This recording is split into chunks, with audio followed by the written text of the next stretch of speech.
Ever wondered what happens when you'll get all you favorite adult fictions at one place? Yay, you heard it right! Welcome to my Patreon. Currently, we have more than 200+ stories collections. Exclusive, uncensored, 18+ fanfiction awaits you. Stories too bold for the mainstream, crafted for true fans. Dive into steamy world of Harry Potter, Naruto, and Deku. Untamed passion and raw power. Only on Patreon. Ready to unlock the secrets? Join now, link in the description. Now, today, we are gonna see, what if Harry Potter was overpowered arcane prodigy? Harry X Maravels, Part 4. Join Patreon for early ACESS of Super Op Stories, ALS. Oh, adult and steamy Harry Potter stories too. Please subscribe this channel, because definitely I will try my best to provide a valuable content for you all. Also check the description to support the original author for this beautiful creation. I pause, wondering how I can explain this. I shake my hand in a so-so manner, and say, I have a lot of tricks up my sleeve in addition to my magic. If it came down to a fight to the death, I will win. If we're just fighting using our magic, just for fun, well, the battle could go either way. To be honest, Tatiana is probably just a bit weaker than Dumbledore. Even when she's just a couple years younger than me. She's a genius, a prodigy of the highest order. Just at the age of 14 she became the High Mage, after defeating 6 other more experienced mages one by one. Using her intelligence above all else. Even my strength is more because of my meta-knowledge, and my access to the room of knowledge than my own talents. I'm talented, but I don't have half the affinity to magic that Tatiana does. As Rowena had helpfully pointed out, I lack imagination. But, the fact of the matter is that spells in this era lean more towards deadly and drawn out, than those in the future. Egyptian curses, and even the Greek ones, are most definitely more dangerous than any Roman curse. But it cannot be denied that magical research over all these centuries had made the slower Greek spells a bit obsolete. Tatiana nods, accepting it. Drinking some more, she asks, you said something. You broke your healer's oath. What can you tell me about that? I close my eyes, having come to a conclusion over what exactly caused the oath to break. I say, I found out that my father had raped my mother, a helpless squib.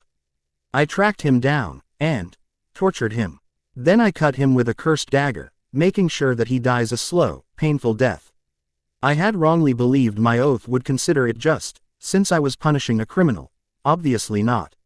My Master punished me by barring me from ever practicing healing on anyone without their permission.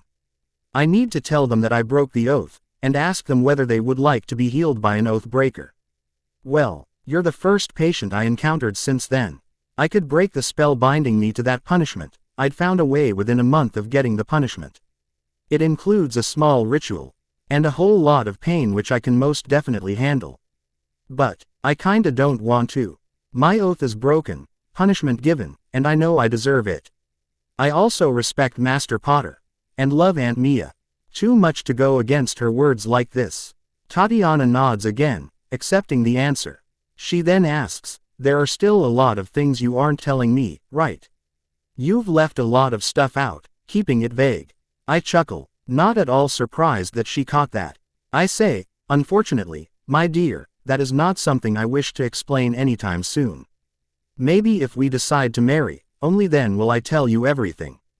Tatiana scoffs, and says, I have no desire to marry yet, Athreos. I just got out of the Pharaoh's hands, and killed my previous tormentor. I want to live my life right now. Free from any responsibility. Gods, do I get that? I completely understand this. Getting a chance to live without any responsibilities is a dream of mine. One that is coming to fruition somewhat, in the past. Although, the threats are still there in the future, so I'm not completely relaxed. Tatiana then asks, the skull on her Poe's staff, what can you tell me about it? I take a minute to explain Horcruxes to her, much to her horror, and say, I encountered another Horcrux back in my hometown. As soon as I'd seen the skull I could feel the dark magic of the Horcrux at work. I could feel the evilness it wanted to spread. It's an abomination. Tatiana exclaims, horrified. Shaking her head, she says, Zeus, what makes people even want to go through something like this? Tearing a piece of soul out. I nod, completely in understanding, and say, unfortunately, most of the people after immortality are very much not sane. We talk some more, with Tatiana asking me questions, and I answering her as well as I could, keeping time travel, or my island out. Finally, after a couple hours of just talking, I ask her, so, you're going to leave? I had gotten this from her manner of speaking. She wanted to get away from this place, get away from everyone. Sighing, Tatiana keeps her glass down, the fermented milk finished, and turns to look out the window. It was enchant. Ed to always look closed from the outside, so I wasn't worried. In a very somber voice, she softly says, the whole life I've been under someone's command. First my parents, then her Po, and then the Pharaoh. I just want to live for myself for now. I want to live, not just survive. I get up from my chair, and immediately kneel in front of her. Holding her hands over her knees, I say, shush, shush. Tatiana, I completely understand. I cannot even begin to guess what you've gone through in your life, but I know everyone needs some space for themselves. Every once in a while, I would have offered to come with you, but I doubt you want to be nagged by my constant presence so soon. Tatiana is independent, and I'll just be an annoying add-on for her if we go together. Snorting, Tatiana puts her hands on my cheeks and says, you wouldn't be too much of an annoyance. At least, you'll be a pretty decent bed warmer whenever I get bored. Hey, I exclaim, offended. I'll be an amazing bed warmer. Getting a challenging look in her eyes, Tatiana says, oh, yeah. Why don't you prove it? Grinning, I pull my head up, and kiss at her smiling lips, as my hands begin working on her clothes. Tatiana might be leaving right now, but nothing says we won't meet again. Besides, I'll be sure to give her a way to contact me, for whenever she needs me. Whether it is for bed warming services, or for my actual help. I'll be there at a moment's notice. I'm going to leave Misr today, I say, a few days after Tatiana had left on her journey of self-discovery. I had given her a few copies of the books I'd felt she might need. Wand crafting and staff crafting amongst them, along with all her belongings. Of course, I gave her an entire set of her private library, after copying it down for myself, all of it kept in an enchanted pouch. She just had to think of the subject, and all books will be in her hands. She was very appreciative of the parting gift. Master Onuris looks up at me, and dryly asks, don't tell me you were only here to copy my books. I chuckle, as I sit down in the chair in front of him. The CTRLC part of the alchemical spell was done, and the CTRLV part was now going on, in my castle library, on Sanctuary. But, since the alchemical symbols were still here, carved, the spell will keep on working. Every new book added here will be copied and added to the list of books to be pasted. So, within 10 years, I'll have a magical library of Alexandria of my own, with a lot of additions if I have my way. As Master Onuris keeps staring at me, I say, no, actually. I've been looking for some stuff. For the last 2 years. And gods, it has been 2 years since I've been here, in the past. I won't find them if I stay in the library. The Sands of Time is the first and most important object I'm looking for. In the entire library, there were very few books on time, most of them postulates and hypotheses. Nothing in there is concrete, and there was not even a mention of something resembling the Sands of Time. Second one, is obviously the core for my staff, since I haven't found that yet. I'll have to travel a lot more for that. Third is the answer to my elf problem, and lastly, magical animals to populate my sanctuary. Currently, only around 30 noondus, 17 unicorns, 1 pair of thunderbirds, and 8 dragon corpses populate the sanctuary. And of those, I only brought the noondus. The thunderbirds obviously flew to sanctuary, and I have no idea why the thunderbirds came to the sanctuary, or how they knew about it. I also have no idea how the unicorns got there. There's literally 1,000 miles of ocean between sanctuary and any other pieces of land. Master Onuris nods, and asks, what are they? Maybe I've heard of them. Well, couldn't hurt to ask. Quote, I wanted to learn the history of house elves, but nothing exists here on them from beyond 700 years ago. And all the texts just say that house elves are a race of servants that feed on a mage's magic in exchange for work.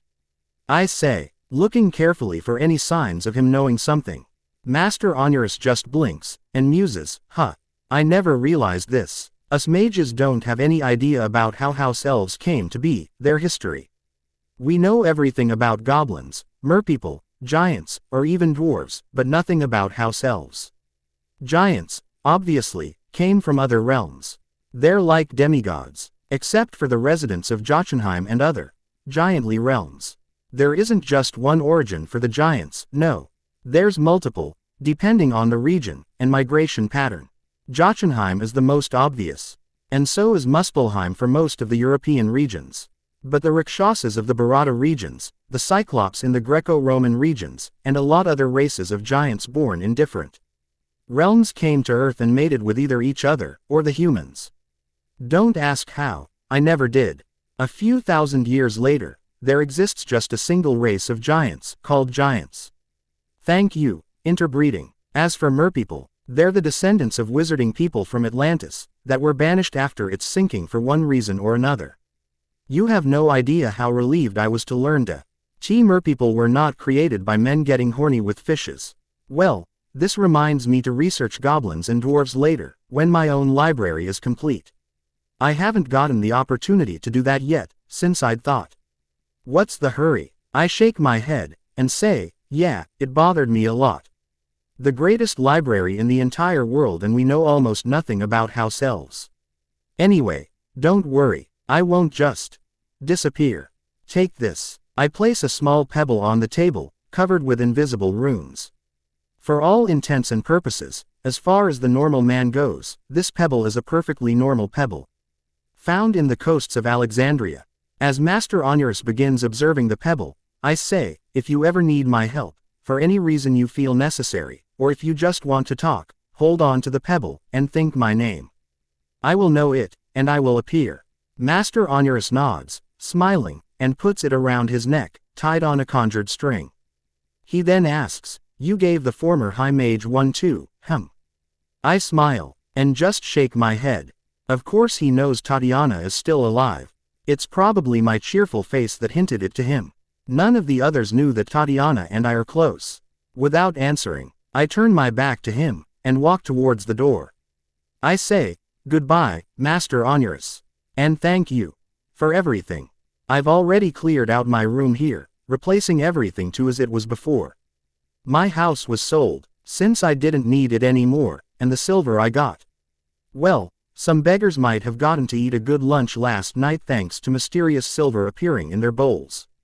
My Alexandria chapter was done, and now, I'll begin actively seeking my goals. Can't have too much of a vacation, I still need to go home. A few days later, I once again returned to Alexandria. The 2 weeks I'd given Culture the elf over. As expected, Culture apparates into the place I'd told him off, looking a bit sad. You didn't find her, Poe, did you? I ask, as soon as he glances up at me. Culture shakes his head, slowly, looking a bit sad, and says, Culture be ready to work for you now, Master Athreos. Once again, I feel nothing to indicate that there is a bond between Culture and I. I hold out my hand, and say, first things first, I need some of your blood, Culture. Don't ask why. As much as I hate to do this, I need to be forceful with Culture. He literally worked for a dark wizard, willingly.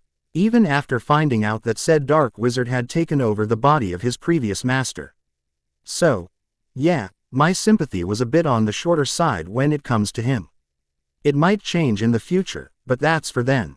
Mutely, Culture offers his hand to me. Using an enchanted blade, I cut into his palm, and see the wound healing within a second. Since I don't have access to needles, or syringes, this dagger was my replacement for them. The blade was enchanted to cut into any normal being, and suck the blood. As soon as the cut is done, it is healed back up, which means I don. Even need to ask for permission every time to heal them. At the end of the dagger's handle, was a small glass bulb, which is filled with the blood of my cutting victims. And now, it was filled with Culture's blood, which was reddish-brown. What? Blinky's blood was definitely red. I've examined it magically when I was first looking for a way to free them. I shake my head, and place the dagger back into nowhere.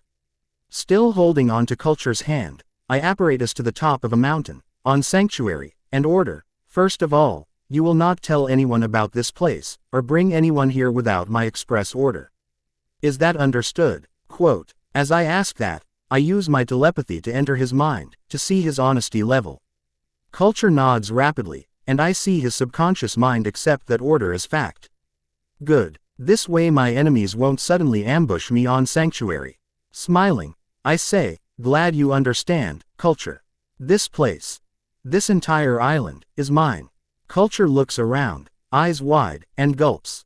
We're at the top of the tallest mountain on sanctuary, which was around 5 kilometers above the surface level, my spells making sure we don't feel the cold, or breathlessness. But even from here, we can barely make out the border of the island in 2 directions. But, the fog and the curvature of the earth, were also to blame for that. The other 2 sides of the island were fairly close from the mountain. When I came across this island, I really hit the jackpot of the highest degree. 4,700 square kilometers, a small mountain range, multiple rivers, ponds and lakes, cave system upon cave system, and now, thanks to the wardstones that protect the island, a new ley line was forming right underneath the island, going from Maharashtra to Tanzania, with sanctuary in the middle, and furthermore on both sides. Culture gulps once more, and asks, Culture will work here. Is that excitement I hear? Gods, this is training Blinky all over again. Nodding, I say, I have a house on the island, you will stay there, but you won't work there. Your main task will be to maintain the island. Make sure the animals have everything they need, the water sources are clean, and that no animal goes extinct. Culture nods, and just by looking at him, I can tell that he's actually excited to begin working on a place as big as this. Well, let's grant him more tasks, shall we? Your secondary task will be to travel the world 5 days a month. Find any magical animal that you feel is threatened by the humans, magical or otherwise, and bring them here. And lastly, if you come across any free elf, I want you to bring them to me. I say, and look down at Culture. Culture, who had looked even more excited at the second order, now looked horrified at the third one. He asks, but, more elvesies. Why, is Culture not enough? To be perfectly honest, no. The island is big, and duties are aplenty. I need someone to tend to the forests, someone that I can train in magical healing, someone that can take care of baby animals, someone that can take care of greenhouses. As capable as you obviously are, overworking you will just be of a loss to me, Culture. For now, I'll just take in as many free elves as I can get. I say, and create a portal to the ground, to my castle. I want to keep every elf's purposes separate, at least until I manage to cure them of their predicament. When that happens, well, I'll offer them another island as a home, hiding tea away too. Until then, I should probably be strong enough to cast the Fidelius on islands. As we walk through the portal, Culture says, Culture understands. Culture will leave to carry out his job. Wait, I say, before he can leave, pointing inside the castle compound, I say, let me first show you where you will stay. As I walk through the doors, Culture at my side, I smile, proud of my castle that I built by my own hands, and magic. Made entirely of granite that I pulled from the earth itself, the castle that was connected to the mountain behind it was a beautiful piece of art. At least, for me. There weren't any physical barriers, yet, and the castle was fairly in the open if you discount the mountains that surround it on 2 sides. And the dense forest that covers everything else. Built above the central heartstone, one that contained the basilisk heart, the wards on the castle were all anchored to that stone. Over time, this castle's wards will be even better than those on Hogwarts. As a matter of fact, so will the wards around the island. It was surrounded on all sides by mountains, with just a couple of very narrow paths leading to it. Besides, there were 2 more mountains between the castle and the closest coastline. As I said, the island is huge. Once through the wooden gate, we appear in a hallway, decked with swords of every kind, bows and arrows, axes, and a lot of other melee weapons hanging on the walls. They will be enchanted to attack any intruders, together with the hidden weapons. Just because something seems impenetrable, doesn't mean it is. From the hallway, The ground floor begins. The ground floor of my castle consisted of my potions lab, alchemy lab, 5 greenhouses, a kitchen, a bathroom, and a ritual chamber. 2 of the greenhouses were reserved for food purposes. But none of the 5 were active as of yet. Another hallway led to the mountain right behind the castle, into a cave system. One of the caves in the cave system held the heart-shaped herbs. Buried in ground transmuted to become like that in the Wakandan cave, surrounded by walls made of Wakandan vibranium ore. Or well, they will be in 20 to 25 years, when my alchemic spell finishes its work. You can't just transmute stone to a precious metal, least of all something like vibranium, instantaneously, without help from a sorcerer's stone.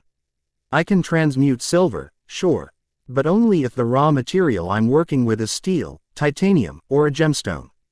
Even while using a precious material, I cannot transmute gold yet, or even vibranium. The other caves were my escape routes. An inconspicuous door led to the stairway, which went both up and down. The second floor contained a few bedrooms, just in case, fully furnished, my future library, which by itself was 3 stories high, magically expanded. Study rooms, and a couple toilets and bathrooms, separate of course. The third floor was for sunbathing. The ceiling of the entire third floor was enchanted to look like the skies in Egypt, giving out a lot of sunlight and heat. I'll add in controls later, and different skies to choose from. That's it. For the top of the surface I mean. Under the surface of the ground, were 2 floors of basements. One floor held a practice room, with the walls that I'll slowly enchant until I can cast fiendfire in it without worrying about the outside. This room will also work as a training room and experimentation room, once it's ready. As for the second and final basement level, that was a dungeon. Prisons. I don't have anyone in my mind that I'd like to imprison, right now. But I'm sure I'll find someone. When I have more time, I'm going to enchant the prisons to be completely isolated containment zones. Nothing goes in, nothing goes out, except for the prisoners and food. Right next to the greenhouses on the ground floor was a door. The door led to a dorm-like room, inspired by my college hostel. Pointing the door to him, I say, this door leads to the elf quarters. For now, you will be the sole member in there, so choose any room you like. Each room has 2 beds, and a bathroom. There's a single large kitchen in there, through a door marked kitchen. And there's another bathroom marked bathroom just in case your room one's busy. You won't be cooking for me, just yourself, so remember that. I prefer cooking for myself. Your duties are also to the island, not me, so keep that in mind. With wide eyes, Culture stares at it all, having seen the first floor of my castle during this short trip. I know what he's thinking even without using telepathy. What kind of master is this? Well, it is not proper, I admit. But since when have I ever been proper? Leaving Culture to get acquainted with the elf dorms, I leave towards the alchemy lab. Time to find out why Culture's blood is brown, while Blinky's is red. Well, that was a bust. I mumble, as I fly over the European skies. I think I am above either Norway or Sweden, but well, what does it matter? I'd thought that by looking at Culture's blood closer will allow me to understand the secrets of his ancestry, but well, it didn't happen. I don't have enough instinctive knowledge on genetics to understand it all. I'm a genius in mathematics, fighting, and even magic. What I am not, despite getting memories from multiple scientists, is a genius in any branch of science, let alone genetics. That's Essex's department, and I can't go through with the ritual to get his memories ingrained into my mind for 8 more months. And even then, there's no guarantee that it'll turn me into a genetics genius like Essex, or a perfect ninja like Kurosawa, or a mechanical genius like Stark. Despite having all their memories in my mind, I was not them. I was Mason Avs, I am Mason Avs. Hopefully, I'll at least get some major benefits from the ritual. So, while Culture was busy working on the island, caring for the animals that I've rescued and keeping the island clean, I am traveling the world, looking for magical creatures, dead or alive, and Europe was my first destination, because, well, I was born here, in this life at least. My staff's wood came from Africa, where I landed in this time period. So I thought, why not try my homeland for the core? So, here I was. Instead of beginning in England, I'd begun in Northern Europe, since dragons were more populous in these mountain ranges than in England. And well, I've already been in 4 dragon caves, while they were asleep, and checked for a match with all of their hearts. None of them worked for me, unfortunately enough. Scree! A loud voice yells, making me wince and hold my hands over my ears. This causes me to almost miss the sounds hidden underneath the loud high-pitched screech, sounds that were decidedly in a language I understand very well. Stop! Stop attacking me, Drugir! Stop this madness! Parseltongue! The voice was distinctly draconic, a bit on the feminine side, and she was in pain. I immediately stop mid-air, and shoot towards the direction the sound came from, which was to the 10 o'clock of my flight path, and into the thick forest on the slopes of a mountain. Thank God, my telekinesis flight was at least improving, as were my force fields. I wasn't going to stop spells anytime soon, but most physical and energy attacks were going to be a breeze. And yes, there is a difference between energy attacks and magic spells. As I reach the place, now able to see the beings clearly, I gape, more in surprise and awe than in fear, although there was a bit of fear too. I was floating halfway on top of a mountain, next to a cave that had been formed on a terrace. The atmosphere was cold, but there was no snow anywhere, despite me being in Northern Europe. The reason behind this were the 2 giant behemoths on the ground right in front of the cave. There were 2 dragons fighting in front of me, both of them with a color similar to Okame's, except scales instead of feathers, with 6 limbs in total. 2 hind legs, 2 front legs, and 2 leathery wings. There were horns on top of the very snake-like head, reminding me a bit of Sly. The neck was around 10 feet long by itself, around as long as the spiky tail. And there was a fucking bone tip at the end of the tail, which is definitely sharp and strong as fuck. The legs were at the darker end of blue, with claws as feet. One dragon was bigger, at around 50 feet tall, and was standing in front of something, covering it with her large, leathery wings. The second was a bit smaller, at 45 feet tall, and was shooting highly intense beams of orange-red flames at the first dragon. The bigger dragon peeks its head from over the wings, and lets out a screech once again, and this time I hear, Drugir, if you harm a single one of my clutch, I will eat you alive. Huh, the bigger one's the female of the species. Not entirely uncommon in dragons, but not something I'd expected either. I don't recognize the dragon species, which means they've become extinct before my time. Well, I'll move them to sanctuary after I resolve whatever is happening here. And it seems that these dragons do speak Parseltongue. But I doubt anyone that doesn't have a hearing such as mine would even recognize this fact. Huh, makes me wonder about the other dragons. I'll have to listen carefully the next time, maybe I can become a dragon speaker too. Drugir, the smaller dragon, the male of the species, was still shooting flames out of his mouth, while the female, name unknown, was protecting her clutch of eggs, apparently, with her body and her wings. Drugir stops shooting dragon fire, and suddenly, lunges at the female dragon. Fuck. The eggs. Whether the female dragon moves or not, the eggs will break during the fight. The female dragon, meanwhile, was not even thinking of moving, and had her 4 limbs digging into the ground, wings folded on her back, snarling at the male dragon. Focusing on my telekinetic flight without a second's thought, I shift into the form of Akasha, and shoot towards this Drugir's chest, right before he can hit the female dragon. The dragon flies back, my momentum helping me in tackling him, and slams through a few trees. I turn my heterochromatic eyes towards the female dragon at the back, and send reassurances through my telepathy. In her mind, I say, take your clutch inside your den, noble dragon. I will take care of this one. The female dragon, in turn, just snarls at me, flames huffing out of her nostrils.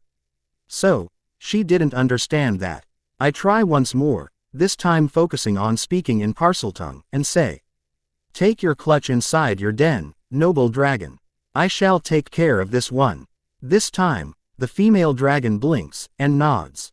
She still doesn't trust me, but my telepathy must have helped her just believe me this once. As she gathers her clutch in her wings, making me wonder why they were even out, I turn my head towards Drugir, who was just getting up. He looks at me, already snarling. and lets acidic spittle out of his mouth. The spittle burns through the bushes, and trees only stopping at the ground. So, definitely no getting bit by the dragon. But something was wrong. His eyes. There was no intelligence in them the way the female dragon had. There was just rage. Growl. The dragon growls, sending a burst of flames at me. I don't dodge, since I am literally made of flames, and instead open my mouth. The flames that the dragon shot at me begins to get pulled towards my open mouth, getting condensed into a single orb of flames. A miniature sun, so to speak. When the dragon stops shooting, either believing me dead, or defeated, my eyes glow once, and the condensed ball of flames shoots towards the dragon.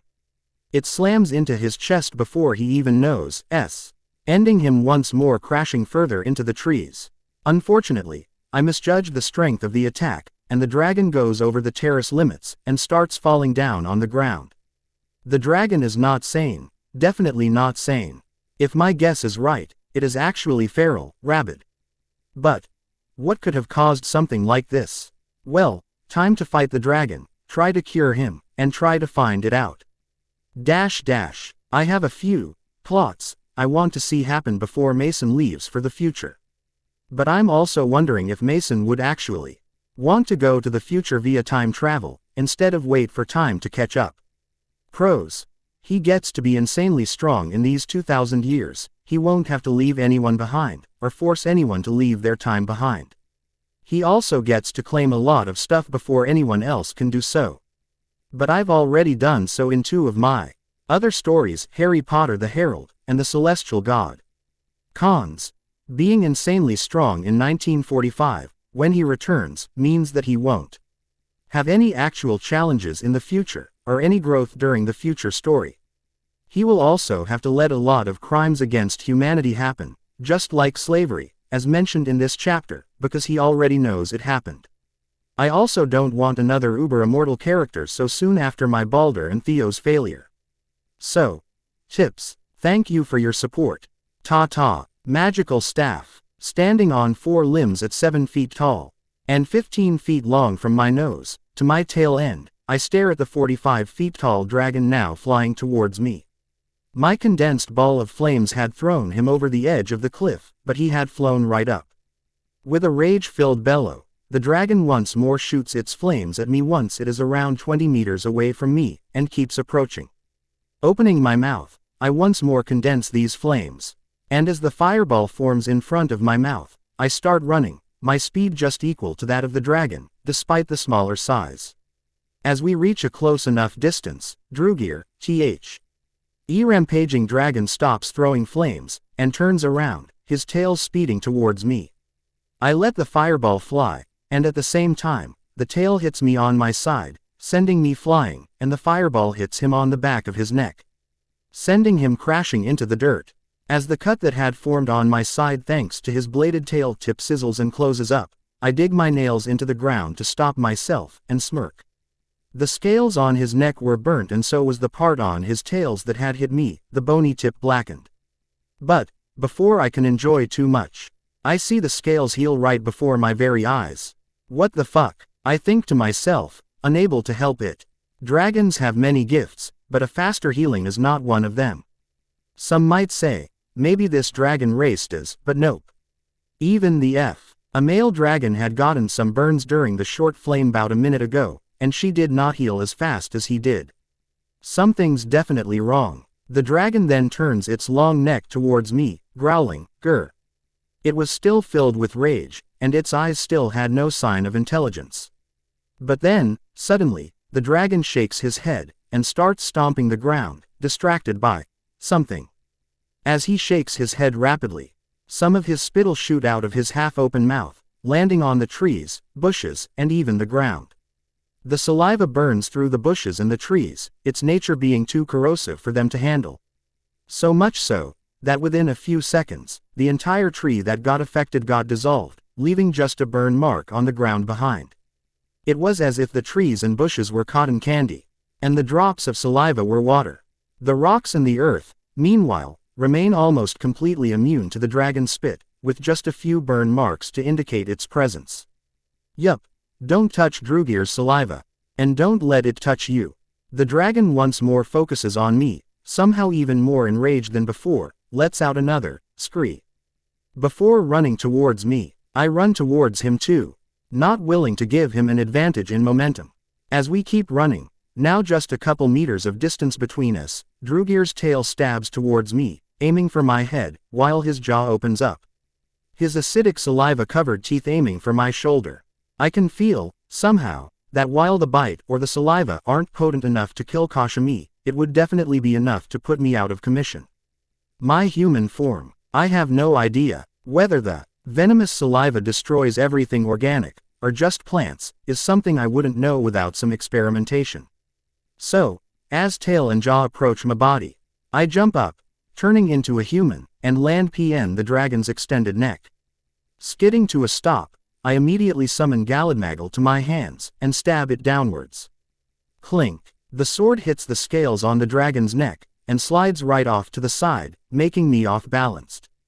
Before I can recover, the dragon shakes his entire body, sort of like a dog, and throws me off and into the air. I fly over the trees, but land on my feet, skidding to a stop. As the dragon starts running once again, I stare at my sword.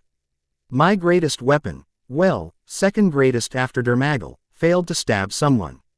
An Uru weapon actually failed to stab someone. Either the dragon's scales are extremely durable for the entire breed, or something else is at work here. Just like the way his wounds healed so fast. As the ground shakes under my feet, thanks to the dragon aggressively running towards me, I stand in my spot, and prepare to create a portal. I have no clue what the dragon's problem is. Why he's trying to kill eggs, or the mother. I have no clue as to why my attacks on his body healed so quickly, and why my sword, which can supposedly pierce the thick hide of a Hebridean black dragon, failed to do so on this particular dragon. So, a portal sounds like a surefire way to kill it, doesn't it? If it works, that is, otherwise it'll be a way to send the dragon somewhere else at least. But, before I can even wave my hand to create a portal to the Arctic Circle, in the same spot where I had modified my nowhere to be timeless, something else tackles Drugir. The female dragon had saved me. The tackle sends both the dragons tumbling off the cliff, as they start falling. Jumping up, I shoot into the air, and follow after them, to make sure that the female dragon wins. The male dragon was angry at having his prey taken away from him, at getting disturbed, could be a lot of things. This caused him to begin snapping his head at the female dragon's neck, while his claw-shaped limbs tried to grab at his adversary. But the female dragon was ferocious, desperate to protect her children, and so, even she was trying to bite the male dragon, while her tail was trying to stab him too. Soon, both the dragons crash on the mountain's side, and start tumbling down the slope, still trying to gain dominance. When they stop, still on the side of the mountain, the male dragon is now on higher ground, with a few scratches and cuts on his body, and a burn mark on the face. Unfortunately, just like last time, all the wounds heal within a few seconds at most. But, at least his showed me that the female dragon's claws and tail does harm the male one's scales, despite my sword being of no use in that department. This displeases me. I thought my sword was the strongest mortal weapon here. It has fucking Uru in it. It might be dark, but it's still Uru. Oh, sure, my forging method is based on that of the goblins, which is nowhere near the standard of the Nidavellir dwarves, I think. But still, they're goblins. Their swords are supposed to be the sharpest, and the dark Uru should have just enhanced it. Shaking my head, I turn my attention over to the female dragon, who also had a few scratches. Unlike the male one, however, these ones weren't healing, proving my hypothesis of something else being at work to be true. Snap out of it, Drugir, or else you will force me to kill you. The female dragon screeches again, looking quite menacing. In response, Drugir just screeches something unintelligible, and spreads his wings wide in aggression. He literally has no mind to change right now. He's as mindless as they come, and I hope the female dragon realizes it sooner rather than later. Drugir digs his hind legs into the ground, preparing to attack the female dragon, and I make a decision. As the dragon starts running towards the female dragon, I lift my hand up a bit, and raise the ground underneath his next step just a little, causing the male dragon to lose his step. The female dragon takes advantage of the opportunity, and snaps her neck forward, biting into Drugir's neck. As dark red blood starts leaking from the no doubt deep wounds, I start flying forward, to kill it once and for all. Before I can do that, however, the male dragon's eyes glow an even darker shade of black, and the female dragon is magically pushed away from him. He then speeds after her, and immediately stabs his tail into her heart, causing her to screech in pain. Scree, scree. Hers wasn't the only yell of pain, however. The female dragon had somehow managed to stab the male dragon into the chest with her front claw. However, the stab was nowhere near deep enough to reach the heart. The heart was literally 2 feet deep into the dragon's torso. I could hear it pumping, while the female dragon's claw had only gone for 2 feet and then some. As the male dragon pulls the tail out of his victim, and kicks her dying body away, I see something that makes my eyes glint. The wounds on his neck were slowly closing, slower because of the female dragon's venom. But the chest wound, however, was closing even slower. I could see the motion of the heart beaten once every 2 seconds deep inside the stab wound, and I could see the wind now. This time, I don't bother with running, and simply apparate. Appearing right in front of the slowly closing wound, I enlarge my nails and stab it straight through, inside the wound. My hand goes shoulder deep inside the sound, my small size not allowing the dragon to see me until it's too late.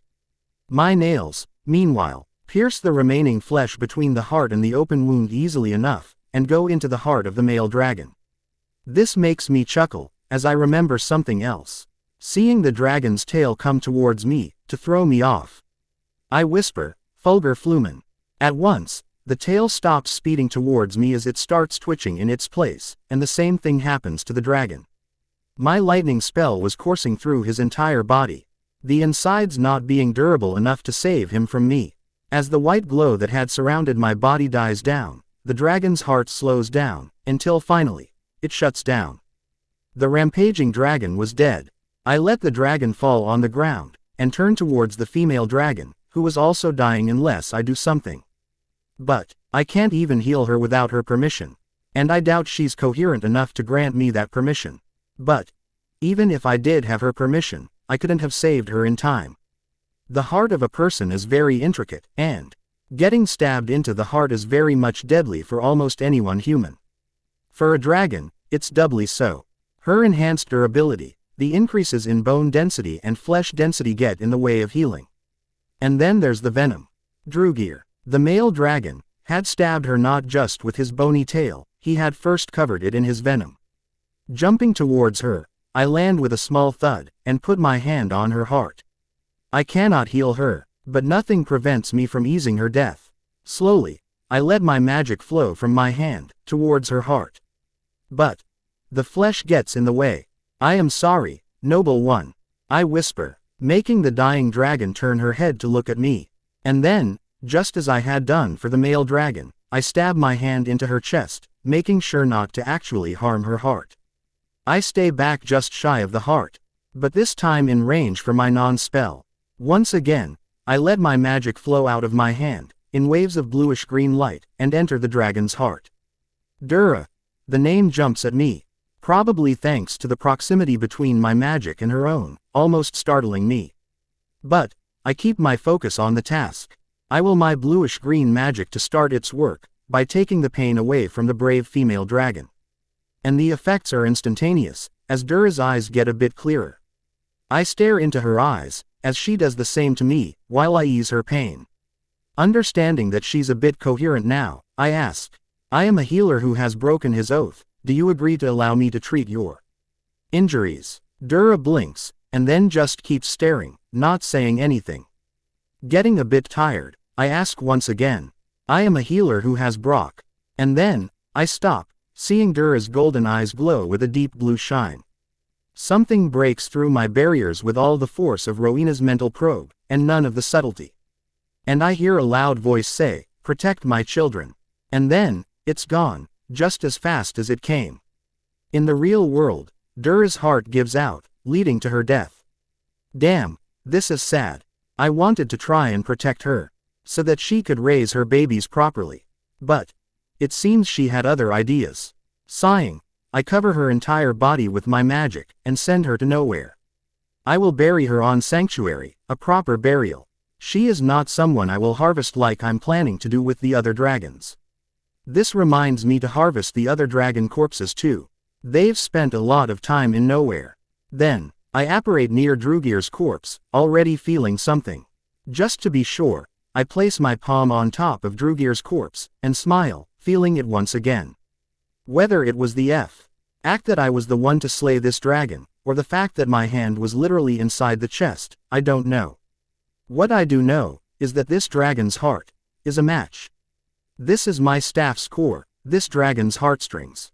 Smiling, I pull on my magic once again, feeling a bit drained now, and cover the entire dragon with a very thin layer of it. And then, within a single blink, the dragon corpse disappears from the ground. And appears inside nowhere. Cracking my neck, as I feel my magic start recovering, I fly towards the cave. It takes a while for me to reach there, but when I do, when I see the eggs, I realize exactly what Dura the female dragon did. Or at least, now I have an idea. She did not just ask me to protect her children, she already convinced me. Probably using her own magics. I love these eggs completely. Although definitely not like a parent. I will see them grow into big strong adults, and then I will leave them to themselves. There were 7 eggs in total, kept in a hexagonal shape. Around them were multiple rocks, many of them having merged together thanks to the repeated fire that the female dragon probably blew at them. Simply amazing. Repeated flames caused the stones to repeatedly melt and reshape. Shaking my head, I lift the entire stone nest up with telekinesis, and create a portal to my castle on Sanctuary. Walking towards a bedroom that is right in front of my own. I wave my hand to send all the furniture sliding away from the fireplace. I place the entire nest, 7 eggs and multiple merged rocks and all, into the fireplace and start a small fire. Along with that, I carve the warming enchantments on the rocks, while throwing some more coal inside the fireplace. For now, this has to be enough. I have no idea when the babies will hatch, but I'd rather they be late than never. Thanks to me burning more than with the hotter flames I have access to. Culture. I call out, immediately hearing the pop from beside me. Pointing towards the white and blue eggs in front of us, I say. These are my babies, they're dragons. Make sure no harm comes to them, please. Of course, Master Athreos. Culture says, bowing low, and disapparates back to wherever he was before. Damn, this is going to be way harder than training Blinky was. She at least stopped until I dismissed her in the beginning. With the wave of my hand, I cast a warning enchantment on the fireplace. That will warn me if the eggs hatch, or even move. A single flex of my magic apparates me to the alchemy lab, where I summarily deposit the dead Drugir's corpse on top of table that forms underneath it. Cracking my neck, I summon the magical silver surgery tools, as well as a cursed dagger meant to rust anything, even flesh. Using my telekinesis, I first lay the dragon on his back. And with a single motion of the magical silver dagger, stab the corpse into its neck, right underneath the head. Time to carry out an autopsy, to find out why the dragon was so rampaging. Rocks, the intact yet broken skeleton of a human. A few belongings of said human, and a book. This was all that was inside the digestive tract of Drugir, the berserk dragon. Nice name, right, and yes, book. Hi's stomach had the rocks and the skeleton, while the book was stuck at the point where the esophagus met the stomach. I'll come to the book later. I found a lot of things about dragons that I had read about, but didn't know for sure. And I found out some facts that I didn't even know. I really should have harvested the other corpses I'd found a long time before. Maybe I would have known these things then itself. Dragon blood is very hot, for the first few days after it is brought outside the body. So hot, in fact, that it melted a steel spoon completely, without any smoke, or without leaving any residue behind. After those days are over, however, the blood becomes just warm. Inside the body, the blood stays fresh for however long the body is intact. Dragon scales are tough, but now that it was dead, the scales were nowhere near strong enough to protect it from Galladmagal or Dermagal. This did make me happy a bit, thankful that my swords won't be useless in front of dragons. The scales did however resist any normal weapons that weren't made out of inherently magical materials, although the vibranium Nundu bone metal spears managed to pierce them. Then, there's the bile acid. The entire stomach of the dragon is lined with highly corrosive, hot acid, the makeup of which is entirely unknown to me. It allowed the dragon to completely digest anything they eat within 5 hours at most. And this includes the rocks they ingest by accident sometime. The human remains that I had found had been inside the dragon for barely a couple hours, before I got them out, and cleaned them. There was no flesh, all of it having melted off thanks to the corrosive digestive juices, but I did find a lot of other stuff that stayed a bit intact. A few rings, a couple of small orichalcum daggers, a compass that doesn't point north. And most surprisingly, a leather pouch, which had still remained completely intact. The clothes of the person were gone, the hair was gone, and the flesh and blood were gone too, leaving only the bones. And these items remaining. The leather pouch was locked up tight, using what felt like a blood spell, which did tell me that the human that got swallowed whole by Drugir was a magical person. However, I have no idea what kind, yet. A mage like me, sorcerer, druid, demon witch, coven witch, voodoo sorcerer, and there's a lot more magicals out here. I have yet to study the human skeleton, so I have no idea if it's even a male or a female. The blood spell had not damaged even a little, just like the pouch itself, which means its contents are currently out of my reach. And then comes the book, and this here's the best, and the worst part. The book was not even a little bit damaged. No burns from the acid, no bite marks, which even the skeleton had, no nothing. The book was completely intact. In fact, when I found the book in the far end of the esophagus, it was stuck in a bubble of magic. The magic was dark gray, and I doubt it is anything created by a human. It was evil. It is evil, and even now I refuse to touch the book by my hands. My guess, over what went on, is that the dragon somehow encountered the magical person, who had the book in their hands at the time, and ate them. The human probably fought to escape, and the dragon bit them, to kill them faster, and then, the human died. The book, created by dark magic, got stuck on the esophagus thanks to its protection spells flaring up. It probably felt danger from the stomach acid, which is a bit dumb, because the acid wouldn't have destroyed it anyway. It couldn't fight a single blood lock spell or the blood protection spells that surrounded the pouch. How would it defeat the dark magic of this book? The dark magic of the book tried taking over the mind of the dragon, just Lee. I think it will try with anyone that tries to use the book for knowledge, but it failed. It didn't manage to take over the dragon's mind, but it did manage to destroy any sanity the dragon had. And it also enhanced the dragon with its magic, granting it a better durability, a higher healing speed, and probably a lot more gifts that I thankfully didn't encounter. I feel sorry for the dragon, now that I know exactly what caused it to go on a rampage. The Darkhold, the Book of Sins, the Book of the Damned, the one book that always finds a way to get to its victims. There is no way to hide the book away. There is no way to lock it up. There is no way to destroy it. It always comes back because there isn't just one book. Sighing, I float my hand up, looking at the image of a witch floating in the air, with her hair flying all around that was carved on the leather hardcover of the Darkhold. Salazar had encountered the Darkhold once, and so did the Sorceress Supreme Saraswati, multiple times. And each one of the encounters had them give different descriptions for the Darkhold. One time with Darkhold written in Latin, once in Greek or Norse, or even in ancient Egyptian. Then there were the images of Chthon, every time with a different angle shown on the front cover, and there were even images of other beings, like this one. I have no idea who this witch floating in the air is, and I have no need to find out. Opening the book while knowing what it is dangerous, more so because Chthon has his attention on you, and he will corrupt your soul. Heck, I'm not even going to put it in nowhere.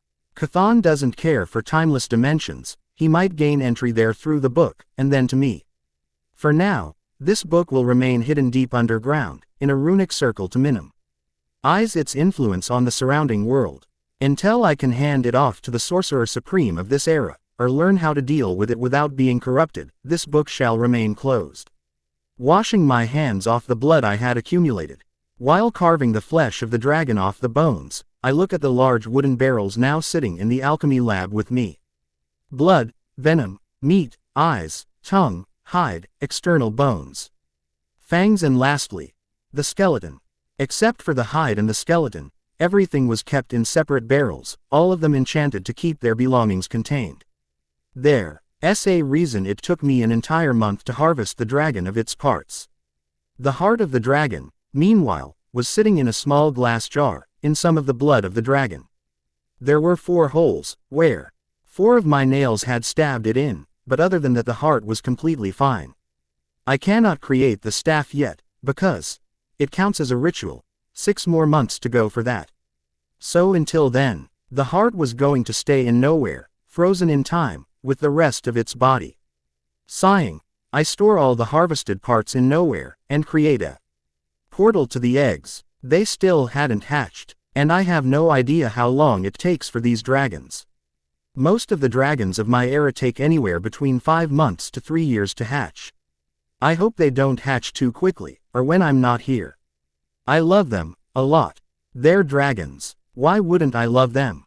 Pointing my palm at the eggs, I shoot a single wave of flames at them, both to heat the eggs, and heat the rocks up. Sleep well, my children, I whisper, smiling, and then walk through the open portal, back to my bedroom. Taking the book on soul magic that I had found in Tatiana's library in my hands, I start to read. 6 months later, I start preparing to craft my staff. Everything was prepared, and kept near me. I'd spent a day digging into the earth, having chosen the land in front of my castle for this ritual. Throughout the ritual, I cannot use any magic, or anything magical other than myself, and the stuff I was going to use in the staff itself.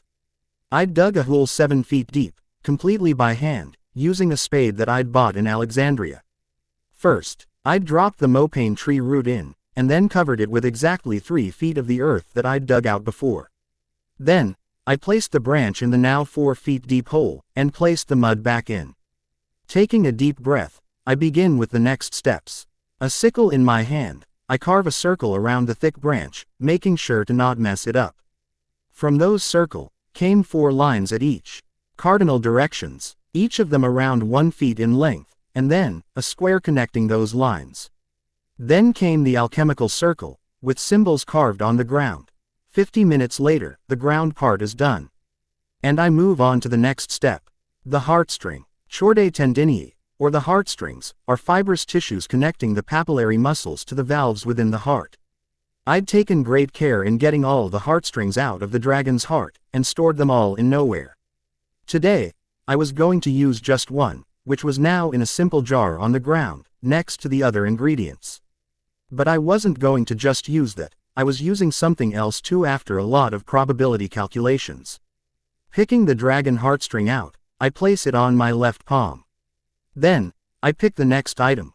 A single scale from the tail of Salazar Slytherin's basilisk. Placing the dragon heartstring on the inch-wide scale, I slowly walk towards the mopane branch sticking out of the ground.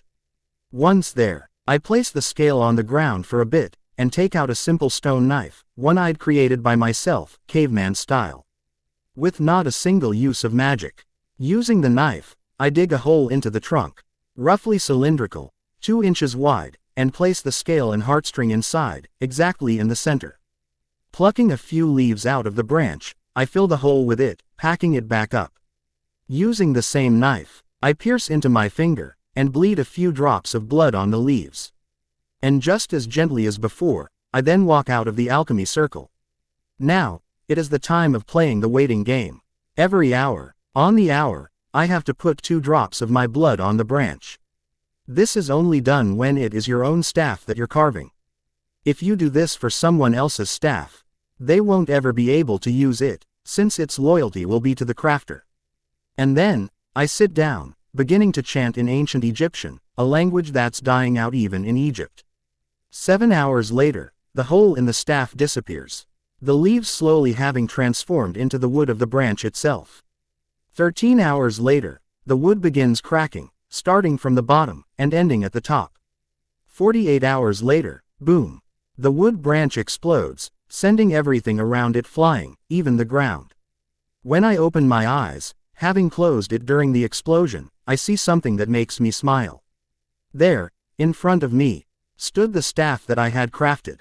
Standing 7 feet tall, the staff was a completely straight piece of wood. It might have looked like the bow staff from the Japanese fighting styles, if it wasn't for the addition on the top. After exactly 6.5 feet of straight wood, 2.5 inches thick, the staff slowly increased in thickness, until it formed into the staff head of 3.5 inches thickness. And on top of it was a claw made from pointed wood. The wood had extended straight from the staff head, and curled, leaving a space between for something as big as a softball to fit. It was empty, obviously, because I hadn't put anything in there. All around the staff's handle were alchemical symbols that I'd carved into the ground. The magic of this ritual had copied the symbols on the staff. So if the symbols had been disturbed, the staff would have come out useless, not able to cast magic properly, and not able to handle the stress I might put it through. And then came the root of the mopane tree.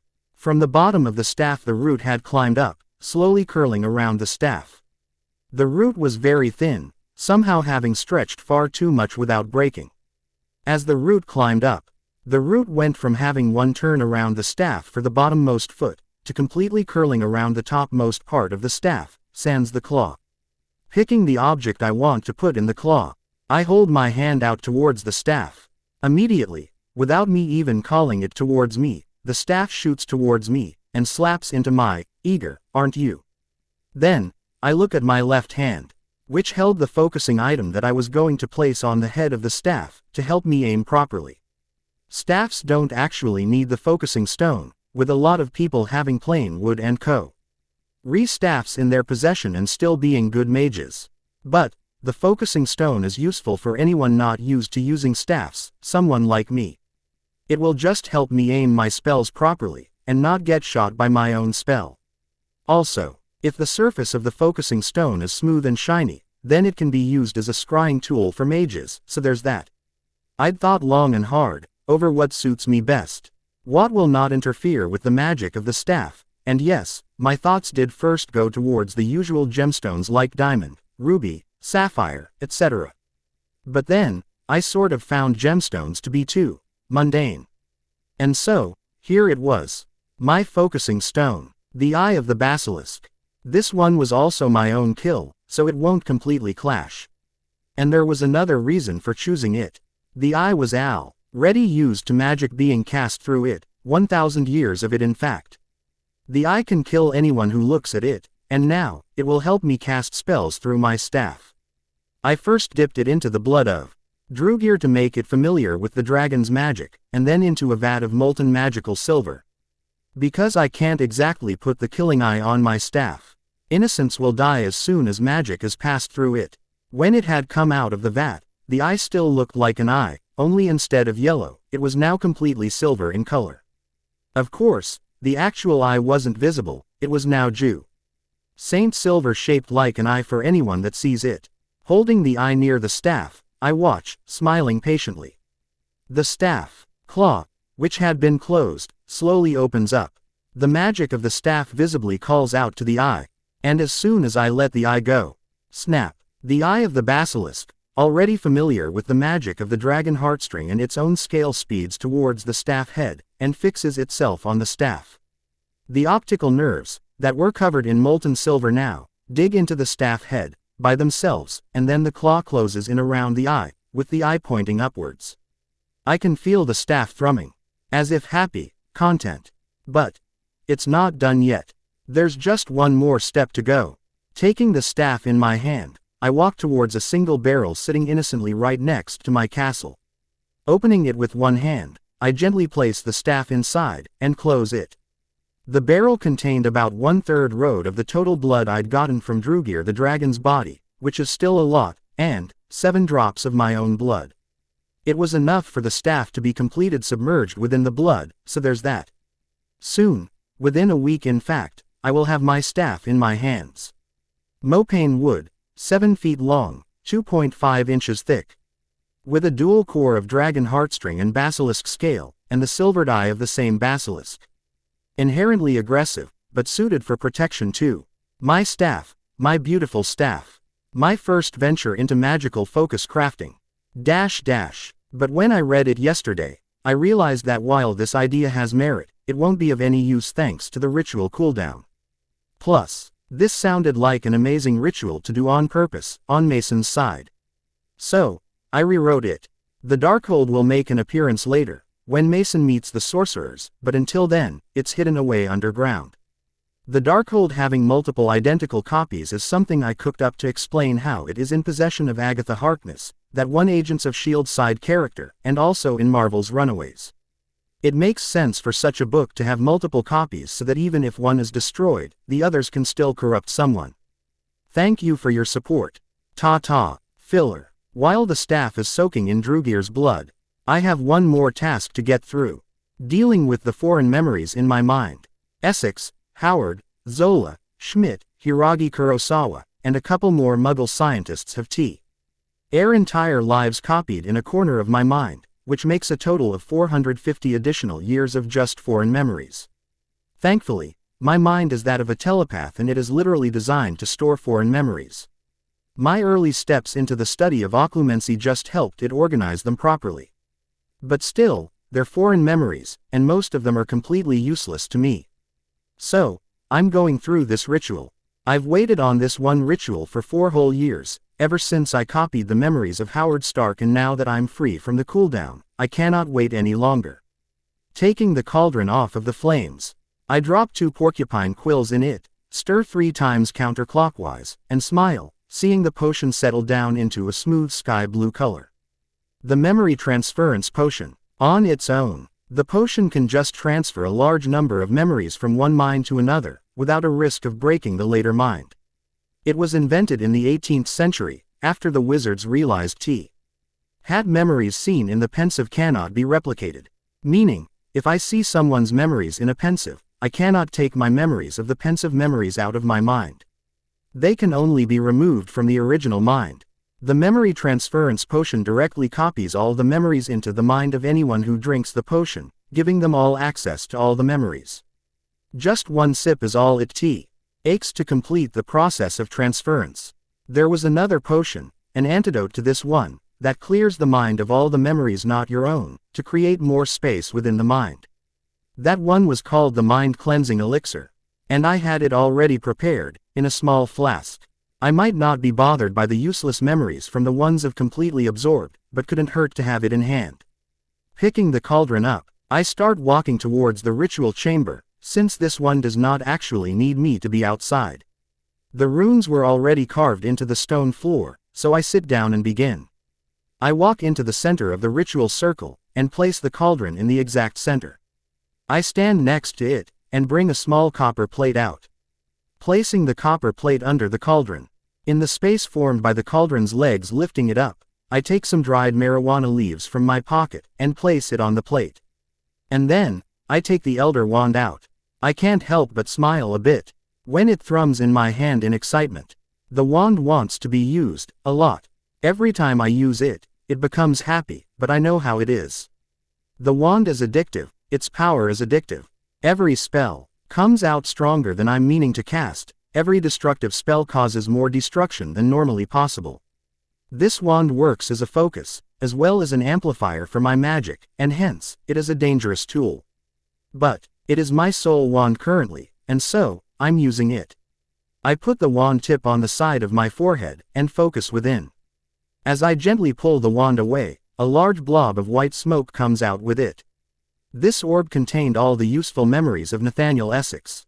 His knowledge, his experiments, his bases, his meeting with Apocalypse, his meeting with the time-traveling mutants.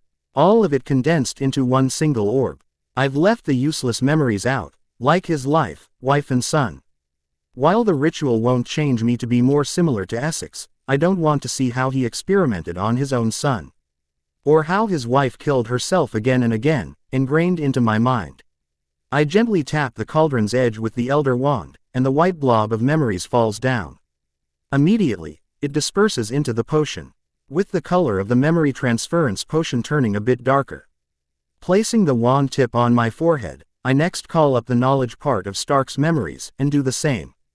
Then comes Red Skull, Arnim Zola, and Hiragi Kurosawa Kuranin.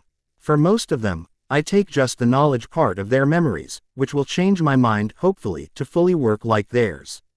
But, for Hiragi, I did more. He had 2 decades of training under the hands Nobu, which included survival training, stealth training, tracking, and a lot more.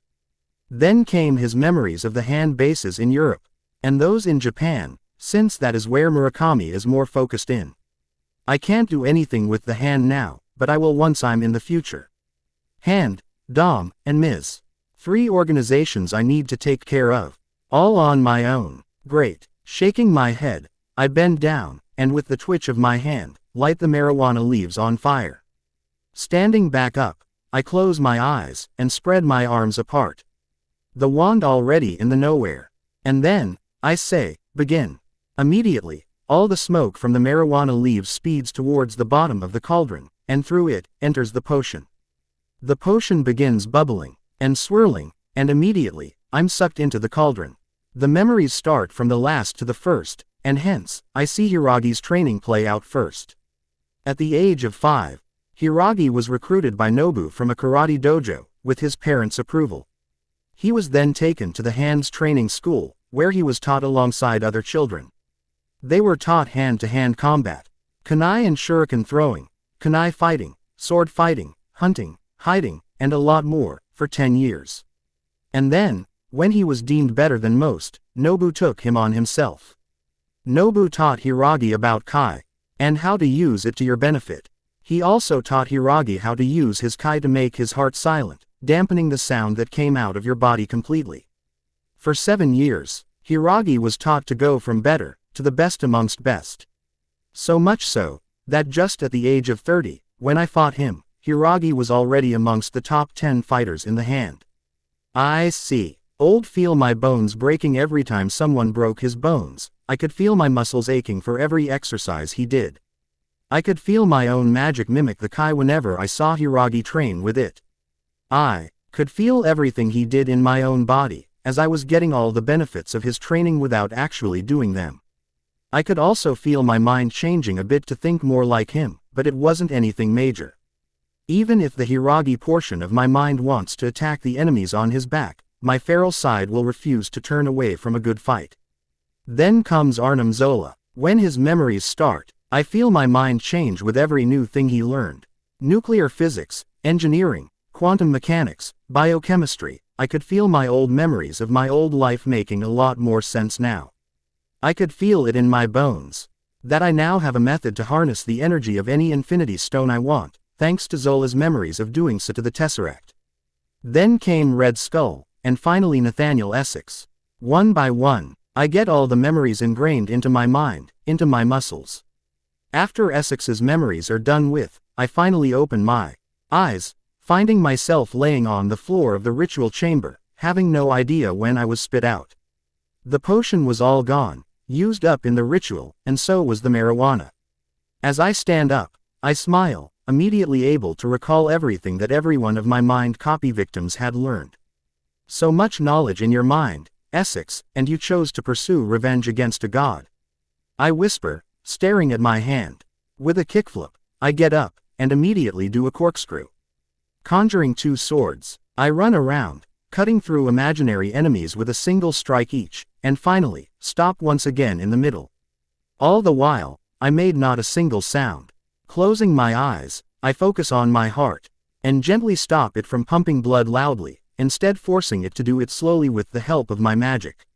1 beat every minute. The blood flow is so slow, that even I find it hard to hear it. Despite it being in my own body.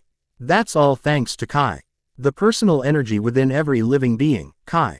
For me, my personal energy is already there and in large amount. But, it can mimic the effects of Kai thanks to the memories now ingrained within myself. And while the effects are not too strong, Kai is an impressive energy. Dampening the heartbeats, slowing down breathing, strengthening limbs for stronger attacks, strengthening body for tougher defense, hardening muscles to not tire up too early. And the finishing move, gather all Kai in your body at one point, and use that point for attack. Like what the Kuranin had done to me with his fist. This, however, tires you out too much for any Kai attacks later. Ninjas are awesome, is all I can say. Well, time to begin training with these new ninja memories. The scientist memories are more for my brain than anything else. Essex's memories will sure come in handy trying to find out what's wrong with the elves. While his and Zola's memories will help me figure out a way to cure them. 7 days later, I go towards the barrel of dragon blood that's sitting outside the castle. The 10 days of soaking are up, and now, it's time to pick my staff. Opening the barrel, I put my right hand directly inside the blood, and just flex my hand. Immediately, something smacks into my palm, and I pull it out. I was holding on to the staff in the middle, and it still looked the same as before, only now, there were a few veins of red blood within the eye. They will fade away with time, I can tell. Feeling it hum happily in my hand, I take a step away from the barrel of blood, and raise the staff up into the air. And the effect is immediately. A wave of magic flows over from my hand to the staff, causing the eye to shine brightly in a silver light. Mixed with red, I hear the screech of a dragon go out all around me, as the staff automatically starts get pulled down, towards the ground.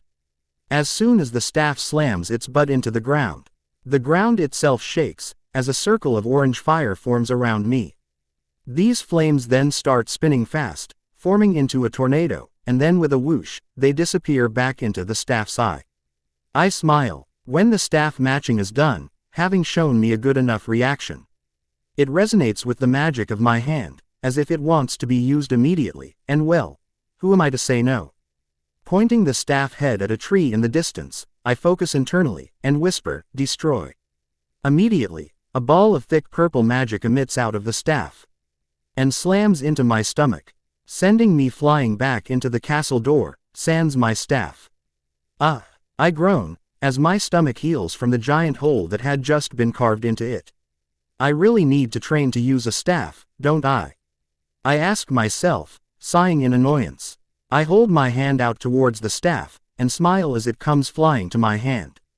There's a soft hum, as if the staff is sorry for harming me, which is what caused me to smile. I know, we both have a lot to learn before we can get competent. So, let's get to it, shall we? I say, to the staff, and to myself. Time for a training montage. This is weird, I mumble, looking at the illusion of culture's DNA strand floating in the air in front of me. Beside it, floated another DNA strand, belonging to another house elf called Holler. Holler was an old elf, almost 80 years old, in fact. Where culture was barely 40 years old, Holler was found by culture in a forest in Greece. The forest is apparently a hotspot for freed Greek elves, where they go to die. And cool, Chur found Holler there just in time to prevent his suicide by a crocodile, and offered him job here, with me. He was too old to do any hard jobs, so I'd hired him for the greenhouses to take care of my plants. Anyway, the reason for my shock is that their DNA doesn't make sense, even with Essex's knowledge now ingrained in my mind.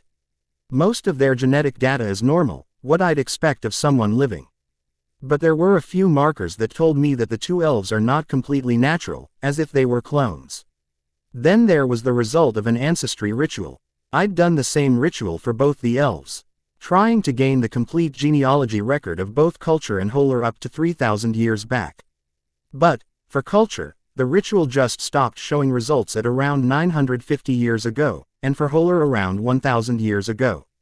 I didn't have any of Blinky's blood, but I assume it'll be the same for her too.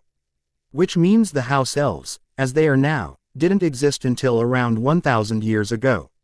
So, what happened then? How did they come alive? Did they just form into existence? No, the clone markers wouldn't have appeared then. So, someone took the blood, or flesh, or something from someone else, and created these elves. Sighing, I wave my hand to turn everything off, and disapparate out of there, appearing in front of the magical library of Alexandria. Walking in after conjuring a Lumos orb, I knock on the door, and enter. Please tell me you found something about elves, because what I found doesn't make sense. I say, when I see Master Onuris working on some translation or the other. Master Onuris looks up, frowning, and asks, "First tell me what did you find?" I shrug, and sit down. He's not going to tell anyone, I doubt it. I say, The house elves, as a breed, didn't exist until around 1,000 years ago. They were created to mimic someone else, I believe. But why, and whom, I have no idea. Master Onyrus sighs, and says, I was afraid of that. I did find something a few months ago in the Temple of Osiris. Hidden very deep within the library. But, I didn't believe it myself until you told me this. And with that, he pulls something out of a drawer, and hands it to me. A scroll, a single scroll. I look at him in disbelief, since this scroll can't have that much information, can it? Scoffing, Master Onyrus says, open it, and then decide whether it is worthless or not. Rolling my eyes, I click the clasp open, and spread the scroll on the table in front of us. I blink in surprise as soon as I see it. It's a tale, written in hieroglyphics. I voice out loud, a bit surprised. And then, I begin to read. Long ago, in the lands of the pharaohs, there existed an alchemist of the highest caliber. He never married, never had children, and chose to focus only on his studies. But, so much of his time was wasted on doing daily chores, that he felt could have been better spent in his chambers, studying. And so, he created an enchanted golem. In a long alchemical ritual had used the blood of the light elves of old, this golem was formed out of the very earth itself. The blood of the light elves had some influence, however, and the golem took the shape similar to a light elf. But, the magic within the ritual wasn't enough to completely mimic the light elf, and so, the new elf golem was small. He had created this brown elf to work as his servant, his maid, gardener, and his cook, all in one. He connected the tiny brown elf to his own magic, and taught it to use simple spells, so that it could take care of the house for him, take care of the chores. While he worked in his chambers, the elf worked the chores. It cooked food for him, washed his clothes, washed the utensils, and cleaned the house. It also took care of the herbs and plants the alchemist had, after some teaching. In just 10 years, the alchemist went from relatively infamous, to famous all around River Nile. His success brought attention to the cause of it, and other mages came to know about the brown elf. A servant made completely out of mud, that took care of all the alchemist's chores. Soon, other people began to ask for a brown elf of their own, and the alchemist, happy to earn more silver, accepted the order. Within a year, he had replicated his feat multiple times, and created 10 more brown elves, and connected them to the magic of the buying mages. Within 3 more years, the number of brown elves had gone up to 1,000, and people from all over the world came to him to buy them. The man became rich and greedy, and abandoned alchemy in favor of becoming even richer. He began getting arrogant, which caused him to anger many a people. I pause before continuing, already knowing where this story will go next. Some of them got together, and killed him. They stole his life's work, his texts and tomes, and even the blood of the light elf that had been in his family's possession for centuries. One of them, an alchemist of some repute, began working on creating a brown elf of his own. Unfortunately, he was not as well versed in alchemy as the alchemist was, and hence, the elves were born different. Just by being born, they not only began to change themselves, these elves began to change the other previous elves. They began to evolve. In 100 years, all the brown elves evolved to speak, they began to understand. They had become truly living, and were slowly becoming even more sentient. Just like the alchemist before them, these people were also killed by more greedy people, and the ritual to create the golems was lost. Having burned down in one of the fights, even just shy of 2,000 brown elves in the entire world.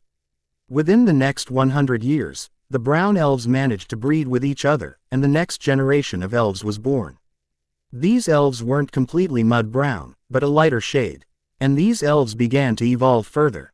They had some emotions, but more importantly they had magic of their own. Unfortunately, no matter how much they had evolved, they couldn't evolve past their purpose.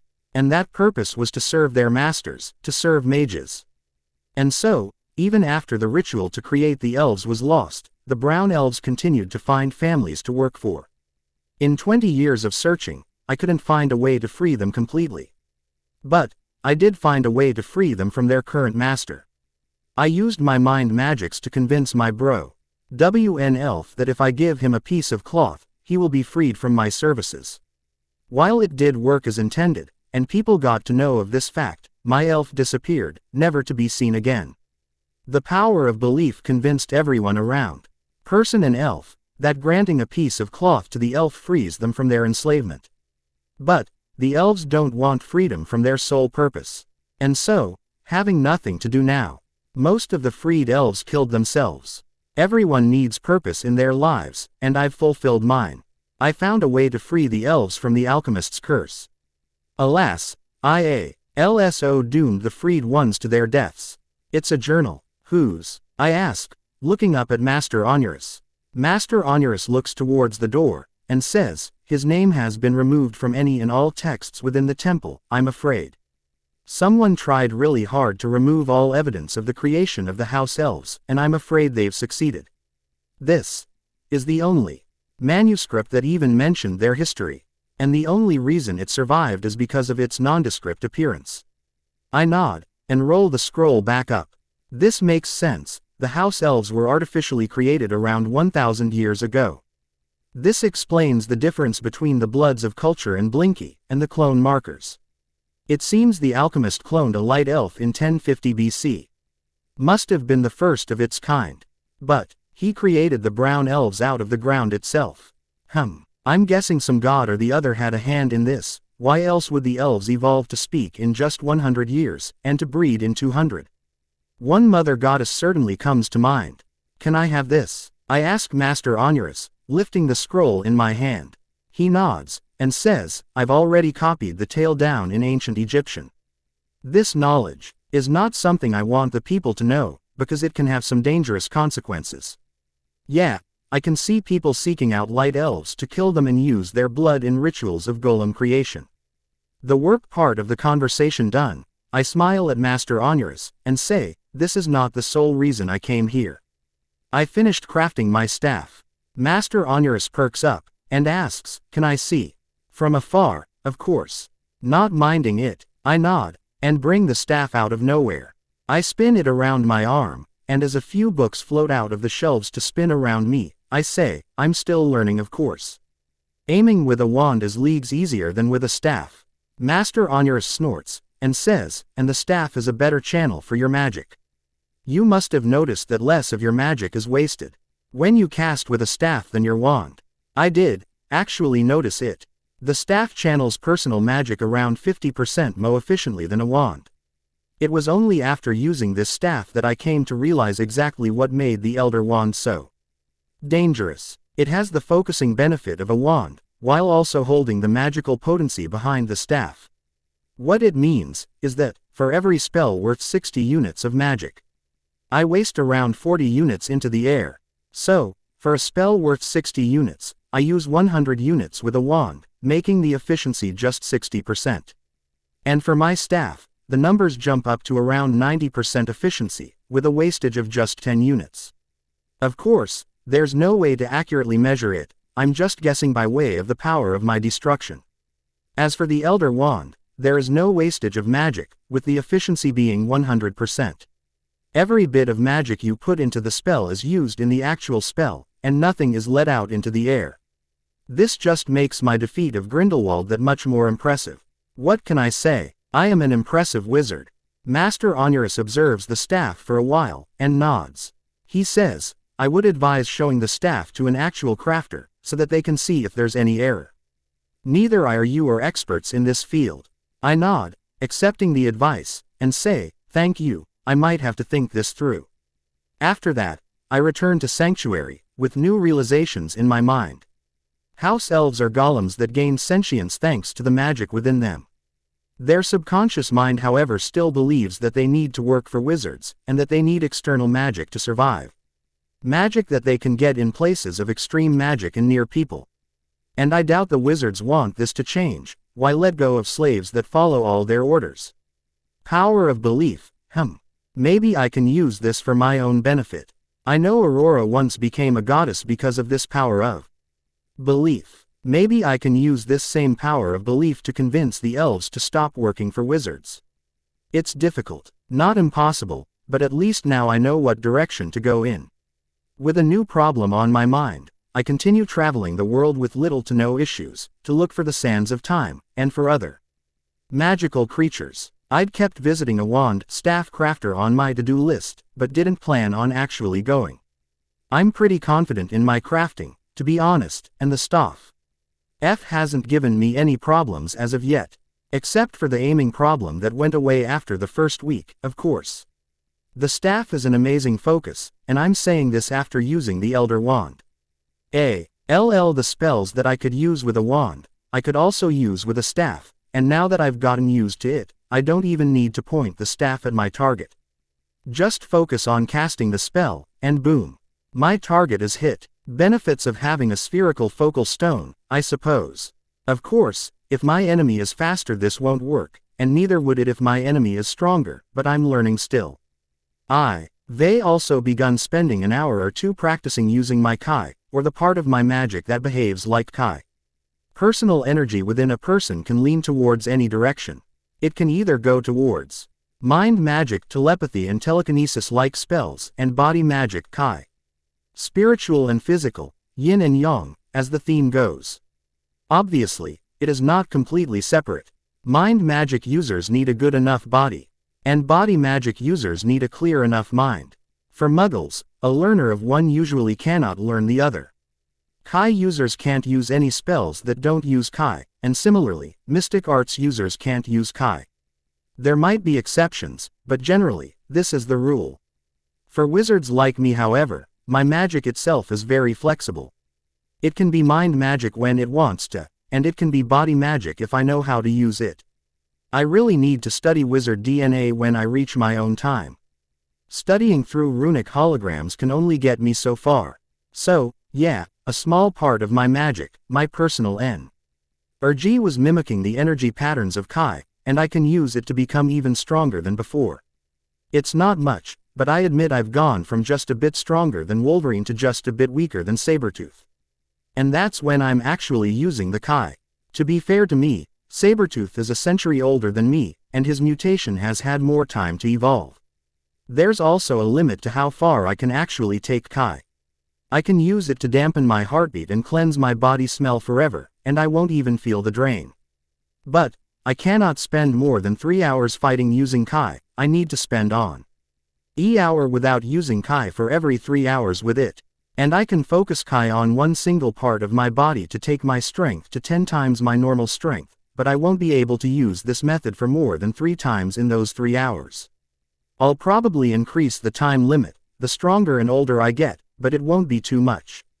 Currently, I was walking through the city of Pataliputra, the capital of the Kanva dynasty in India. The Kanva dynasty was relatively new to the rule, with the previous king Vasudeva being a minister of the Shunga Emperor Devabhuti, the last emperor of the Shunga Empire. Assassinations happen, and Vasudeva becomes the king. And now, Vasudeva's son, Bhumimitra ruled the dynasty. Pataliputra is a pretty lively city in the Magadha region, in what might amount to eastern India. Even in the last life I never paid attention to Indian history, and I'm cursing my old life now. Pataliputra is beautiful, and I only came here now, because I didn't fucking know about it. I was here, not just to enjoy my soul's heritage, no, I was here to visit someone I'd heard about from the Indian locals. Chandragupta, no relation to the Maurya as far as I can tell, is a mage of some good reputation in Pataliputra. He can talk to snakes, give blessings or curses to anyone if the gods agree, he predicts a lot of stuff accurately, and he's a potions master. My reason for seeking him out is twofold. 1. He's a parselmouth, the first one I've heard of in this era, that isn't simultaneously a dark wizard. Hence, he's the only source for any parseltongue magics that might have been lost in time before even Salazar's era. I'm going to visit the Nalanda Mahavihara after this anyway, just to check the world's first residential university, but visiting the actual parselmouth first was a priority. As for the second reason, I'm hoping to learn divination from him. Chandragupta has predicted weather, family reputation, and a lot more, just by looking at either palms, or eyes, or even reading cards. So, yeah, I'm honestly psyched to meet this man, since my knowledge of divination is lackluster. Right before I reach his house, however, I feel a buzz go off on the back of my neck, immediately making me smile widely. One of my alert charms had gone off, and I know which one it is. Dura's dragon eggs were hatching, 1 entire year after I'd gotten them. And there's no way hell that I'm losing the opportunity of seeing that. Chandragupta can wait, my baby dragons won't. Indian sadhus were said to have direct contact with the gods, and some gods even respected these sadhus as authorities. Heck, some sadhus have cursed gods, and gods accepted that. So, yeah, the power scaling needs some work. I won't focus more on Chandragupta, barely half a chapter if that, but hopefully I won't need to. The dragons also won't make too much of an appearance, just like Sly. I cannot write pets very well. The next few chapters will have multiple time skips, so that I can get Mason back to the present. I'm guessing now that it'll take me CH75 to get to 1945 again, but it can extend to CH80. Sorry, I'm just enjoying the past too much. Maybe I should write a FIC based actually in the past. Maybe just MCU though, or just HP. But, it won't happen yet. Thank you for your support. Ta-ta, the Eye of True North. I'd like to say that I am taking a week-long break from writing. Which means, I also won't be posting anything for 7 days. So, 2 chapters lol. The break is because I need to recover from my sleep deprivation and my depression, by taking a relaxing week.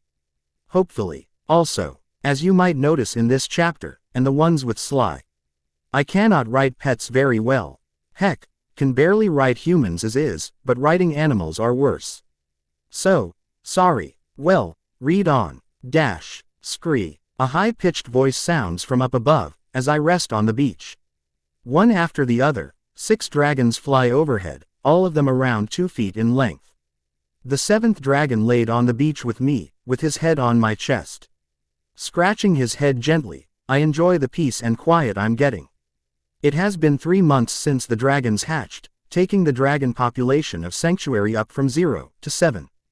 The one currently sleeping beside me was the laziest of the bunch, named Oneiros, while the others were pretty energetic. Hearing a splash, I turn towards the sea, and watch the water rippling. Thanks to one of my dragons diving in. Within a second, Mana, the oldest of the bunch, flies out of the water, a fish in her mouth. With a single motion, she throws the fish into the air, fries it with her flames, and once again catches it in her mouth to eat it. She then drops on the beach to my left, and curls up next to me, her own head on my chest. I ask, "Enjoy yourself, Mana." Mana looks up at me, and screeches at me. While she does that, however, I hear the words hidden underneath the loud voice of screeching, as she says, "Yes, I did, Father. We saw unicorns today." I smile at her excitement, and scratch her own head. I say, "Be careful with the unicorns, they don't like it when someone harms one of them." 7 dragons, 4 females, 3 males. Mana, Oneiros, Painan, Philotimo, Zilivo, Aplistia, and Thymos. All of them named after their most dominant personality traits.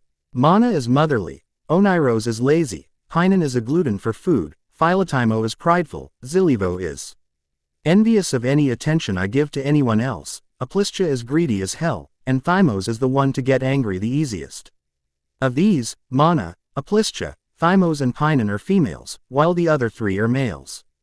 Not exactly creative names, but they do suit my dragons well. Speaking of, here they come.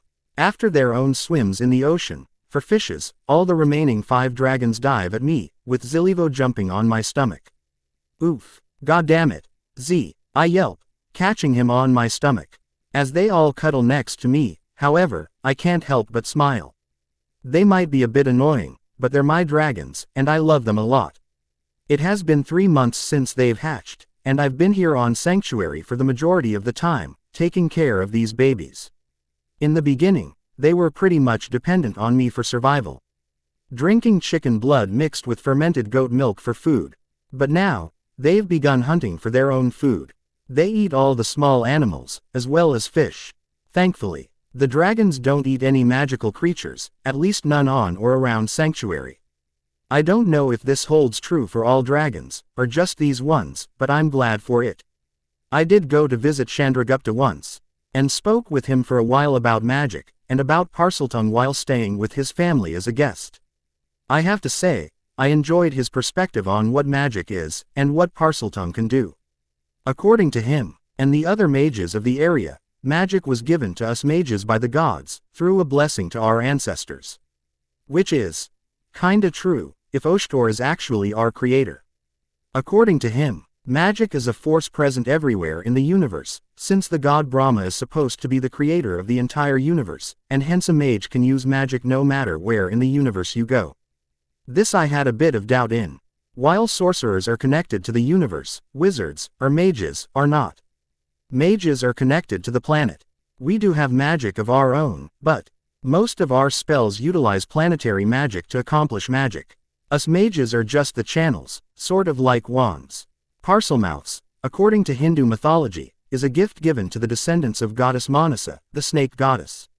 It is a magical language, and it is actually possible to cast spells in the language. I have no idea why I never tried it, but after he showed me some simple spells, I couldn't help but feel stupid. I'd tried saying Lumos in Parseltongue before, with a whole lot of focus and willpower. It did light up, but it only happened because of my willpower and focus, not because of Parseltongue. Just like Greek, Latin, and Egyptian, Parseltongue is a language that's steeped in magic. You just need to focus on the effect, and say the effect you want clearly. Lumos is Latin. I basically said the Parseltongue translation of a Latin word, which did not work. Light, I whisper, as a bright green orb floats out of my chest and remains in the air in front of me. Unfortunately, Chandragupta refused to teach me anything about divination, since whatever he can teach me is supposed to only be taught to his family and his apprentice. And I am none of them. He did point me towards the Nalanda University, which takes students all year round. And for some reason, the Magadha region loves Greek people. So, I had planned on going there soon. I was just waiting for the babies to grow old enough to survive on their own. And now that my babies are independent enough, I can finally leave them to live on sanctuary on their own. But nothing says I need to leave right at this moment. While being surrounded by my babies, walking through the gates of the Nalanda University, I look around with a smile. The architecture here reminded me of the temples I'd seen in my old life, with thick stone walls, carved with the idols of gods and the tales of old. This was very nostalgic, and even if I'd left that identity behind, I can't help but feel glad that I'm here. Hello, can I help you?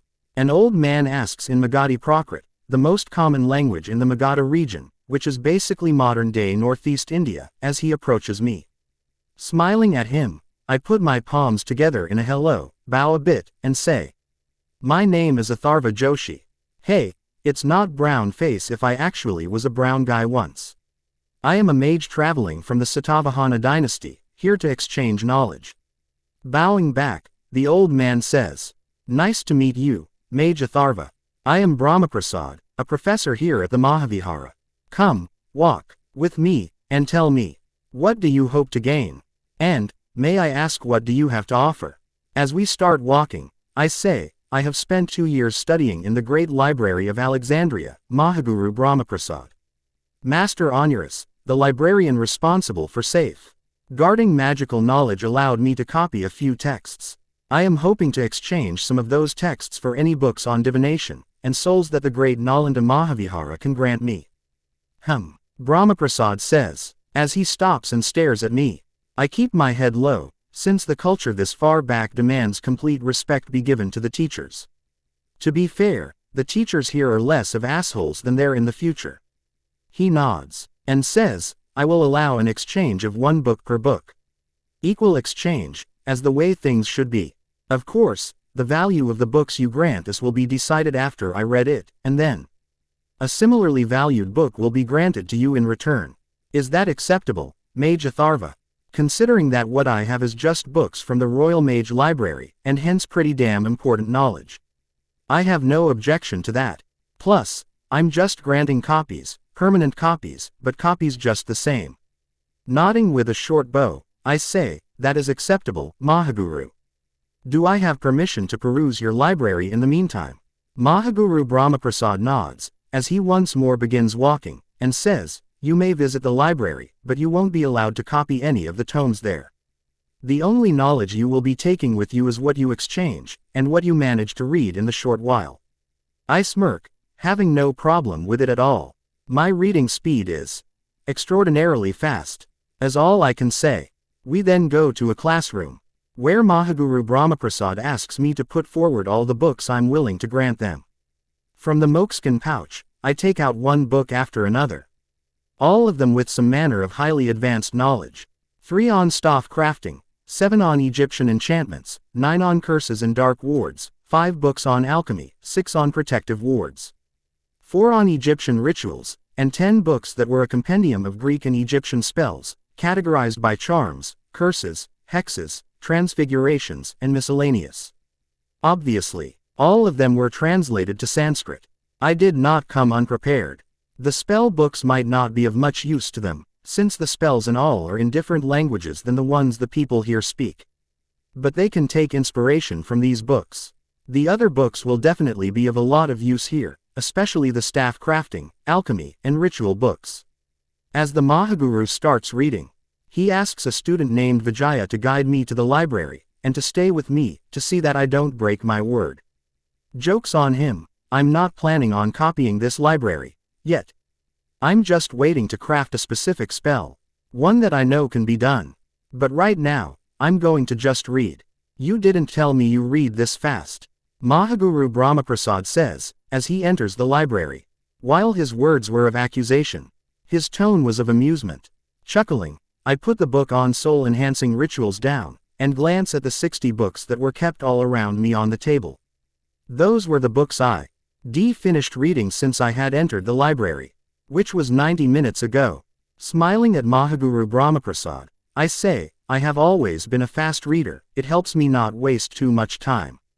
But, what I'm doing is memorizing pages, not actually reading them. It still takes me at least quarter of a second to memorize a single page, and store it in my mind's library, which is why it took me 90 minutes to read just 60 books.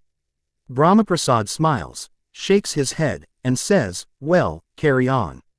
An agreement is an agreement. The other professors are currently enjoying reading the material you brought us, so I wanted to ask you. What subject matter would you want the books for? I'd already decided on my subjects, so I don't have to think a lot before I answer. I would prefer books that give a detailed study of divination, soul magic, rituals, and parcel magic. Whatever you believe to be a suitable exchange will be appreciated, Mahaguru Brahmaprasad. Divination, because that is the one subject I'm the most lacking in. Soul magic, because this one Sanskrit book that I'm actually reading instead of memorizing gave me a lot of revelations. Rituals, because, well, I'm hoping to become a master in them. And parcel magic, because I have no idea what is possible and what's difficult.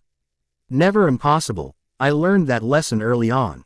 Nothing's impossible, only difficult or highly improbable, when it comes to magic.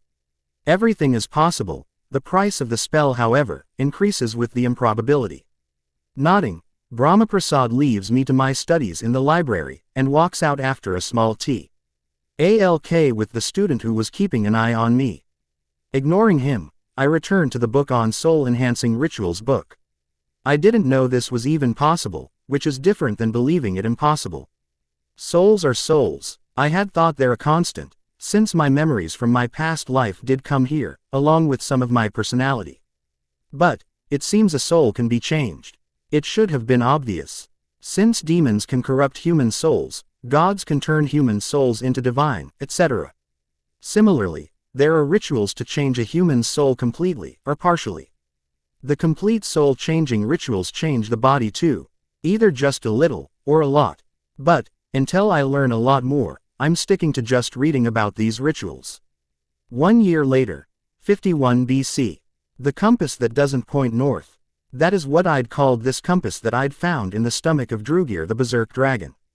Actually, I'd found it amongst the possessions of the witch he'd swallowed whole, but that's besides the point.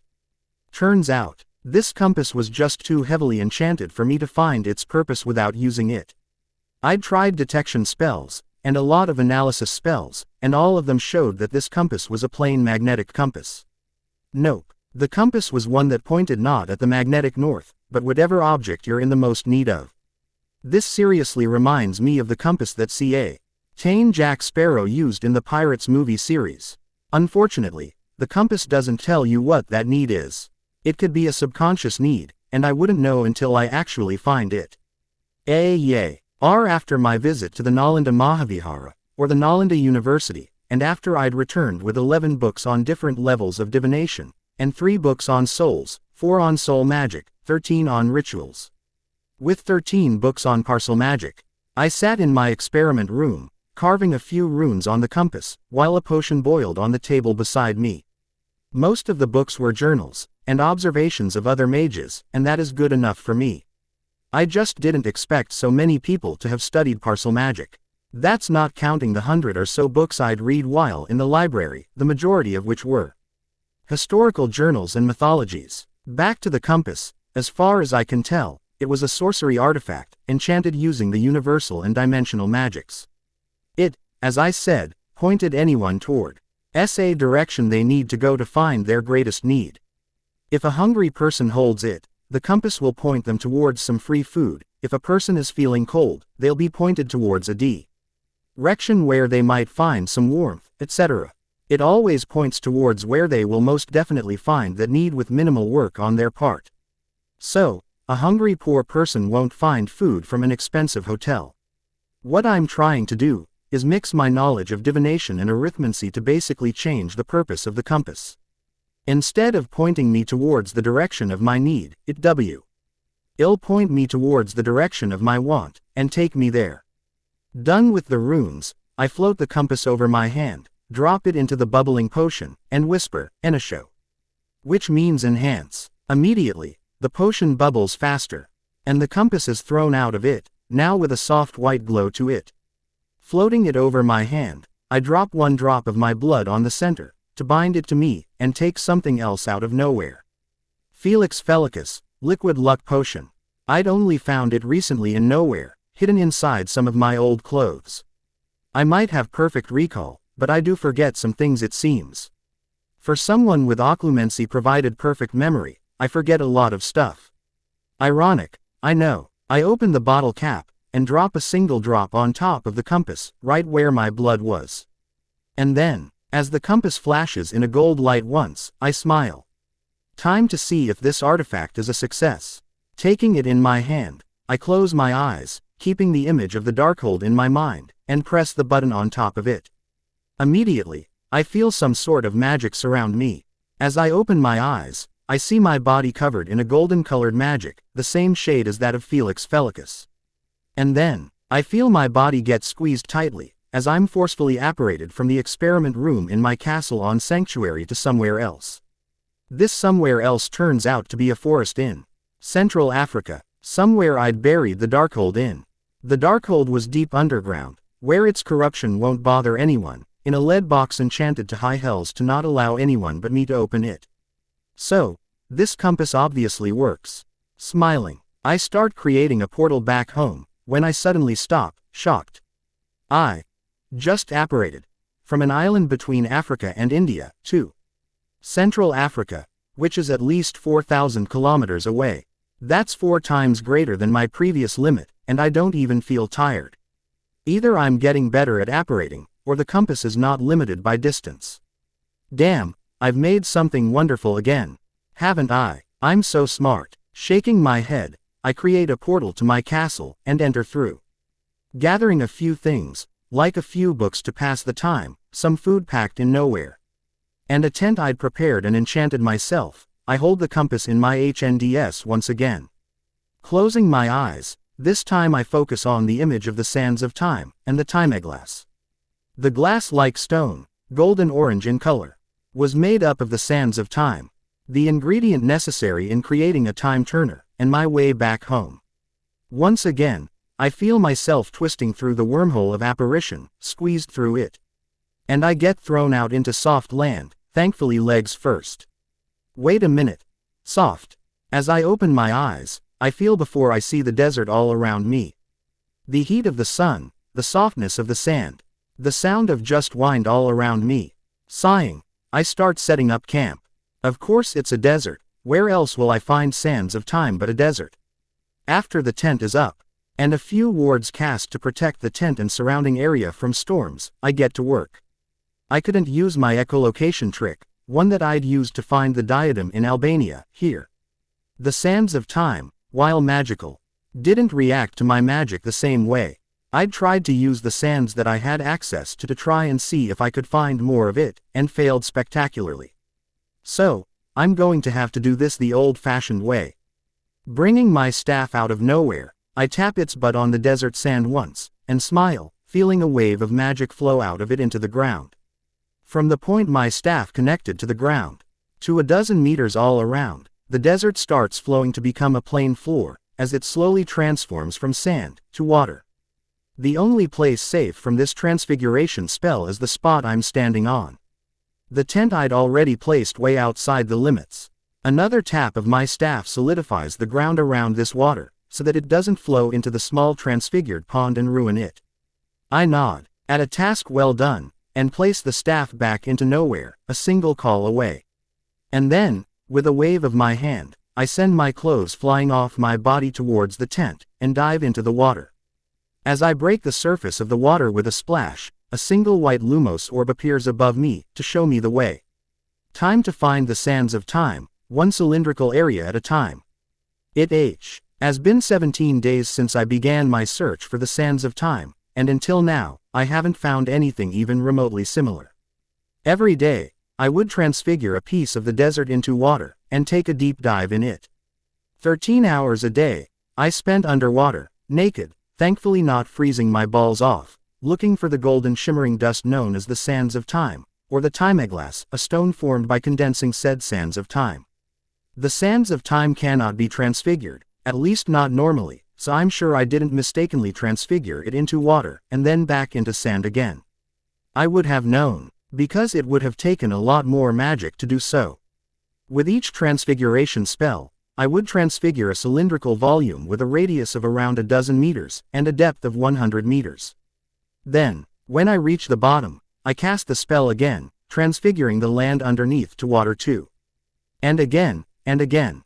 I did this for a kilometer each time, transfiguring dry solid earth when the sand ended, and then I came back up to dispel every transfiguration spell because I couldn't find anything. But I haven't lost hope yet. The Sahara Desert, which is where I was brought by the compass, is a big place. If the compass brought me here, then it must mean that the sands of time are here somewhere, I just need to find it. On the 18th day, as I prepare to transfigure the next patch of the desert to water for my dive in, I am stopped by something surprising. A voice. "You don't belong here." The voice, definitely male, says, from behind me, in Greek. You see, if I wasn't me, I would have believed it to have been an auditory hallucination, brought on by 17 days of heat and loneliness. But I am me, and hence, I am sure that it was no hallucination. My healing F.A. cedar prevents me from getting a heatstroke, while my mind has already faced worse, longer periods of loneliness from myself. "You don't belong here," the voice repeats, as I start standing back up from my kneeling position on the desert floor. Slowly, I turn towards the voice, and see a man in front of me, wearing clothes that look weird as fuck. A yellow robe, with his chest halfway open, resting on just his shoulders. A yellow collar that went up to the back of his head. A yellow belt around his hip, with the symbol of infinity branded on it. A single bright yellow underwear, worn on top of a skin-tight off-white pant. As if he believes himself to be a yellow Superman. 2 wristbands, and a headband, thankfully gold in color and not yellow. He was scowling at me, as I observed him, amused at his choice of clothing. But then, I see it, something that's just peeking out of his robe. A locket, made of an alloy of orichalcum and gold, hung around his neck. And it was damn recognizable even if I haven't seen it, ever. The Eye of Agamotto, the protective shell of the Time Infinity Stone. Which means, this man was the Sorcerer Supreme, and I finally understand the meaning of his words. Nodding, I say, "I think if I didn't actually belong here, you would have sought me out before this time, Sorcerer Supreme." The man points his palm at me, and says, "You're an aberration, wizard. You don't belong here." For fuck's sake, does he not know any other words? But then, I am forced to immediately apparate away from the place, when the man shoots a red-colored mystic bolt at me. As I reappear a few dozen feet away from that point, I see the sand scorching red, already turning to glass. I glare at the wielder of the Eye of Agamotto, and ask, "What kind of sorcerer supreme are you, to attack first without asking any questions? Shouldn't he already know everything about me, thanks to that eye around his neck? I've been here for 5 years already, he should have seen my entire bloody life play out during this time." The man points his palm at me once again, and shoots another red bolt of magic at me. A bit angry now, I create a portal to his back, in the way of the mystic bolt. The angry red beam of magic goes through the portal, and towards the sorcerer's back. Unfortunately, a barrier forms around him, stopping his own mystic bolt from harming him. It is when I created the portal that I felt it.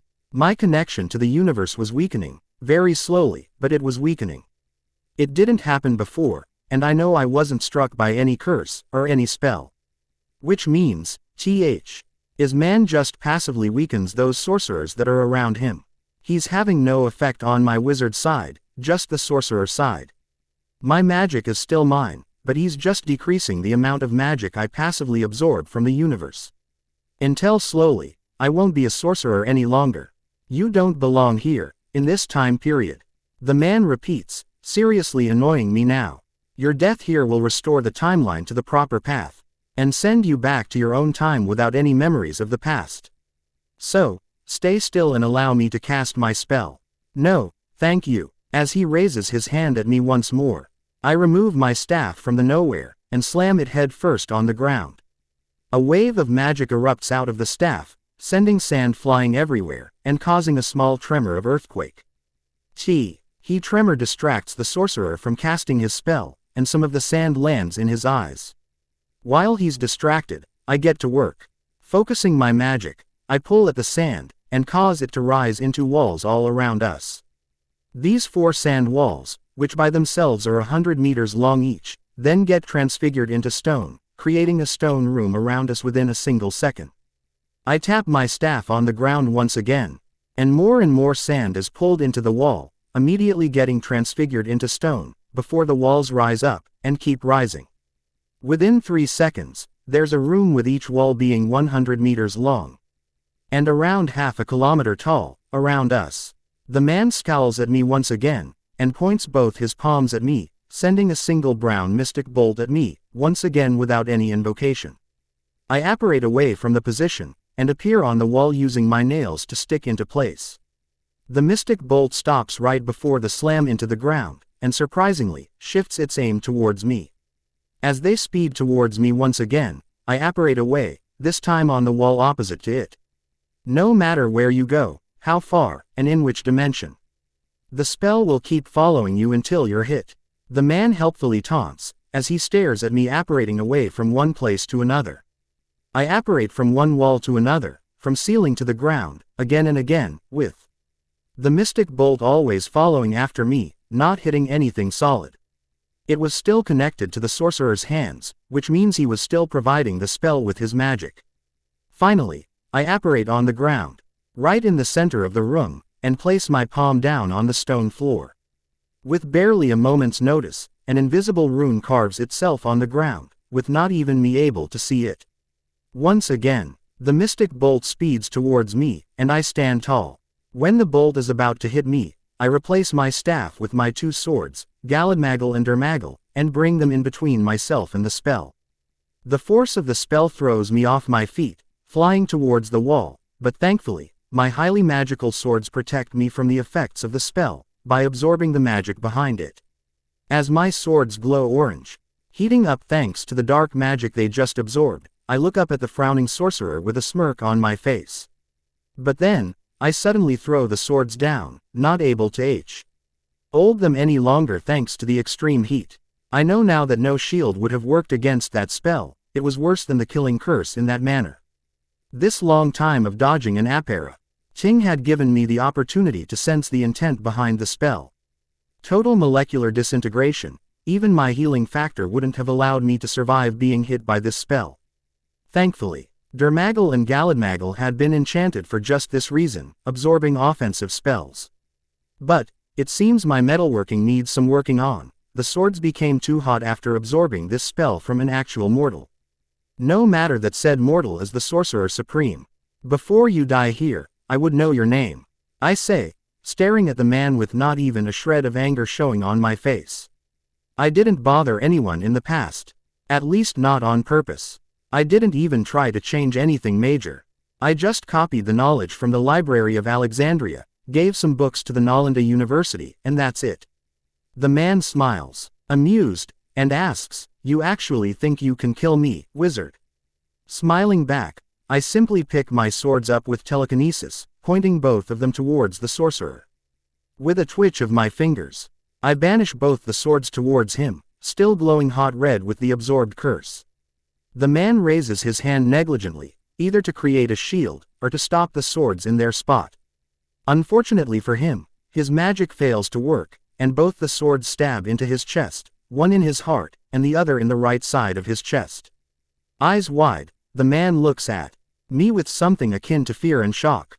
As his body begins glowing orange, thanks to the spell absorbed within the swords now destroying him from the inside out, I point at the walls. The man looks at each of the walls one by one, now down on his knees, and sees 6 blue runes that glow with my own magic.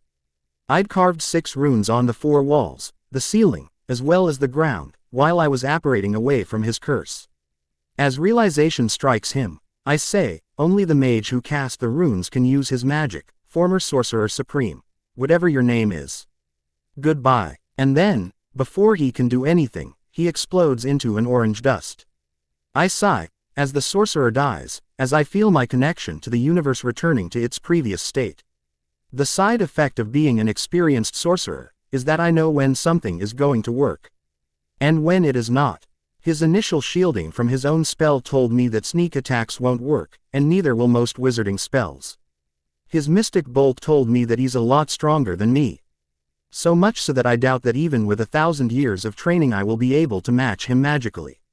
Which is supposed to not be possible, but I did just say a few months ago that nothing is impossible when it comes to magic. His soul must have been changed fundamentally, to allow him to store and channel that much magic. But, I wonder why the Sorcerer Supreme even attacked me. Speaking of, where's the Time Stone, or even the Eye of Agamotto? It was supposed to have fallen here somewhere. Fuck, it's not over yet. Summoning my swords back towards me, I use them to carve a 3 feet wide circle around myself. And then, I take my staff out of nowhere, and slam its butt into the ground, creating a barrier of magic in a cylindrical shape around me. I do it just in time, when everything around me explodes in a fiery explosion. Thankfully, my barrier protects me from the majority of the damage, while only a few rocks manage to sneak past, and hit my head. As the dust cloud starts settling down, the stone room I had conjured now once more turned into sand, I hear the same man's voice say, "You are an annoying pest, wizard. Just accept your fate, and go back to your own timeline."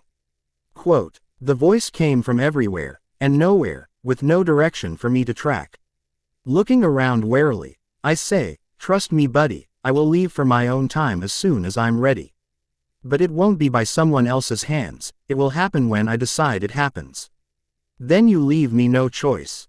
Die." The man yells, as he reappears in front of me, now in the form of a giant floating head. What the fuck? But before he can attack me, something else happens. 2 portals form on the ground, one to my right, and one to my left. The one to my right was orange in color, while the one on my left was orange with a tint of green. The person that walks through the orange portal is a woman that looks like she's in her 50s. She was dark-skinned, with completely white hair, wearing a plain black robe, with a few gold trims here and there. The woman was beautiful, but in an ethereal sort of way. Then, I noticed something surprising around her neck. The Eye of Agamotto. Another Eye of Agamotto. Hearing the sound of footsteps, I turn towards the orange-green portal, and see 2 people walk out, both of them really familiar, yet surprising to my sights. One of them was dark-skinned, short dark hair, with a dark green sorcerer's robe on him, although they looked different than what the 2 Eye of Agamotto wielders were wearing. The second was fair-skinned, with a goatee on his face. He wore blue sorcerer robes, the same style as the dark-skinned man, with a simple addition of a red cloak flying around behind him. He also had another surprising addition around his neck, in the form of a familiar locket. Another Eye of Agamotto. These two people, however, were really familiar to me, not to Mason Avs, no, but to my previous life. The dark-skinned man was Baron Karl Mordo, while the fair-skinned man was Dr. Stephen Strange, both of them sorcerers from the 21st century. What the fuck, then, were they doing in the 1st century BC? Well, if the extra-pronounced scowl on the disembodied head of the evil sorcerer supreme is to be trusted, it's related to him. Fucking time travel. I'm hoping to finish the past arc before CH80, while also setting up his lover. So, wish me luck. Thank you for your support. Ta-ta. Sice Neg. A short chapter. Sorry for this. This chapter fulfilled everything I wanted to include here, and extending it more would have been unsatisfactory. Sorry. 3 Sorcerers Supreme. 3 Eyes of Agamotto. 3 Time Infinity Stones. And me, the only person who has no idea what the fuck is happening over here. Quote, was there a Sorcerer Supreme convention planned or something? If so, I'd like to say that I am not a Sorcerer Supreme. Hell, I'm barely a sorcerer. I ask, after Doctor Strange and Karl Mordo walk forward with their hands glowing orange with the Dao mandalas, both of THM staring at the floating head in front of us. Doctor Strange glances back at me, and says, if you're not a sorcerer, then I suggest you to take a few steps back, mister. The way he understood my ancient Greek words, and the way his own answer came to me in English, Greek, and Egyptian all at once, I understood that a translation spell was at work. Atharva Joshi, I answer, introducing myself while not doing as he told me. The name was because my face was currently of my Atharva Joshi persona, and that is what I'm staying as for a while now, and I'm not defenseless. Despite not having an infinity stone around my neck, I'm a wizard, a sorcerer, and a mutant. I'm anything but weak, right? Doctor Strange says, frowning a bit at me. The female sorcerer supreme walks forward, her hand crossed in front of her chest, and she says, might I suggest first dealing with the magic thief, fellow sorcerers? We can have a conversation later, if we want to. She then spreads her fingers apart, and pulls her hands away from each other, casting gestures to open the Eye of Agamotto. Nodding, Doctor Strange does the same, and says, Mordo, stay back. I might need your magic to succeed. Mordo stands behind Doctor Strange, and puts his hand on Doctor Strange's shoulder. All the while, I look on in curiosity. Hey, I might not be weak, but these are 3 Infinity Stones. Or 3 copies of the same Infinity Stone, and I have 0 experience with them. The floating head opens his mouth, having not stayed idle, and shoots a green beam of magic. The same color as that of the Time Stone, at us. Seeing that the 2 Time Stone users weren't ready, and were still in the middle of casting gestures to complete the spell, I drop down and slam my palms on the ground, pushing my magic into the sand. The piece of land underneath us suddenly solidifies, and floats up, taking us with it. The beam of green time magic that the floating head had thrown at us harmlessly passes from underneath us, and slams into the ground. The spell hits more sand, and causes said sand to completely disappear. If my guess is right, it was erased from time itself, which is scary to say the least. Thank you, Mage Atharva. The female sorcerer supreme says. Wait. He's a mage. I never thought I'd get to see. Doctor Strange begins, as he turns back to look at me. Later, Strange. Deal with Sice Neg first. I can feel my magic losing weight. Karl Mordo says, interrupting whatever Strange was about to say. And then, as one, the 2 sorcerers supreme on my side point their green glowing hands towards Sice Neg, and shoot 2 beams at the floating head. The floating head opens his mouth, and sends another beam at us. The 3 beams of green magic collide in the middle, 2 against 1. But surprisingly enough, the single beam was more than strong enough to give the 2 beams a tough fight. For a few seconds, nothing happens, and the beams just collide into a single spot in between us, forming into an orb of concentrated magic. Just by fighting with one another, these beams were causing the surroundings to be messed up. It was as if we were out of time, out of the flow of time. One moment I would see myself looking at myself through a thin glass, and the next I would see myself and Tatiana cuddling together. Then I saw myself dodging black daggers thrown at me, and the next moment I saw myself talking with the female sorcerer supreme, both of which haven't happened yet.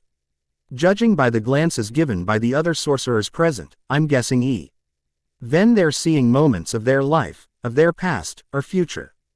The 3 time stones fighting with each other, had connected with each other. They were resonating, and causing us to phase out of the time stream.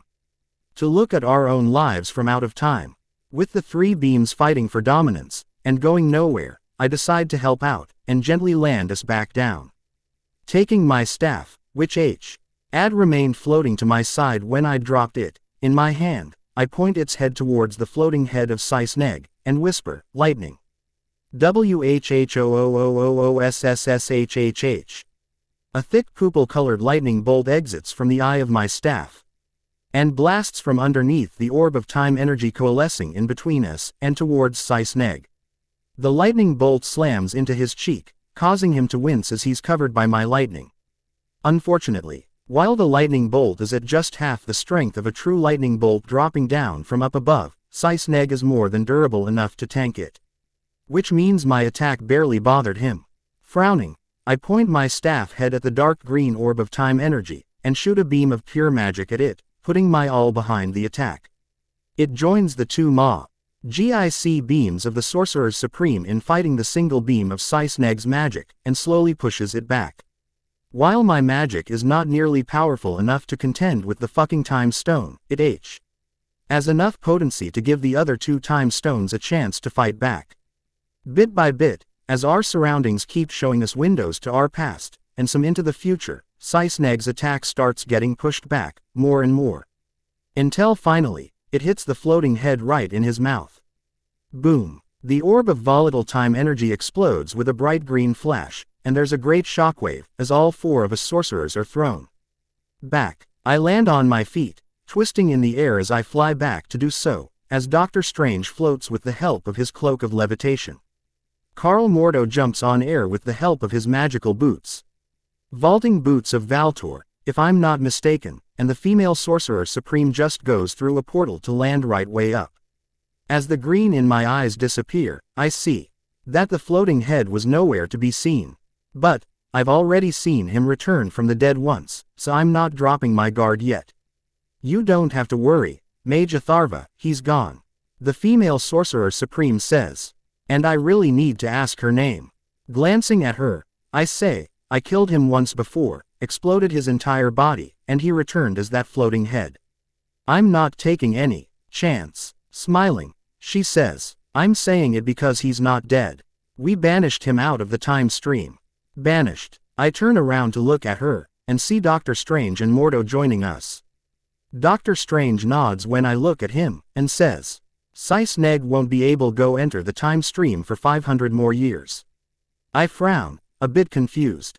That doesn't even make sense. If he's out of the time stream, what decides 500 years have passed? But I'm ignoring it for now. Instead, I ask, now, gentlemen, lady, who the fuck was that? Doctor Strange looks annoyed towards me, and says, that was Sisneg, a sorcerer from 3,000 years into the future from now. He found a spell that would allow him to change time without any consequences towards himself. He modified the spell to take him backwards from his time, to the moment that time came to exist. At the beginning of the universe. He wants to absorb all magic, and become God, the creator of the universe, to recreate the universe in his own image. Oh, damn, that's why. I felt my connection with the universe getting loose with every moment I spent with him. He was literally sucking the magic from all around him. Doctor Strange then opens his Eye of Agamotto again, and says, I would love to talk with a mage. But I'm afraid I need to follow Sisneg, to ensure he doesn't cause any more damage to time. Goodbye. As he starts creating a portal with the energy of the time stone, I glance back at the place Sisneg exploded in, and turn back. Then I turn right back, ignoring the casual time portal that Doctor Strange just created, and start walking towards Sisneg's place of explosion. Magnificent, isn't it? The female sorcerer supreme says, seeing me admire the view in front of me with a lot of fascination in my eyes. There, right in front of me, was something They've been looking for as long as I've been here. 5 years, I've been in the past, and I find it. Now, the sands of time. I could feel it. This is what I was looking for, even if the color didn't match. Where the sands of time are golden. This sand in front of me was green. 5 years, I sought this sand, and I find it because a time-traveling sorcerer supreme sensed a temporal aberration in me. And fought another time-traveling sorcerer supreme with the help of the current sorcerer supreme, which caused an explosion leading to the creation of the sands of time. And I was here because of an explosion of said sands of time. That happened 2,000 years into the future. What a magnificent time loop. I caused the creation of the sands of time, and I came to the past because of the sands of time. Causality, a wonderful phenomenon. Yes, I say, answering the female sorcerer supreme's question. I'm guessing you're the actual sorcerer supreme of this time period. As I turn back to look towards the woman, turning away from the sand for now, she nods and says, "My name is Aisha, and yes, I am the sorcerer supreme." It's not ready yet, by the way. The sand. What do you mean? I ask, looking back towards the green patch of the desert, as opposed to the golden of the rest of the Sahara. Smiling, Aisha walks a few steps forward, and says, "What you see now is just the start of the process. The chaotic time magic within the sands need to settle down before you can use them, at least for a decade or two. If you use even a single grain now, then..." She leaves the statement open, as both of us stare at the green sand with open wonder. She doesn't have to say anything, though, because I understand it very well. Then I could be sent careening forward or backwards in time, centuries or millennia off my mark. No matter how precise my calculations may be, I finish for her. Fuck. These tiny green grains of sand are basically supercharged sands of time, which is exactly what actually brought me to the past. If a time watch meant to travel a maximum of 30 days in the past can send me 2,000 years back, what might happen if I use the time stone's direct energy, which can already go back 20-50 years or something? Judging by Dr. Stephen Strange's presence here. Yeah, I'm not messing around with them yet. Turning towards Sorcerer Supreme Aisha, I ask, "Can I secure this area then? You're the expert in time energy here." Currently. Nodding, the woman waves her hand towards the green patch of land, and says, "Have at it. This isn't the only place it has happened, anyway, so you ain't going to change a single thing for your past." I frown, easily making connections this time. I ask, "The resonance between the 3 stones caused such spots to appear everywhere on the planet?" Chuckling, she says, "Not everywhere. No, I cannot sense exactly how many points there are on Earth, but there are at least a dozen that I know of, on the surface. There may be more, not to forget the spots that are under the surface. Or even underwater, but none of them are as large as this spot, so don't worry." I nod, and raise my staff up a bit. With a single tap on the ground, I cast the Fidelius charm on the patch of green sand. With myself as the secret keeper. Tapping the staff once more, I cast a ward to prevent the green sands from leaving the warded area. The area wasn't that large. Barely 4 meters wide at the largest point, in a roughly spherical shape.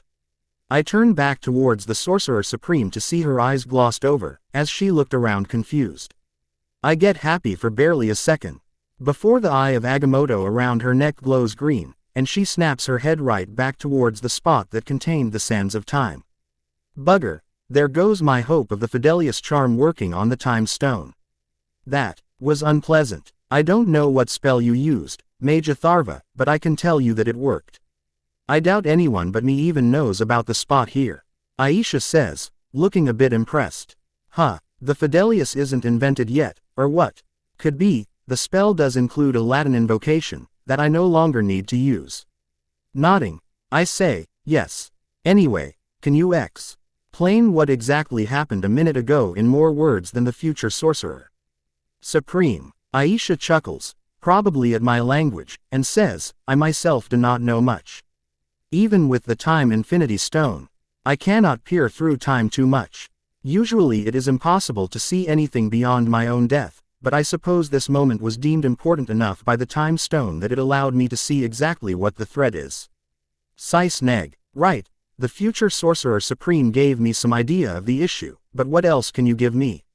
I ask, ignoring the fact that the time stone can apparently decide if a matter is serious enough to allow seeing into the future or not. Smiling at my impatience, Aisha slowly explains, Cisneg is a sorcerer from a time where almost 3/4 of the entire human population can use the mystic arts. But the magic that the universe has allotted to the planet is finite, and hence, the most these sorcerers can do is float a few things and create some sparks to appear. Huh, I say, a bit surprised. I didn't know there's a limit on how much magic everyone can use through sorcery. I always thought that the magic of the universe is infinite, sort of like the universe itself. Is this why there's only a few thousand sorcerers on Earth at any given time?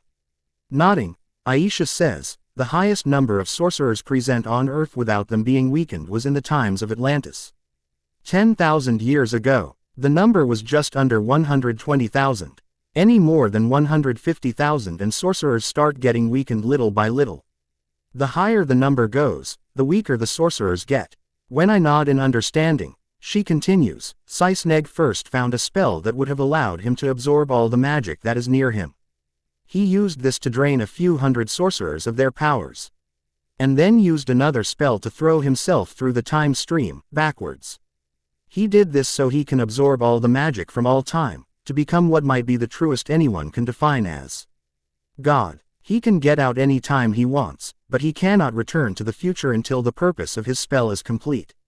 So, banishing him for 500 years means that he can enter the real world for 500 more years of his travels, also disallowing him to absorb anything more than the bare minimum of magic from these years.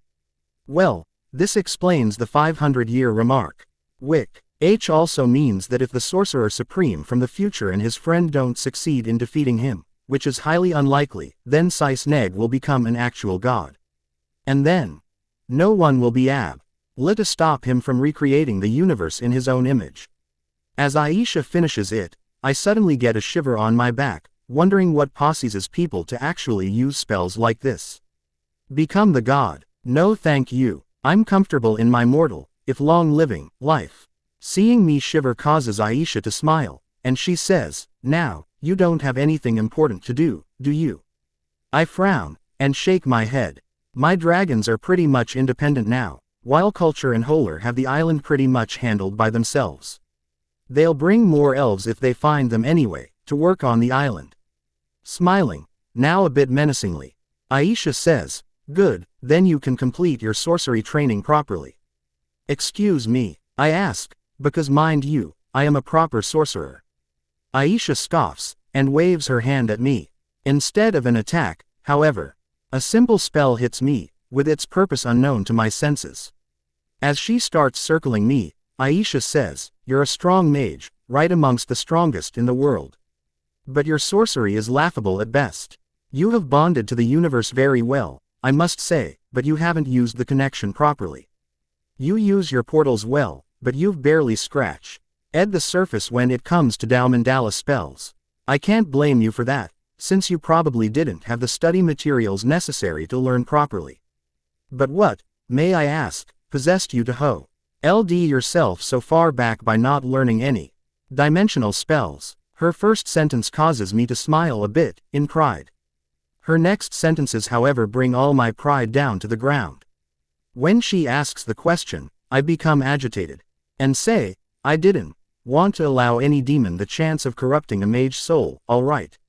I've already witnessed Set and some tentacled demon become hungry at the thought of possessing my soul, a mage's soul. So I know I was in the right there. Surprisingly, Aisha scoffs, and asks, you think I allow these demons access to my soul when I use their magic, mage?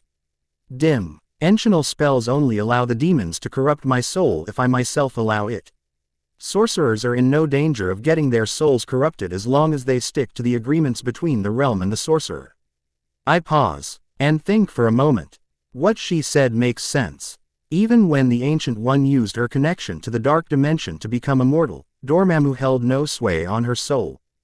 Did Salazar's words in the journal just color my opinions? I saw him say that wizards don't use dimensional magic, and I said, Makes sense, don't want our souls to get corrupted by those nasty demons. Sighing, I nod at Aisha, and say, you're right, I've held myself back, and I haven't learned sorcery properly. What do you suggest I do, Sorcerer Supreme? Aisha squints her eyes at me, probably suspicious at seeing my opinions change so soon. But, she must have found truth to my words, as she says, come with me to Kamar Taj. I will teach you properly, beginning with the start, the same way I teach any of my new acolytes. New acolytes. This might be the stupidest idea I've ever had, but if this works, this will turn me into the best sorcerer I could be. What if I turn myself into an actual new acolyte? I ask, taking a moment to think this through. How so? Aisha asks, frowning in confusion. Smiling wide, I say, culture. With a pop, the elf appears in front of me, and looks up in expectation. I smile at him, and say, for the next 5 years, I will be indisposed.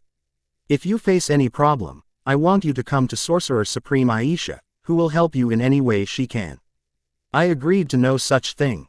Aisha dryly points out, waving my hand. I say, I will owe you for whatever help culture needs of you. 5 years of support is all I ask. With a sigh, Aisha nods, accepting the request. I turn towards culture, and say, if anything requires my attention, you will come to her. Do not, under any circumstances, come to me unless I call for you. Tell the same to Holler. And keep up with the duties of assigned you. You may continue with the recruitment process if you find any more elves, binding with them in my stead as the head elf. Head elf. Culture squeaks, a bit overwhelmed. To be fair, I barely trusted him before these years of working together, thanks to his work for her Poe. Nodding, I say, yes, from now on, you're my head elf. You may go back home. With a pop, a tearful culture leaves us alone, as Aisha looks at me in expectation. She says, what is this plan of yours, that will leave you incapacitated for 5 years, while still allowing you to learn sorcery? Smiling, I say, easy. I'm going to lock away all of my memories, of myself, magic, sorcery, and even my gifts, up until this moment, making me a completely blank slate, for 5 years. Then, either you unlock those memories once my training is complete, or the memories get unlocked by themselves after exactly 5 years. Of course, there will be redundancies in cases of extreme danger, but still. This is definitely the stupidest decision I've ever made in both my lives. Well, time to shed the identity of Athreos Eidos, and even Mason Avs. Time to become Atharva Joshi completely. An Atharva Joshi with amnesia. He knows it won't happen, but his previous beliefs will interfere in his training. If I do write the years of his basic training, it will be 2 chapters at most. And probably not through Atharva's POV. I can't exactly write when it won't even be Anyway, thank you for your support. Thank you for the love you guys show me, and thank you for your money, even if it's not the reason I write. Ta-ta. Atharva Joshi. Aisha, once a born mage, then a priestess of the goddess Maat, and now, Sorcerer Supreme. Amongst others, her duties as the Sorcerer Super included safeguarding her reality against threats from outside it. And time travelers, unluckily enough for them, came right under her purview. Usually, the time traveling would be minor, a few years to a decade at most. But sometimes, an ambitious soul would decide to go back further, coming to her time from centuries in the future. And time traveling 2,000 years into the past. That just wasn't done, usually. Which is why, when Atharva Joshi, or as she had first known him, Athreos Eidos, came to her time from exactly 2,000 years into the future, thanks to some accident with an unknown temporal artifact. She had her eye on him. She might not have been able to use her usual scrying methods to do so, but the Eye of Agamotto, or even the Orb of Agamotto, didn't let any protection spell come between their purposes. And while she didn't know what kind of life this Athreos lived before he came to this time, she knew that he was battling a Dark Lord, and that was enough for her to not immediately kick him out. She had used the Eye of Agamotto to get a brief flash of Atharva's final moments in his time, to get a read of what had happened. So, she just kept an eye on him, from afar. Until he caught the attention of someone else, someone she didn't see coming.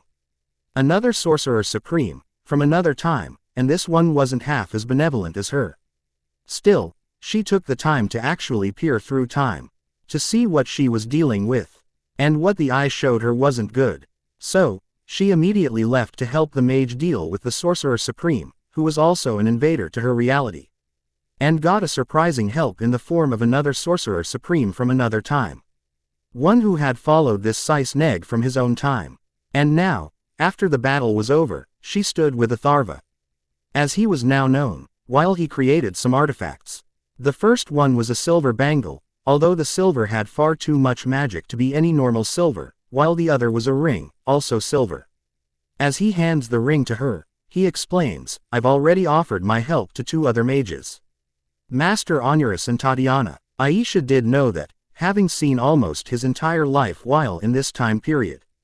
But, she doesn't voice it out. She knew from experience that people don't like being spied on.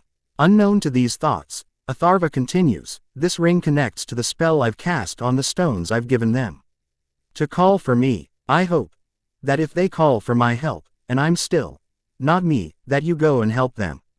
Aisha nods, having seen it coming already. She says, "I will help them in any way I can if they call for you, just like I will help your elf." "And what about that?" As she points at the bangle, Atharva sighs, and says, "This bangle will lock up my gifts, turning me into a completely normal human. My mental gifts, as well as my feral gifts, will be locked away for the duration of my training, so that I don't get suspicious of my lost memories. Put this on me once I'm unconscious." This did make sense to her. She had seen that he's physically stronger than normal men, and she had it attributed to a ritual of sorts. But, it seems it was something else. And his mind arts, that she had attributed to the mental magics of sorcery, were also similar to that. And then, Atharva closes his eyes, and within a second, drops down on the sandy floor, unconscious. Aisha glances at the green sand first, somehow knowing that even if she can see it, thanks to the time stone, she has no way to actually enter the area. A spell that somehow takes a short CE of land out of phase with the world for everyone but the caster and those he personally allows. Aisha was really interested in this spell. And she hadn't disregarded the sand either. She knew now that this sand was the reason Atharva was actually here, in the past. With the wave of her hand, Atharva's unconscious form floats into the air, and another wave creates a portal back to Kamar Taj. She had a new student to train, a clean slate, and she had a few lies to cook up, before he woke up. It takes him an entire hour to wake up, from his self-afflicted unconsciousness. And when he does, he looks around, confused as all hell. He begins when he sees her, but frowns, confused at what question to even ask. "Who are you? What happened? Where am I? Who am I?" Smiling gently, Aisha hands him a glass of water, and says, "I'm afraid your memories have taken a hit, Mr. Joshi. Something called a demon attacked the village you were living in, and I found you right when it was about to claim your soul. While I did manage to save your soul, I unfortunately couldn't protect your memories from the demon." It was a lie she had decided on telling, because it did happen far too many times to her liking. Demon attacks were something she faced at least once every decade, and one particular race of demons did like to prey on the memories of people, although they focused on eating happy memories. Frowning in confusion as he drinks the water, he asks, "Joshi. Is that my name?" Nodding with a smile, Aisha says, "Yes, your name is Atharva Joshi." "Atharva Joshi," the man says, eyes squinting in thought. She leaves him to that, knowing that dealing with an amnesiac is a delicate matter, and not something she can just rush in. "Where am I?" he finally asks, after a minute of silence. Smiling, Aisha says, "You are in a place called Kamar Taj, where I teach those willing the art of magic, sorcery." She then takes him on a walk through the Kamar Taj grounds, as she explains the purpose of Kamar Taj, and about magic. There was a batch of 40 new recruits training with the universal magic, using them to create shields. The sight of seeing true magic did shock the man into silence, but her next words brought him back. While some people learn magic just to help defend the realm, others do so to heal. Be it body, mind, or spirit, Aisha says, as she continues to show him around. now near a couple master sorcerers practicing their martial arts. Snapping his head towards her, he asks, "You're saying sorcery can help me regain my memories? To find out who I am?" Smiling at the bait caught, Aisha says, "Of course, one can only hope. The magic of the realm is a strong one, and it has even allowed multiple men with a broken back to walk once again. While the mind is a different matter, there may be a way for you to regain the memories. One just has to be willing enough to learn, and find it." She had seen his face change a lot of times during this short conversation. As opposed to the single annoyed look he had on when they had fought Sneg. But now, the face had turned resolute. Turning towards Aisha, Atharva bows, his hands joined together, and says, "Please teach me, Master. I am willing to learn if it might allow me to regain my memories." And that was exactly what she was waiting for. Pulling him up by his chin, Aisha smiles at Atharva, and says, "Very well, I will teach you. But before we can begin with the learning process, you need to open your mind." And then, with a single finger touching his forehead, Aisha sends Atharva's astral form flying into space. To once more make it familiar with the universe. Atharva was a quick student, with every lesson absorbed by him almost the same day. Martial arts came easy to him, thanks to the previous experience he had. He might not remember anything from his past, but his body definitely did. But she still kept him on pace with the other students of the mystic arts, not wanting to rush him too much. Hungry for knowledge he might be, but he needs to understand everything clearly before moving on to the next lesson. Training his body came first, the martial arts of different kingdoms wing the body to become used to discipline. Along with that, came the discipline of the mind. Reading books, primers, and journals allowed a sorcerer's mind to expand, while the limited number of books grants them some restraint. These two steps take every student around 6 months, during which the sorcerer gets used to the foreign energies now permeating their bodies. Sometimes it's just universal magic, but sometimes a sorcerer also manages to absorb some magic from the outer realms during their first astral stroll. This causes them to develop connections to those realms, granting them an affinity to that realm's magic. Aisha herself had a connection to the realm of the Vishanti, as well as the realm of Watum, a mage-turned-principality, from a few thousand years ago. It wasn't a new gh for her to challenge him in his rule of the windy plain of Watum, but it did give her an affinity to wind magics. Similarly, Atharva himself had a few connections. The psionic realm of the Phoenix Force, the realm of the Vishanti. A plane filled with healing magic, and another plane filled with pure light magic. She hadn't seen any energy similar to it before, but she could guess that it was an opposing force for one of the hell realms. Once the mind and body are both disciplined enough, comes actual magic, the first step being learning to actually conjure said magic from out of their bodies. Personal magic allowed for short-distance teleportation, mental arts, and moving things with the mind. Universal magic allowed for creating shields, conjuring weapons out of magic, and a lot of other spells. Dimensional magic allows for higher levels of the same spells, and a lot of other specialized spells, depending on the realm one is able to borrow the energy from. A pact with the rulers of the realms allows for more energy to be borrowed at once, and for some other benefits. A pact with Dormammu, for instance, allows anyone to manipulate the real world and shift space in reality as if it was the mirror realm. Mixing personal magic with any one of the other two allows for actually casting those spells. Without personal magic, magic isn't possible, and to cultivate personal magic, one needs an actual connection to the universe. This of course is not a necessity for mages like her or Atharva. Their personal magic is there from the very beginning. And now, Atharva was taking his first steps into sorcery. Guided by Master Ire, his feet wide, Aisha watches Atharva go through the martial forms under Master Ire's watchful eyes.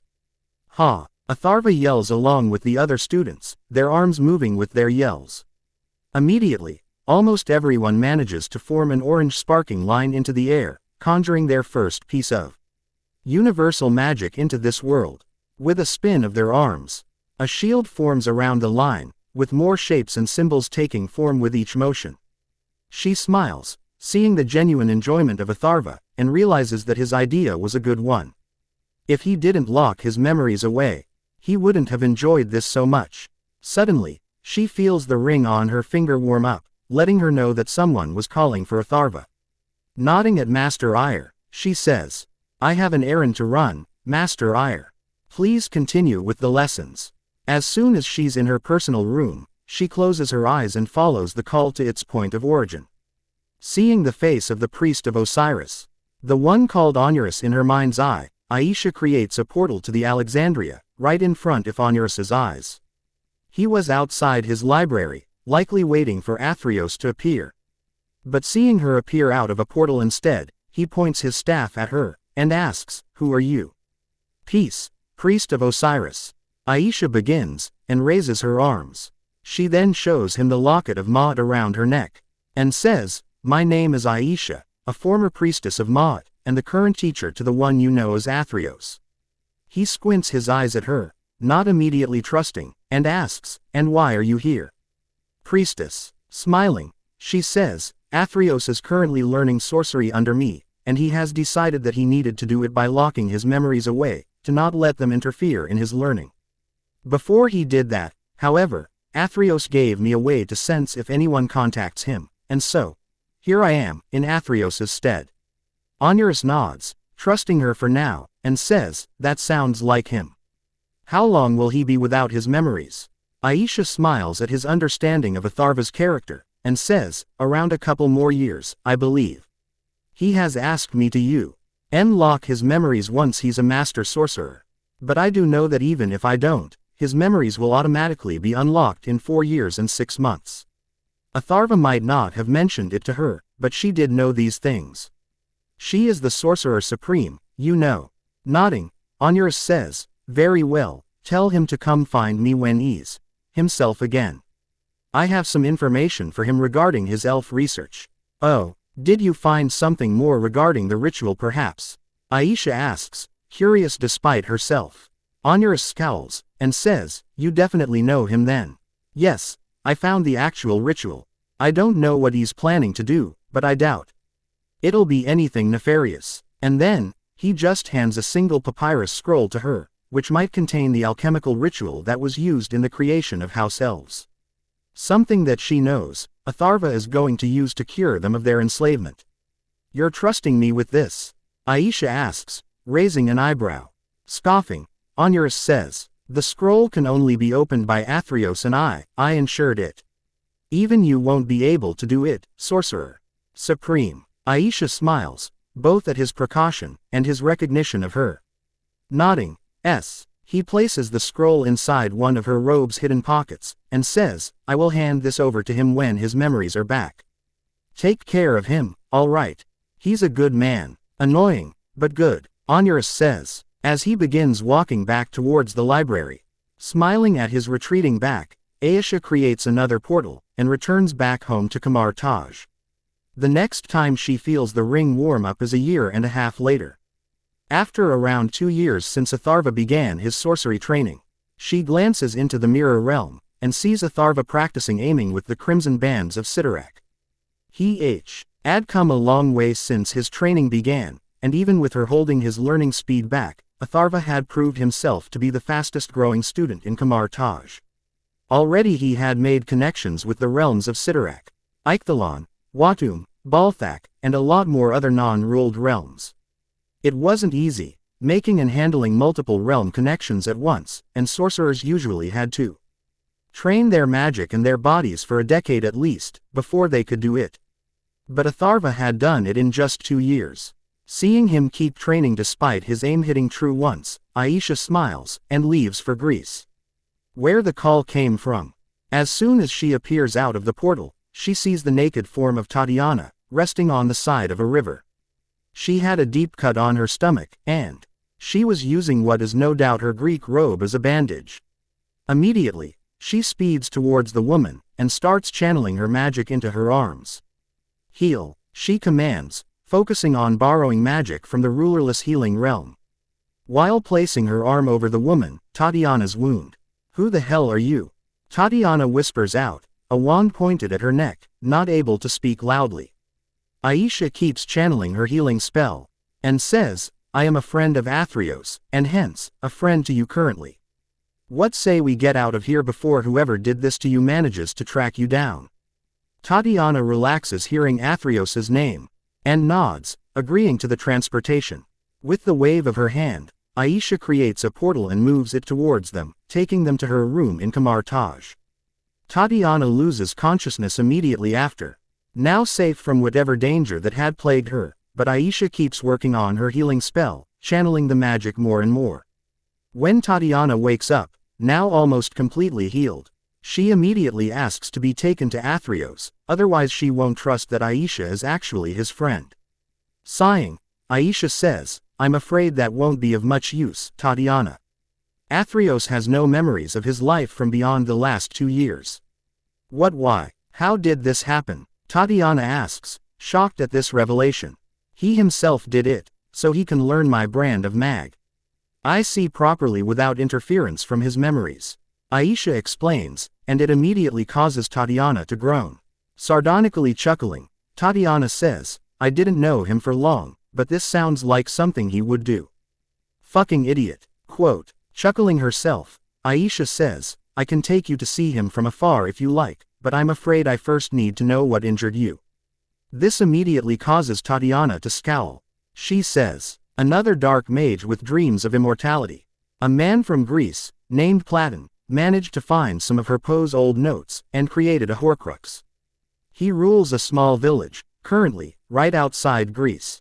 And his Horcrux is hidden somewhere in that town. I was hired to kill him, but the bastard is stronger than I am, and you know what happened to me. I only just managed to escape with my life. He was about to unleash the flames of Hades to kill me." "How do you know he created a Horcrux?" Aisha asks, as she hands Tatiana a glass of water.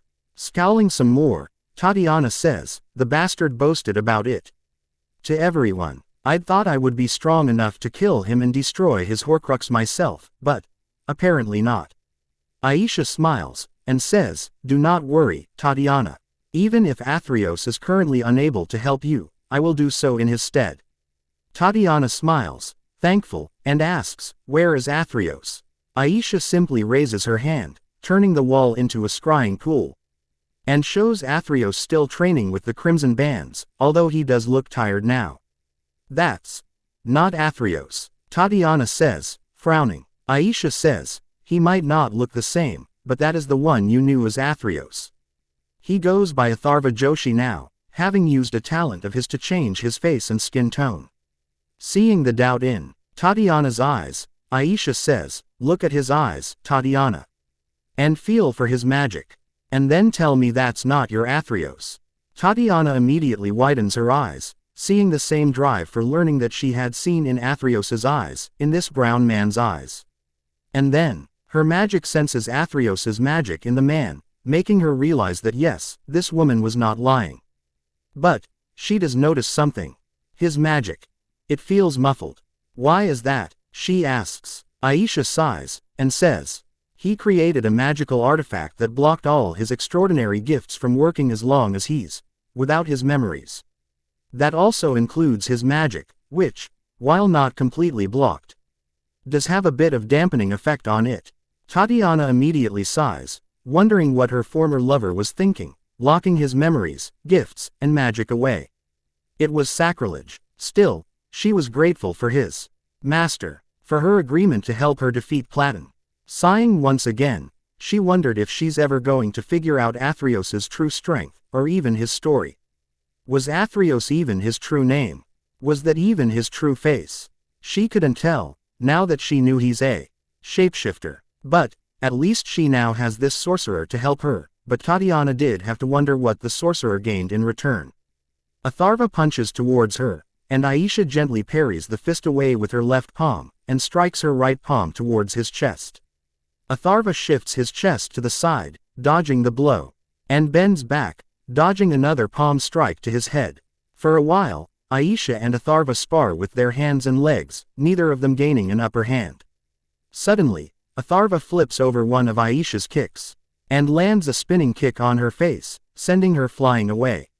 He had never done something like this, not to her, not to anyone else. When Aisha shakes off her shock, and allows her magic to numb the pain temporarily, she finds that even Atharva was shocked by his own movements. It seems his bodily memories are beginning to leak, which means the mindly memories will soon follow. It took a long while for it to happen, which is impressive. Aisha thinks, staring at Atharva. She then says, "That was a good move, Atharva. Not planned, I assume." He chuckles nervously, and says, "I have no idea why I did that, Master Aisha. It just felt right, that spinning movement." Nodding, Aisha says, "Yes, your physical evaluation is done, and I have to say, you passed spectacularly." I don't know what to say," Atharva says, scratching the back of his head. "Not even I had managed to land an actual blow on the master, boy. So take the praise and thank her." Master Iyer says, from the side, from where he was observing the fight. Chuckling, Atharva says, "Thank you for the praise, masters. What's next?" Aisha straightens up, and brings them all into the mirror realm with a single twitch of her fingers. She says, "Now, we test your mystic talents. Go all out, Apprentice Joshi." This causes him to smirk in anticipation. Sparring with the Sorcerer's Supreme is not something everyone is allowed to do. Only the 3 masters of the sanctums, the librarian, and a few other masters were allowed the honor. None of the students, however, could claim it. Spreading his arms to the side, Atharva calls forth the magic inside him, and brings it to his palms. "By the winds of Watum," he calls, and slaps both palms towards Aisha. A large wind blast emerges out of his palms, and speeds towards the Sorceress Supreme. The only reason nothing is harmed by being in the way, is the fact that they're all in the mirror dimension. If not, these winds air fast and strong enough to blow down houses, and kill people by the sheer force of it. Aisha smiles resolutely, and conjures a Dao Mandala over her right fist. With a twist of her hand, the Dao Mandala flies away from her, and towards the incoming wind blast. As soon as the edge of the flying Dao Mandala hits the wind blast, there's a soft expulsion of wind as both the spells dissipate harmlessly. She then conjures another pair of spinning Dao Mandalas, and throws them towards Atharva, who slams his arms to his side, conjuring orange whips made of universal magic, and uses them to slap the thrown discs away from himself. In the same motion, Atharva dissipates the whips and casts the crimson bands of Sidorak. The bright red bands slam into the ground, and start flying towards Aisha, to bind her. The bands were strong enough to bind dragons and even gods indefinitely, while some demon lords could be stopped for a few seconds. Aisha raises her arms, pulling one of her legs back, and conjures a shield of the seraphim. A large, circular orange Dao Mandala, that stops the crimson bands in their spots. She then kicks her leg at the ground, sending a ripple through the ground of the mirror realm. Atharva jumps over the ripple, using a Dao Mandala to stay in the air for a second, and then drops down on the ground. As soon as he slams his palms on the mirror dimension's ground, he yells, "Flames of the Faltine." A circular Sanskrit spell lights up on the ground, as flames exit out of it and speed towards Aisha. Aisha raises her own palms, conjuring a spinning transmutation circle in the form of a Dao Mandala. And as soon as the flames slam into the Dao Mandala, the flames get transformed into rose petals. She twists her hands through complex motions, and sends the rose petals flying towards Atharva, now sharp. Atharva focuses within himself, and summons up every bit of his dark emotions from inside. Slapping his palms together, Atharva invokes, by the burnt realm of Narek. A single, thick wall of intense high flames form in front of Atharva, swallowing the petals as soon as they appear. They get turned to ash before they even exit from the other side. As soon as the flames dissipate, however, a kick lands on his chest, throwing him down on his back. He looks up, a betrayed look on his face, as Aisha just smiles at him. She says, "Always expect your enemies to break the rules, young Atharva. Us sorcerers have to deal with demons, extra-dimensional dragons, witches, and demon sorcerers, none of which are exceptionally honorable." Atharva nods, and gets up once again, now in a stance to fight hand-to-hand. A Dao Mandala shield forms on his left fist, while his right hand conjures an orange sword. Aisha stays unarmed, but he knew that she could conjure weapons at a moment's notice. And so, he jumps towards her, swinging his sword at Aisha's neck. Aisha spins away from the swing, and conjures a single magic dagger in her hands. She stabs it towards Atharva's back, but he spins around, his shield blocking the dagger. He kicks at her chest, but she spins around his kick, her elbow poised to slam into his stomach. Atharva brings his shield between his stomach and her elbow. But as soon as the attack lands, the shield breaks and he is sent skidding backwards. You won't always fight enemies of your own strength, Atharva. Most of the time, our enemies will be hundreds of times stronger than us, so expect your shields to break after every hit. Aisha warns, making him realize that there are still a lot of things he has yet to learn. Then, Aisha runs towards him, her hands glowing white with the magic of Eichthalin's realm. He knew that one touch by those hands means he will at least lose a limb, and at worst, die a very slow, painful death. Leaning just a bit back, Atharva focuses on his micro-connection to the Crimson Realm, and brings all the energy towards his fist. Before Aisha even reaches close to him, Atharva punches towards her. Boom! A shockwave erupts, as Atharva's fist sends a vacuum sphere flying towards the approaching Aisha. The Crimson Realm's magic is particularly inclined towards violence, the more the better. And even the tiny amount of magic that he was allowed to take from the dimension at a time was enough to kill any normal man or woman. Aisha is not normal, however. Her hands immediately cross in front of her chest, still glowing white, as a thin icy shield forms in front of her. The force of Atharva's punch breaks the shield easily, and hits Aisha on her arms. But, instead of killing her, it just sends her flipping backwards. Atharva had expected it, however, and he had created a portal right in her path, catching Aisha before she could fall. But he didn't do it with his hands, no. There were now dozens of Atharva surrounding Aisha, and each of them had a single crimson band of Sidorak extending from their arms, all of them bound around Aisha. Aisha knew that there was no getting out of this without using the Eye of Agamotto, which was kept inside the library. The more you struggle, the tighter the bands get. That's how useful the crimson bands of Sidorak are. Of course, it also depends on the user. But Aisha knew that Atharva is anything but incompetent, even without his previous memories. This just causes her to chuckle, and she says, "Very well, Atharva. You have passed the test." With a huge smile on his face, Atharva drops the images of Icon's spell, and merges his duplicates back in his own body. As he does so, the crimson bands keeping Aisha bound dissipate, showing just a few dark spots where the bands had tightened with her struggle. Soon, however, the spots disappear from her body, thanks to a single wave of her green-colored hand casting a healing spell on herself. She then smiles at the excited Atharva, and says, "Congratulations, Atharva Joshi. You are now a master sorcerer of the mystic arts." Atharva's eyes tear up, as his smile widens. Years he had spent learning the mystic arts, learning every spell he could with the same zeal. He had even gone one step further, and learned how to borrow the energy from the dimensions he wasn't even connected to. Or, he knew the theory of it. 3 years since he had lost his memory in the demon attack, and he was now finally a master of the mystic arts. He had found a way to unblock his memories. But Master Ire had disbarred him from trying it until he was certified as a master by either him, or one of the other masters. And now, he was finally free to do it, to learn who he is, who he was. Before he can even do that, however, something strikes the back of his neck, and Atharva falls down, unconscious. Aisha chuckles, seeing Ire's frown at her sneak attack, and says, "You disagree, Master Ire." Grunting, he says, "The boy should have been informed of his deeds first, and then knocked out." Master Ire did know about his condition, his deeds. She hadn't told it to anyone, but Ire, being Atharva's master, had recognized something wrong with his student beyond the amnesia excuse. And Aisha had to tell him so as to not mess with Atharva's studies.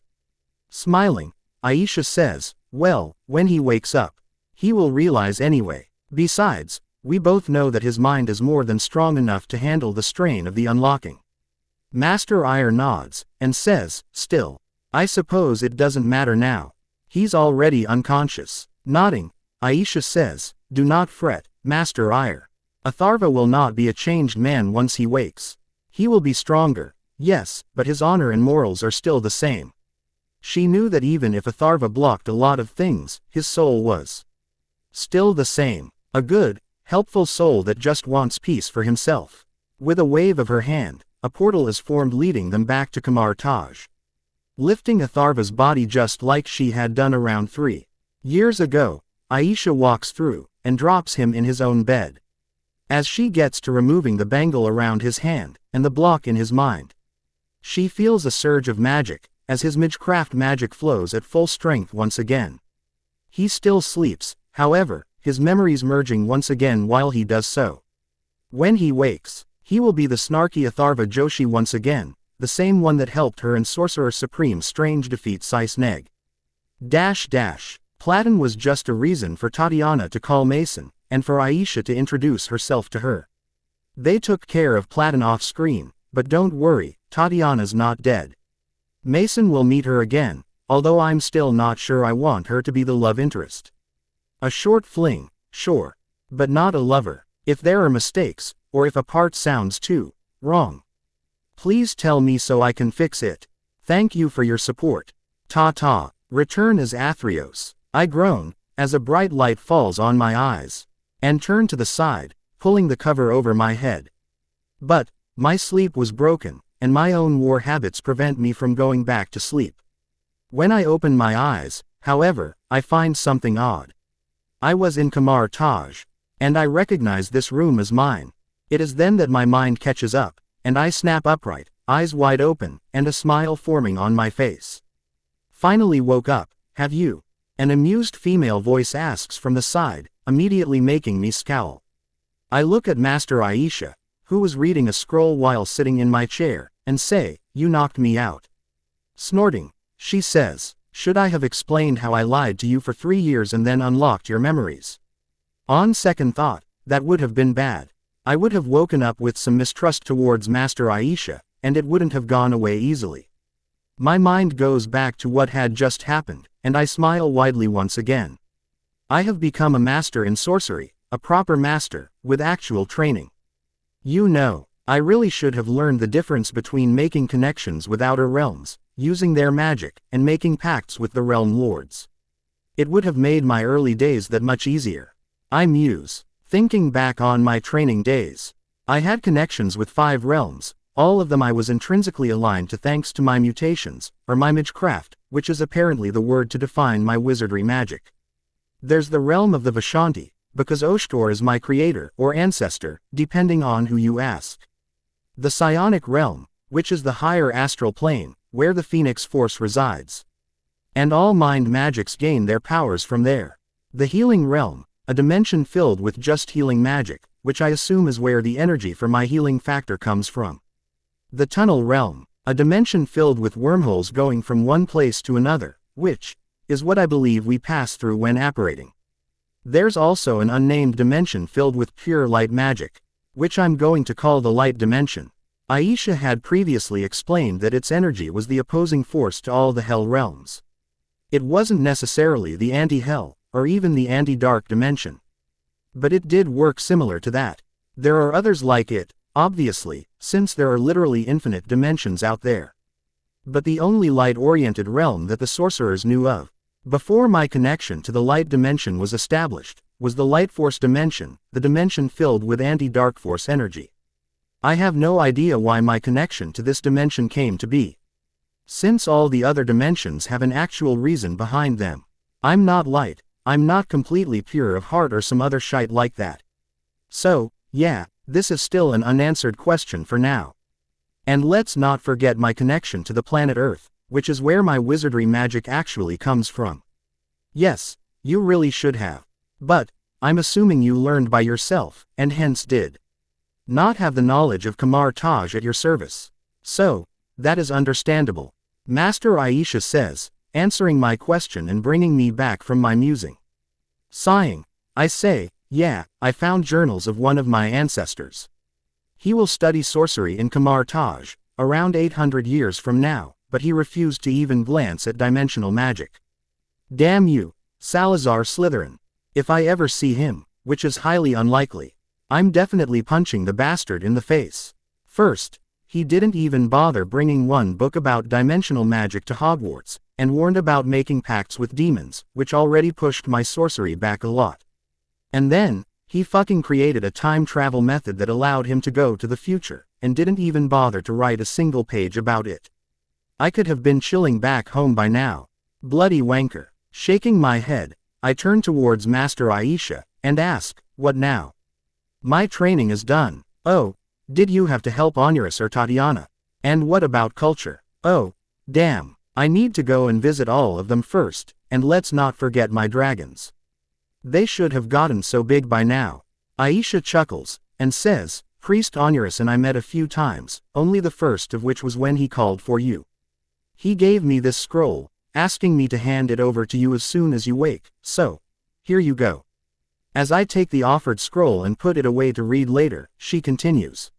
The remaining 2 times was just to ask after you. And your lover, Tatiana. Well, I will leave that to her to explain, and to you to give excuses for. As for your elf, Culture came asking for my help just 5 times in these 3 years, and all of them were for help transporting some bigger animals that he couldn't transport by himself.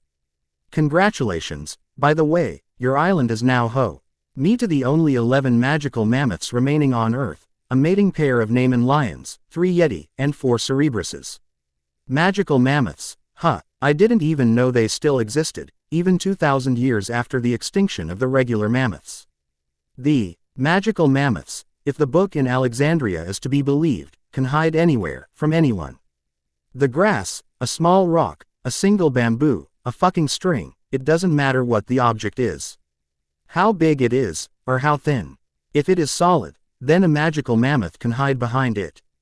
Invisibility, intangibility, and resistance to magic, that were its magical gifts. Which explains how they've survived so long.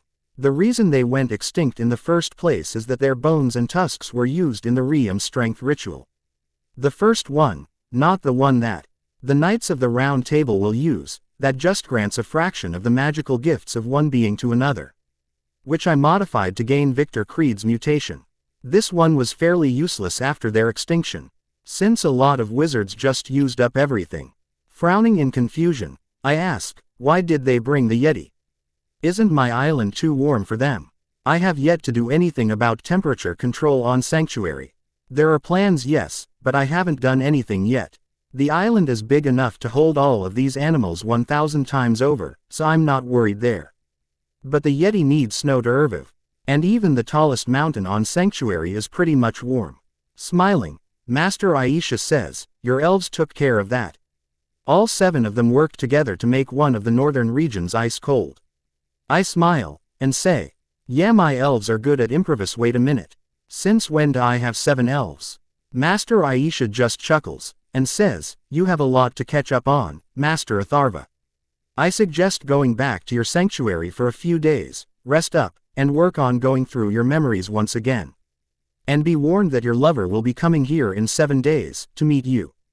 Tatiana's coming here. Fucking hell, I'm screwed, aren't I? I whisper, more than a bit afraid. If she had called for me, and if I wasn't there, well, she'll be pissed, rightly so. And, judging by the smile on Master Aisha's face, she fucking knows it. This bitch. As soon as I get to the sanctuary, I smile, spreading my arms out while standing on the beach like a moron. I stay there, basking in the magic of my island, my home.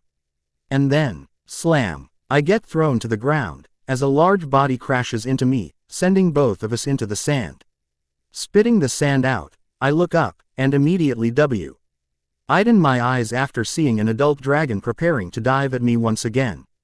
Oh, fuck me, I mumble, as soon as Mana, my indigo-colored dragon baby, now so not a baby, slams into me once again, crushing me beneath her with her love. I missed you, father. Mana screeches, as I groan in the pain of my bones breaking. I missed you too, Mana. Could you get off of me? You're not as light as you used to be, you know. I say, patting Mana on her neck, as my body heals back up. Fuck me, I really messed up, didn't I? I've been gone from their lives for 3 whole years, I missed their entire growing phase. It was supposed to be a few days. To find the sands of time, but days turned into weeks, and now, years. I really should have visited here before leaving for Kamar Taj. As Mana stands up, I smile up at her. My thoughts about missing her childhood gone. I'm here now, and that's what matters. You've grown so big, Mana. So beautiful, I whisper, putting my hand on her snout, when she pulls close to me. And she has gotten big. Bigger than her mother in any case. 60 feet tall, and around 100 feet long, Mana looked fairly similar to her mother, Dura. There were a few differences in shades, here and there. But she looks just as beautiful, just as majestic, as Dura. Mana puffs up in pride, and says, I am the biggest dragon, father. Even Thymos is smaller than me. I smile, enjoying being with my oldest girl once again, and ask. Where are the others, may I ask? Mana snorts, shooting a small whiff of flames out of her nose which I duck away from, and says, sorry, father. They're all here, on Sanctuary. We've all claimed some caves for ourselves. Oneiros and I live on that mount over there, along with our clutch. Come, he will be happy to see you once again. And then, Mana leans down, hinting at me to climb her back. I smile, purposefully dismissing the fact that Oneiros and Mana apparently mated and already have a clutch of eggs, and jump on top of her back. They're dragons, magical beings. They're not exactly limited by human morals, or hampered by even genetics. Inbreeding causes no harm in these magnificent creatures. This is why even a single mating pair can revive an NT. Re-race without any detrimental effect to the descendants. Well, time to meet the dragons once again. I'd spent an entire day with my dragons, all of whom had become adults in these 3 years. Thymos and Zilivo were angry, believing that I'd abandoned them. Which, I understood, and asked forgiveness for. I explained my situation, the attack on me, and the split-second decision that led to me being away from Sanctuary for these 3 years. And sure enough, we hugged it out, leading to a lot more broken bones in my case. Mana and Oneiros's eggs were laid just a month or so ago, and neither of the rest had mated, or even paired up. Zilivo preferred to be alone. Thymos had burned Philotymos' face when he tried seducing her. As for Aplischa and Pinon, they usually travel the world together, looking for other dragons to bring here. I was just lucky enough to catch them on their breaks. Speaking of, the number of magical creatures on my island had gone up too. A lot.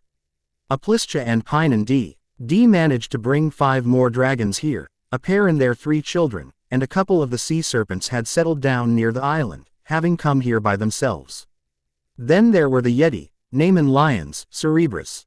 The fucking magical mammoths, Dyricrolls, Nifflers, Mokes, firecrabs, and dozens of other magical creatures that Culture, or one of the other elves, had found all around the world. And boy, did the elves surprise me. Culture found them all around the world, only one of them having been freed a long time ago, the rest being recent. He offered them a place to work at, a place to actually enjoy working at. And they agreed to first see it. And they fucking stayed here. I didn't bond them to myself, I didn't bond them to the island. They did it themselves. They chose to work for the island. They chose to not die just because they're now free. This has so many implications, but I'm going to think this through before making any decisions. I'd divided the duties a bit, now, happy that they're happy. Culture still traveled around the world, to find more freed elves. Only now, he was joined by a young female elf named Sony, whose duty it was to find magical plants. Our young elf named Banu looked after the greenhouses, together with the old elf, Holer. The remaining 3 elves were focused on looking after the island, taking care of the animals and plants. LD really use my Egyptian warding knowledge and improve the protective wards around here. This place is going to be a beacon for the magical creatures, I can feel it.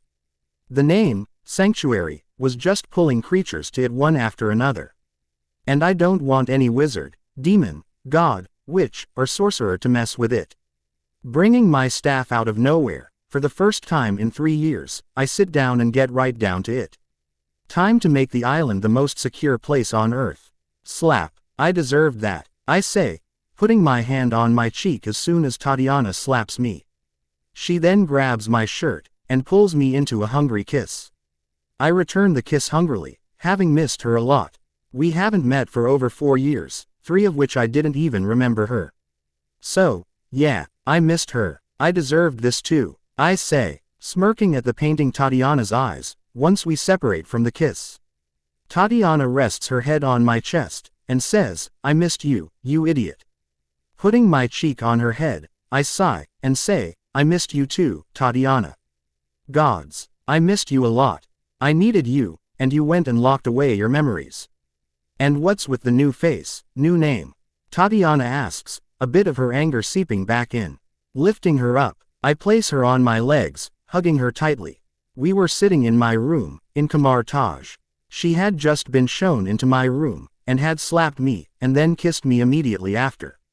I know, and I'm sorry you had to go through it alone. As for my face, it is a magical gift of mine. I'm a metamorphagus. A shapeshifter, so to speak. I say, running my hands through her short hair. Gods, I really did miss her. Is Atharva your real name? Is Athreos? Tatiana asks, looking up to stare right in my eyes. No, I whisper, not lying to her. She is someone I adore, with all my heart. And I know she feels the same. She just doesn't want to stay in one spot, thanks to her harsh life. And she deserves my trust. Smiling, I claim her lips in another small, intense kiss, and then say, my real name. The one I was born with, is Mason Avs. But you can call me Athreos, it is what this face means to me, and it is what you know me as. Tatiana frowns, shifting her pause. Ishin a little so she's now sitting with her legs locked behind me, and asks, what kind of name is Mason? Who names someone after a profession of breaking rocks? That's like naming someone Archer Baker, Potter, Hunter, Fisher or Taylor. I snort, leading on to a chuckle. Boy, if she ever realizes that all these names actually do exist, if not for first names, then last, then she's going to be so pissed. Smiling up at her, I say, my mother named me Mason, but unfortunately I never got to ask her why she named me that. She died right after giving birth to me. Tatiana's face falls, as soon as I say that. I kiss her lips once again, and say, don't apologize, you didn't know. Tatiana sighs, and asks, so, where are you from? Where are you actually from? You won't believe me if I tell you the answer to that question. Tatiana, I whisper, combing my fingers through her hair, while my left hand was moving my fingers on her hip, in slow, gentle motions. Tatiana closes her eyes, enjoying it all, and says, I still want to. No, I know you won't lie to me, you like me too much to do that. I smile, and go a bit closer towards her, my mouth near her neck. Blowing out a soft wind through my mouth, I kiss Tatiana once. And then take my mouth towards her ear. Biting her ear gently, I smile when Tatiana moans, and then say, I come from a land called England, almost 2,000 years into the future. With a snap, Tatiana pulls away, her hand still around my neck. She stares at me for a few seconds, wide-eyed, and open-mouthed. Finally, around 10 seconds after pulling away, she whispers, you're serious? I nod, and pull her towards me once more. I'd already said that some of my secrets will remain secrets, but this is one secret you deserve to know. I had an accident while fighting a Dark Lord in my own time. An artifact I had created for myself allowed me to travel up to a month in time, either backwards or forward. It exploded during the fight, and the explosion brought me here, to your time. Why didn't you go back? Tatiana whispers, looking concerned, as she holds my face in her hands. Smiling sadly, I say, my artifact was created using something called the Sands of Time, which didn't exist until 3 years ago, and it still isn't viable to be turned into my artifact. I'm stuck here for at least 7 more years. So, you might leave for your own time after 7 years. Tatiana asks, and I see her face lock up. I shake my head with a sigh, and say, it's not simple as that. While I do want to go back to me own time, to my friends, my people. I've enjoyed being here. I got to learn at the Library of Alexandria. I met you, I have already rescued 2 species from extinction, and I got to learn sorcery, with an actual teacher this time. I look up at Tatiana, and say, I'm not sure I'm leaving this early, Tatiana. Maybe in a few centuries, once I'm sure my sanctuary is running smoothly without any input from me. Tatiana smiles widely, and slams her lips into mine, kissing intensely. As we separate after a minute, she whispers, I love you, Athreos. I pull her tighter towards me, breathing in her scent. I look into her dark brown eyes, her love for me plainly visible there. And say, I love you too, Tatiana. Smiling, I turn around and drop her back on my bed, her legs still locked around me. I kiss her once again, this time grinding her. But then, she suddenly stops kissing, and looks up at me with a frown. My heart skips a beat. Did I do something wrong? Should I not have said I loved her? Is it too soon? What was that about a sanctuary? Tatiana asks, bringing me out of my anxiety-inducing thoughts. I sigh in relief, and chuckle. Gods, I really do love her. I go back to kissing her, my hand in between her legs, and say, I'll take you there later. But first, let's get back to business. Ahem. Hearing the sound of a throat being cleared, I look back, more than a bit annoyed, still holding my hands exactly where they are. There stood Master Aisha, at the door, looking at us both, staring at her with annoyance clearly visible on our faces. She sighs, and says, come to my office, Master Joshi. We have a lot to discuss. And then, she leaves. Fucking bitch. With a lot of reluctance, I get up, and say, sorry about that, Tatiana. We'll continue later. Tatiana nods, still annoyed at Master Aisha cockblocking us. And then I start walking towards the office of the Sorceress Supreme, with Tatiana preferring to wait in my room. You must be wondering why I called you here. Master Aisha says, making me internally snort. Could she be any more cliché? Master Atharva, now that you're a proper master sorcerer, I want you to guard the Britannia Sanctum. She says, making me blink. Huh, I ask, eloquently. Doesn't the Britannia Sanctum already have a master? Master Mergiel, I believe. Master Aisha nods, and says, yes, but she was a temporary replacement. As you know, the previous master of the Sanctum, Master Veronica, may Osiris rest her soul, died in the previous war against Dormammu's mindless ones. I did know that. Dormammu had mind-controlled a sorcerer to summon hundreds of his mindless ones on Earth, and tried to use them to destroy the three sanctums 4 years ago, when I was busy on Sanctuary. The battle lasted a couple days, and the number of masters in Kamar Taj had been halved at the end of it, which included Master Veronica, a Roman sorceress and the master of the Britannia Sanctum. And then, Master Mergiel, a Gaelic sorceress, had been placed there as her replacement.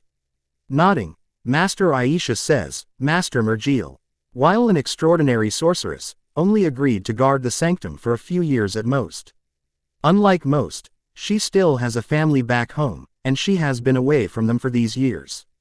I always intended to make you the replacement master of the Britannia Sanctum, whenever you passed your evaluation. And now, it is time. Besides, you owe me. This fucking bitch, she's smiling, as if she knows exactly what I'm thinking. You thought those chores you had me do are free. If so, you're even more naive than I thought. She says, smiling wide. Sighing, I say, very well. I will guard the Britannia Sanctum for a few years. Aisha nods, accepting that, and says, I won't prevent you from going away every once in a while, just like I don't prevent Master Mergiel from going back home. But, I don't want you leaving the sanctum unprotected for more than a day at a time. I nod, already making plans of applying some wards into the barriers of the sanctum. I then ask, is there anything else you require of me, Sorceress Supreme? Yes, actually, I was going to offer Tatiana a chance to learn sorcery, and I wanted to get your opinion on it beforehand. Master Aisha says, making me raise my eyebrows. This is interesting. I close my eyes, to actually think on this. I can't just say no, it is not my decision to make. Tatiana is proud, but she's also a survivor. She likes to learn magic, but I doubt she still wants to stay in one place and learn. And there's no way that Tatiana will not return to traveling once her training is complete. She will help out if need be. But she won't stay here. But, I would still prefer if you ask her this without taking my opinion into consideration. I say, giving my honest opinion in this regard. While I would like nothing more than to convince Tatiana that learning is good for her, or convince Aisha that Tatiana needs to be kept away from the sorcerers, extra-dimensional troubles, either of which is fine by me. This is something Tatiana needs to decide on her own. Nodding, Master Aisha says, very well.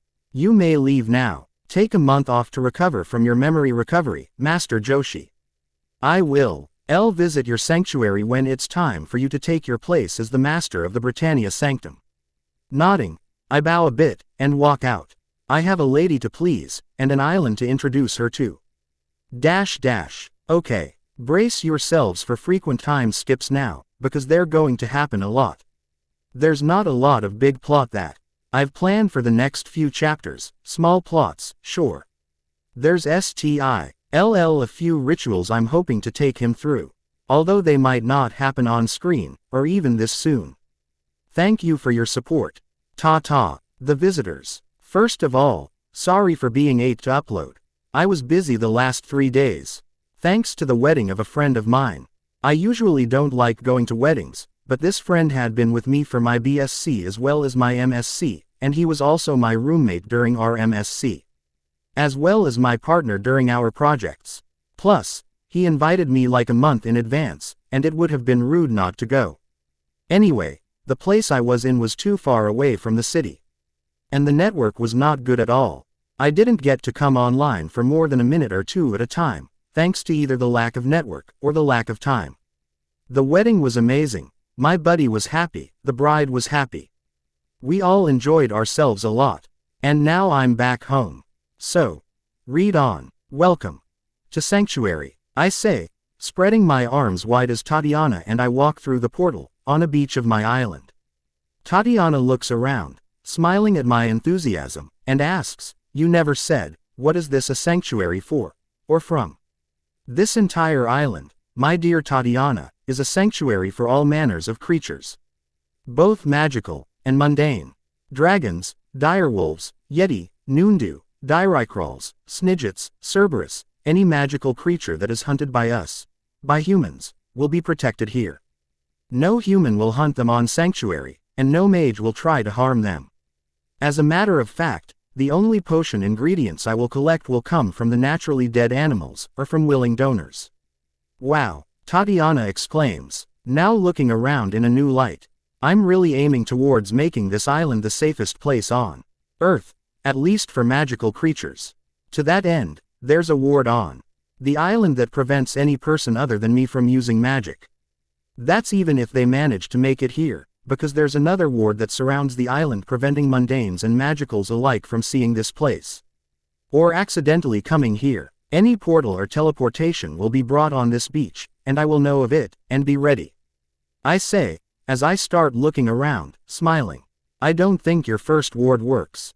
Tatiana says, and I see her waving her hand, with some of the sand flying over her hand, guided by her hand movements. Chuckling, I say, that ward is actually a bit inside the island borders. Around 100 meters in. Tatiana closes her eyes, no doubt feeling for the ward, and then frowns, feeling nothing. Good, my wards work then. They're Egyptian wards, Tatiana. Modified by yours truly to serve all my purposes. Let's just say that no one will know the wards are there, and those that try to attack the island, well, they won't have a happy ending. I then hold my hand out to a scowling Tatiana, and say, now come, I'll add you to the wards, and then we will go meet the dragons. Dragons. Tatiana excitedly squeaks, as I apparate us both to my castle, causing me to chuckle. Well, of course she's excited, who wouldn't want to meet dragons?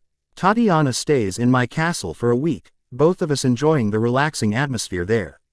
We went swimming almost every morning, either in the sea, or one of the lakes, obviously skinny dipping, and we also took advantage of being the only 2 people on Sanctuary to have sex anywhere we wanted. Trust me, no matter how sexy it might look, don't do it on the beach. The fucking sand goes everywhere, and we didn't remember to cast spells to prevent it. Tatiana also met with the dragons, and I enjoyed the shock of my Parseltongue reveal. Tatiana had enjoyed flying on top of a Plyscha, though, both of them somewhat bonded with each other. Good for them. And then, Tatiana left for Kamar Taj, having accepted Master Aisha's offer. She had some concerns about learning dimensional magic, and was almost ready to not learn it. Well, I was sure to disabuse her of that, as I learned far too late in my own life. There's a difference between forming connections, making pacts, and making deals. And yes, the final two are different. Pacts bind you to a dimension, and have a very small price, at most eternal servitude, or corruption of the soul. Deals usually cost you your entire soul. When Tatiana left for Kamar Taj, I myself left Sanctuary for Britannia, to become the Britannia Sanctum's master. The Britannia Sanctum was built in a forest, originally, but then it was moved to the corner of a small town, after one of the many battles against demons destroyed the previous building. The Sanctum is strangely normal, at least from the outside. The only thing that distinguished the Sanctum from the houses beside it, was the symbol of the Vashandi painted on the rooftop. It is what marked this building as the Sanctum Sanctorum. From the outside, however, it was a different matter. The building was magically expanded, and it was as big as my own castle, which is impressive. There were magical lights hanging off of the roof, as well as flame torches lighting the paths. Currently, Master Mergil, the temporary master, was showing me around, while Master Aisha followed us. We had already been through the bedrooms, the kitchen, the prisons, the bathroom, and even the portal room. The portal room was just a single hallway that housed the single always-on portal, with Kamar Taj on the other side. Kamar Taj's portal room housed 3 portals leading towards all 3 sanctums. As we walk through the library door, Master Mergil says, "This is the library, I don't need to tell you what its main purpose is. The secondary purpose is that the library leads to the wardstones for the protective wards of the sanctum. Come." Master Mergil then walks towards the center of the room, while I look around.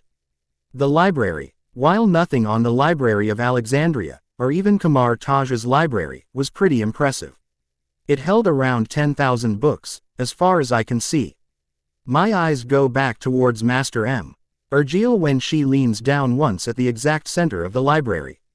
With a single swipe of her finger, she unlocks some sort of spell, and I widen my eyes when I see a trapdoor appear. I hadn't even smelled that. She then pulls at the circular handle, and opens the trapdoor, showing us a staircase. As she starts climbing down, she says, "The ward only responds to the 3 Sanctum Masters and the Sorcerer Supreme themselves. No one else can open it. Once you're the Master of the Sanctum, the ward will open for you, and not me." I nod, as I curiously look around, now at the end of the stairway. Master Mergil keeps walking forward, and I conjure a Lumos orb over our heads, to light the way. Around a dozen meters away, I see a single stone pillar, going from the surface of the floor, to the ceiling. And even further on both sides, there were a lot of symbols carved in them, reminiscent of the geometrical shapes that make up our Dao Mandala spells, and there were a few runes too.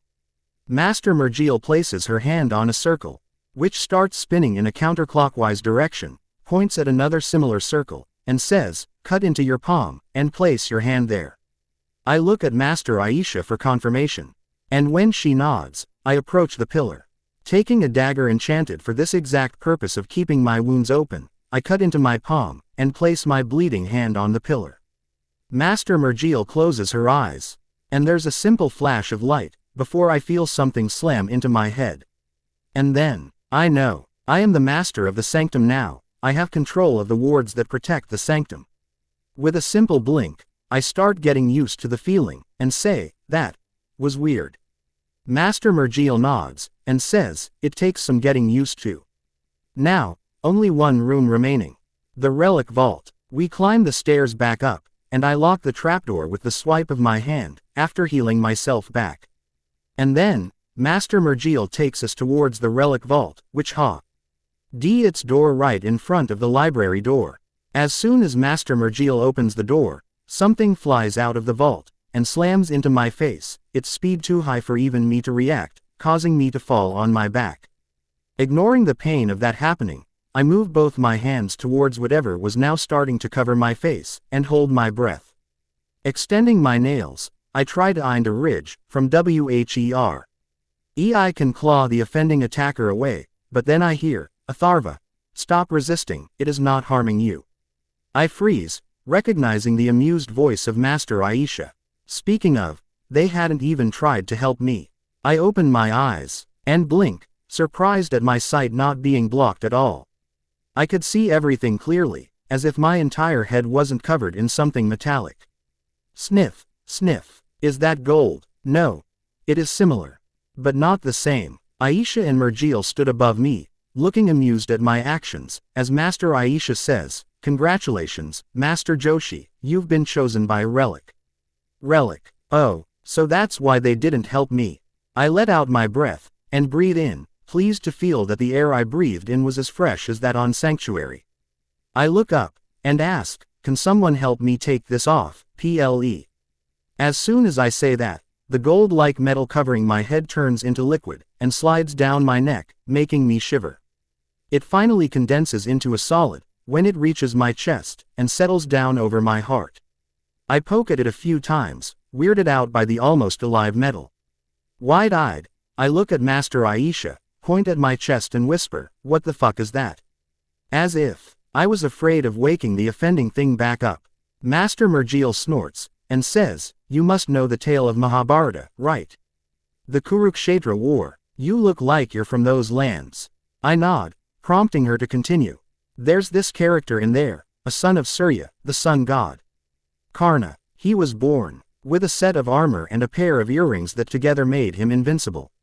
I gasp, and look down at the circular disc covering my heart, and only now notice that it had the image of the sun on top of it. Is this it? The legendary Kavak, that made Karna invincible?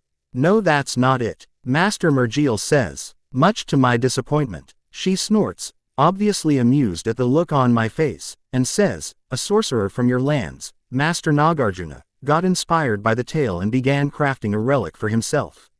The Vedic craftsmanship god Vishwakarma himself stepped in, and blessed the relic once it was completed, turning it into what you can now see.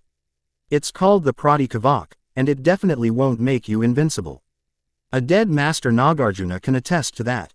Master Aisha takes over, and says, "If I remember correctly, the Prodi Kavak only covers a single body part at a time. Either one of your arms, one of your legs, your torso, or your head. It can defend against a lot of attacks, both physical and magical, but some demonic and divine attacks will pass through." Right, that needs some research. I look up at Master Aisha, and ask, will I be allowed to reforge this relic if it feels insufficient? Masters Aisha and Mergil both snort simultaneously, and Master Aisha says, "Relics are not easily destroyed, Atharva. Only something divine or demonic might harm them, so I have issues understanding why you might find it insufficient. And you won't even be able to melt the Prodi Kavak, let alone reforge it. Remember, the craftsmanship god Vishwakarma himself blessed it." I nod, and say, "Still, if I do manage to melt it, will I be allowed to reforge it? I know that no defense is absolute, which means this Prodi Kavak has some limits. And I doubt those limits will hold when I fight the enemies that I foresee myself fighting in the future. Which means, I need to enhance it. But not yet obviously." Master Aisha shrugs, and says, "If you manage to reforge this, and improve the Prodi Kavak, I myself will hand the Eye of Agamotto to you for reforging." "That's not a reward," I say, confused. Master Aisha rolls her eyes, and says, "Why would I reward you for reforging your own relic, Atharva? The reforged relic is a reward by itself." With a shake of my head, I turn towards Master Mergil, and ask, "Is this all?" Master Mergil nods, and says, "Yes.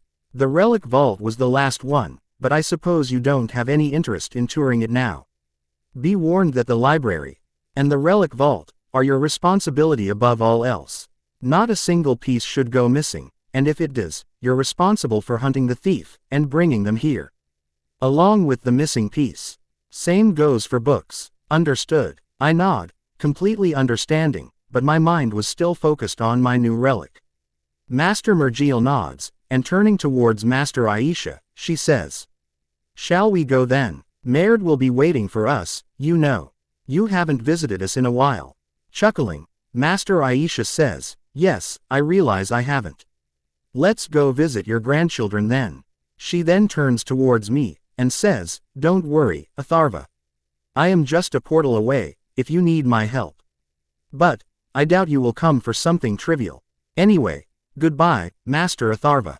As soon as Masters Aisha and Mergil leave for Kamar Taj, from where they will no doubt go to wherever Mergiel lives. I turn to go towards the library, and immediately stumble, finding myself already standing inside the library. Fucking Master Ward will need some time to get control over. But first, placing my hand on a study table, I close my eyes and intone, Nagarjuna. Immediately, TWNT5 books fly out from various shelves, and stack themselves on top of the table. A handy enchantment, if I say so myself. Useful when you're looking for keywords, and not actual subjects. Still keeping my hand there, I intone, Prodigy, and smile, seeing a single book from the stack itself float up, and drop down on the table, away from the stacks.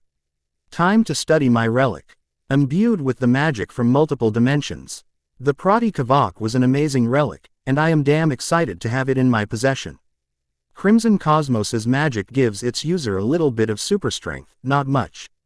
Just a 20% boost over the original strength. It gives a bigger boost to those with either pacts with the realm, or deals with the demon Lord Sidorak himself. And there hasn't been a champion of Sidorak since, ever. The magic from the Haven realm, specifically from the Seraph, gave the Prodigy a manner of shielding capabilities. Magic, as well as physical objects, can be stopped from harming its user. But, you have to physically bring it in the way of the attack to be successful. Considering that it is just half a centimeter thick at all times, no matter what body part it covers, it is something else. Vishwakarma's blessings probably have something to do with it as well. Then, the energy of an unknown dimension, that Nagarjuna called the plane of change, allowed the Prodigy to shift forms to cover whatever body part it is needed over. There were more connections, most of which formed because other sorcerers used spells through the gauntlet mode that allowed the Prodigy Vacha to channel dimensional and universal magic as if it was my own hand. Nagarjuna wrote a lot about the Prodigy, the process of its creation, how he contacted Vishwakarma for the blessings, etc. It seems Vishwakarma not only blessed it, but limited its benefits.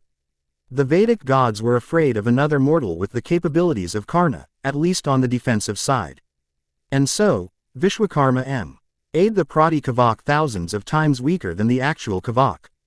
The Prodigy can still be penetrated, but only by highly magical weapons, or at least by weapons made by magical metals, or if I am hit by a strong enough force. Which means that while the Prodigy is good, it's not a perfect defense. Well, it doesn't matter anyway, I am not planning on relying on the Prodigy. It'll just be an additional defense for me, nothing more. Soon, I get used to staying in the sanctum, thanks to the new library I now have access to. I've cataloged the books, and even the relics in the vault. There weren't any regular attacks or anything like that, so I would frequently visit the sanctuary to make sure everything was running smoothly, and to make sure the dragons were alright. Some days, Tatiana would visit through the portal to come spend the night at the Britannia Sanctum, and some days, as Sanctum Masters would be called to Kamar Taj to discuss one thing or another. Usually, it was to warn us if a sorcerer went rogue, which isn't actually a crime, as far as Kamar Taj laws are concerned. Anyone can leave Kamar Taj, stop being loyal to it, and become, as I said, rogue. We were only warned so that we can be prepared for an attack or something by them, just in case they lean towards that. You know, like Caecilius or Karl Mordo did. Makes me wonder why Doctor Strange and Karl Mordo came together again to follow Sice Neg. A butterfly effect because of my presence maybe. Not my problem. Not yet at least. Speaking of sanctuary, it was getting bigger. Not by area, no. The number of elves had gone up to 10 now, with the new elves binding themselves to the island itself. And now, they don't even come to ask me what to do. They just divided the work amongst themselves, distributing areas to be looked after. They still stay in the elf quarters in my castle though, so they still technically work for me. But, I will soon be ready to completely cure them. I know exactly how to do it. But I'm just waiting till the number of elves on Sanctuary is high enough. Around 6 months after I became the guardian of the Britannia Sanctum, I get my first visitor. It was the middle of the night, around 2 a.m. or so. And I was sleeping when the perimeter ward going off woke me up. Someone magical had crossed the perimeter ward line, with the aim of coming towards the sanctum. And their intentions were not good. Nope. Sighing, I get off the bed and cast a single spell to freshen up with the wave of my hand. My hair settles down, my mouth freshens up, and my body becomes odorless. As I simply appear in a balcony above the welcoming hall, to wait for the magical person. The master ward in the sanctum gave complete control over this sanctum to the sanctum master. I can summon anything from anywhere if it was in the sanctum. I can teleport anywhere I want with barely a moment of time passing, and I can sense where everyone who is inside the sanctum is. There is no hiding from me inside the sanctum. It takes around 5 minutes for the person to approach the door, and I hear them whisper an advanced unlocking spell on the lock, in Latin. So, a mage, then. Obviously, it fails, but I unlock the door anyway, with a simple command through the master ward. Thinking the spell to be successful, the person slowly pushes the door open, careful not to make noise, and walks in. I lean on the balcony rails, and observe the woman, and it is a woman I notice. While the person wore a long, loose robe, that made identifying the gender a tough task, there were subtle movements above the chest thanks to the swinging tits. And I can smell her gender, so there's that. Sounds creepy, doesn't it? Anyway, the black robe she was wearing also covered her head, which means she's definitely not here for anything good. As she starts looking around the welcoming hall, I observe her from the balcony, just waiting to see what she wants to achieve. Bringing her wand out, she points it at the ground, and whispers, "Requaro biblioteca." Okay, that's it. Before her spell can succeed, I appear in front of her, startling the woman into taking a few steps back. "What do you think you are doing, mage?" The spell she had just cast was one I knew fairly well, since it was what the point me spell had evolved from. The Requaro charm pulls the wand towards whatever you are seeking, guiding the wand holder to that item, or place. And this woman was looking for the library. The woman glares at me, and snarls, "Nothing that concerns you, sorcerer. Go back to wherever you came from, and leave me to my task. I will leave once I am done, and you won't be bothered by my presence any more than necessary. Nothing that concerns me. You break into my home, start seeking out my library, and you believe that this doesn't concern me. Now, I give you one chance to answer, before you will be thrown out, with prejudice," I say, all the while standing calmly in front of her. I see the woman's nose flare, as she angers at my words, and then, the woman raises her wand, to point it at me. I start walking forward, and step to the side when a brown curse exits out of her wand tip, and flies towards me. Within 5 steps, after dodging just 3 curses, I appear in front of the woman, and slam my palm into her forehead, forcing my telepathy to tear through her mental barriers.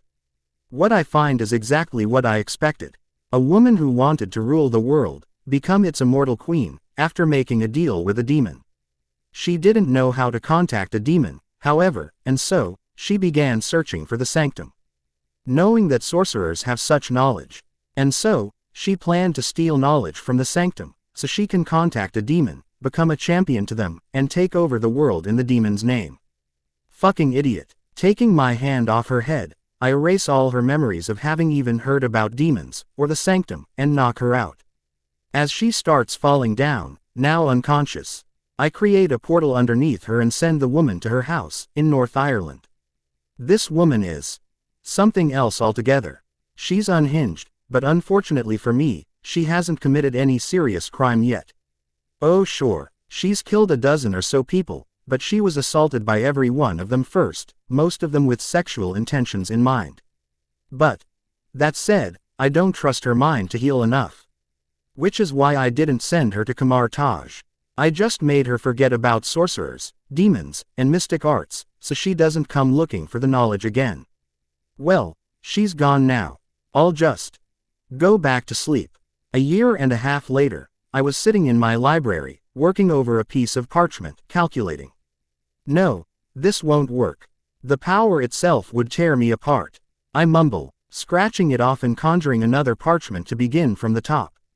Runes are drawn, calculations made, and finally, after 3 months of continuously working on this, my spell was ready. I hope. From the nowhere, I bring a thick tome out, enchanted by yours truly to have infinite pages, and to never run out. The book itself, however, was completely empty of anything literary. It was just an empty book that was around 4 inches thick, and as large as the Darkhold. Floating the tome behind me, I start walking towards the center of the library, and bring something else out of nowhere. An ink pot, and an inch brush. Made completely out of unicorn hair, bound to a porcupine quill. Once at the center, right above the trapdoor that leads to the ward control pillar, in fact, I stop and kneel down. With the brush and ink, I draw an exact circle with a diameter of 13 inches, and start drawing 7 tiny runic arrays around it. Once done, I place the empty tome in the center of the circle, and take a step back. From the nowhere, I summon my Mopane, Dragon Heartstring Core, with a magic silver-dipped basilisk-eye staff, and gently tap the butt on the ground. The staff's butt, not mine. From the staff, a wave of magic is emitted as it flows outside. It stops at the library walls, and then disappears, with no hint of it having ever appeared, remaining out in the world. The runic scheme glows white, and I smile. At my spell succeeding. If any normal man were to see, including wizards, then the spell had failed, with nothing happening. But, for sorcerers, it wasn't so. And a single peek into the astral plane made me understand that yes, my spell was succeeding. Ghosts of books, their astral copies, were being let out of the physical book bodies, and sucked towards the large infinite tome left on the floor. Hundreds of astral books would fly towards the tome, and then return back to their spots. Meanwhile, nothing happened in the physical world.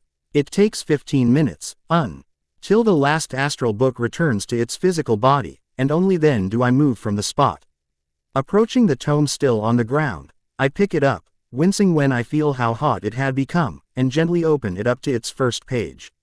And then, I smile, looking at the index page. All the other pages are empty, however, and they won't show anything until I actually call for a book. Journal number on E of Sorcerer Supreme Pythagoras of Samos. I whisper, while placing my hand on the index page. Immediately, the book flashes with a white color, and now in front of me is the first page of the book I had called for. This is going to make my life as a knowledge thief very easy.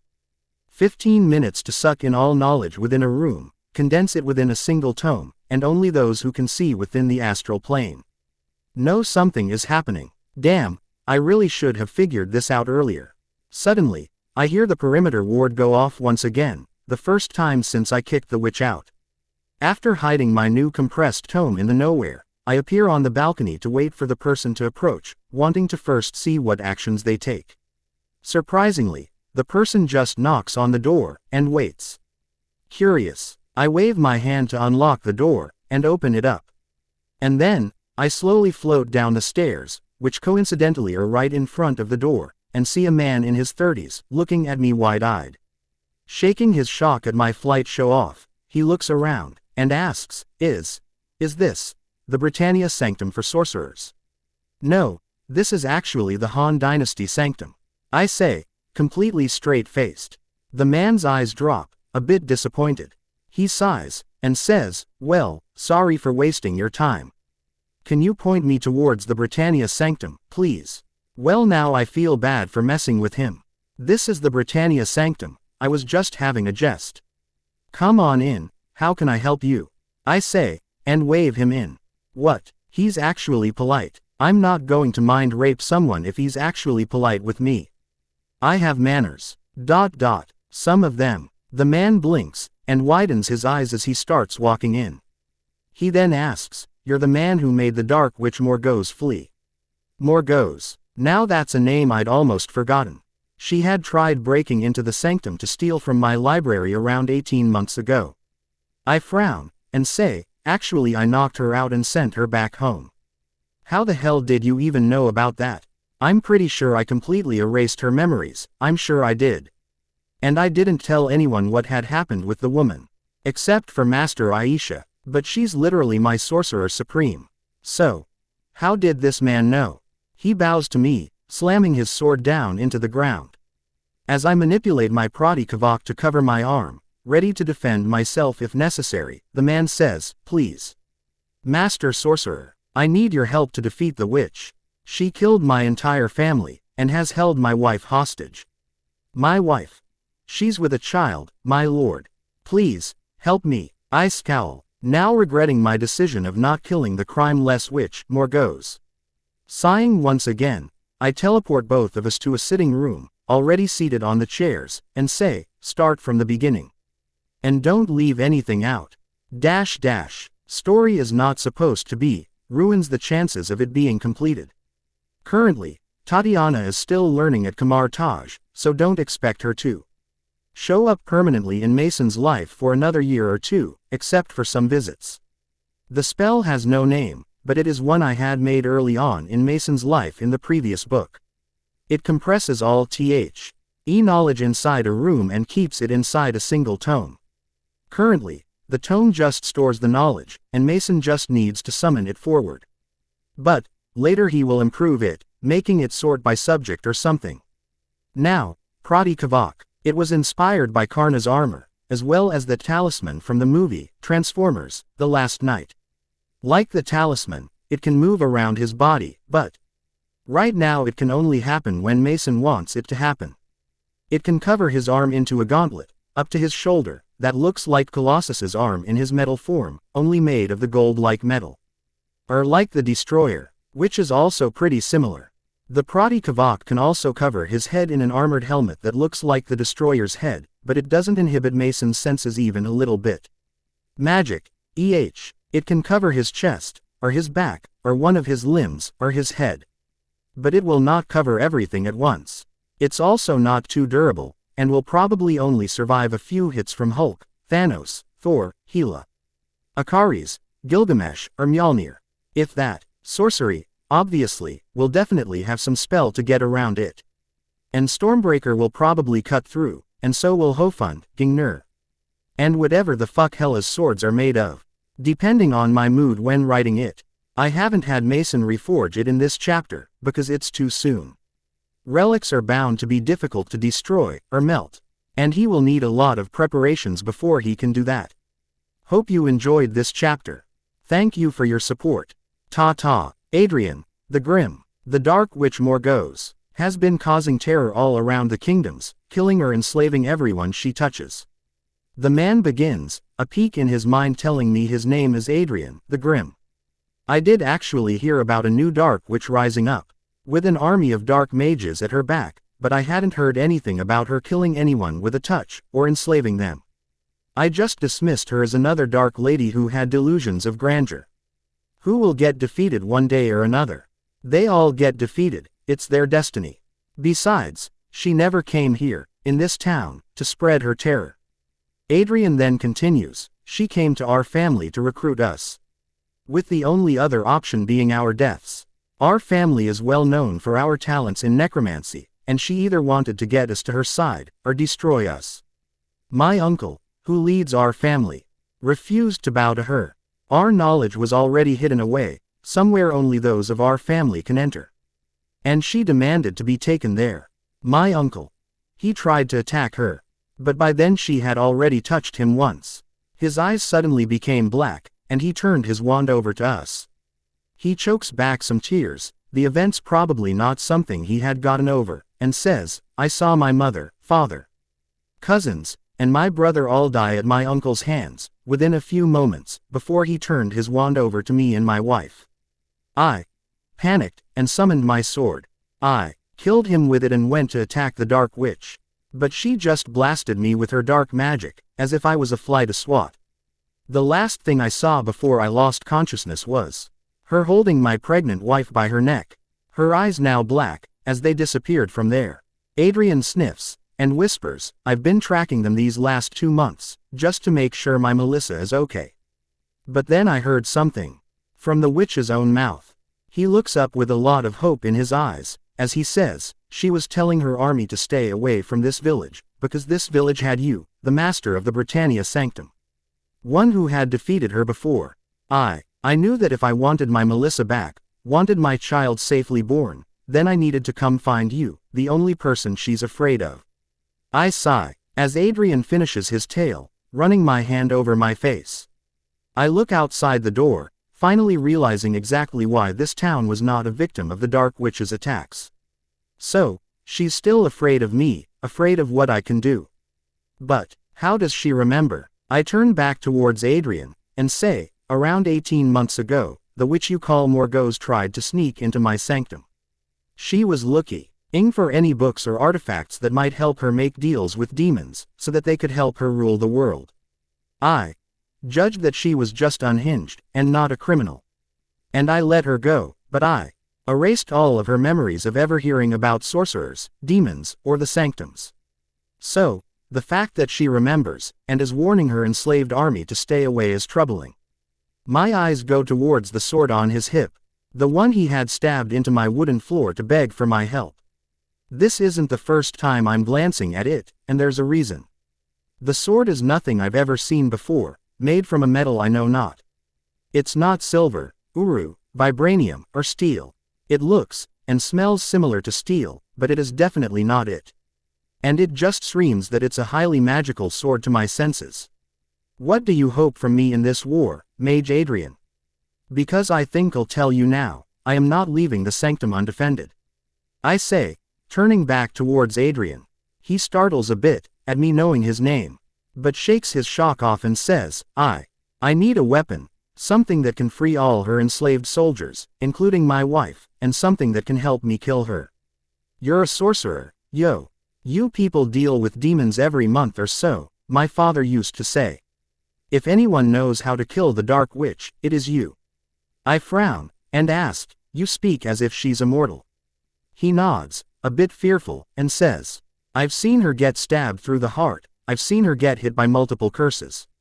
I've seen her entire body burn with the hottest flames imaginable, and she still came out hale, not a scratch on her.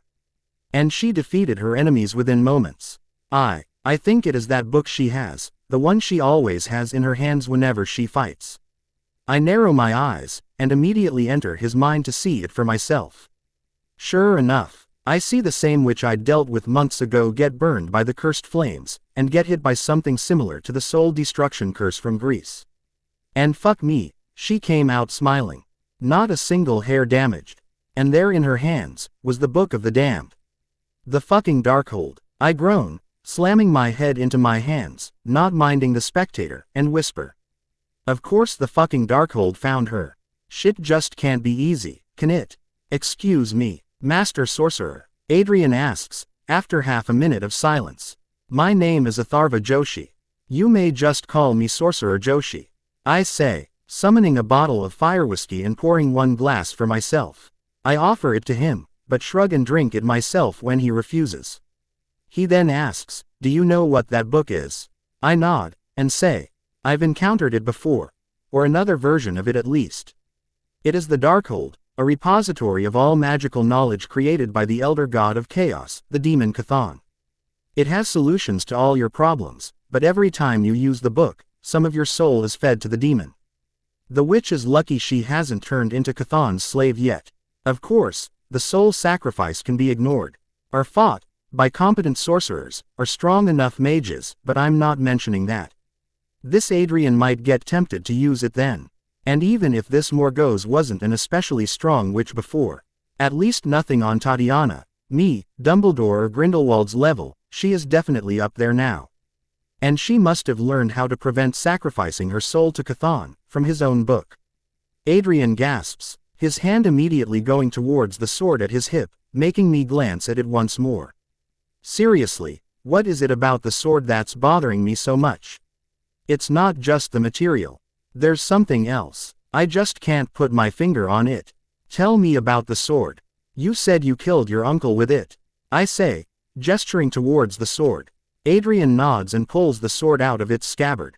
He places it on the table in front of us, and says, well, this sword belonged to my ancestor. The legend says that he was a part of the Einherjar, the army of the king of Asgard, under King Bor. There was some sort of war, during which he fathered a child with a Midgardian woman, a mage. He then went back to Asgard, but left his sword with his lover, to grant it to his son when he got old enough.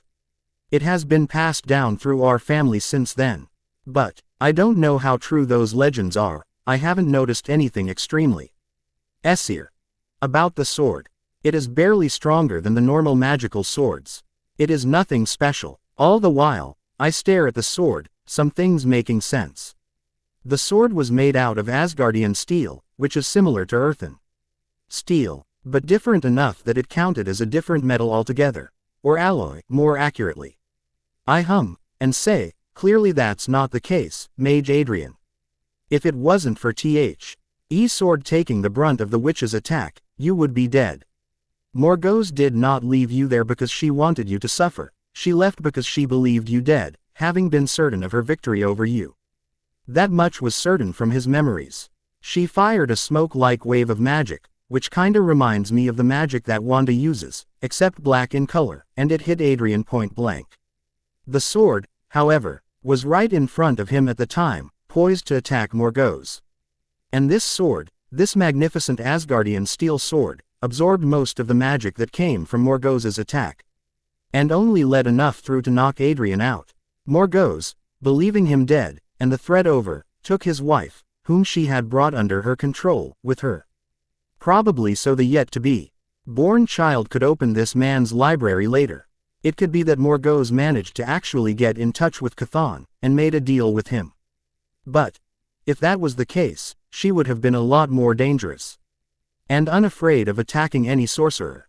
But, the Darkhold is a repository of knowledge, it might have a way for Morgause to absorb Chthon's chaos magic, or the magic from any other realm. Since chaos magic is bright red in color, or scarlet to be accurate, and Morgause's magic is black, I'm going to go with my hunch that Morgause has managed to learn to harness dark force. Mind made, I stand up, and say, "Give me that sword." Hesitantly, Adrian hands me the sword, and I start walking and say, "Come, I will show you to your rooms for the duration of your stay here. And I will show you the kitchens. So you can make the food for yourself. My pantry is always fully stocked, so no need to worry about finishing my food." But, Adrian begins, and hesitates. I stop walking, and turn around. Softening my expression, I say, "Your wife is as safe as she can be, Adrian. With your enemy who believes you dead. If you try to attack her as is, you will die, and then your wife will follow soon after. Rest, study from my library, and if you wish to, use my training rooms. In the meanwhile, I will take your sword, the sword of an Einherjar, and make it better. I will turn this into a sword that can, and will kill Morgause, and all those like her. This, I promise. Morgause is sort of my problem too. I created her. My deeds of erasing her memories probably prompted the Darkhold to seek her out. The Darkhold has enough power to restore those memories, I know that. And so, by not killing a simple witch who hadn't committed a crime yet, I doomed the islands of Britannia to another Dark Lady. And as penance, I will personally enhance the Einherjar sword. I will give Adrian the tools necessary to defeat Morgause with minimal casualties. And I know exactly how I'm going to do it. Holding the hilt of the Einherjar sword with my left hand, I place the blade on the anvil. Using a magic silver hammer, one I'd only created yesterday as a preparation for this reforging, I hammer at the blade. To get it loose from the hilt, I had to melt half of my magic silver ore to cast the hammer, and then spent a day carving runes, and then casting enchantments on it, to make it durable enough for my purposes. This was my first venture into metalworking in this era, except for the sling ring debacle. As for the forging station, I'd already commandeered a room within the sanctum for this purpose. It barely took a day to set everything up, and I'd done it within a month of finding my relic, hoping to reforge it. Well, I haven't done that yet. I need to master my relic before I can make a decision on whether I actually need it reforged or not. It takes a dozen hits, using the hammer with my Prodigy-covered right hand, but the sword blade starts getting loose from the hilt. I just pick it up with the armored hand, and toss the hilt away, temporarily. Snapping my fingers, I bring flames roaring to life within the furnace, spinning around to become hotter. As the orange red flames start blowing within the furnace, I place the sword in a long crucible, made out of stone, and enchanted to not melt even if it is placed near the chromosphere of the sun. And then, I push the crucible inside, through the opening within the furnace. The temperature within this furnace can go up to 3000 degrees Celsius, but, obviously, it is not enough. Just like it wasn't enough to melt the Dark Uru, or even the original light sword.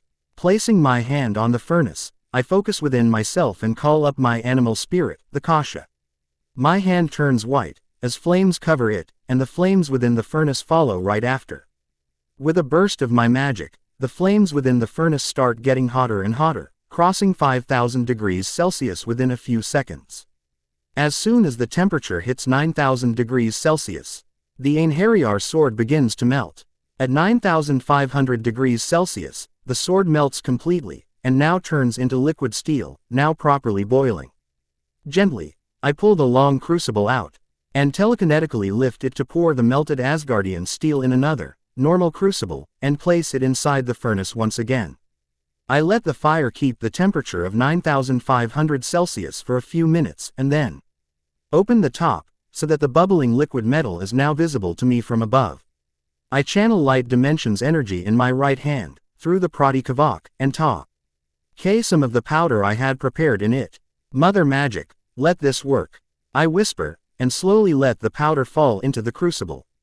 A single spell is cast at the crucible to stir the mixture, until the powder mixes completely.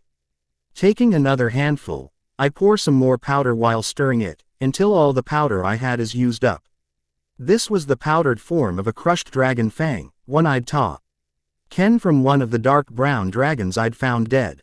This will allow the enchantments, mortal enchantments, to stick to the sword better, instead of the Asgardian enchantments once again taking over. The liquid metal starts becoming a little bit solid, thanks to the mixture of powdered dragon fang, as the color slowly shifts from the silver steel, to a yellowish color of the dragon fang. Focusing on the flames, I use my Kasha magic to make the flames even hotter, until the metal starts bubbling again, now at 11,000 degrees Celsius. Gods, this is hot. Thank God for the spells protecting me, or I would have been toast. Taking a pair of tongs, I lift the crucible up, bringing it towards a stone table I had permanently transfigured to be my working table. And then, I slowly pour the melted Asgardian steel, with a single dragon fang mixed inside it. The cast is in the shape of a cuboid, 2.5 centimeters thick, 5.8 centimeters wide, and 140 centimeters long. These were the dimensions of He original Einherjar sword at its thickest and widest. The length of the cast was just a bit shorter than the original length of the blade, which was exactly 154 centimeters long. Thanks to the cast being shorter than the actual blade, there's a little bit of liquid metal remaining within the crucible, but I'm going to need it later. I place the crucible back within the furnace, keeping the flames at 11,000 Celsius with a stability rune, and go back to the blade. As the blade starts settling down, I channel magic from the light dimension once again, causing my hands to glow in a yellow light. PRODIGY retreats back to my chest, since I don't need it right now, and I shoot a single beam of magic towards the sword. I stop doing it after exactly 7 seconds, and cast another spell to cool the sword. When the blade is just red hot, but now solid, I pick a jar from the side table, and tilt it, letting the unicorn horn dust fall directly on the blade, and use my PRODIGY covered hand to spread it all over the blade. This unicorn horn dust will ensure that the light dimension's energy actually sticks, the connection sticks. The unicorn, the purest of the pure creatures, willingly given horn will make this sword into the purest sword in the world, once it connects to the light dimension. It takes a minute, even with my spell, for the sword to completely cool down, and then I pick it up and take it to the anvil once again. This time, using the magically enchanted cutter, I cut the sword into 7 pieces, each one of an equal length of exactly 20 centimeters each. Seeking the 7 pieces of yellowed Asgardian steel, mixed with a single dragon fang and tempered with a layer of unicorn horn dust, on top of one another, I point my finger at them. My hand turns into white flames once again, as a thin, intense beam of white fire emits out of my finger and slams into the stacked metal. Bit by bit, the edges of the 7 pieces melt, and merge together. Done welding them together, I use my telekinesis to float them back towards the furnace. When goblins create weapons, they don't do this. They use a cast like I did, but then they just infuse it with their magic while bringing it into shape with hammers. Enchantments come after the metal and magic have settled down together. Humans, or those humans that use magic while metal working, cannot normally infuse their metal with magic. Since they don't know how, they just cast spells, use runes, to enchant their weapons. Sometimes other stuff like blood might be used, either their own, or someone else's. Dwarves. Well, I have no idea how they craft weapons. At least, not the mortal dwarves. In my time, they've long since abandoned working with metals, content with letting the goblins have a monopoly there. They're astonishing at construction, however, are sniffing out gemstones and mines. The space dwarves, the one from Nidavellir, I haven't seen much. But if my memories about the movies are to be believed, and they haven't steered me wrong yet, then the dwarves are incredibly talented. If Eitri can use a fucking cast to smith an entire fucking axe, already sharpened, already tempered, and already enchanted, then they're literally better than most gods of smithing. Me, I'm a mixture of goblin and human, at least when it comes to making weapons. My forge, back in my own time, is filled with swords, knives, and yes, the giant spoon, that were made using human techniques on magic silver. My swords, Dermagal and Galadmagal, meanwhile, were created completely using goblin methods. Infuse magic when the cast is filled with melted metal.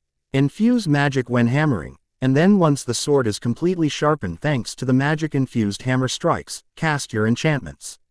This sword, however, I'm hoping to do something better. I'm going to craft this sword using the Damascus method, while also keeping up with the goblin method of magic infusion, although the magic belongs to the light dimension. Shifting the Prodigy to my left hand, I channel light dimension's magic through it, and stab an extended nail into the center of the metal block. Thank God my nails are still usable even through the Prodigy. The armor just extends along with my nails. The temperature doesn't bother me either, since the Prodigy was actually resistant to temperature. I then pick the block of metal, now completely hot, and place it on top of the anvil. Picking the hammer back up, now in my naked arm, I start hammering, to lengthen the metal back into a 5 feet long blade. All the while, my left hand connected to the block with an extended finger keeps feeding the light dimension's magic into it. A Damascus sword made using the goblin method of magic infusion. This is going to be awesome. Adrian had spent the last 5 days in the Britannia Sanctum, the home of the sorcerer that named himself Atharva Joshi. He hailed from an unknown land, but he was entrusted with guarding The's sanctum still by the elusive Sorcerer Supreme.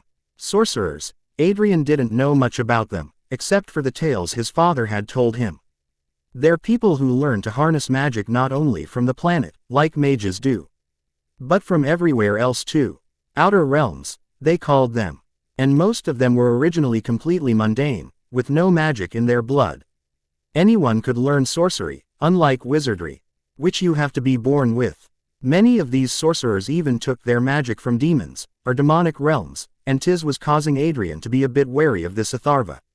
But, Sorcerer Atharva also defeated Morgause once, even if it was a long time ago, and he had promised him a weapon that would defeat her once again. Adrian knew that Atharva won't be coming to help him in the battle, and that he will have to do it all on his own.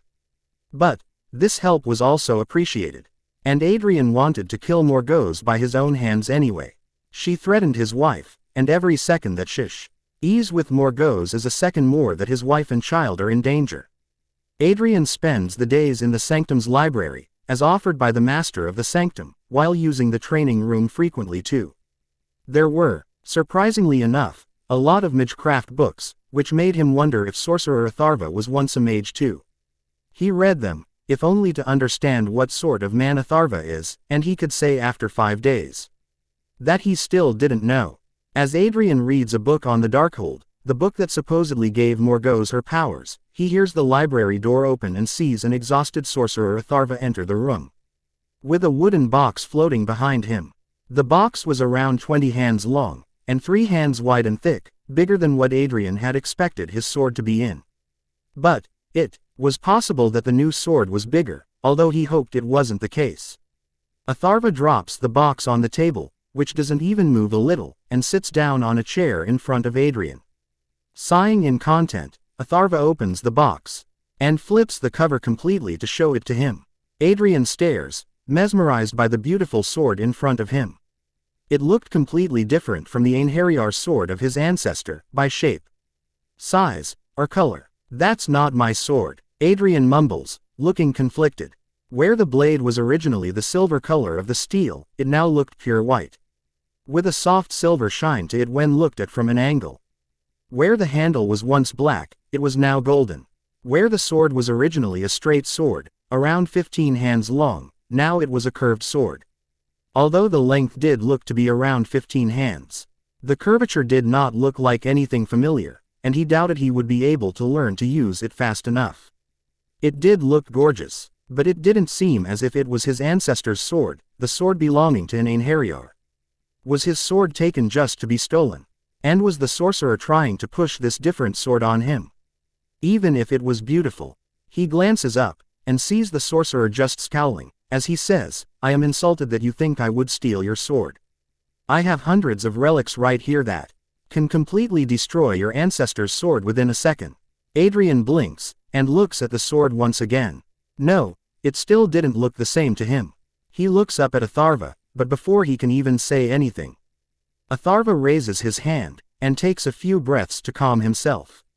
He then says, "I melted your sword, which wasn't an easy task I'll tell you, and mixed a single crushed fang of a dragon, to make it receptive to our mortal magic, mortal enchantments. Then, I folded the metal within itself, repeatedly, and mixed a little bit of crushed unicorn horn dust with every fold. 7 folds later, the blade now sported a color similar to what you're seeing in front of you. The shape was a surprise, since I allowed the sword and the light realm's magic to guide me there, but let me assure you, this is the same sword. Although reforged, the hilt was just dipped in some gold I had lying around, to give it a good look." Adrian keeps staring at the sword, now realizing that he just insulted his host, as well as the person who was helping him defeat Morgause. He says, "I apologize for my disrespect, Master Joshi. I was a fool." Atharva nods, and says, "Before you try to pick it up, I want you to do something."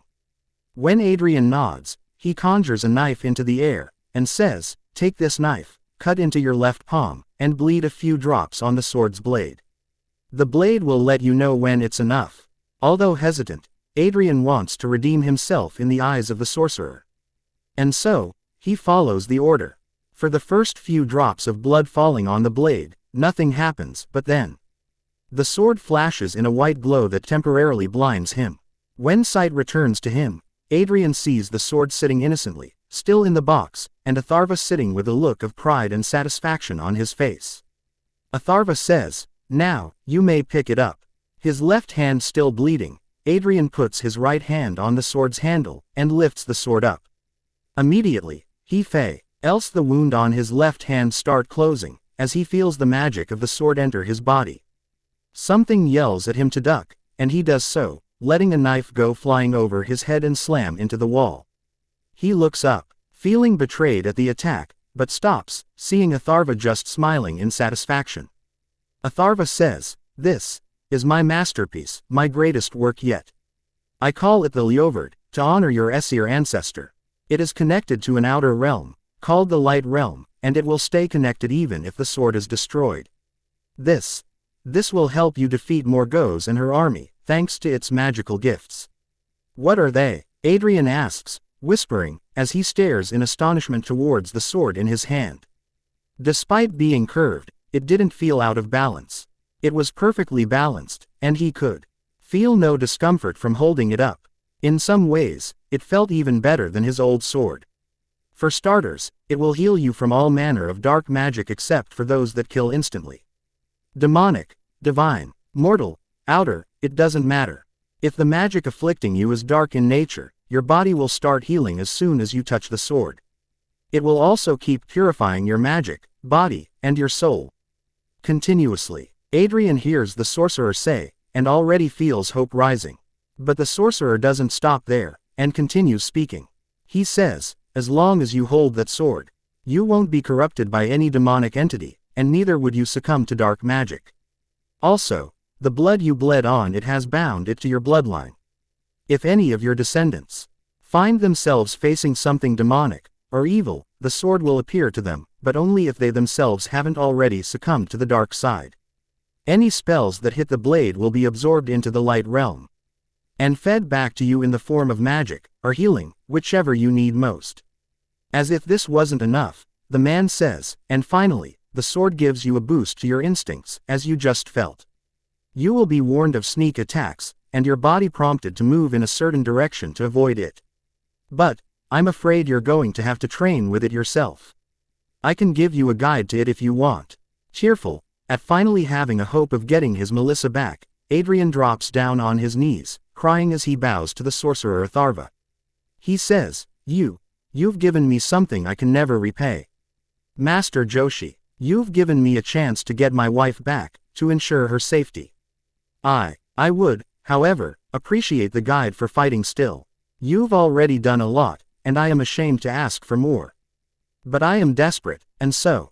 Atharva smiles, although it isn't unkind, and says, Morgause is my problem too, Mage Adrian. If I had killed her when she appeared to steal from me, then your wife wouldn't have been in danger in the first place. This is the least I can do to pay for my errors. Get up, please. There's more before I can give you the fighting guide. There's more, Adrian whispers, astonished at his own good luck. Nodding, Atharva brings something out from the wooden box, something Adrian hadn't even noticed before. It was a small, spherical metal orb, around the size of his fist. It was white, the same shade as that of his sword, making him realize that it was a part of his ancestor's sword once. Atharva hands it to him, along with a piece of parchment, and says, When you get ready to fight Morgause and her army, when you're there in front of them, I want you to say the words written on that parchment. Read them, remember the words, but don't say it out loud at all. Because you only have one chance at this. And then, throw this orb in the air. It will take care of knocking out all those people under Morgause's control, allowing you to fight her one-on-one. As Adrian opens and reads the phrase written on the parchment, he wonders, what the hell does Hakuna Matata mean? Smiling, Atharva then says, as for the training guide for the sword, well, brace yourself. And then, Adrian feels something slam into his mind as memories of fighting with a sword start flashing in front of his eyes. Eyes wide, he stares at them, realis. Ing that those are memories of sorcerer Atharva training with a similar weapon, memories now ingrained in his own mind. Before he can say anything, however, his eyes close, and he becomes unconscious. Adrian wakes a few hours after he's been knocked out by my foreign memories, during which I fed him a memory transference potion to speed up the time for him to learn the basics of sword fighting. And then, after eating some food, he leaves. As soon as he walks out the doors of the sanctum, leaving for good, I feel someone else enter, and smile. Turning towards the portal hallway, I say, You saw that? Master Aisha, because who else would it be, frowns as she stops in front of me, and says, That is a dangerous weapon you've created, Master Atharva, too dangerous to be left in the hands of a simple mage. I wave my hand, not minding the casual looking down on mages, and say, You worry too much, Master Aisha.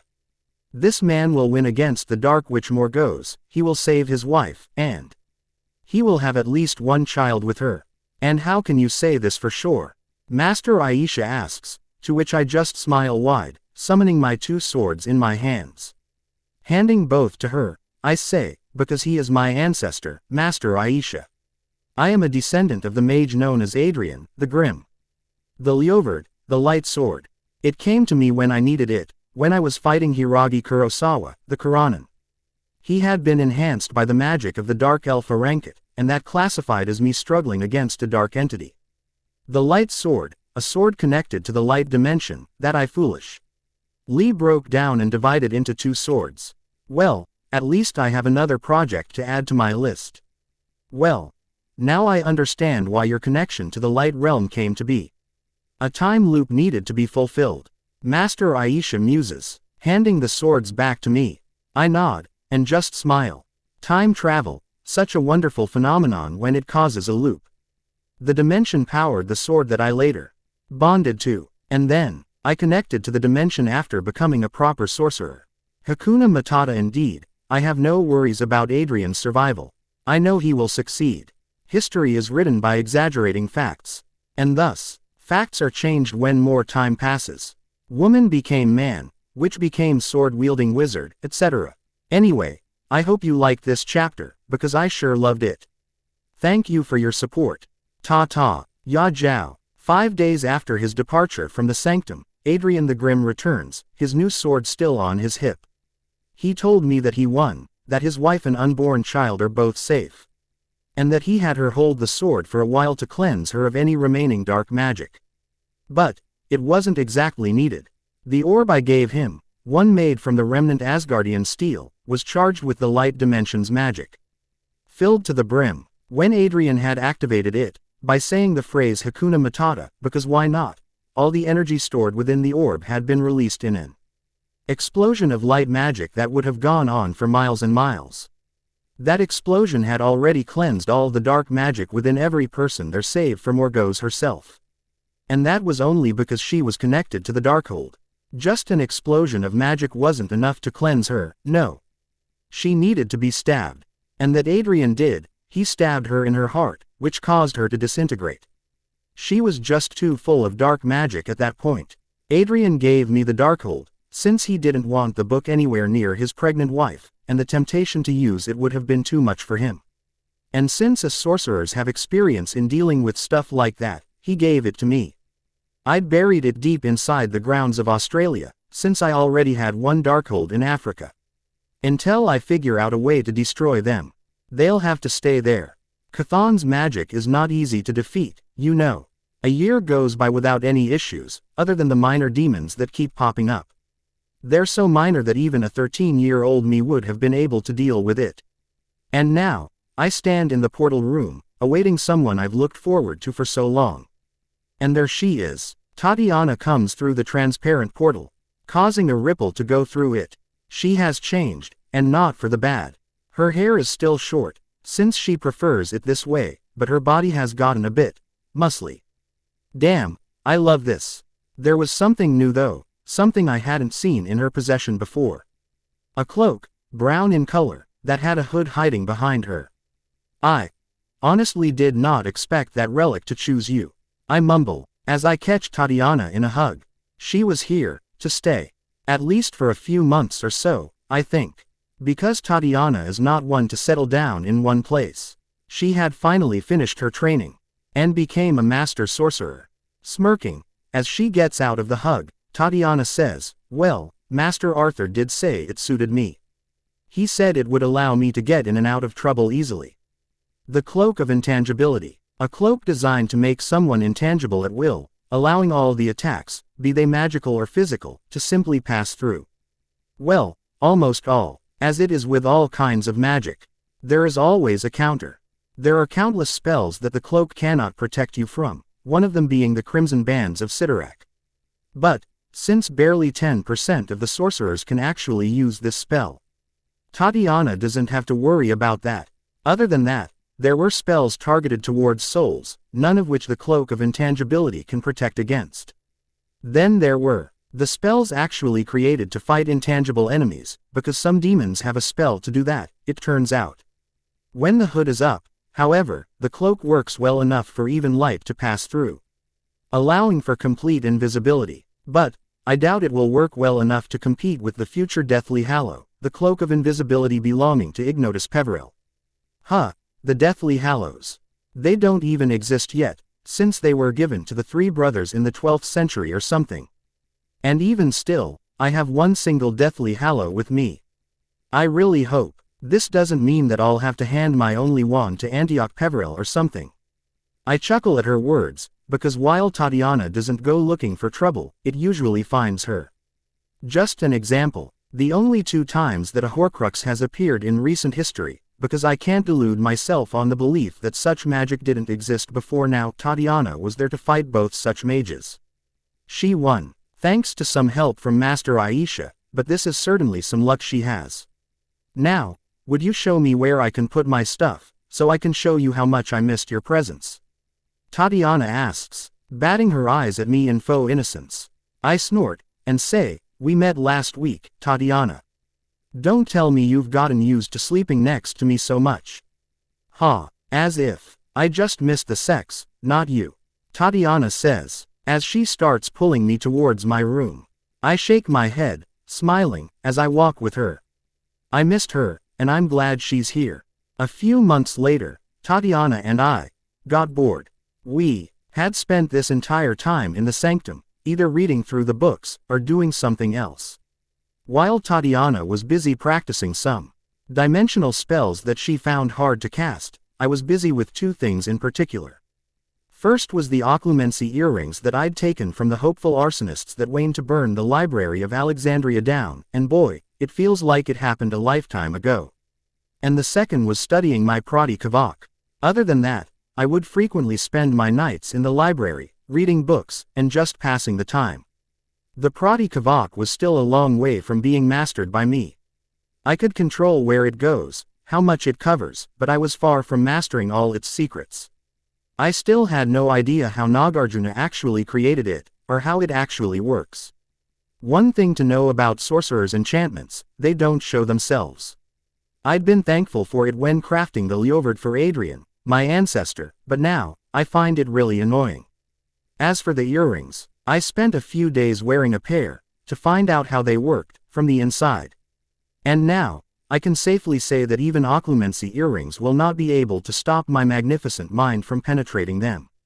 I guess that was a bad place to use penetrating.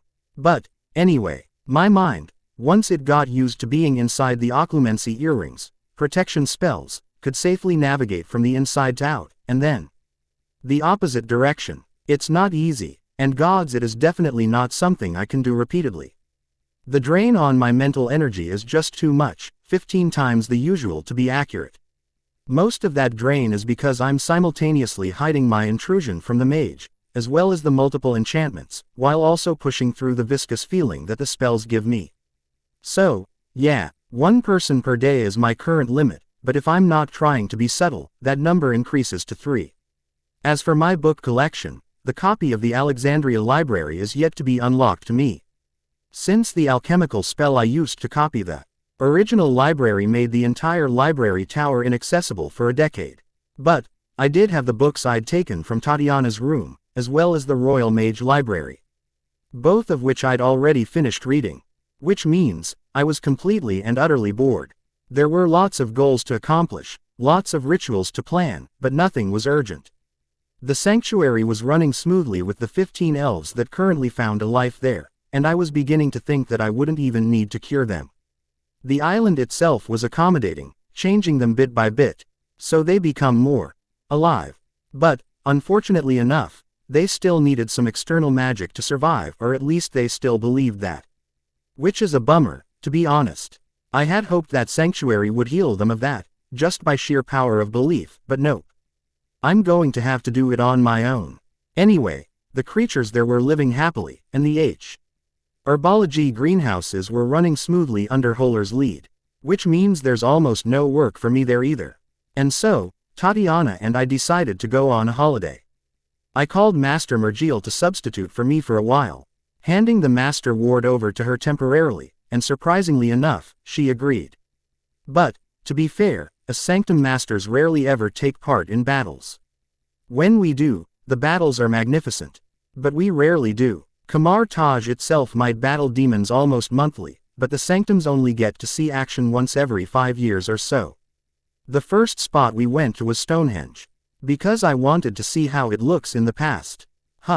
Interesting, I muse, as soon as we walk through the portal in front of the rocky monument. What is? Tatiana asks, curiously looking at the vertical stones stacked in 3 concentric circles, with more stones stacked horizontally on top of those stones. I tilt my head, and say, I've visited this place before, back in my own time. And there are just 2 circles like this, and many of the stones will go missing. There were literally twice the amount of stones I'd seen in the future now. What even is this place? Tatiana asks, as we start walking forward.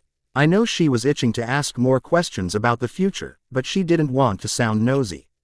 Smiling at her, I say, I know nothing about this place, to be honest. There are theories that a great mage, sorcerer like us built this place 600 years from now, but since it is standing now, that theory proves false. Yeah, the wizarding world loves the Merlin theory. But for them, Merlin was the answer to all questions, and he was the literal god of magic, even without the divinity. For them, not for me. Merlin was the strongest mage ever. Merlin was the oldest mage ever, he helped build Hogwarts. He was sorted into Slytherin when he joined as a student, which means he invented time travel. Merlin sunk Atlantis. Merlin predicted Pompeii. Merlin fucked dragons. Dementors tried to suck Merlin's soul. And he instead ejaculated in their mouths, etc., etc. As I said, the British wizarding world loves Merlin more than Americans love oil. I then say, I do know that this monument, whatever this was supposed to be, was built 3,000 years ago, when the convergence of the 9 realms occurred. That at least I believe to be true, somewhat. For all I know, I could be wrong. And Stonehenge could have been built by Apocalypse or something. As we walk, I take care not to touch it too harshly. It is a historical monument, you know, and I don't want to mess with it. I respect history. But, what happened to the other stones then? There are around 250 stones now, while only 100 or so stones survived till 1940. What happened to the rest? Knowing the entities active in this time, I can guarantee that at least one of these stones is in the collector's collection, while at least one is in Odin's vault. I snort, knowing that I'm at least true in regards to one of them. Morons, both of them, have no respect for art, or history. You know what, I'm going to take one home, to Sanctuary. Just to preserve it, you understand. I say, purposefully not looking at Tatiana. Tatiana snorts, and says, yes. That's why. There's no greed there at all. I note the sarcasm in her voice, and ignore it. Floating up, I place my hand on one of the stones that I know doesn't exist in the future. And place it in the nowhere. For preservation, not to satisfy my hoarding tendencies. Nope. I could, theoretically take all of the stones that went missing, but I have no idea if other people visit here or not. Too many missing stones will cause a panic, and that might bring some attention to me or something. Soon, however, we get bored just looking at stones, and we move on to the next destination, this time. One Tatiana chose. She selected the Temple of the Olympian Zeus, in Athens. I had hoped to see some obvious signs of his existence there, but other than myths, there was nothing. Either he didn't exist, or he once did, but decided to get out of mortal matters. Wherever he is, if he exists, is well hidden. One by one, we go from one destination to the next, just enjoying spending time together. I showed her the Ram Setu, Mount Everest, Mayan pyramids, the Great Wall of China, and took her flying over Egypt for an entire day. She, meanwhile, showed me the temples of Greek gods. The original statue of Athena, and Thebes, which funnily enough, I hadn't been to in either times. Currently, we were on another one of Tatiana's destinations, a place called Mount Kilimanjaro, the highest mountain in Africa. I used to come here often, when I first invented my disappearing spell. Tatiana says, as we sit and watch the sun rise over the horizon. The sunrise from here, and the sunset on the other side is so amazing. This place itself is amazing. I nod, completely agreeing with her. The sunrise was beautiful from here. Turning her head towards myself, I smile softly, and say, not as amazing as you. My Tatiana, cheesy, maybe. That's the best part. Tatiana smiles, and leans in, both of our lips meeting in a soft kiss. We stay on top of Kilimanjaro for a while, watching the sun rise completely. And only leave when the sun is completely up. It was a good holiday, if short. But well, I have my entire life to visit every place, every continent. This makes me wonder about Antarctica. I know there's supposed to be some vibranium there too, of another sort. Oh, that emits vibrations even in the ground state, instead of absorbing vibrations like the Wakandan vibranium. But well, since this is not the comics universe, and since a lot of stuff is different from comics here, I doubt I'll find anything there. I'll still put it on my to-do list. A year more goes by without any excitement. With Tatiana and I living it up in the Britannia Sanctum. The Roman Empire recently went through a change, Julius Caesar's death, while Cleopatra has just begun courting Mark Antony. Us sorcerers, however, were far from the troubles of the Roman Empire. It didn't matter to us who ruled Egypt, or who ruled Rome, Greece, etc. We only cared about serving our purpose of protecting the universe. No matter how boring it gets at times. For the third time since I've begun guarding the sanctum, I feel the perimeter ward go off once again, only this time, the results are a bit odd. I snap to attention, And with a flex on my control over the master ward, I sound a silent alarm, informing Kamar Taj and the two sanctums of this development. What is it? Tatiana asks, as she calls her cloak towards herself, getting ready for a fight. I teleport both of us outside the doors of the sanctum, and say, something is approaching us, fast. It's not a person, nor is it anything I've ever felt before. I lean down to touch the ground, and send my magic through it to get a feel. The being was underground, digging through fast, and because of that I couldn't even smell it. I could hear it, but my ears were not used to identifying such sounds, let alone finding out how far out it is. So, magical echolocation, whatever it is more connected to the universe than any of the sorcerers. Even Master Aisha, which is weird, because demonic beings shouldn't be connected to the universe at all. I muse, as I get a feel for the being now just half a mile out. Tatiana brings her hands forward. Dao mandalas forming in preparation, and says, is it a threat, or a visitor? I open my mouth to answer, but find it unnecessary, since the being takes that moment to dig out of the ground. Right in the middle of the town. Ruar. The demon roars loudly, sending most of the people scrambling away from it in fear, while some freeze in their spots. The loud roar is a very weird sound when you consider that the demon looks similar to a giant minotaur. It sported a color that looked to be a mix of green and blue, with some shine that I haven't seen in any demons before. It roars once again, and swipes its hand, passing them through buildings as if they were made of paper. It picks up one human after another, and tossed them in his mouth, swallowing them in one swoop. Gross. It then moves around, to follow after the fleeing people, while destroying anything in the way. What is that? Some sort of elder spawn that had remained hidden? Tatiana asks, as we both start running towards the beast. Apparating next to a demon is stupid at best, suicidal at worst. I frown, and say, whatever it is, we need to deal with it.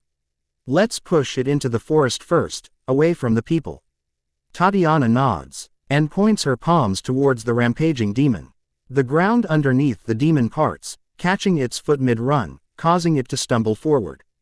Taking the opportunity, I create a portal in front of it, sending it through before the demon can regain its balance. Protect the sanctum in my absence, this can't be the only demon here. I say, and as Tatiana nods, I apparate into the forest near to the town, right on the river bank, on top of a tree. I see the minotaur-like demon sniffing its nose, as it slams its huge fists on the ground, sending tremors through. It's probably angry at getting sent somewhere it doesn't want to go. I take the time to sense its magic, finding it missing. Whatever this is, it's not a traditional demon, nope. There's no connection to a different dimension. No intrinsic demonic magic. Heck, even its presence was more neutral than dark. It had a connection to the universe, and that's it. The connection, funnily enough, did not feel the same as normal magic does. But it was unlike anything I've ever seen before, and I've seen a lot. Barely 5 seconds after I land on the tree branch, however, the minotaur snaps its head towards me, snarls, and runs forward. Barreling through trees as if they aren't even there. The 20 feet tall minotaur-like pseudo-demon jumps at my position, its muscle-bound legs allowing it to reach my height easily. And snaps its hand to catch me in its hands. The Prodigy covers my right hand, as I easily evade the giant fist, and I slam it into the minotaur's chin. A depulso spell hits the chin at the same time that my fist actually does, but it only causes the demon to snap its head back, and fall back down thanks to its momentum. I see the hand try to still grasp at me, and apparate away. So, wizardry is out. That's one hell of a magic-resistant skin. My spell splashed harmlessly on it, while only the punch had some effect. Luckily for me, I am far from a one-trick pony. As the minotaur regains its balance, it immediately sniffs me out and runs towards my new tree. This time, I jump down towards the demon, my left hand extended, and whisper, "Crimson bands of Sidorak. Bridge." 8 crimson bands made from the magic of Sidorak's crimson cosmos fly out of my left hand and slam into the demon, who had jumped at me. They immediately surround the demon in a tight hold, binding legs, arms, and even horns separately while also binding the entire body together. Still mid-flight, as the now bound demon begins falling down, I summoned Ermagel to my right hand, still covered by PRODIGY to give me some enhanced strength, and slashed towards its head, aiming to split its head. Unfortunately for me, something else slams into me, throwing me away from the Minotaur while at the same time freeing it from my crimson bands. Thud! I slam through 3 trees, and into a rock, and stop. Son of a bitch! As my body heals from the multiple broken bones and cuts I just suffered, I look up to see what had hit me. It was another similar demon, this one in the shape of a giant panther, around 20 feet tall. Its skin tone being the same as the Minotaur told me that these two beings are related. Clicking my tongue, I jump up, in time to dodge the attack by the panther, which is fast as fuck, and land on its back. The Minotaur jumps at me, mouth open wide with the intention of swallowing me whole. And I apparate away at the last moment. Myaaaaa. I hear the panther demon howl in pain, as the Minotaur bites into its back. I point both my hands at each of the demons, and cast crystals of Cindrire. 2 white Dao mandalas form in front of my palms, as white diamond-like crystals fly out of their centers, summoned from the Cindrire dimension. The crystals have a magnificent property of killing anything with a single touch. Unfortunately, they can be defended from by the simplest of spells, or the thinnest of obstacles. Even paper can block the crystals from hitting flesh. Dozens of crystals fly towards the demons, at speeds similar to that of any of my magecraft spells. The Minotaur jumps on top of the crystals, while the panther chooses to speed away, its speed at least 20 times higher than my own. I wave my hand, sending a burst of flames towards the approaching Minotaur, while apparating to a higher point silently. The panther, however, must have expected something like this, because it immediately speeds towards my position. I was ready for it, however, and prepared to create a portal to send it slamming into the Minotaur, the flames of my kasha itching to be unleashed. My efforts prove unnecessary, as something else slams into the panther, sending it flying away from me. That something proves to be a person, thinner than me, and shorter too, punch-ing the panther with strength that far surpasses me. The Minotaur rages, and starts stomping towards the person and panther, but something else slams into it first, sending it flying backwards with the sheer force of it. A tree made of diamond. What the fuck? I turn towards where the diamond came from, down inside the forest still, and see 4 people standing there, most of their faces surprisingly familiar. One had another diamond tree in his hands, his features strikingly Korean, which just tells me that this one is stronger than normal too. Not the Korean part, but the fact that he's holding a large 20 feet long tree. Completely made out of diamond, as easily as it was a small stone. He then pulls his hand backwards, and throws that tree forward too. This one had been sharpened, and it slams into the giant Minotaur's shoulder, stabbing through cleanly, and affixing the Minotaur to the ground around 100 meters behind its previous location. Someone else was already present there, as she suddenly becomes visible to my eye, and slashes a yellow-colored spear, made completely out of weirdly shaped symbols, at the Minotaur's neck. The Minotaur is not an easy prey, and manages to slap the woman away before she can land a hit. "Thina," the Korean man yells, in concern, which I put away in my mind for now.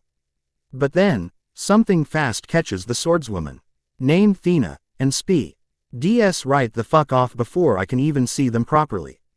Not willing to let these newcomers do all the work, I drop down from the tree I was on, 50 meters above the ground, and slam down, while slapping my hands on the ground. The ground trembles, as something moves from inside it, and suddenly, a dozen crimson energy bands erupt from around the Minotaur, and bind it with the crimson bands of Sidorak once again. Turning my head back, I yell, "It's completely bound, do it now." The Korean man nods, and picks the woman named Thina up, with me having no idea when she joined them. And then, he throws the woman at the Minotaur. She conjures a sword in her hands, created from the same energy that made her spear, and stabs it through the Minotaur's neck, landing expertly on its chest. She then pulls at her weapon, and slides it out of the side, turning the Minotaur into a parody of nearly headless Nick. And then, another swipe of her sword does the job completely, beheading the Minotaur. I let the crimson bands dissipate, and stand back up, turning towards the 4 people that I had seen first appear. A few more people join them, one of them gently floating down, while another becomes visible suddenly. Just like the woman named Thena did, until there are 10 people in front of me. They stand to let a single woman be in the forefront, while 2 people stood on her sides, just a bit back, one of them being the only flyer. The others were similarly positioned right behind them, a bit to the side, in a practiced pose. All of them wore skin-tight armor that sported different matted colors. And the group itself was very diverse, which, yay diversity, but the weirdest part were their faces. I literally recognize 5 of their faces, and one of them I remember seeing in person, back in my own time. During the final attack on Nurmengard. So, what is Madame Yajiao, a woman supposed to be 80 during the 1940s, doing in 45 BC? The other 4 that I recognize are also a bit of a surprise. Thena, the woman who can create weapons out of the odd energy, not magic, that all these people have access to, bore the face of an actress in my previous life. Angelina Jolie, the flyer, nay, who had single-handedly defeated the Panther Demon, bore striking resemblance to the actor who played Robb Stark in Game of Thrones. The central woman, the leader, I'm assuming, looked a lot like Salma Hayek. One of them was most distinctively a comedian I remember seeing in some movies and skits, Kumail Nanjiani. And all of them were looking at me as if I was the weird one out. Thank you for your help, sorcerer. The Salma Hayek look-alike says, nodding in thanks. I blink at her, a bit surprised at the gentleness with which she spoke, and say, I had it handled, but I appreciate the help. And I'm afraid you have me at a disadvantage. You know what I am, yet I don't know what you are. Salma smiles, and I realize that she's going to be the spokesperson here, and says, please, no need to feel threatened. We are the Eternals, sworn to protect the planet from the threat that is the Deviants. My name is Ajak, the leader of Eternals. What, may I ask, is yours? Ajak, Eternals. I remember reading something about them once upon a time, in my previous life, which, now also seems like a really long time ago. I need to go into my mind to recall that particular memory. Nodding a bit, I look over them once more, and say, it is nice to meet you, Madam Ajak. My name is Atharva Joshi, I am the master of the sanctum that's in that town over there. Would you like to come and rest for a while? Salma, or Ajak, I suppose, smiles, and nods in appreciation. She says, we wouldn't say no to an honest invitation. Nodding, I say, great. Let me just deal with the corpses and I'll be right with you. In the blink of an eye, I apparate next to the dead Minotaur, and after storing its head in the nowhere, I point my hand at it. My hand turns white, as flames erupt from it to cover the entire body of the Minotaur. Deviant. Guess this answers my question about why I didn't sense any magic from these demons, because they aren't demons. I then apparate next to the Panther Deviant, and notice the multiple burns the beheaded corpse already sported. Even the point of the cut had burns on them, telling me that whatever beheaded this had some amazing amount of heat behind it. Doing the same to this deviant too. The Eternals watching me in curiosity, I once again appear in front of the Eternals. Waving my hand, I create a portal to the door of the sanctum, and smiling, I ask, shall we? Not all Eternals will make the script, meaning not everyone will have a dialogue. So don't be disappointed. Ajak is the leader and spokesperson, but Mason will try to talk to the others too. Well, I hope I didn't spoil anything. I mean, the powers are already known, and so are the characters. I'm not going to go into the plot of Eternals at all, because well, I don't want to spoil anyone. Thank you for your support. Ta-ta, Sprite. Content warning. Eternals movie spoilers. It won't be spoiling much at all, as far as I can see, but some people might find they don't like me saying some stuff about the Eternals. So, the warning is given. Read on. Walking through the portal, and then through the door of the sanctum, the 10 Eternals right behind me, I quickly approach Tatiana, who was standing in the welcoming hall talking with Master Aisha. Hugging her first, I ask, everything all right, I assume? Tatiana looks at the 10 people that walk through the door behind me, and says, Anyo. There, one of those demons attacked the town as soon as you were gone. This one had a form similar to a griffin. Master Aisha and I took care of it. I nod, having expected something like this. I turn to Master Aisha, who says, Your warning bell made everyone panic, Master Joshi. The students were afraid, having no idea what had happened. I took a few masters and came here, fearing the worst, but there was just a single demon. I sent the other sorcerers home after it was dealt with. Despite the way she spoke, like it was a normal conversation, I could feel her actually scolding me for my decision to warn them. Sighing, I say, there were 2 more in the forest, one shaped like a minotaur, and the other like a panther. I didn't want to take the risk of more of these demons attacking the town. Deviants. A familiar voice from behind interrupts us, as most of the Eternals start looking around. Master Aisha gives me an expectant look, and I wave my hand towards the group of people, including Thena, or Angelina Jolie, who had corrected me, and say, Master Aisha, Tatiana. These are the Eternals. It appears that it is their duty to deal with the deviants, the demons we just fought today. And from what I've managed to recall from my old memories, the duty was given to them by the Celestials, a race of almost omnipotent cosmic beings. Waving my hand towards Tatiana and Master Aisha, I say, Eternals, Lady Ajak.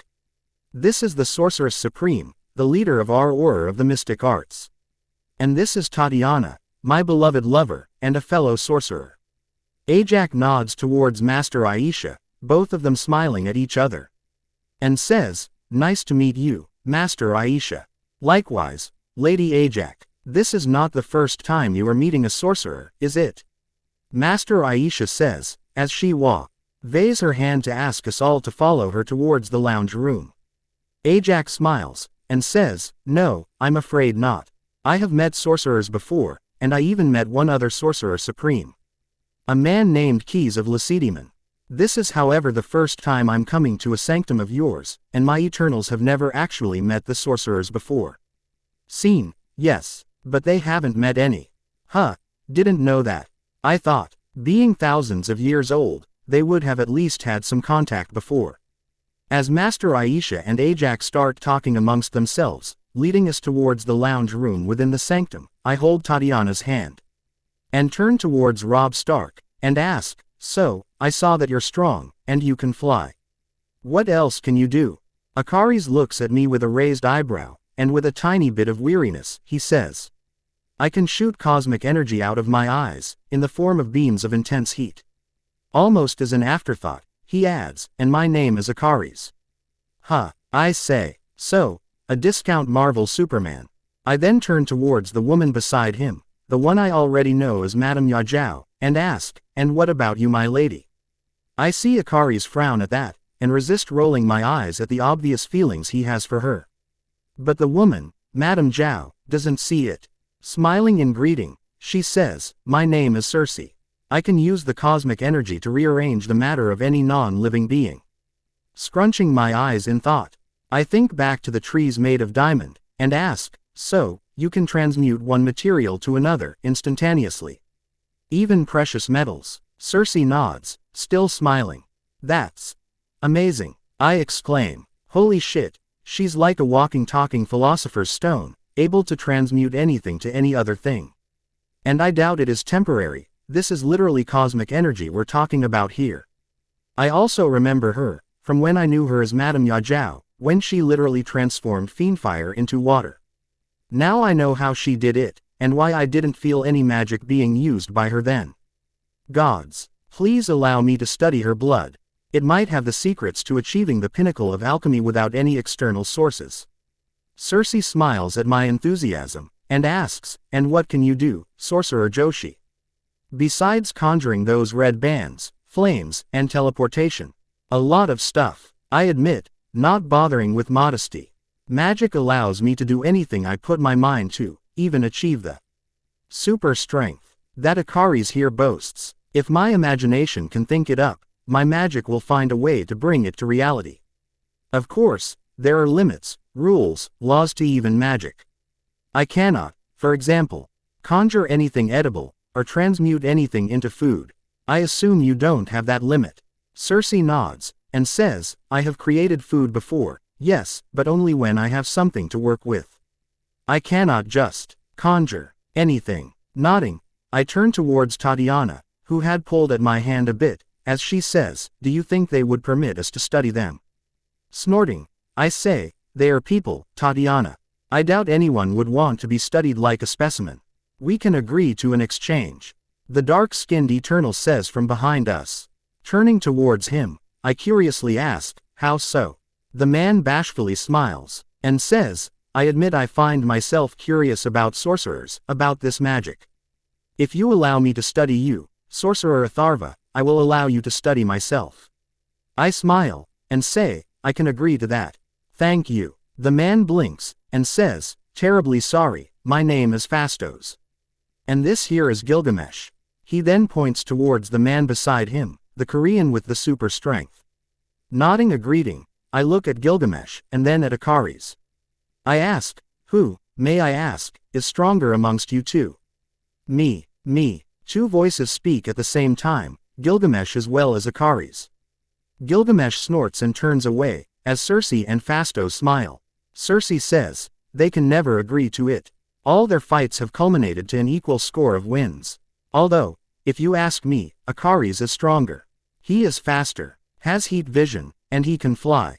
The Kumail Nanjiani look-alike says, from behind Fastos. As we enter the lounge room, I turn towards the man, who says, Kingo, pleased to meet you. What kingdom are you from, may I ask?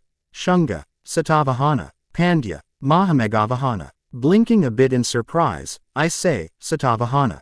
The western coast, in fact. Which was what the future Maharashtra would come under.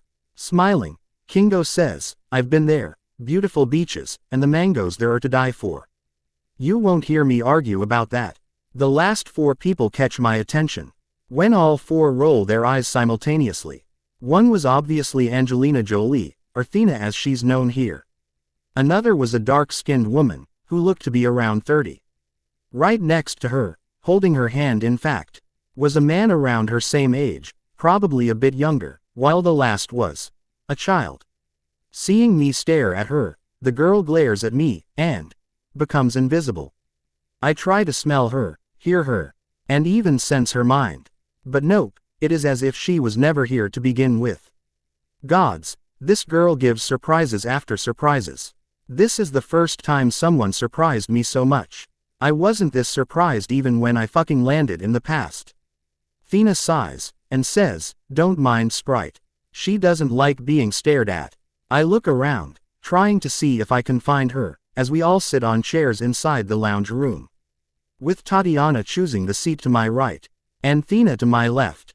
I ask, illusions. Nodding, Thena proudly says, she's the very best at it. I can agree to that. I myself have no talent in using illusions, but I have never seen anyone's illusions be so detailed. I can't even smell her, or hear her heartbeat. I muse, while still trying to find her. The only way I can find her is if I use the Master Ward to do so. That will tell me where everyone is, with no way of hiding from me. But I am enjoying the challenge. Your senses, they are better than normal. Thena asks, probing for information. Well, we've already agreed to a study exchange, so why not? Nodding, I say, all of my senses are at least 10 times better than the normal people. It is a gift, one that has helped me immensely in my life. Looking around, I see Master Aisha still talking with Ajak, really invested in the conversation. Sprite, the child Eternal, was still nowhere to be seen. Meanwhile, another Eternal had disappeared, the dark-skinned woman. Her boyfriend was still here though, smiling in amusement. I could feel her though, still inside the sanctum. I wasn't focusing on exactly where she is. But I know she's still in here somewhere, looking around probably. I wave my hand, and conjure cups of hot tea in all their hands, already held by the ear. I say, is tea good? Or would you like something else? Suddenly, a chair comes into visibility, with Sprite already sitting on it, with a cup in her hand too. Looking at the cup, she pokes it a few times, and sarcastically asks, I thought you couldn't conjure anything edible. Smiling, I say, I cannot. At her dubious look, I explain, I keep a lot of drinks, both alcoholic and not, tea, coffee, and some food already prepared in the kitchens. A few spells keeping it hot and fresh for as long as I want. What I did here is just summon it from that location, and into your hands. Then I conjure up a plate full of hot cookies, and ask, cookies? Quote, but, it won't work without the Master Ward. The Master Ward is what allows me to place the cups already in their hands, without them knowing beforehand. Sprite rolls her eyes, making me remember that she's a teenager, and takes one of the cookies kept on the plate. Gods, an eternal teenage girl. I pity the rest, but I pity her more. To spend your entire life as an adolescent. No wonder she's sensitive. A ping goes off in my head, WRNING me that someone just entered the vault room, and there's only one person missing from here. I immediately appear inside the vault room, right behind the person, and say, I wouldn't do that if I were you. I, however, get no reaction, and see the hand still keep moving towards the glass case that held a very deadly weapon. Using my telekinesis, I freeze the person in their place, thankful that it actually worked. Confirming her as the missing Eternal, I sigh, and float her a bit up. I then turn her around, and look at her with a bit of disappointment. First she tried to steal from me, and then she ignored my warning. I see the dark-skinned woman, whose name I didn't yet know, look at me with wide eyes, her hands still extended. Stuck in the motion of reaching towards the sword kept inside its glass display case. Thankfully, it was behind her now. I drop my hold on her body, causing her to shiver a bit, tilt my head towards the sword, and say, that is the death blade. It is called that because it gives death to the enemies, and the wielder too. Once you touch it, you have 1 day of immense strength, speed, killer instincts, and berserker rage, and then, you die. The woman mutely points towards the sword, to which I nod and say, yes, that sword. Frowning, I then say, I also suggest putting the lamp of Icthalon back in its place. It is a powerful relic, but corruptive to those not actually selected by it. The woman disappears from her position, and a second later appears next to the display pillar of the lamp of Icthalon. Said lamp now held in her hands. Teleportation? No. She ran from here to somewhere, and back again with the lamp within a single second. Super speed. Well, that's fucking impressive. She must have ran before too, since I wasted barely a second after getting the ping to appear inside the vault. So, she entered the vault, my ward got pinged, she took the lamp of Icthalon, ran to hide it somewhere, and ran back here, and then I appeared. She's fast as fuck, boy. As she places the lamp back in its place, I look around, to see if anything else is missing, and realize something. She hadn't spoken a single word, not when she first entered the sanctum, and not now, when I confronted her. And she also hadn't actually reacted to me speaking to her. You can't speak, can you? Or hear? I gently asked, already forgetting the fact that she tried to steal from me. I recognize the look in her eyes, they're the eyes of a hoarder. She meant literally no disrespect, or harm, to me or the sanctums.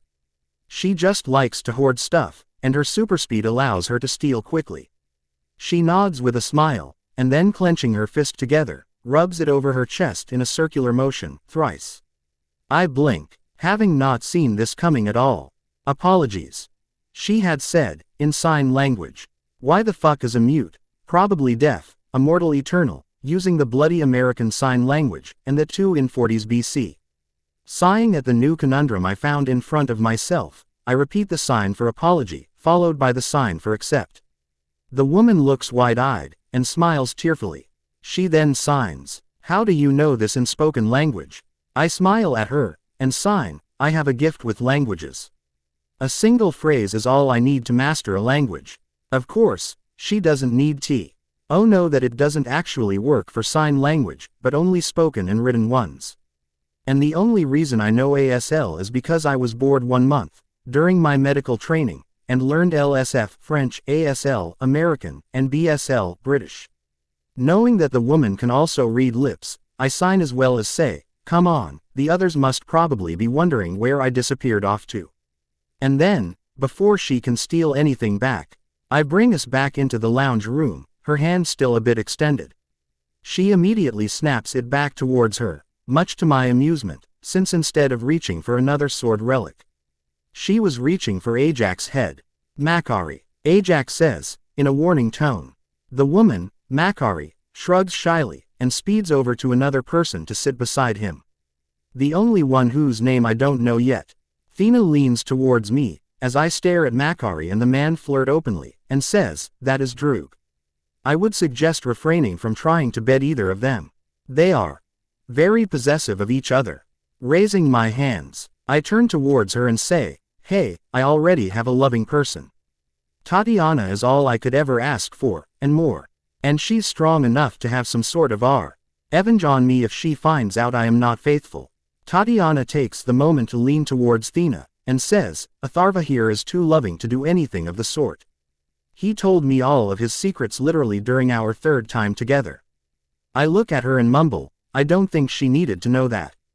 Tatina and Thina chuckle, as Tatiana says, no, but you look adorable when you are embarrassed. Sighing, I look back towards Sprite, and ask Thina, what's her story? Is she stuck like that, or is she just younger than you? Thina sighs, as she leans back, and says, Sprite is barely a few centuries younger than I. Us Eternals just freeze our ages at one point in our life, and stay the same age for eternity. Unfortunately for Sprite, her freeze came at a very young age. We came here 5,000 years ago, and we have looked the same as we do now for thousands of years before that. It does, however, help in our purpose. Those demons, right, deviants, you called them? Tatiana asks. Ajak, who was probably listening into our conversation, clears her throat, and says, to understand that, you will need to know the full story. Smiling, I say, what a happy coincidence, I love stories. And you are welcome to stay here for a few days. Master Fastos and I have an agreement to study each other anyway. Nothing sexual, I hope, Tatiana whispers, just a low enough voice for me to hear. For fuck's sake, Tatiana. Coughing, I nod at Ajak, who turns towards Sprite, and says, if you please, Sprite. It is time for a story. Sighing, and with a lot of reluctance, Sprite raises her hands, and casts an illusion, punting the whole lounge room into darkness. Before creation itself, came darkness. Celestials, a race of cosmic beings, created the first sun, and brought light to the universe. With light, came life. Erisham, the prime celestial, led the celestials on to keep creating life. But then, the deviants were born. Born in the deepest pits of the universe, the deviants sought out any intelligent life they could find. And they began hunting them. They were the first predators within the universe, and they caused chaos within the universe. With each word from Ajak, Sprite conjures the illusion to show the story. I see a giant being just creating a sun, holding it in his hands as if it was an orange. And then, I see the deviants, demons of colors similar to the ones we just fought, in different shapes. Different forms. What were those forms, I wonder? How did the deviants decide on those particular forms? As the illusion shows a planet, and hundreds of people floating above it, Ajak says, and so the Celestials charged us, immortal heroes of planet Olympia, Eternals, to restore the natural order. We go from planet to planet, and stop the deviants from hunting intelligent life there. The illusion shifts to showing the 10 Eternals floating down from the sky, and onto the planet Earth, to deal with the Eternals. You know what, while the story sounds good, and portrays both the Celestials and the Eternals as heroes, something sounds fishy. From what I remember the comics saying, Celestials were the ones to create both the Eternals and Deviants, as offshoots of the human race. So, does it hold true here too? Did the Celestials create these Deviants too? And if so, what happened? Did the Celestials just want to create an artificial conflict between Deviants and Eternals? To see which is a better race, or did the Deviants go out of control? Something I won't know yet, not until too far into the future. Sprite drops the illusions, as Ajak says, as you know. Even after 5,000 years of fighting the Deviants on your planet, they have yet to admit defeat. Usually we find them before they can even attack a place, but sometimes, we are late. And not every place has defenders such as you ready to fight them. Gilgamesh adds from the side, raising his cup to me. I smile in thanks, and say, right, on this good note, allow me to show you to your rooms during your stay here.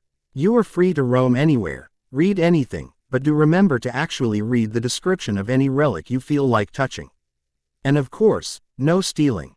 Master Aisha adds, looking at Makari, Who just shrugs bashfully. I'll put up a ward to prevent anything from the sanctum being taken out anyway. Taking Tatiana by her hand, I lead the Eternals, save for Ajak, who wants to talk with Master Aisha more.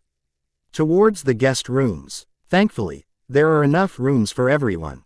The next morning, I see an excited Fastos enter the kitchen, and take a couple pancakes for himself, along with some coffee. Excited for the studies? I ask, with amusement. It was just 7 a.m., and I was the only other person awake. The others, even the Eternals, were still asleep. I didn't even know Eternals needed sleep. Fastos smiles, and says, "It is my first time meeting someone like you. You're more than just a sorcerer. I could tell that much from my preliminary scan, but to know more, I would have to study your energy signature closely." I blink, and ask, "You already did a scan on me?" Gods, I didn't even feel anything like that happening. And my energy senses were not the best, but they are good. Fastos swallows the bite, and says, "I did it while you were fighting the deviant. I thought it odd that a human being was fighting with energy reminiscent of the gods. And believed you to be one of them. And I never got to scan them, so. Well, sorry, I should have asked." I wave my hand, and say, "You should have, but I'm actually impressed." Fastos then returns to his breakfast, a bit bashful. I allow him to finish the breakfast, while I finish reading the chapter of the book I was reading. And when he's finished, I ask, "Shall we begin then?" Fastos blinks, and then looks around. Hesitantly, he asks, "In the kitchen?" "Oh, you're right, of course. No, I have a room dedicated for dangerous experiments. We can go there. Do you need to bring anything, or?" I say, and stand up. Shaking his head with a smile, Fastos says, "I have all my stuff always with me. My gift is creation. I can create anything I want, and bring it forward whenever I want." Nodding, I say, "Fair enough. I suggest bracing yourself." With a simple flex, I teleport us both inside the experiment room, causing Fastos to lose his balance, having not gotten enough time. Ah, the joys of the Master Ward. I then spread my hands, standing in the center of the room, and say, "Okay, hit me. You scan me first, tell me about myself, and then I will scan you." Agreed. Fastos smiles an excited smile, and says, "Of course. Are you sure you don't want to go first?" I just shake my head. I wanted to see what he would find out about me first. This situation. These are uncharted territories, as they say. He then summons a circular band from his wrists, which I hadn't even noticed, and waves his hands. The wave causes the two bands to move towards each other, and then, as soon as the outer edges of the metallic bands touch, they merge, forming into one, wider circular ring. The metal smelled similar to vibranium, and I wouldn't actually be surprised if it was that. But this is not something I knew vibranium could do. The circle then keeps getting wider, and thinner, as it rises over my head. Still with his hands pointing towards the ring, Fastos slowly starts dropping its height. Once it is over my head, once the ring first has my hair inside its borders, a yellow light emits out of the ring from the inside edge, from all directions. It moves over my hair, as if a sci-fi scanner. And I guess it is one. As Fastos slowly keeps pointing his hand downwards, the ring follows, while scanning my body. However, I never even feel anything, not a single tingle to tell me that I was being scanned. This is worrying. Fastos is a good man, a wonderful person. I could see that in his eyes, even when he admitted to scanning me in secret. He has no malicious bone in his body. But if such technology falls into the hands of someone actually malicious, well, none of my secrets will remain secret. Or at least, none of the physical secrets of my body. And I know nay person who has access to such technology, but thankfully, he is still asleep. En Sabanur. Finally, the ring touches the ground, having finished scanning me, and then rises up. As it goes into the air, it once again splits into two different bands, and goes towards Fastos. He spins them in his hands, telekinetically, without touching them, a few times, and I see some parts of one band go towards the another and vice versa. After a minute or so of doing so, I see him smile with pride, as he raises the circular orb that he now holds into the air. He then says, The scanning part was easy. I needed to modify my scanner to show me everything that is different in you, as opposed to us Eternals or even normal humans. And then, he drops his hand, the orb still floating in the air, and takes a step back.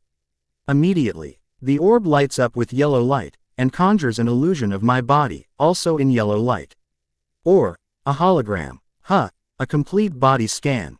Not something I haven't seen before, since magical healer here. But still, impressive. I observe the hologram, at the same time that he does, looking for oddities. Almost my entire body was yellow, but there were a few different colors too. My mind was a bit orange, with a small corner in the left hemisphere being red. The nails on my hands and legs were red too, and I can guess what the red color means just by that. Then came my heart. My heart was pumping, and as I take a step forward, I see the hologram take a step forward. I pause, and ask, despite scanning me just once, the ring gives you a live scan. How long will it last? Fastos nods, and distractedly says, a minute or so. I will clear the programming. The purpose. Within the orb before we leave, don't worry. I nod, accepting that. I don't want anyone, no matter how benevolent, to have access to my body health at all times. I then continue to observe my heart, and see that while it was yellow, the shade was a bit different. Just a tiny bit, and just underneath it, on my navel, was a brown patch with green and blue tinges to it. My body takes a moment to flash red once, and then green, but then it returns to its normal yellow color. Not understanding any more of the scan, I just watch Fastos work for a minute, until finally, he looks at me and asks, "You are not from this time." What the fuck? How did you even know that? I ask, my mind flashing back to the green glow that had surrounded my body a minute ago. Fastos smiles, happy at his words being proven right, and says, "Your temporal energy signature is not the same as what you'd expect people of this time period to have. My guess is, you are from somewhere around 1-800-2200 years into the future. And there's the fact that your body has some of the time energy from your time traveling still remaining. It is harmless, completely dormant, and will dissipate within 2 more decades. Temporal signature, or in magical terms, temporal aura. I'd read about them, but I just didn't think it was anything but a hypothesis, since I never found any proof of it, and nor did anyone else. What did the red and green flashes mean? I asked, sitting down to look at my hologram sit down too. Fastos waves his hand, moving my hologram in a circular motion, and says, "The red flash meant that something in your entire body is externally merged to it, something that has been made its own, but it's not. Just like that area in your brain, and your nails, and your toenails." Care to elaborate? I wave my hand and say, I took a few gifts from other people, and magically grafted them into my body. For example, I extend my nails, ND cut into my palm with them, showing him the healing wound. Fastos doesn't even seem surprised by that, but just nods his head. So, he already knew it then. Just like the time travel bit. He then points towards my navel in the hologram, and says, "Your navel has a connection to the planet underneath us, as well as somewhere else. Somewhere outside the limits of our universe, another dimension I am guessing. Similarly, your heart has connections to multiple other dimensions, which I assume is related to your sorcery." I nod, and say, "My navel is home to the magic I was actually born with. We are called mages, with a connection to the planet, and an ability to use its magic for different purposes. The heart is where my sorcery magic travels through. Honestly, this is far more than even my magical scans could see. I doubt I will have half as much to learn from his body, as he did from mine." He points out a few more things about my body, like past injuries and all, which I didn't even see on the hologram, and then, it's my turn. I say, as soon as my first spell splashes over his skin. "Your connection to the universe is far stronger than any sorcerer I have seen before. The energy you take from it is more potent, but at the same time less flexible, than the ones as sorcerers use. The potency is at least 40 times that of the strongest sorcerers." Fastos nods, and explains, "We call it cosmic energy, and as Eternals we're born with the ability to wield it. Similar, I suppose, to your mage energy. Magecraft. I automatically correct, and cast another spell, this one aimed towards studying the purpose of this energy. I then say, this cosmic energy, it boosts your physical capabilities too, but it is focused more towards your brain. You're stronger, faster, and more durable than most normal humans, and probably even me. But your mind, gods. Fastos chuckles, and says, but, even inside my mind, my cosmic energy is geared more towards actually creating stuff. I am a craftsman, I create stuff. Using my brain to play games, make plans, is not something I can do as well as actually creating. I'm guessing each Eternal is like that. Sprite's energy goes towards using illusions, Makari towards running, Circe towards transmutation, Akari's towards flight, super strength, and laser beams. Gilgamesh towards super strength and armor creation, Thena towards weapons creation, Kingo towards. I don't even know. Hey, what can Kingo, Droog and Ajak do? I ask Fastos, pausing my diagnosis spells. Fastos blinks, a bit startled by the sudden question, and says, well, Kingo can shoot energy beams out of his hands, but he likes to use fingers for precise and intense attacks. Droog can use telepathy, empathy, and he can take over any mind he wishes. Ajak is our healer. She can use her energy to heal herself, or us, by just waving her hand over the wound. I wonder if Droog's telepathy is stronger than mine because of his cosmic energy. Or will my psionic energy just balance it out? Hope I never find out the hard way. But, I better go back to trying to figure out the secrets of the Eternals. The next day, as I walk into the library, I see a person already in there, with a dozen or so books in front of her, with one in her hands. If I'm not wrong, Eternals actually do need sleep. So what are you doing waking up the whole night to read? I ask, as I approach her. Sprite startles a bit, dropping the book on the ground. Waving my hand, I send the book back towards her, and ask. You do realize that you won't be able to go through any of those rituals by yourself, right? An actual magical person needs to be present. And that's not counting the actual difference in our bodies, as human and eternal. I doubt even the gift transference ritual would work with the Eternals. They have a connection to the universe, yes, but it is not universal magic. Their cosmic energy is of a higher magnitude. Far higher magnitude, as I found out yesterday. I wonder if they will be able to learn sorcery, though. Sprite scowls, and says, that's none of your business. If this fails, it fails. It won't matter to me. It won't matter, she says. Her face tells me exactly how invested she is in this option. I look at her, and the books in front of her. The one she was reading was on body modification rituals, while in front of her were books on potions, shapeshifting, rituals, and even transmutation. It wasn't hard to guess what she was looking for. Her emotions were pretty much openly visible on her face. Sliding the chair back, much to her annoyance, I join Sprite at the table, and open a book on rituals. Finding the one I was seeking in the third ritual book, I place it on top of the book she was reading. And point at a paragraph. Read, but don't get too hopeful. I say. Sprite scowls at me, and says, I don't need your help. Snorting, I counter, if you didn't need my help, you would have become invisible and began reading somewhere else. Plus, you are actually inside my library. Read. Still scowling, Sprite glances at the header, and in a bored voice reads, Aging Ritual. Then, widening her eyes, she pulls the book towards her, and starts reading quickly. She then snaps her head towards me, and whispers, Is this true? Is this possible? The amount of hope I hear in those words is enough for even me to soften my eyes. I nod, and say, I haven't used it before, never needed to. But none of the knowledge here is false. The aging ritual bumps the age of any human, magical or otherwise, up by a minimum of 2 years, and a maximum of 15.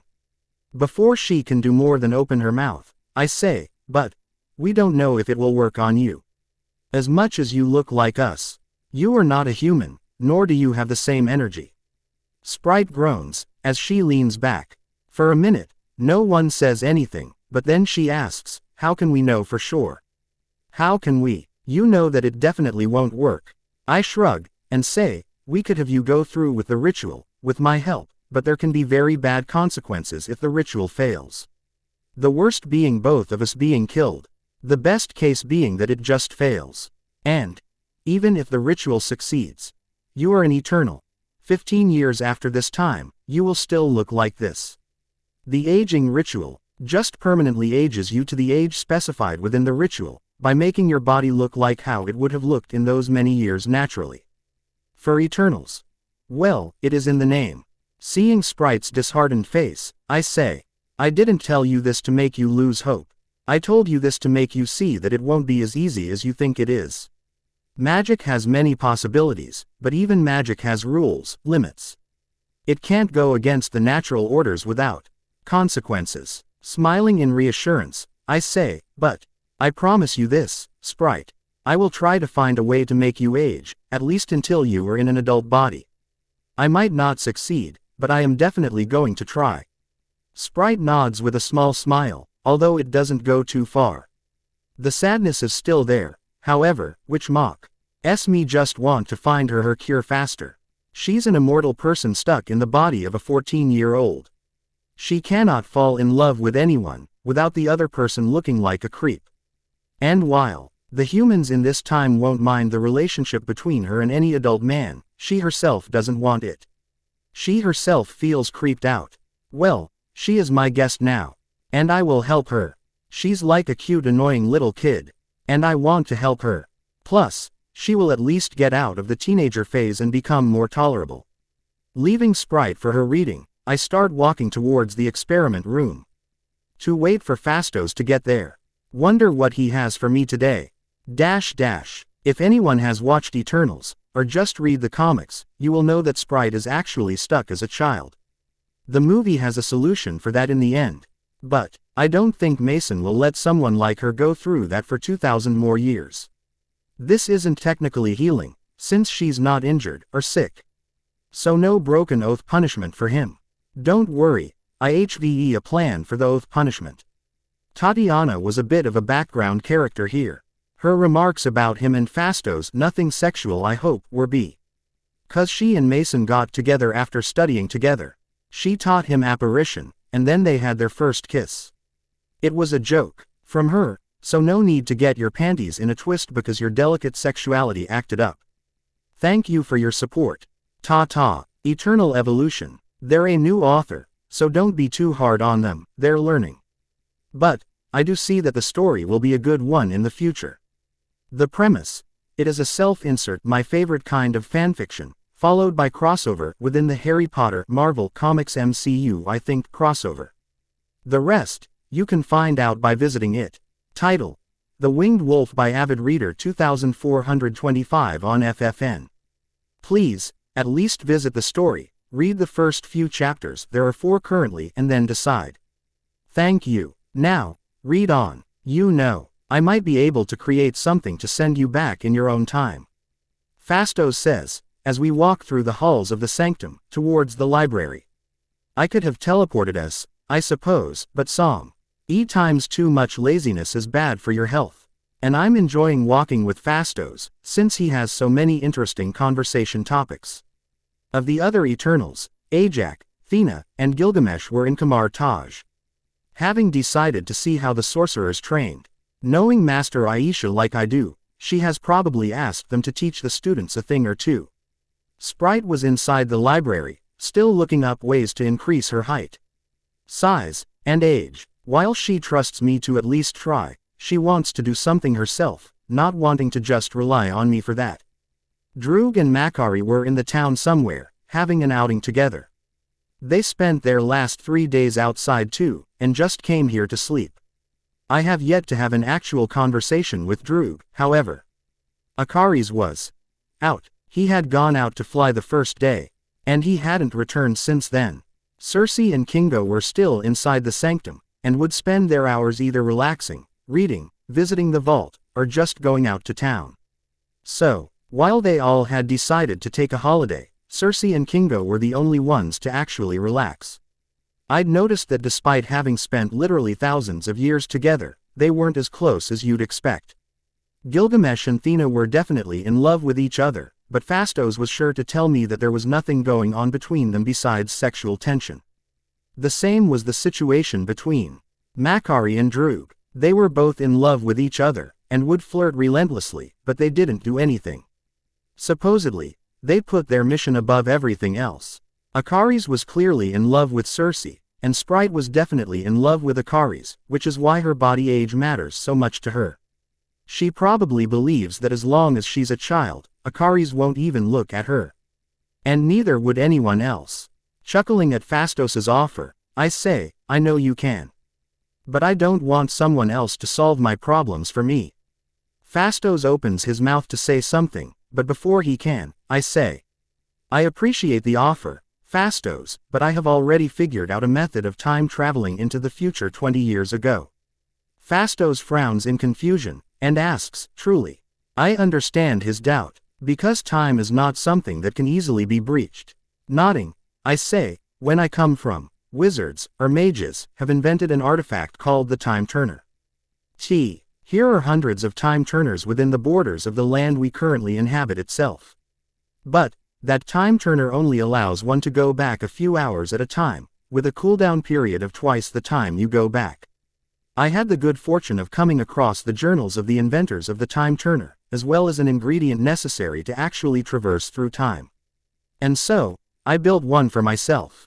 Magnificent. Phastos whispers, entranced by my tale. Beaming with pride, I say, my time watch, as I called it, could go back and forward for a day. And after some modifications, I managed to push it to go a month at most. Phastos stays silent for a few seconds, and then asks, this time watch, it is what brought you here, isn't it?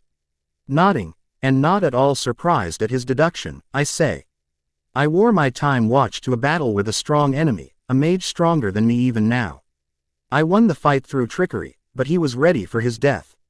He exploded, and the magical explosion triggered a chain reaction within the time watch, which brought me here, 2,000 years into the past.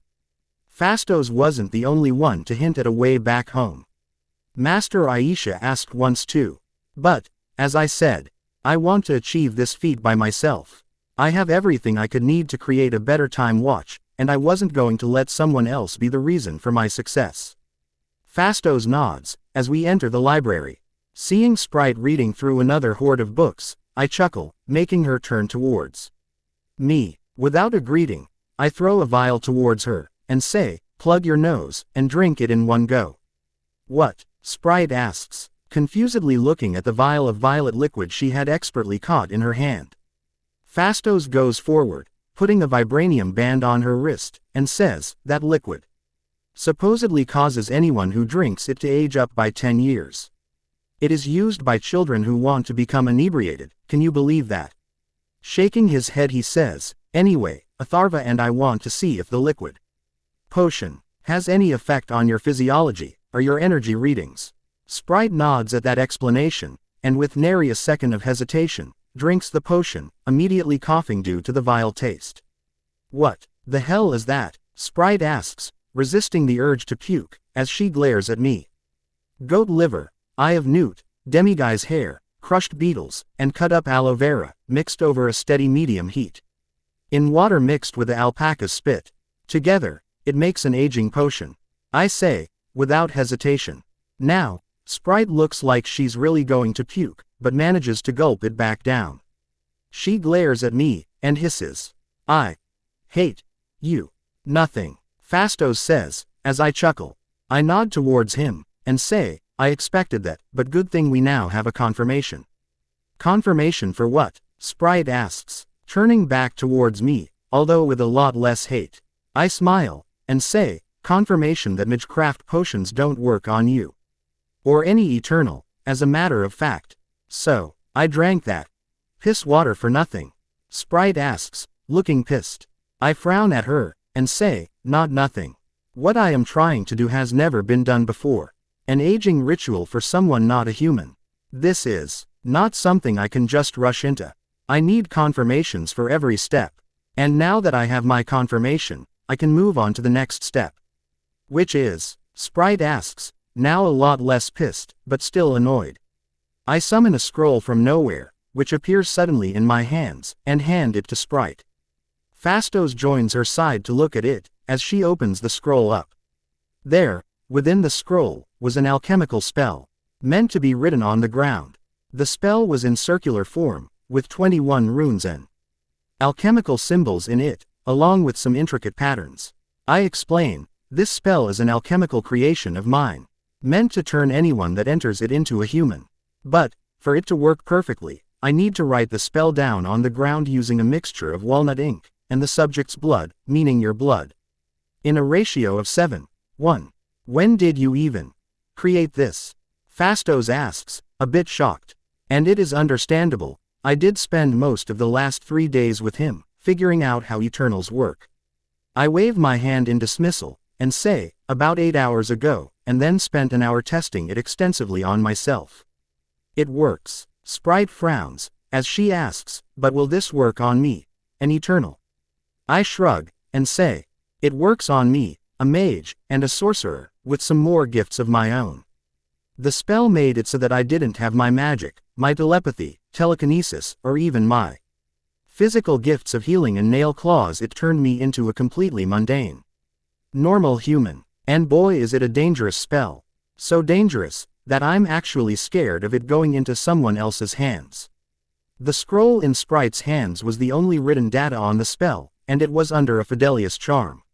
Unless I willingly hand the specific scroll to someone, they won't know about the alchemical spell even existing. And the spell also needs the blood of the subject, or victim, which means I'll need to be captured, which I won't allow to happen anytime soon. And even if I do, then my blue D cannot be used without my permission anyway, so no risk of getting hit by my own spell. But, I'm also not a moron, and I am actually a bit paranoid. And so, there rests a tattoo on my right leg, around my ankle. That prevents any such spells from working on me. Sprite sighs, and offers her hand to me, whispering, take it. However much you need. I conjure a magic silver syringe, one I had forged for blood extraction purposes only, and start taking her blood out. But the blood will rest with Fastos, whenever you're not using it. And you better not use the blood in anything else. I know how you mages have curses that use blood. Sprite mumbles, seeing the syringe store a lot more blood than she'd expect. The single syringe was actually 500 milliliters in volume, which was enough for my purposes. Magical expansion is a godsend. Snorting, I say, curses. You'll be lucky if you're just cursed. There are spells to whisper things into someone's ears, manipulate someone's subconscious, take over someone's will, kill.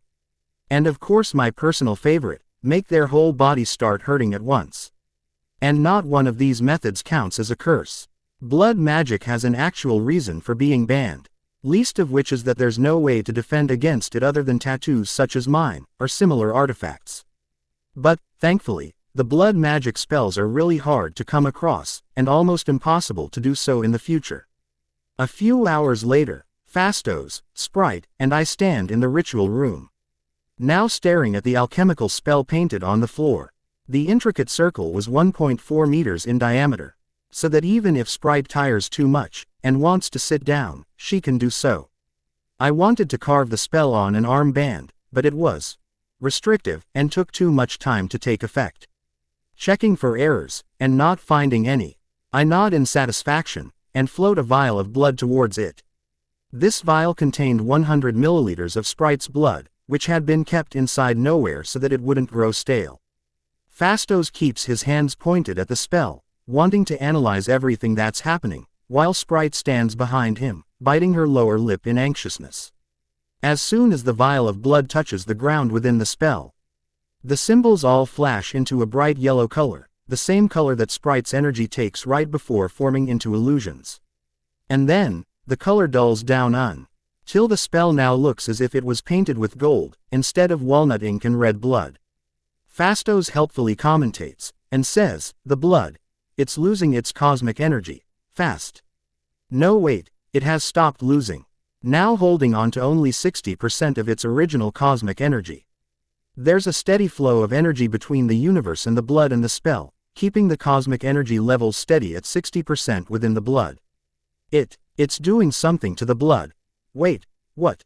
I chuckle at his reactions, as Sprite looks on wide-eyed, and explain, the spell has now calibrated itself to your blood, to your energy signature. And now, It will begin transmuting the blood into that of a completely normal, mundane, human, without any harmful side effects to your blood.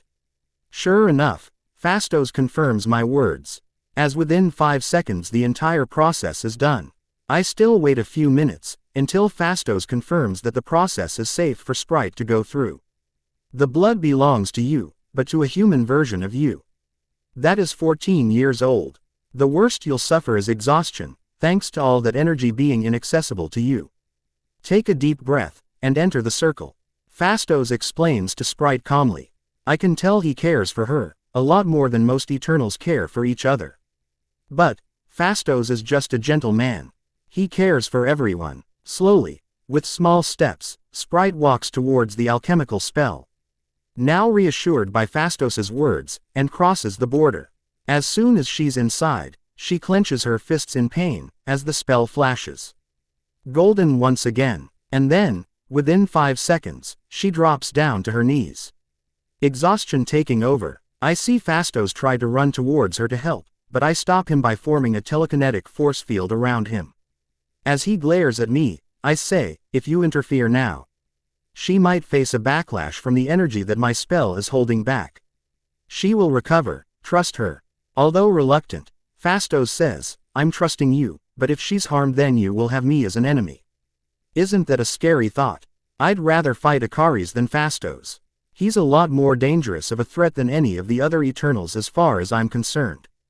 Just by one meeting, he managed to find out that I'm a time traveler, that I have stolen mutations, and he managed to scan my magical signature. If he wants to find me, there isn't a place on Earth that he won't be able to. Nodding at him, I turn back to looking at Sprite, who has just begun to gather herself once again. She stands up, still tired, and says, this is uncomfortable. I cannot even feel my energy. I doubt I would be able to cast a single flower illusion right now. I nod, and say, your energy is still within you, removing it completely would have killed you. But the spell is making it, so it is inaccessible to a human sprite. The same thing happened with me and my magic. Sprite sighs, and asks, now what? Smirking at her, I bring a familiar vial out, and say, drink up. Again, Sprite asks, groaning, as Fastos chuckles despite the seriousness of the matter. I nod, and say, if the potion works on you inside the spell, then and only then I can move on to the next step. If it doesn't, it's back to testing out another method. Sighing, Sprite catches the vial I throw at her, and frowning, she asks, won't this spell suck the magic out of this too? Nah, the spell is painted using your blood. It'll only work on stuff that already has your blood in it. The potion is completely safe, don't worry. I say, feeling a bit amused at her attempt at refusing the potion. Fuck it, Sprite mumbles, and then downs the second vial of aging potion of the day, once again grimacing at the taste. This time, however, we see the effects happening immediately. Her skin begins to bubble, reminiscent of the polyjuice potion, as Sprite begins growing up. Thankfully, her eternal armor grows with her, still a perfect fit. I need to study that material too, but later. Slowly, bit by bit, inch by inch, Sprite goes from a measly 5 feet 2, to a height of 5 feet 6, which is not much, but is still enough to show her growth. Along with that, her face becomes more lean, losing the small amount of baby fat, as well as the freckles on her face. Her body, meanwhile, becomes a bit more feminine, as her chest grows a bit to show actual breasts. Fastos sucks in a breath, shocked at actually achieving a result. As Sprite takes in the changes done to her body, cheerfully, she runs her hand over her face, and then just barely refrains from touching her breasts, which would have made me chuckle. I wasn't so amazed at seeing my spell work at the first attempt itself. She then snaps her head over to me, and before I know it, I'm catching a running Sprite into a hug. Only now, she's back to being a 14-year-old, instead of the 24-year-old she just was. Just stepping outside the spell brought her eternal physiology back, and so, the potion was cleansed out of her system. Sprite cries, as she clenches her arms around me tightly, almost painfully tight even for me, and asks, did it fail? Chuckling, I reassure her, and say, nope. The test succeeded, spectacularly so, dear Sprite. Your body had inside it the aging potion, which is temporary. As soon as your eternal self returned, the potion was cleansed, and the effects reversed. When you go through the ritual, it will be permanently grafted into your body. Not even your cosmic energy returning will be able to reverse that process. Or so I hope. Rituals really are permanent. There's no way to reverse any type of modification rituals. If I gain something in one ritual, I can't just sacrifice it in another ritual. Even if I go through a ritual to sacrifice my mutations for something else, Victor Creed's mutation will remain in my body. This will also have a side effect of the ritual deeming me a cheater, and punishing me severely. So there's that, but I also know almost nothing on how the cosmic energy will react to the ritual effects. Would it accept the changes peacefully? Or would it reverse the changes? Or would it become volatile? I'm going to have to make a lot of calculations to guess that. Sprite nods, accepting that answer, and slowly dozes off. It's understandable. She just went through an alchemical transformation from eternal to human to eternal, on a very deep level. Her energy might not be spent, but her body is tired. As I hand her over to Fastos, he says, "Thank you. I didn't actually believe you would succeed, but you proved me wrong." I look at him, seeing the guilt on his face, and softly ask, "You've already tried to age her up, haven't you?" Fastos nods, and says, "It is why I was so shocked before.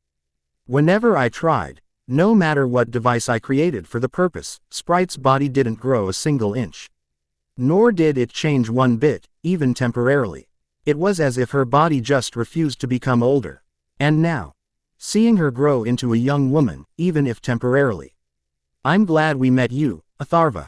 You're a good man, Fastos. You've tried to help her, when no one else would have even bothered." I say, patting Fastos on the shoulder. Chuckling, with tears in his own eyes, Fastos says, "My science failed her. It seems she needed some magic in her life." I chuckle, as I crack my neck, and say, "Well, it's almost midnight. I'm going to go and sleep, since I haven't done so last night.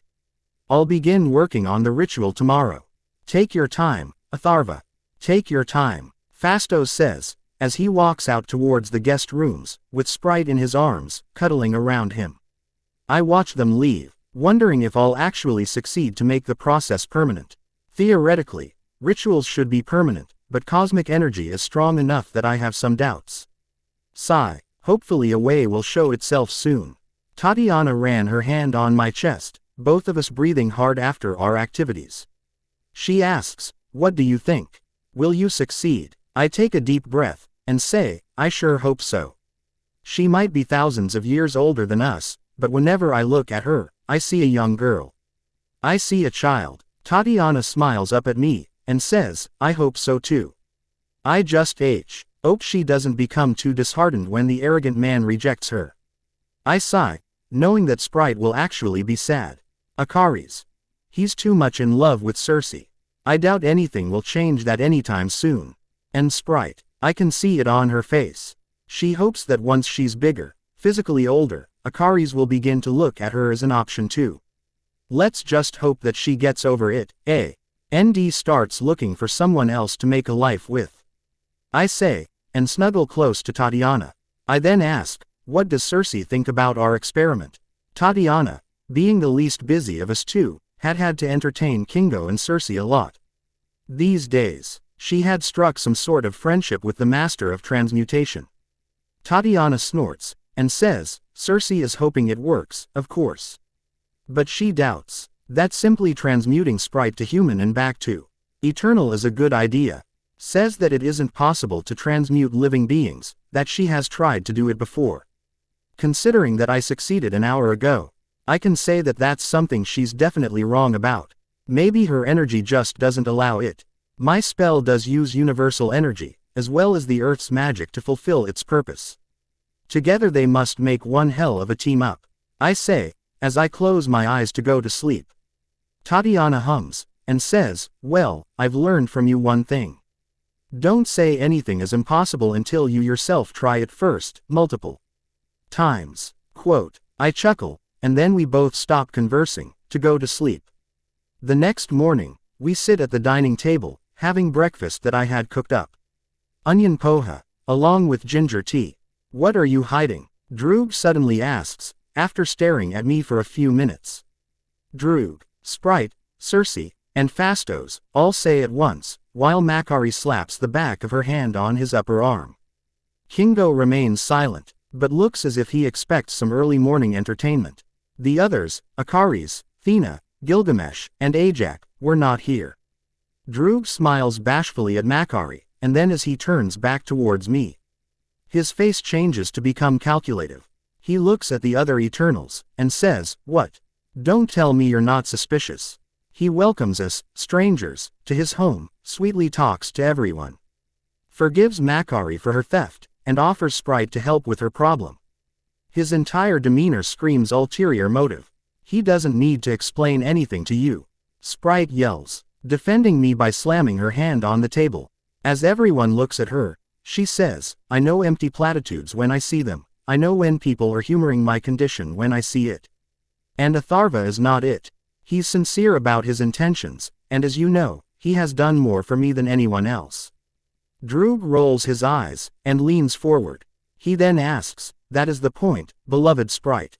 You're young, so maybe it might have slipped your notice, but it hasn't done mine. How did he, a mortal human, sorcerer or not, find the solution to a problem that we haven't found the answer to in these 5,000 years?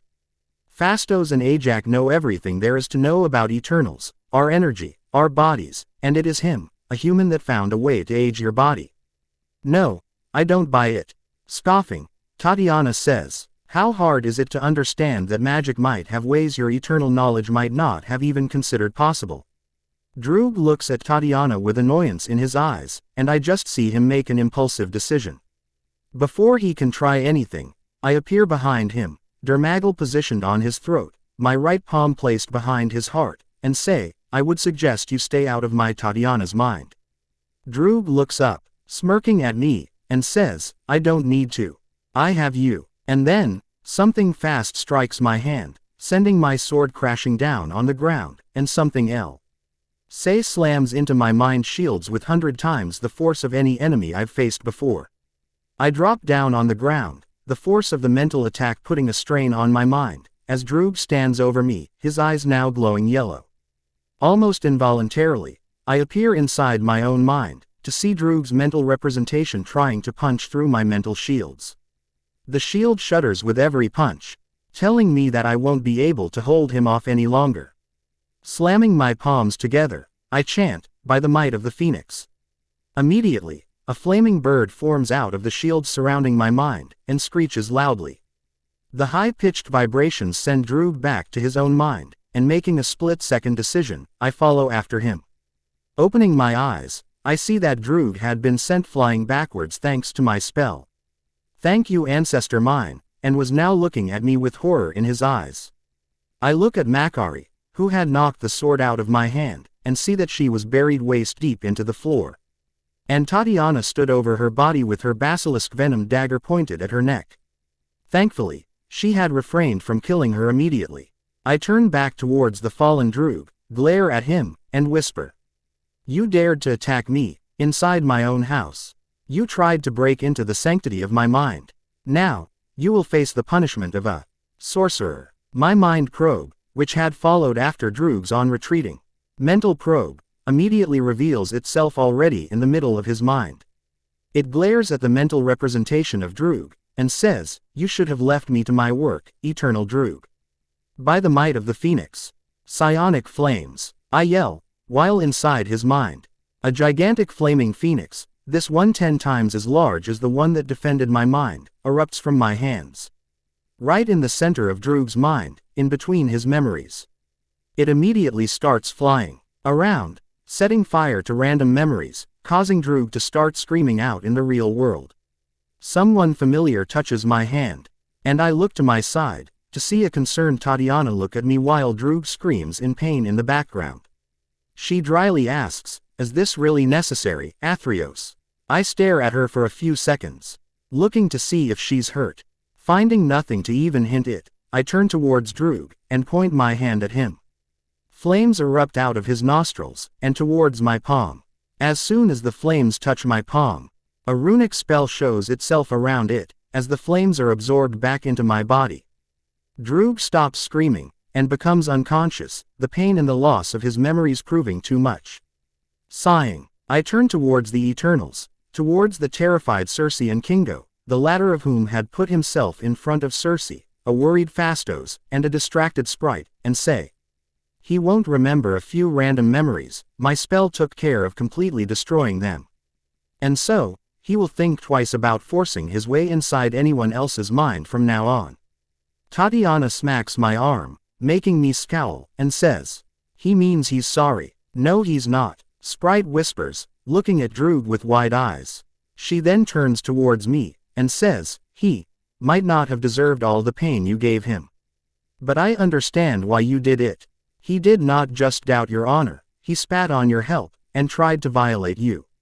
On his behalf, I apologize. I do too. I should have restrained him earlier," Phastos says, looking sincere, and more than a bit upset.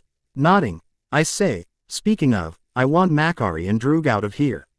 I actually liked Makari, but she did help Droog disarm me. Phastos sighs, and says, "I'll make sure to send them back." He then pauses, and asks, Are you the Phoenix host?"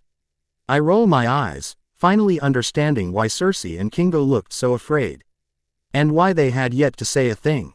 I say, "At least 2 of my ancestors were Phoenix hosts, and I was trained by one of them in the art of psionics. No, I am not a Phoenix host, but don't consider my mind any weaker than an actual host. Now, on this note, I will retreat to the ritual room to begin my work. You may join me whenever you're free, Phastos, Sprite." And then, before they can say anything else, I take my plate of breakfast, and disappear with Tatiana. Putting the plate down on a table on our bedside, I bring Tatiana on my lap, and ask, "Do you think I was wrong to do it?" Droog is a far better telepath than I. Far stronger than me. His mental attack would have penetrated my mind within a few seconds, if I didn't have my connection to the psionic realm. Being at least 5,000 years old, and having the backing of an energy as impressive as the cosmic energy is definitely half the reason for that. But, he thought me completely helpless. He didn't know about my connection to the Phoenix. He didn't know I had been trained by her to withstand focused attacks by enemies similar to him. And so, he failed. And now, the fear of the Phoenix will make him think twice before trying the same shit once again. Scoffing, Tatiana says, "In an ideal world, the suitable punishment for his crime would have been death." Which does make me smile. She then says, "Unfortunately, we are currently hosts. And killing our guests over one crime will set a bad precedent for future encounters. The loss of a few memories, and banishment will be enough for now. And if we happen to curse him with 200 years of bad luck, well, not our problem. Say what you will, Tatiana is as devious as me." Chuckling, I say, "You prepare the curse. I'll go back to the ritual." No reason why. Sprite show. LD face the consequences of Droog's stupidity. But this does give me a leverage over the Eternals. Droog just gave them a bad reputation, and I doubt Eternals will want that. Ajax won't want that, but I won't mention anything before they do. 3 days later, Sprite and I stand inside the ritual chamber, with the 8 Eternals, Tatiana, and Master Aisha in the adjacent room. The wall had been enchanted to be see-through, while still being durable enough to handle almost anything, so that they could see the ritual happening. Obviously, Droog and Makari weren't invited, and they're Alred. Why barred from entering the sanctum wards without my permission, or any sanctum without the respective master's permission? Sorcerers are vindictive like that. I almost feel bad for Makari, who's a SWEET girl that just has a close relationship with a dick like him. At least she looked remorseful while apologizing, which I cannot say for Droog. He just looked terrified and angry when Ajax forced him to apologize. Turning towards Sprite, still clad in her sea-green eternal armor, I ask, "You ready?" Sprite takes a few breaths to calm herself, and nods, a bit unsure. I place my hand on her shoulder, to which she looks thankful. And whispers, "Let's do this." Nodding, I sit down on the ground, outside the ritual circle, and say, "Go and sit in the center, and don't touch any of the markings." Mutely, probably too nervous to say anything, Sprite follows my order, and walks into the center of the ritual circle, standing in an attention position. I then wave my hand, floating a brush over to her, and draw a dot on her forehead, followed by a circle outside it. Sprite scrunches her nose at the smell, and asks, "What was that?" I sigh, and say, "A paste of your blood mixed in dragon dung." Sprite looks grossed out, and tries to wipe it off, to which I use my telekinesis to stop. I softly glare at her, and say, "Unless you want to be stuck in this size, I advise letting it be. The marking is necessary for this ritual to work." Quote. Nodding, albeit reluctantly, Sprite drops her hands back to her side. Taking a deep breath, I look to my left, where the 5 liters of aging potion was kept in a pewter cauldron, inside the ritual. And then to my right, where another cauldron bubbles on a flame inside the ritual too. This second one was a binding agent, one I had to create to work together with my alchemical spell that had a place right outside the ritual circle, to make the ritual effect stick. Nodding in satisfaction, I close my eyes, and whisper, "O great Mother Oshtor, give this ritual your own blessings, so that the effects remain even after the restrictions are gone." And then, I activate the ritual. Immediately, the cauldron containing the aging potion flies towards a wide-eyed Sprite, who remains frozen in her place by the magic of the ritual. The entire cauldron slams into Sprite's stomach, and then rises up into the air, pouring the contents on her body. Sprite still remains unmoving. When the boiling hot binding agent moves from its position, and does the same, dunking its contents on Sprite's head. Unwittingly, although guided by the magic of the ritual, Sprite drinks a few sips of both the liquids, while some even goes through her nose. The potions also seep through the gaps in her clothes, until every inch of her body is covered by the 2 potions. And then, I smile, seeing her start growing right in front of my eyes. As her frozen body starts bubbling, the runes that made up the aging ritual start spinning in a spiral, and approach Sprite. One by one, all the runes climb her body and sink into her skin, while she keeps getting bigger and bigger. This time, when Sprite stops growing at around 5 feet 7, she doesn't even have time to celebrate, before she's knocked unconscious because of her tiredness. I allow the other Eternals to run into the room, as I float Sprite out of the ritual circle, but pause before I can take her out of the alchemical spell. Taking a deep breath, I bring her out of the spell, and pause with bated breath. No one says anything for a few seconds, not even Ajax, who was running her hand over Sprite's body, to heal whatever is wrong with her. "Fastos," I call out, as I start diagnosing her body. Fastos joins me and Ajax, as all 3 of us silently observe the changes within her body. Her cosmic energy is returning, although it has changed a bit. Her energy signature itself has changed, which I didn't even know it was possible. Fastos mumbles. Nodding, I voice out my own observations, and say, "The changes show no signs of reverting, and the energy within her has settled. I can feel some magic within her, but I doubt it will remain so.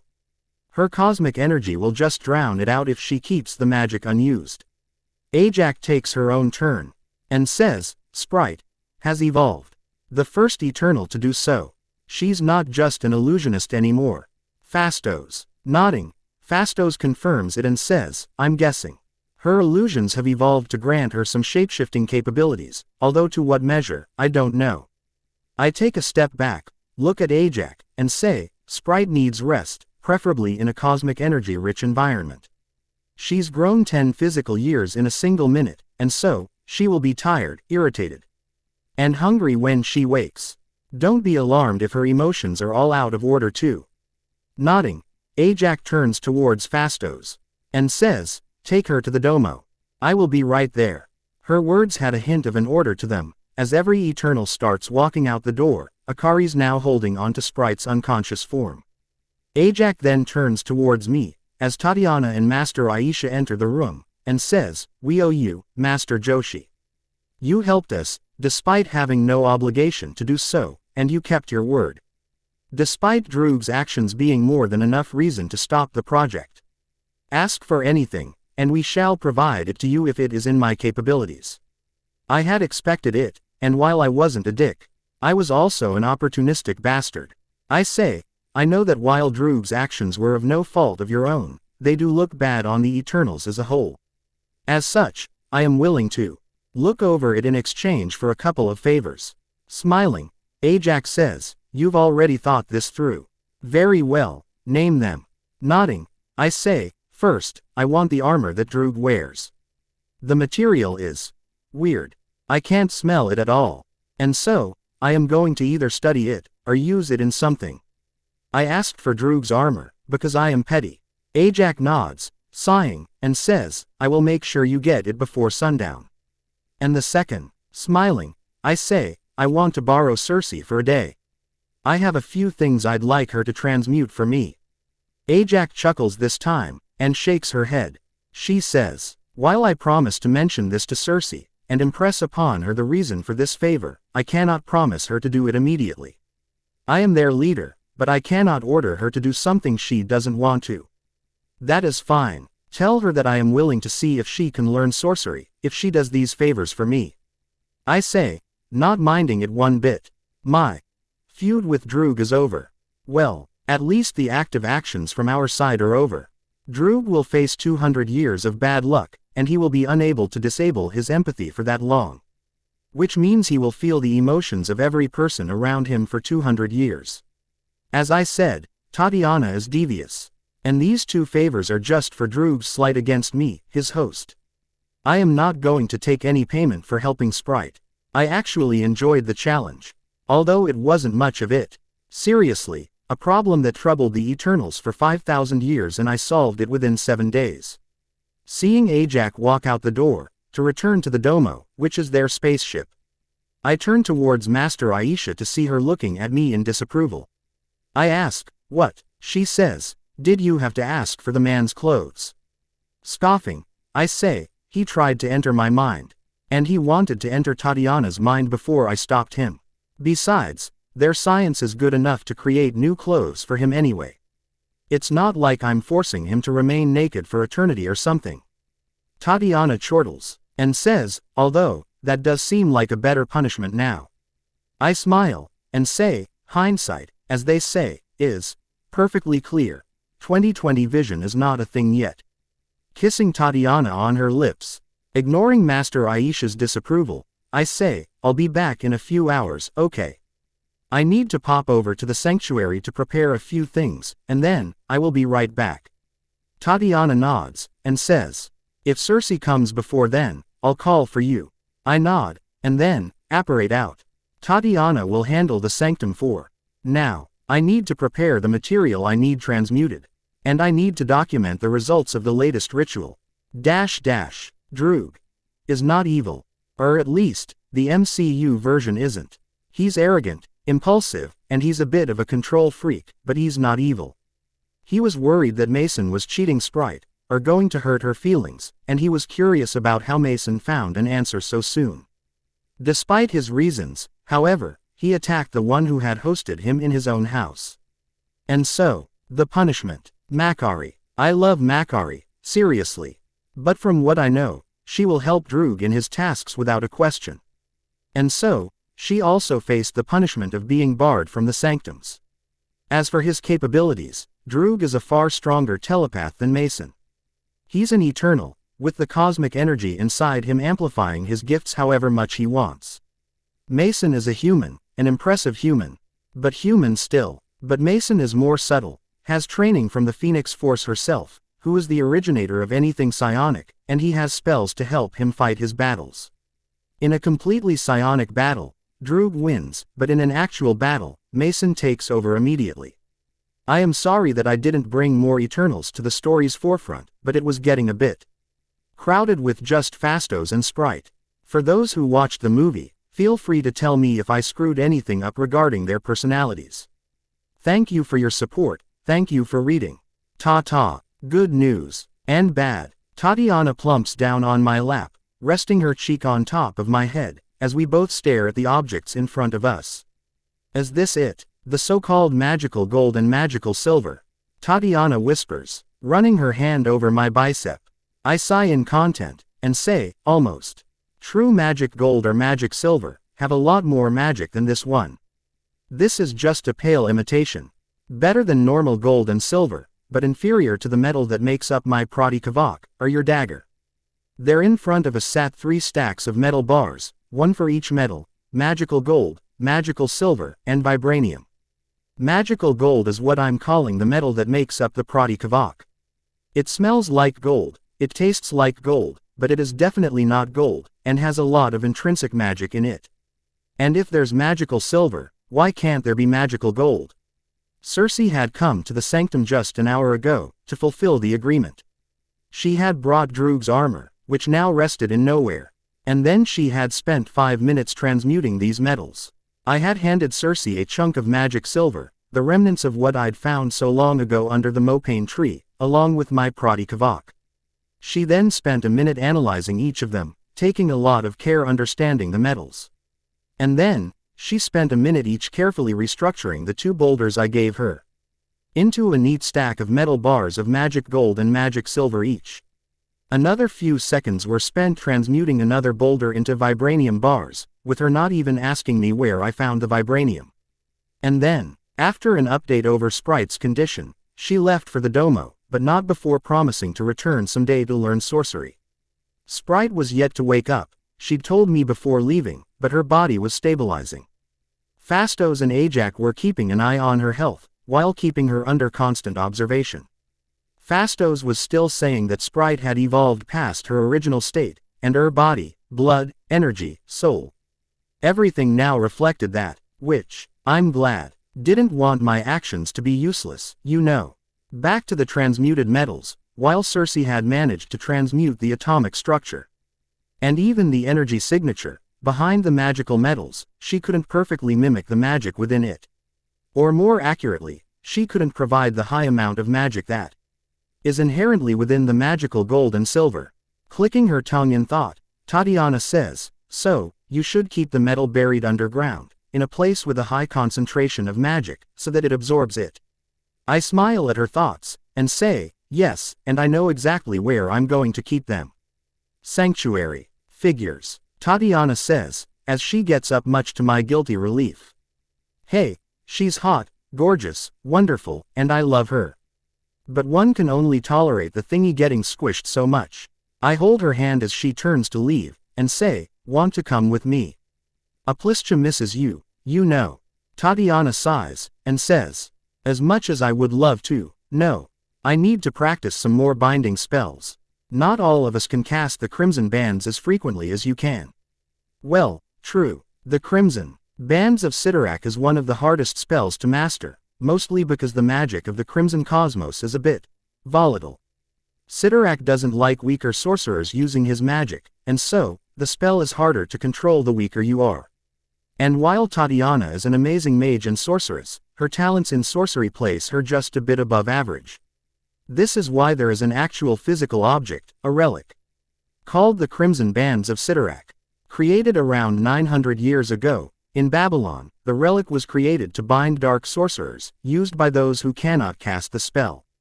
I remember that Doctor Strange used it once in the movie, to bind Caecilius in the New York Sanctum. Watching Tatiana walk out of the room, and towards the training rooms, I wave my hand, sending the metal bars into nowhere, and go through a portal to Sanctuary. A smile immediately forms on my face when the magic here hits me. So pure, so free, so magical. The entire island was filled with magic, and the ley lines underneath just made it that much more apparent. Turning around, I see my castle standing there in all its glory. A single flex on my telepathy is enough to tell me that the 22 elves currently under my employ were all on the island. Some, like Holer, were sleeping in the elf quarters, while others, like Culture, were spread all around the island, either working or just relaxing. Leaving them to their work, I bring out my staff from the nowhere, and simply send my magic through it. Immediately, 2 giant holes are dug into the ground, each of them in cuboidal shape, 50 feet wide and long, and 100 meters deep. The land that was supposed to be in there, now floats upwards and stays there. I point my staff towards one hole, and conjure 2 of the dragon corpses into existence over the holes. Pointing the staff at them, both I send a force of concussive magic at their stomachs, blowing holes in them, and then drop them into the holes. Blood begins flowing out of the holes in the stomachs, and seeps into ground. Once more making me thank my idea of making nowhere timeless. And then, I conjure the magical gold and magical silver out of nowhere, and drop them all in the hole too, right on top of the dragons. Another simple flex on my magic sends the dirt back down, with just a small bump on the ground to show that something is buried there. I then lean down, and gently touch my staff on each of the lumps, carving runes into the ground in a circle that forms around the two mounds. These runes will make it so that time flows 100 times faster in there than it does outside, but only underground. 2 years. That's how much I give the buried metal until it is an exact replica of the natural magical gold and silver. So now, I can move on to the next project. After keeping the vibranium burr IED in the cave which held the heart-shaped herbs, right underneath the herbs in fact, I go back to the sanctum, but not before checking up on my dragons. Time to study the eternal armor, and see if I can use it. Crucio. I calmly state, pointing the elder wand at the transfigured statue of myself, wearing the eternal armor. The crimson-colored spell splashes on the armor harmlessly, not even making the statue move. Stupefy. I cast. The red-colored spell flies out of my wand and hits the armor. Only this time, it gets pushed back a bit, making the statue wobble. Okay, when you said the armor is inconsistent, I didn't think it would be this inconsistent, Tatiana says, coming forward from her spot. I turn back, and say, right. Fucking annoying, this thing is. And it is, both annoying and inconsistent. Where some spells just splash harmlessly on the armor, with not even a little bit of magic leaking through, some spells behave as if the armor isn't even there, directly hitting the statue. Others, meanwhile, treat the armor as if it is a piece of cloth, and tear through it. Like the piercing hex, it bores a hole through the armor, and then hits the statue. I don't think there's any pattern for it though. It is as if some spells just behave one way, and others another. Tatiana voices, as she takes out her own new wand, Elder, Phoenix Feather, made in Rome by one Ollivander family. Pointing it at the target, Tatiana slashes her wand in an upward arc, sending a bright green beam of magic through the wand. The Greek severing hex hits the statue, and cuts it in half, while leaving the armor completely intact. Nodding, I say, no pattern whatsoever. The list of spells I've tested on the armor is too damn high, and there is actually no pattern over which spells do what. Although, it doesn't happen that one spell has two different effects. The Crucio always splashes harmlessly on the armor, the Imperio always hits the target directly, the Bombarda sends the target flying, but hits the armor first, and so on and on. But, as I said, I cannot guess which new spell will do what. Hell, even different elemental spells of the same element work differently. Fulmin's spell goes straight through, while the Fulgur, Flumen chars the armor. Incendio harms the armor, while Fiendfire has no effect. Some dark spells do one thing, others do another. Some powerful spells do one thing, others do another. Thankfully, however, whatever damage is inflicted upon the armor is repaired by either the Reparo Charm, or the Eye of Agamotto that I have borrowed from Master Aisha. And no, I wasn't going to look into the future with it. I was just using it to repair the armor if it got too damaged, which only happened twice. It was fairly easy, reversing time. But it was also easy getting addicted to reversing time. And so, I was just using it to repair the armor, making sure to wait between used the delay so that I don't mess with the continuum. Once for the Fulgur Flumen spell, and another time after the white flames of my Kasha form burnt the armor too much. Of the 3 unforgivable curses, the Imperious Curse ignores the armor completely, the Cruciatus is fully defended. While the Killing Curse not only damages the armor, but also kills the target. Sighing, I say, I'll have to modify this too, if I hope to ever use it. But I can't do it yet. I'll have to study it for a much longer time than I can safely give it. And so, it will have to remain in the nowhere for now. Tatiana shrugs, and says, you could always cut up pieces of dragon hide, sew it together, and use your new magical gold to enchant the new armor. If the magical gold behaves even a little bit similar to ordinary gold, then it will be excellent in carving symbols. True. Gold is soft, and so far, Magical gold has proven the same. Well, it is still in the nowhere, but from what I've seen in the bars, it is soft too. An excellent idea, but it will have to wait. I have something else I need to do first. I say, with a large smile on my face. You're going to tell me even if I don't ask, aren't you? Tatiana asks, as she sits down on a chair with a sigh. Chuckling at her, I say, my dear Tatiana, I am going to make elves free from their enslavement. Huh, I didn't think you would be ready this soon. Tatiana says, not even questioning if I'm sure. I nod and say, I've been ready a few years now. I've known what the problem is and how to solve it for that long too. I didn't have all the necessary preparations done with. The problem with the elves is threefold: physical, magical, and psychological. Body, magic, and mind. Their minds have gotten used to being enslaved, used to following orders and expecting orders. Their magic has gotten used to using mostly household spells.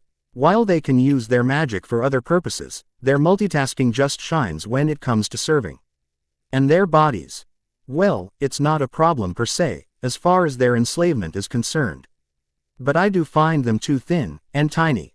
Standing up, I ask, would you like to witness something that hasn't ever been done before, my dear Tatiana? Rolling her eyes in fondness, Tatiana smiles and says, I doubt it will be quick, and one of us has to stay in the sanctum to guard it. Or have you forgotten it, master of the sanctum? Oh, yeah, it didn't cross my mind, to be honest. I'll call for you when the process is complete, okay? It will take me a few hours to be done. Tatiana nods, and says, fine. But if it is going to take more than a day, I better find you in bed tonight. I nod, happily accepting it, like I'm going to miss sleeping beside my Tatiana. Sigh. Creating a portal, I appear on Sanctuary, already at my destination. The cave which housed the heart-shaped herbs, and the transmuted vibranium. I've tested the herbs a lot, even if I haven't actually used it yet. The flower is definitely magical, and has a blessing of the goddess Bast cast upon it. The blessing just turned whoever consumes it into a champion of Bast, as long as they pass the test. But the herb itself, or the magic within it, is what enhances the strength and reflexes so much. I wasn't interested in it though, at least not just the herb. If I do have it, I'll take it along with some other strength ritual, modifying both to gain higher benefits. Despite the 7 BS that I've taken in all these years for testing purposes, there are still 16 plants still present, and a total of 52 flowers. And I need just 2 plants for my purposes. Taking them and storing them within the nowhere. I apparate once more, this time appearing in front of a small pond, which had a small stream coming from up the mountain, in the form of a tiny waterfall. The pond was yet to be occupied by anything more than a few fishes, and was used frequently by other animals, mundane and magical, as a source of drinkable water. This isn't the only pond here though. There are literally hundreds of freshwater ponds, lakes, and rivers on Sanctuary. This one wasn't even unique, except for being exceptionally well lit by the skies above, thanks to the lack of thick trees surrounding it. I just chose this particular pond at random, to be honest. Which is why I'm surprised when I see a group of unicorns standing near the tree line, just staring at me. Walking forward, I smile at the unicorns and say, I'm guessing that you know what I'm going to do today. One of the unicorns, the biggest male present I notice, takes a step forward, and lifts his front right leg up. I frown, and ask, are you sure? I can do it without your blood, you know. The unicorn in turn takes another step forward, and whinnies, lifting his leg up once more. Sighing, I approach him, and after petting his neck a couple times, kneel down. Taking a syringe out, I start taking the golden-colored blood out, wondering what good deed I have done to get this opportunity not once, but twice in my lifetime. The first one was when I had gone to ask for a freely given unicorn horn, which I had actually gotten after a few days of begging. And now, I'm getting freely given unicorn blood. This time without even asking for it. Done with extracting just half a liter of the unicorn's blood, I take a step back, bow, and say, thank you. I promise I will not misuse this blood. The unicorn whinnies once again, and the entire group turns around. And runs away, far faster than any normal horse. I watch them disappear into the woods, and sigh. This just tells me that I am on the right path, if even unicorns want to help me. I place the unicorn blood-filled syringe inside nowhere, and turn towards the pond of water. With a wave of my hand, I create a portal right under the waterfall, sending the water directly into the sea. This way, until my work is done, no new water will enter the pond. Another wave of my hand summons all the fishes within the pond out, and onto the ground. Guess I'll be feeding the noondoos personally later. Touching the pond with the eye of my staff, I focus my magic through it, freezing all the water within a few seconds. Replacing the staff with my hand, I store the block of ice in nowhere, stuck in ice form for now. I point my staff at the land which once held the water, and shoot magic out of it in short BURSRS. This causes runes to be carved on the pond's walls, as well as the floor. These runes will purify the water of any dirt, trash, or grime. One of the Wakandan plants that I had stored in nowhere, appear out into the air, and floats down gently. Immediately, the ground is dug up a bit, as the heart-shaped herb, with 9 flowers on it, is planted into the pond's bed. And then, after I melt the ice back into water to fill the lake up, I get down to the final part. A potion. Taking a cauldron out, I take around half a liter of the pond's water in it, and start a fire underneath. One by one, I crush the heart-shaped herbs of the second plant, the actual flowers, into a thick paste. And stir it into the water. Then, I add a single drop of the unicorn's freely given blood after each flower. A total of 7 drops of unicorn blood and 7 flowers are added to the water, turning the contents into a dark purple, almost brown, color. After the 7th drop of golden unicorn blood, I conjure a bar of vibranium, and using Galadmagal, shave some of it into the liquid. I keep stirring, for a few more minutes, until the liquid goes from brown, to a silver color, the vibranium completely mixed now, and then, stir in the opposite direction. I add a few more ingredients, including the blood of culture, and end with 1 more drop of unicorn blood.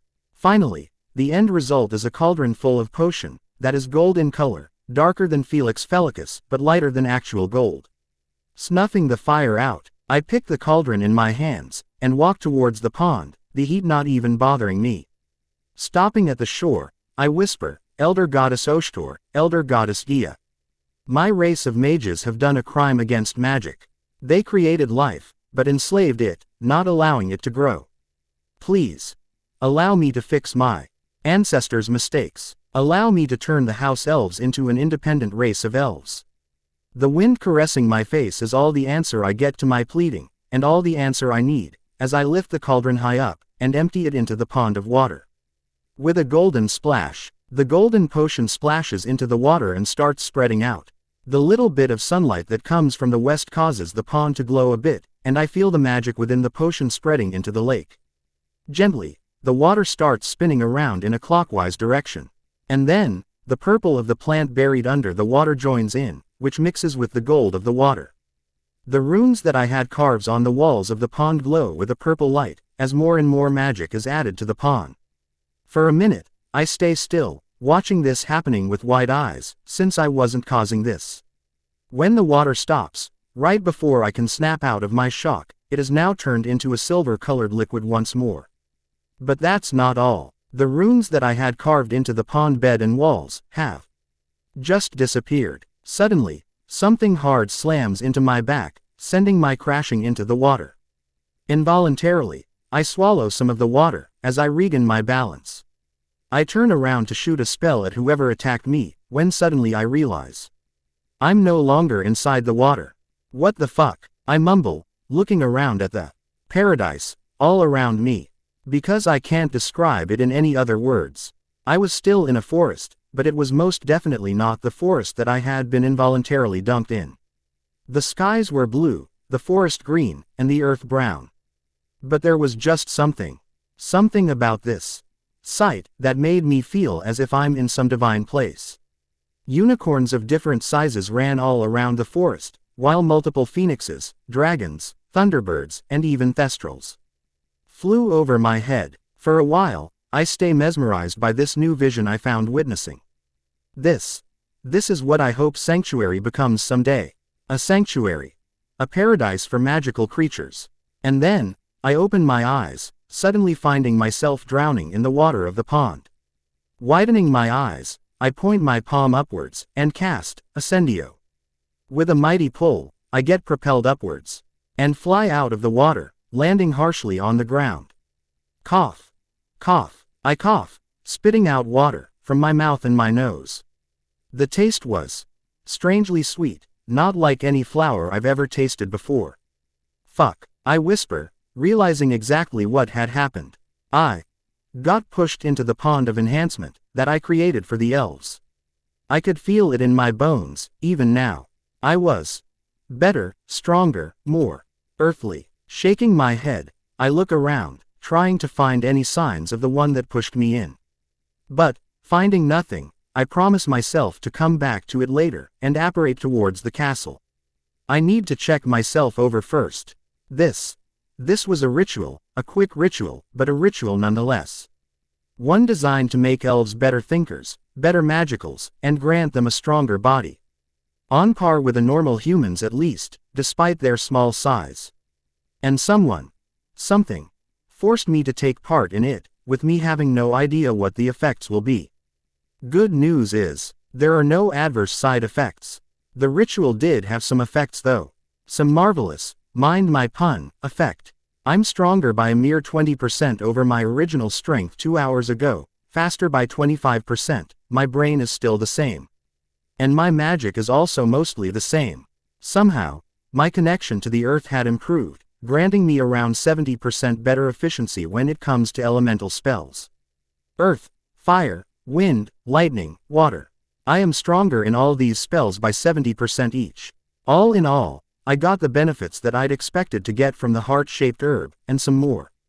The heart-shaped herb definitely didn't give anyone efficiency in magic spells, since Bast wasn't known for her magic. I have no sure data on who pushed me in, but I have a few guesses. One being Elder Goddess Oshtor, and another being Elder Goddess Gia. I invoked the two in my ritual spell, so that they could bless it. But, what would two Elder Goddesses even get by making me stronger by just around 40% overall? It's not even much. 40% increase is not much, when you take into account my original strength. I just went from just under Sabretooth level to just above Sabretooth in terms of strength, senses, and instincts. Shaking my head, I focus back on the pond, which was still silver in color, with the waterfall now once again flowing into the pond. The spells I had carved into the wall make sure that whatever water goes out of the borders of the pond turns back into normal, pure water, although of a superior quality. More pure, culture, wholer. I call out, calling for the first two elves that I put under my employ while in the past. With a simultaneous pop, the two elves come into existence in front of me, one old as fuck, and one relatively young. Wholer was around 90 years old now, while Culture was just above 40, and in his prime. Elves don't live much, at least for now, and the oldest elf lived to be around 120 years old. Nodding at them, as they silently look up at me, I say, I have a task to give you two. Anything, Master, Culture says, bending down. I ignore the title, and say, one by one, you will have every elf under our employ spend 1 minute in this pond. When more elves are brought in, they should first be brought here for bathing too. The two elves look at the silver pond, and Wholer asks, may Wholer be asking, why? At least their stay with me had some benefits. Even if I didn't spend a lot of time with them, they know I don't punish the elves, ever. And so, they were encouraged to ask questions. Sometimes, though, Culture still follows orders without even doubting my words. Conditioning. I'll tell you, it is a bad thing. Nodding at Wholer with a smile, I say, you can always ask why. As for the reason, this pond is a creation of mine. It will make you stronger, smarter, better at magic, and grant you a better connection to the earth by the blessings of Mother Magic herself.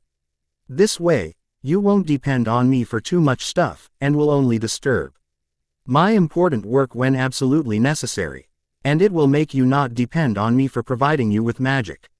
And this way, it won't seem as if I'm forcing them to do this because I want to free them. While Blinky knows of my goal to free the elves, these elves don't.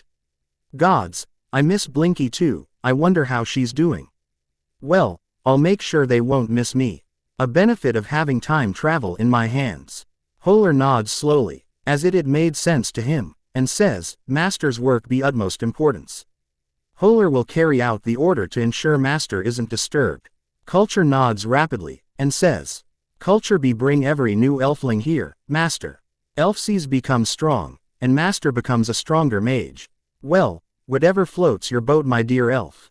Nodding at the two, I point at the pond, and say, now, let's start with you two. Who would like to dive in first? Without a by your leave, Culture pops over the pond's surface, and drops down into the water, sending the silver liquid flying out. As expected, before it can hit us, the liquid turns into regular water, and a wave of my hand evaporates it. I see Culture stay still, as his body starts getting dragged down by the dense water, while Holler fidgets on my side. He slowly asks, is Culture fine? I pat my hand on Holler's head, and say, don't worry. When I went through with it, even I was submerged underground for a minute. He will wake when his time is up, and it is your duty to pull him out. I've already tried taking another dip, and found that it doesn't work. One person just gets one dip into the pond. Any additional dips have no benefits, except for cleaning your body up nicely. When Holler pulls Culture's struggling form out, I smile, seeing changes already, some visible, and some subtle. Culture had grown bigger, with his scrawny arms increasing in their mass. His long nose had gotten a bit shorter, while his skin color had gotten a bit darker, almost greenish-brown. He looked similar to just skin and bones before, but now he looked like a properly fed elf. Even Blinky didn't look this good. Culture looks up, amazed, and says, You be great, Master Athreos. Culture feels stronger than ever before. Smiling, I say, that was my goal, yes. I then turn towards Holler, and say, well, Holler. It is your turn now. Soon, every elf on Sanctuary will be enhanced, stronger. Their minds will slowly go from the dumb that they are now, to at least semi-competent. And then, they will finally be free. All through the use of my trickery. The next year goes by well enough, with no problems to speak of. There was the occasional sorcerer going rogue, but no one dared to attack my sanctum. According to Tatiana, it was being speculated in Kamar Taj that I was being groomed by Master Aisha to be her successor. The T.I. was going to become the next sorcerer supreme of Kamar Taj. And this is why sorcerers are afraid of attacking my sanctum. Hell, witches are afraid of attacking my sanctum. And those bitches rarely even debate about challenging normal sorcerers. But I know it is nothing but poppycock. I am not sorcerer supreme material. I don't like responsibilities of that degree. Sangchu Master is the highest I'll go. And if she even tries to hand the title on to me, I'll fuck right off. Best of all, Master Aisha knows it. Sanctuary was running smoother than ever, with the elves now fitting in with their new selves very well. They're still elves, the same personality with a tendency to please the master, ergo me, but now, they were more free with their words, free with their actions. Before, every elf did their work, slept, and ate food. And that's it. Now, they still do the same, but I've noticed the elves speaking with the magical creatures when they believe I'm not there. Not a conversation, but like one speaks to their pets. All in all, the new elves were evolving very fast, which is just perfect. With good, however, must come bad. And this bad is something I've seen coming for a long time. I want to leave, Tatiana whispers to me one night, as we sleep side by side. Sighing, I feel tears pricking at my eyes, as I whisper, I can't say I'm surprised. You've been feeling smothered for 4 months now. You promised not to use your telepathy on me, Tatiana accuses, lifting her head up from my chest. Smiling softly, I kiss her on her nose, and say, I don't need my mind arts to tell me how you feel. I know you, Tatiana. I can read your feelings on your face better than you can hide them. Tatiana puts her head back on my cheek, and asks, you aren't angry? I sigh, and say, anger is not something I'm feeling right now, no. As I said, I already expected these words to come out of your mouth, I thought I was ready to actually hear them, but clearly, I'm not. I'm sorry, Athreos, Tatiana whispers, as I feel her hugging me tighter. Closing my eyes, I say, it's not your fault, Tatiana. Your life went too bad at every turn, which caused this to happen. This is the fault of those people who took advantage of your trust.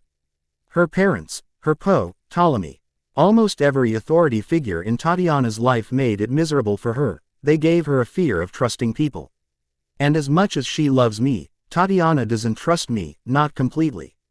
Lifting Tatiana up so she's face to face with me, I kiss her lips gently, and say, I just want you to promise me.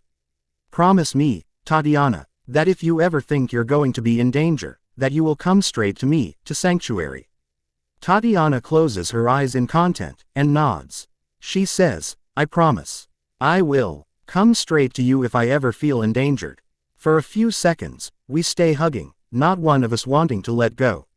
Suddenly, something crosses my mind, and I ask, how would you like to go through with a body enhancement ritual?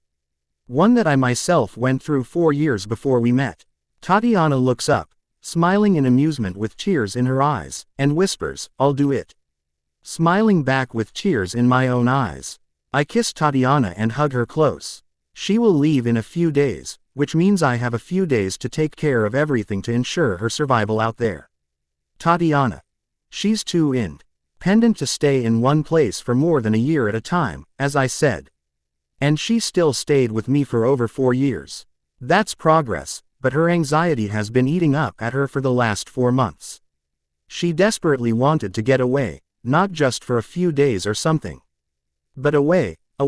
In some ways, I had loved how similar Tatiana is to me.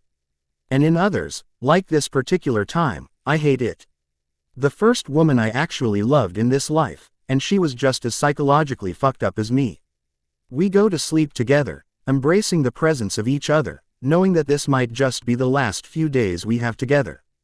Her trust issues, her entire life spent in Alexandria, and the troubles she faced in those years have forced her to adapt to a traveler's spirit. She needs new places, new sights, new people, every few years. And now, her time limit of staying with the sorcerers, including Mason, has come to an end. Just to remind you that this is not at all sudden. Mason already said when Aisha asked him about her, that Tatiana won't stay in Kamartaj, or even affiliated with them, for too long. She will help when it's needed, but she won't stay. So yes, Mason already expected this breakup. And he was prepared for it. But being prepared doesn't mean you're actually ready to be broken up with. The elves didn't get Bast's blessings, they got Oshtor and Gaia's, thanks to Mason's prayer. They've become stronger, yes, but it's nothing like what happens to T'Challa.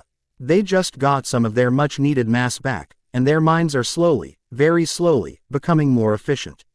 Feel free to ask questions if there are any more doubts. P.S. Yes, I've already decided on whom I want to pair Mason with, and no, it won't be in the future. It will happen now, in the past itself. But there are still more than a few chapters to go before that. P.P.S. My goal of beginning canon MCU 2008 before chapter 100 will definitely not come to pass lol. Thank you for your support. Ta-ta. Days of boredom. You will stay safe, won't you? I ask, looking over Tatiana with concern. Tatiana chuckles, although I do see tears in her eyes too, and says, don't worry. I have Eidos with me anyway. Not to mention my wand and my cloak of intangibility. I smile at the name she gave her sword, one that I forged for her. Eidos, eagle, the name which I had gone by in Egypt, Athreos Eidos. The vibranium and magic silver alloy sword was a wonderful piece of art. A scimitar, Eidos was sharp enough to pierce almost anything Tatiana might come across, while also giving her a sort of danger sense, like the original Leovard did to Adrian, and I. And yes, the cloak of intangibility is a trump card on its own. Don't try and rely on the cloak though. I want to see you live at least till 200 years of age, you understand. I say, bringing Tatiana in for another hug. I don't want her to go. But if I voice it out, she will still be leaving, but it won't be on good terms. Tatiana sighs, and says, I will miss you, Athreos. Quote, I will miss you too, Tatiana. I whisper, laying a kiss on top of her head. She was ready for her travels. She has a portkey to the sanctuary, a second sling ring. One that I made out of magic silver, that now rested on her left middle finger, and the entire contents of her library, just in case. She also had the magic silver dagger, one she had used to kill her Poe already with her.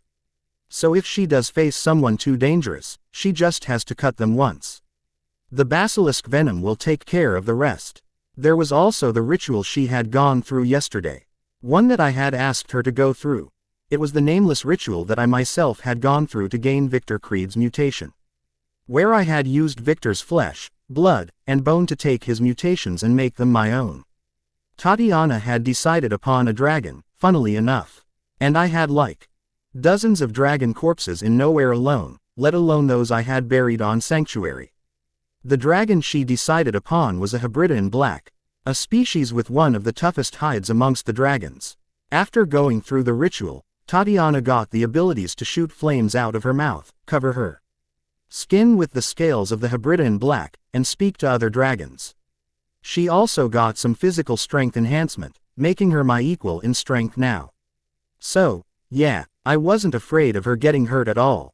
But, watching Tatiana leave out the doors of the sanctum, I can't help but feel as if I'm losing a part of myself here. Did I agree with Tatiana's decision to leave me behind? Yes, because she needed it. Does it still hurt? Gods, yes it does. The next few weeks after Tatiana's departure go in sadness, with me sulking all around the sanctum. Around 2 months after Tatiana's departure, and our breakup, I became anxious. I can't stay like this, wallowing in sadness. I need to keep myself busy. I need to do something. And I know one thing that I can do, that I've been planning to do, but never felt the need. Reforging my swords. There is an alchemical process, one that can safely separate any alloy into chunks of its constituent metals. There's another alchemical process that can merge 2 or more metals into an alloy so perfect that even the aforementioned process cannot separate them. Obviously, the normal alloy making rules apply. Whatever I would have mixed into the melted metals, like dragon bones, fangs, unicorn horn, I'll have to mix them within the potion too. First comes an alchemical spell written down on the ground in a circle. Then, at the center of the spell, the cauldron, containing the metal extraction potion. Taking my completely mundane Uru Asgardian steel magic silver swords out of nowhere, I take aim and throw them into the potion. I had already removed all the enchantments on the sword, which wasn't easy. The only reason I managed to do it in a short time of just 1 week, is that I was the one to actually enchant them. Enchantments, once cast on a weapon, are almost impossible to remove, unless you know exactly what enchantments they had used and in what order, how the magic was fed to the weapon, and how the different enchantments worked together. So, yeah, really fucking hard. I needed to do it because otherwise my swords wouldn't have melted in the potion, despite the purpose of the alchemical spell being exactly that. Not to brag or anything, but my enchantments are good. Not at the goblin or god forbid, dwarf level, but by human standards I'm definitely at the top. Once the swords melt completely, with only the metal parts remaining, the alchemical spell flashes once, and 3 metallic strings rise out of the cauldron into the air. The 3 strings, one made of dark Uru, magical silver, and Asgardian steel each, float towards the runic arrays drawn for the resulting separation, and start condensing into orbs of each metal. The largest orbs are of the dark Uru and Asgardian steel, with both being of a spherical volume around equal to that of my head. The magic silver sphere was just a bit bigger than my fist. I keep the magic silver and Asgardian steel in the nowhere, once the process is complete, and bring my focus onto the floating sphere of dark Uru. I look at it in contemplation, trying to figure it out by just staring at it. Before, I didn't have a method of purifying it, and I think the sorcerer Supreme Yao purposefully denied me a method of complete purification just so I don't get too strong too fast. He might have been a ghost, summoned by me to the mortal world, but that didn't mean he was loyal to me, or that he had to follow my requests. But now, I have under my name the energy of the light dimension, and I have in my possession freely given unicorn blood. Unicorn blood has a massive amount of life within it, so much so that it could even revive the dead, if given right after the death. And the dark Uru has a lot of dark magic within it, completely ingrained. While not completely opposite, The two separate elements of blood and light magic will work together to cleanse the dark uru completely, turning it into normal uru. I hope. Taking the vial filled with the golden blood of the unicorn, I place a single drop on top of the dark uru, and watch it sizzle as it seeps into the metal. Satisfied, I place a few more drops on the same spot, and watch them get absorbed by the metal too, to no visual effect. But it wasn't going to be immediate in any way. Waving my hands around the floating orb, I conjure yellow magic from the light dimension into 6 circular Dao mandalas around the metal orb. 1 each at the top, bottom, left, right, front, and back of the orb. Those Dao mandalas then stretch and connect to form a big sphere around the metal sphere, and stay there, floating. The Dao mandala sphere then glows a brighter yellow, as it starts emitting its magic inside itself, towards the orb of dark uru. I blink and squint my eyes, the entire process too bright for me to see clearly. I smile, satisfied with my work. A quick calculation informs me that at the rate my light energy bombardment spell is emitting the magic into the dark uru, it will be back to uru within a week at most. I leave it there, and walk away, on to the second task to cure my loneliness. Gods, it's only been 3 months since Tatiana left, hasn't it?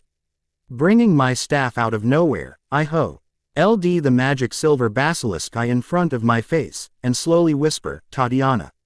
Immediately, the eye on top of my staff becomes shinier, and shows me the person that had been on my thoughts for so long. She was fighting demons, Mephisto's minions from the looks of it, and she was obviously holding her own well. Knowing that I can't scry her for long without being detected, I wave my hand to drop the spell. Divination, a branch so delicate that even the Sorcerer Supreme thinks twice about using it. And I'm using it to check up on my ex-girlfriend, because that is what she is, isn't she? Shaking my head, I keep the staff back in nowhere, and bring myself back to the library. Where was I? The history of goblins. Goblins are the descendants of an elder spawn named Gobalt, a child of Gia. While the dwarves are the descendants of Durl, an elder spawn from an elder goddess named Iswis. Both rose out of underground caves, both have interest in digging into the earth, and both have an intense hatred for each other. They don't hate wizards. Yet. I mean, they don't like mages, but hate is a word that won't be used in this situation for at least a few more centuries. But where goblins show their talents in metals, the dwarves do it in gemstones and construction. Goblins can enchant items better, but dwarves can enchant places better. Each race has their plus points, but I wasn't interested in that. I'm interested in distracting myself, and I need history for that. Let's see what happened after the Third Great Goblin-Dwarf War. A month after that, I hold in my hands 2 swords, both completely identical.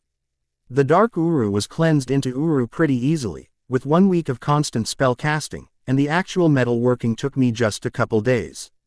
The remaining days were spent in enchanting the weapons, letting the magic settle down, enchanting some more, and testing the capabilities after each added enchantment. Right now, the 2 swords in my hands could stop any dark spell from harming me, including demonic, divine, and creature-based dark magic. The swords also give me a danger sense, while prompting me to move in a direction that would prove to be the least harmful to me. The swords were obviously very sharp, strong, and capable of cutting even vibranium. Although I doubt that this will hold true against Steve's shield. That thing is made of a lot more than just vibranium, and hence, my highly magical swords will be able to just scratch the shield, or cut if hit on the edges, Thanos style. Since the Dark Uru wasn't dark anymore, I couldn't call my swords dark and light anymore. Instead, I gave them a singular name, inspired from the same language that gave me Galadmagal and Dermagal. Orcrist. While the word means goblin cleaver, I wasn't going to use these swords to cleave goblins. The Orcrists were similar in look to the 2 Magals, with a curved blade 4 feet long, similar to the weapon Orcrist from the Lord of the Rings movies. With a magical gold-plated basilisk fang as a handle, bound to the sword blade by dragon leather strips. Hybrida in black, obviously, since Tatiana did require me to cut the poor dragon up. The Uru, Asgardian steel, vibranium, and magical silver in the ratio of 6, 1, 3 along with the handful of powdered dragon bone, and Nundu bones, had formed into a perfectly bound alloy. So much so, that the color itself was different from any of the metals used, with a blue-tinted silver look on its surface. I was calling this new alloy Mithril 2.0, since I was going to use this alloy in a lot of other stuff too. This alloy was perfect for my use. Highly durable, damage-resistant, and a perfect channel for the light magic once shaped into a sword using powdered unicorn horn, just like the Ljovard. And the first Mithril turned out to be Asgardian steel anyway. The swords can block almost all physical hits without even letting me feel the hits. I say almost all, because a hit by one sword is definitely felt on the other. Which means similar highly magical weapons will also make me feel the vibrations of the hits, which is actually a good thing. The swords can also absorb magic, obviously, and feed it into the light dimension, which uses it to heal my body, magic, mind, and soul continuously. As long as I hold these swords, I won't even age. Ever. But I also don't need the swords for immortality. I am me. Then, the swords can also tap into my connection to the light dimension and call the energy forth.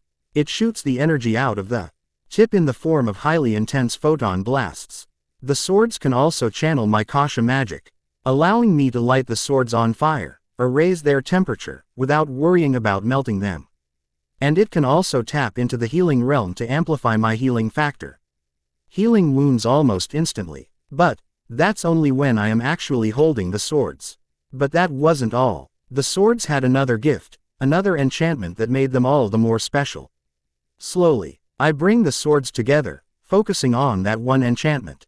As soon as the swords are within 10 centimeters of each other, they melt, as if they're being heated once again, and shift.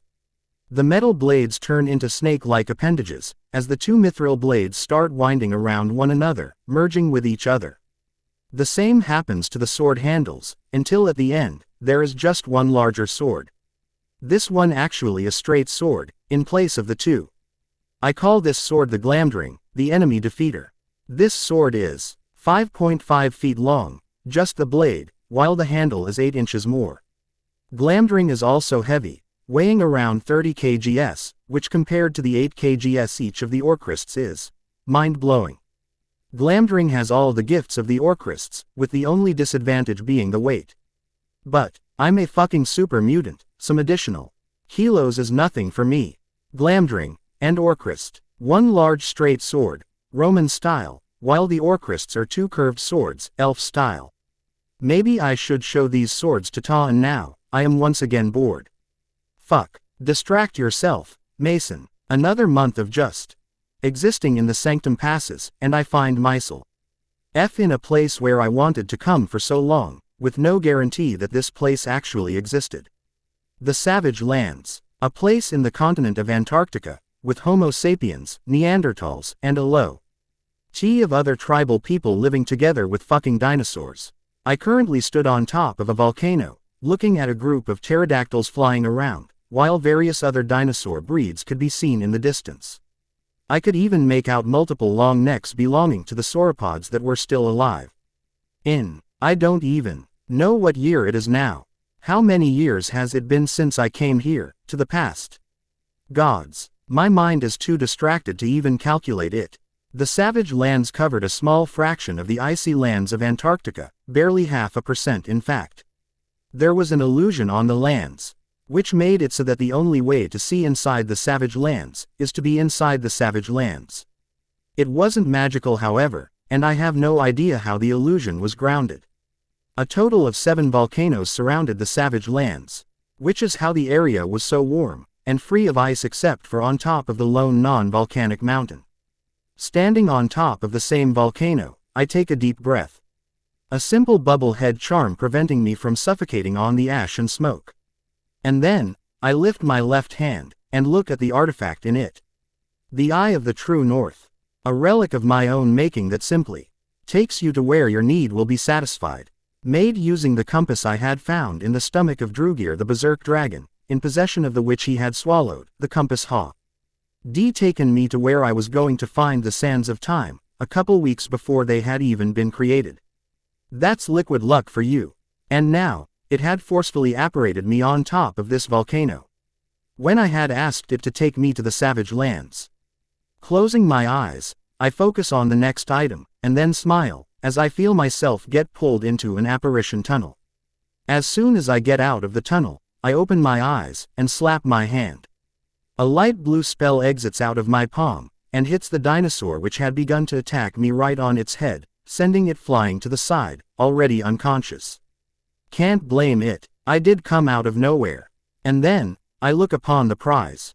Antarctic vibranium, a metal that can destabilize the metallic bonds between the atoms of any metal. It does that by sending out continuous vibrations, as opposed to absorbing all vibrations that the normal Wakandan vibranium does, which resonate with the metal in question, and turns them into metal dust. It can also stab through any metal on Earth, even vibranium. But, I have no idea if this is true, let alone if this will hold true against Uru, Asgardian steel, magic silver, gold, or chalum, or the other divine metals. Only one way to find out. Conjuring a magic silver dagger out of nowhere, I send it flying into the rock of Antarctic vibranium buried halfway into the earth. The dagger stabs into the Antarctic vibranium, thanks to my enchantments.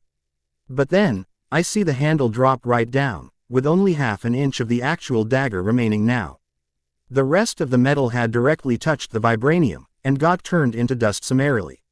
Fuck, that was fast. Waving my hand, I lift the vibranium bee, as it is called, up through the earth, and into the air, and send it to nowhere. I could feel that the vibranium buried here is just a small chunk of the total vibranium in Antarctica, but if I take any more, then other people could come looking for it. For me.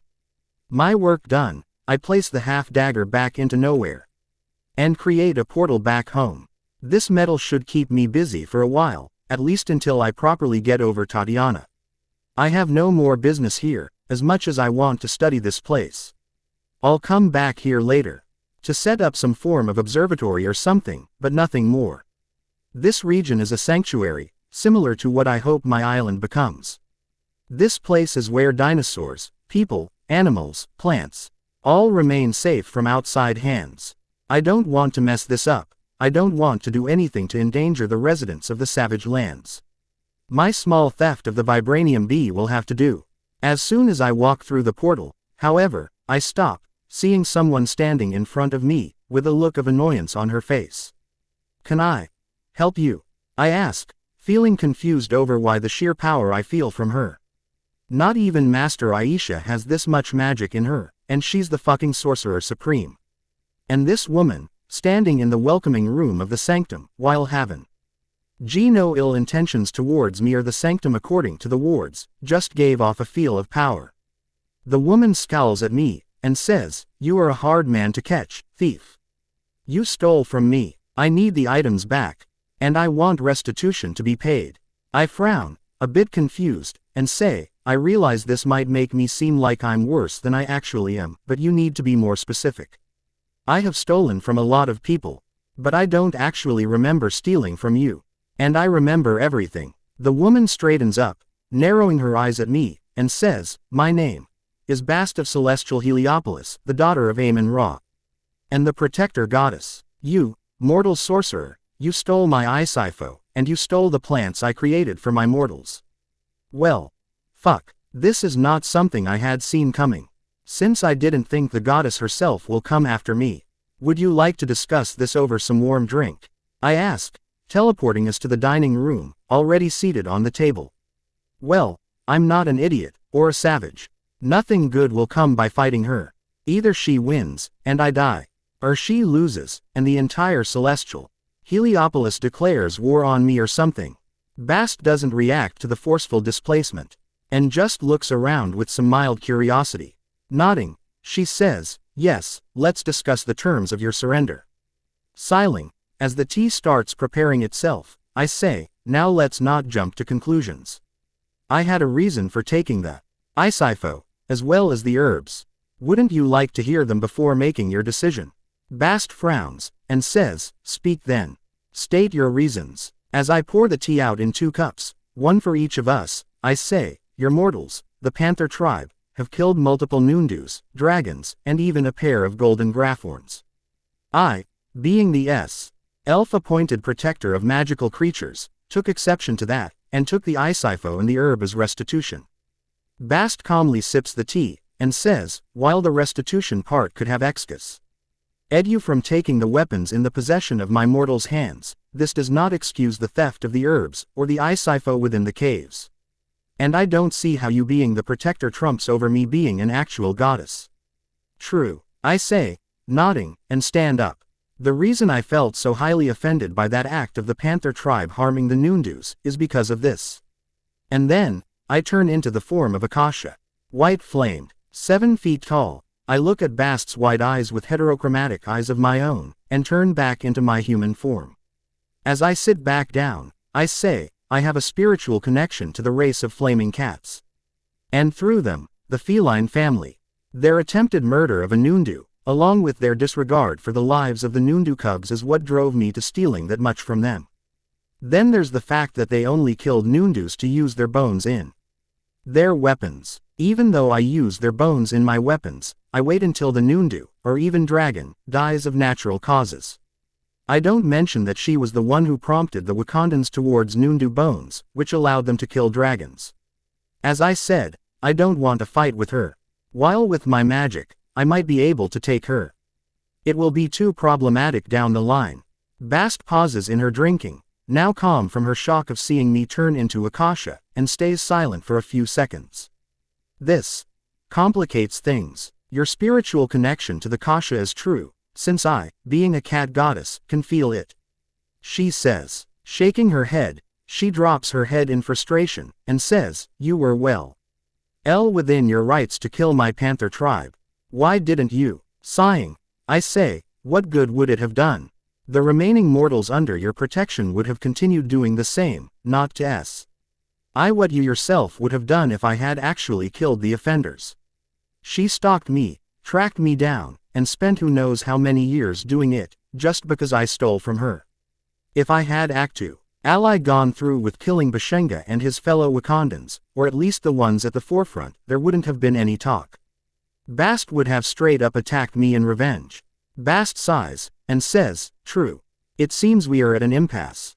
Your actions had reason enough behind them, and I need some restitution for your crimes against me. Well, that is not how I see it, but who knows how gods think. While she understands that my actions had reason, she still isn't ready to forgive the theft.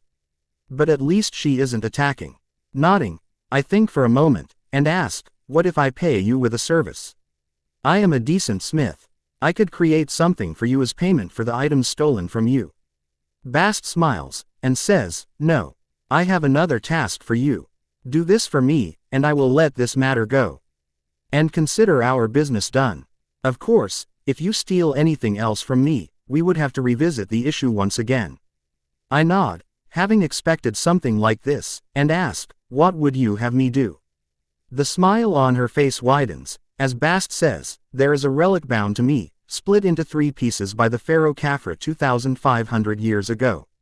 I want you to collect the pieces, and hand it back to me. You want me to find the missing claw of Bast, which no one has been able to find a single piece of in 2,500 years. I ask, more than a little dubious. The claw of Bast was a.r. Elik created in Kamar Taj by a sorcerer some 3,000 years ago.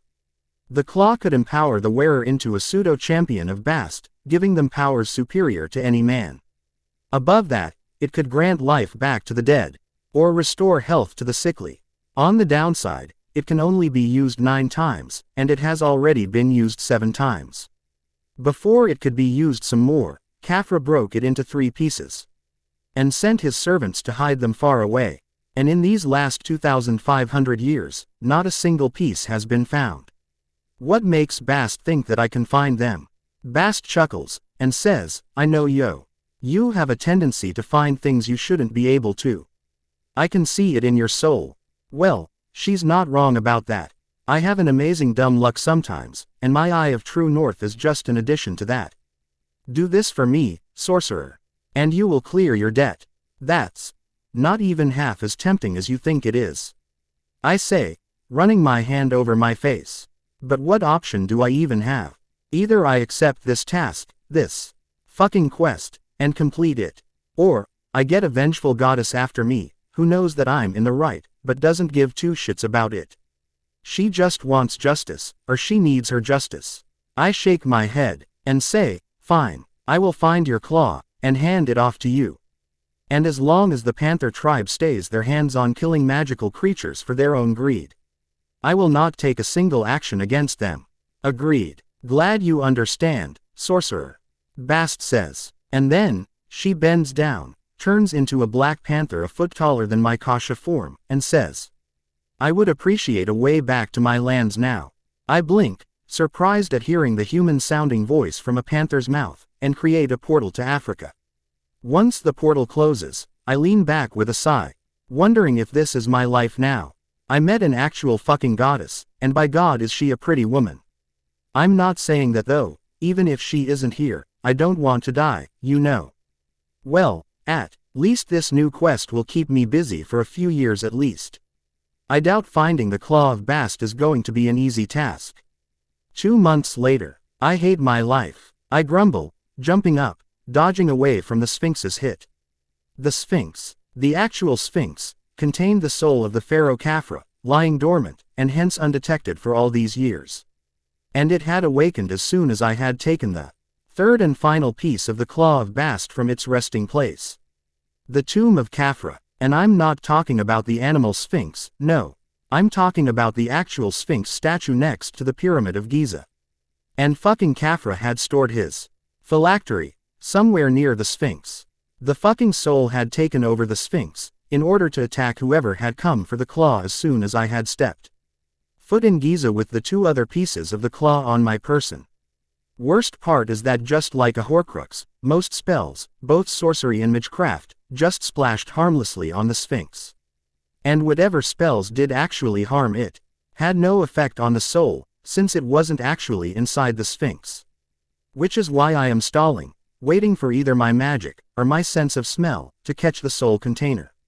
Raising my hand, I catch the stone punch with a Dao Mandala shield, which breaks and sends me flying backwards. Landing on my feet, I wait for it to punch again, and create a portal right before it can hit me, sending the fist flying into the back of the Sphinx's head. The Sphinx stumbles forward, and I transfigure the earth around it to quicksand, slowly causing it to start sinking.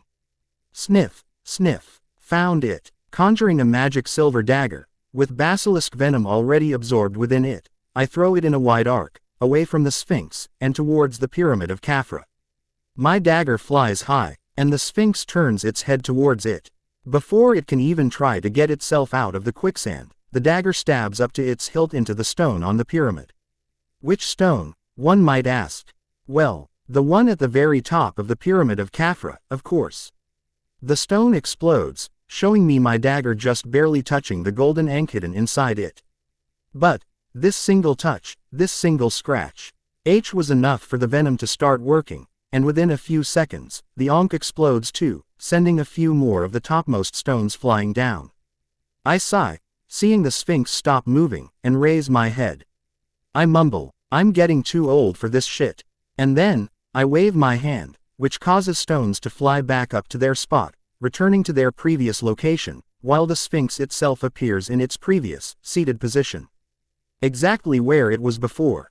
The 3 pieces of the Claw of Bast were kept in 3 different corners of Africa. One was hidden inside a warded cave in extreme South Africa, another in a volcano in Western Africa, and lastly, the 3rd piece was in the tomb of Khafra, in Egypt. The 3rd piece was likely kept by Khafra himself, until his dying day, while he gave a fake to a servant. He then must have hidden his soul anchor inside the pyramid stone. And then, when he died, the priests of Anubis kept the claw piece with his body, likely having no idea what it is. He was literally wearing it as a locket. And now, I have all 3 pieces. And the only reason I found the pieces, is that I had the Eye of the True North with me, cracking my back once everything is back in place, except for the top stone. I apparate to Wakanda, and wait. Bast will come here soon, her magic is strongest here. And then, I can hand this claw off to her, and forget about it, and her. Fucking goddess. Dash dash. And I also didn't want Mason to settle down this soon. This is life, breakups keep happening. So, yeah, they'll live, but separately. I'm not going to just kill her off or something, so don't worry about that. Funny story, I had actually forgotten to write about Tatiana going through the ritual on Patreon when I first wrote it. It was only when I checked over the last chapter for mistakes that I saw the part with Mason asking her to go through a ritual for him. Thank you for your support. Ta-ta. Freedom. Either way, I appreciate it a lot. Now, on to the review replies, which I only do every once in a while. Sort of bored. That was because I hadn't planned on reforging the swords lol. Everything I've written I first pulled out of my ass, and then made up something to justify it. Everything. I'll fix that part later, so it says just sword, and not Galadmagle, or I'll figure something else out. Thanks for pointing it out though. Jack 1 and the box. The pairing hasn't actually been decided upon. I keep imagining one character or the other, but whenever I try to imagine the character's future with MC, something seems odd. I'll keep writing, and see where the story takes me. Hyperion the Titans. Too much use of the same ritual will make this a power-gathering type of FIC, and it'll make the entire story boring. Not saying all power-gathering fics are like that, just that if I write it, it'll go like that. Already he has too many powers that I need to keep juggling while writing his fights. For everyone asking why Mason let Bast basically walk all over him, Mason is strong, he knows that. If he goes all out, he probably would defeat Bast without too much of a problem. But he doesn't want problems with Bast. He doesn't want to fight her, and fulfilling one small, easy request as far as he knew at the time, thanks to his Eye of the True North, was preferred over making an enemy out of a goddess. Sci-Fly. Pharaoh's time began a long, long time ago. Even in 3000 BC pharaohs existed, and Mason is currently in Sonwen around 40 BC. For the other questions, some answers will be provided later in the story itself, while others don't have a fixed answer beyond, he didn't feel like it. Read on. I lean back on the sand, enjoying the heat of the sun on my face. I was back on Sanctuary for the last 2 hours, to take a bit of vacation time. As usual, Master Mergiel had agreed to be a substitute for me, until I can get my restlessness over with. But I could feel it. My time at the Sanctum, and with Kamar Taj, was coming to an end. A few years, a decade or two at most, and then I'm gone. I had stopped looking after Tatiana using my scrying spell yesterday. I had realized it was creepy and invasive to the privacy of someone I loved. It will take me time to move on from her. Completely move on, but as long as I keep peeking in on her life, I was never going to truly move on. Well, I had to realize it someday, didn't I? Shaking my head, I lift the baby dragon sleeping on my chest and stand up, enjoying the way she cuddled in my arms. This was one of Mana and Oniros's children, and she had decided to channel her father today. She slept in my arms, while the others, including her siblings, cousins, and her parents' siblings, were running around the island, or flying, enjoying their lives. 30, the number of indigo-scaled dragons currently in the world, and on Sanctuary. Dura and Drugir were the last mating pair remaining, and now, there were 30. I know, I had checked. Gods, this sanctuary is really working well. But, enjoying the BCH was not the only reason I took time off from the sanctum. I had realized that in favor of relaxing, in favor of moping around, I had neglected one of my traits. Hoarding knowledge, or at least, collecting as much magical knowledge as I can. Which is what I was now going to spend the next few days doing. I already have a spell to compress all the knowledge within a room into a single tome, by pulling the knowledge through the astral plane. My connection to the psionic realm was really helping me do this, which makes me wonder if even Rowena utilized the psionic realm to create her room of knowledge. Anyway, my plan was to use the spell to compress as many libraries worth of knowledge as I can, and see where it takes me. Sneaking into the Library of Alexandria once again was no hard task. As long as I stayed in the Muggle part, I already had the entire magical library already in my castle, so I don't exactly need to do this to that library. I stop walking only when I reach the Act center of the Muggle Library of Alexandria, in the exact center of the entire institution, and place the empty tome down on the ground. This time, I forego with the runes, and simply summon my staff to my hands. I gently tap my staff on the tome, and whisper, absorb. Immediately, the astral copies of the books, scrolls, pages, and everything written in the entire library of Alexandria, sans the magical library, gets pulled to the tome, and gets sucked in. Dozens at a time, this keeps happening, as the knowledge within the library is imprinted upon the tome of infinite pages. And I sit back and wait. The original spell of my own creation needed me to paint runes on the ground, which was very time-consuming. And let's not forget the actual time that the knowledge absorption will take. So, as I usually do when I feel limited, I modified the spell after studying it intensely. This spell still needed the runes, but the runes were directly enchanted within the tome itself before the absorption began. So, I don't need to paint the ground in every library that I plan on robbing. Was it right? The theft of knowledge? Nope. But I can't just let all this knowledge be destroyed because of the ravages of time. 2,000 years is a long time, and some of these books are destined to be destroyed. I'm just safeguarding the knowledge within. It still ain't right, but I'm not a saint anyway. An astonishing 3 hours later, I pick the compressed tome in my hands, and check over the knowledge. Everything was copied just fine. Putting it in the nowhere, I create a portal to the next destination. India. Time to rob the dozens of universities and schools that are standing all around the world today. This is still boring. I mumble, keeping the Takshila University tome on a shelf in my castle. Right beside the Nalanda University tome, I had created a room underneath my castle, right underneath the original library, this one specifically for the compressed knowledge tomes. I'm going to figure something out to sort out the magical and non-magical books within the tomes later, but first, I want to get the copying art done with. It has been 7 days since I began with this theft of knowledge. And I'm already tired of this crap. I just sneak into the library, place the tome on the ground, begin the process, and let the spell do its work. Meanwhile, I remain bored, having to keep my senses open just in case someone senses something wrong. As much as I appreciate the speed this grants me, it's too annoying to just stand there and wait for the spell to be done. If only there was a worldwide spell I could use to copy all the knowledge at once. I snap my head upwards, and whisper, holy fuck. Shaking my head, I sprint towards the castle library, which contained the old GE I had stolen from the magical library of Alexandria, and the royal library of the pharaohs, and say, I can't believe this didn't come to me before. As I start looking for some particular books, particularly those on wards, and adding spells to them, I knock on the door in front of me, one that leads to the office of Master Aisha, and wait. My library, or the Library of Alexandria, together with the libraries of 17 places of education all around the world, if you want to be accurate, had proven to be insufficient for what I wanted to do.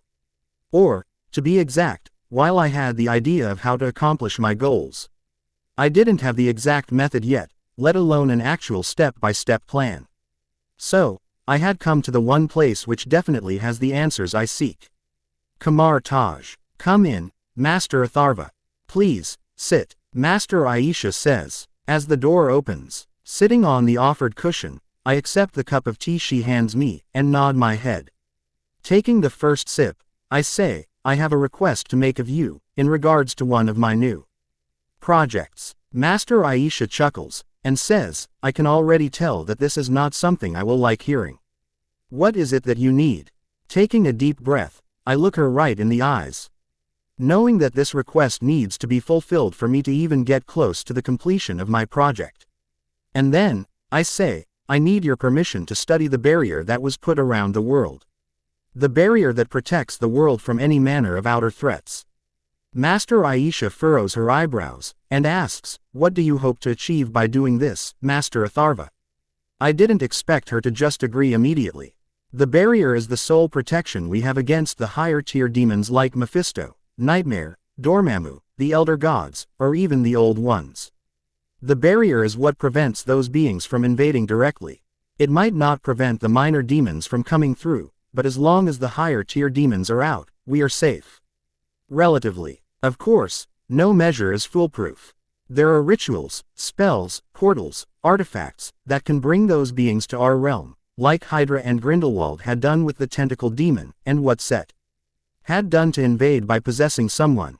But this barrier still prevents them from exhibiting their true powers in this realm. And a single mistake while analyzing it can completely take it down, destroying the planet through a stupid mistake. I sigh, and say, as you know, I like to collect knowledge. You mean steal. I have noticed you visiting those esteemed institutions, you know. Master Aisha interjects, completely wrong. I roll my eyes, and say, fine, I like to steal knowledge, and hoard it. At least I don't completely steal those books, and just take their copies, you know, which I could actually do.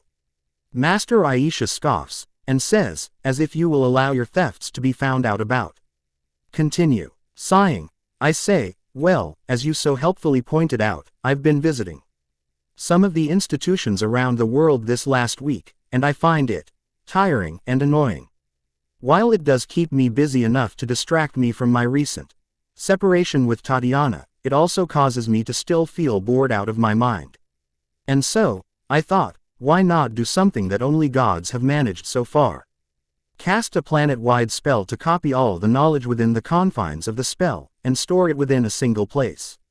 A collection of libraries, containing all the knowledge on this planet, or at least the written word, all of it sorted by subject, difficulty, and language. Master Aisha listens to my sales pitch. Because that's what it is, with a raised eyebrow.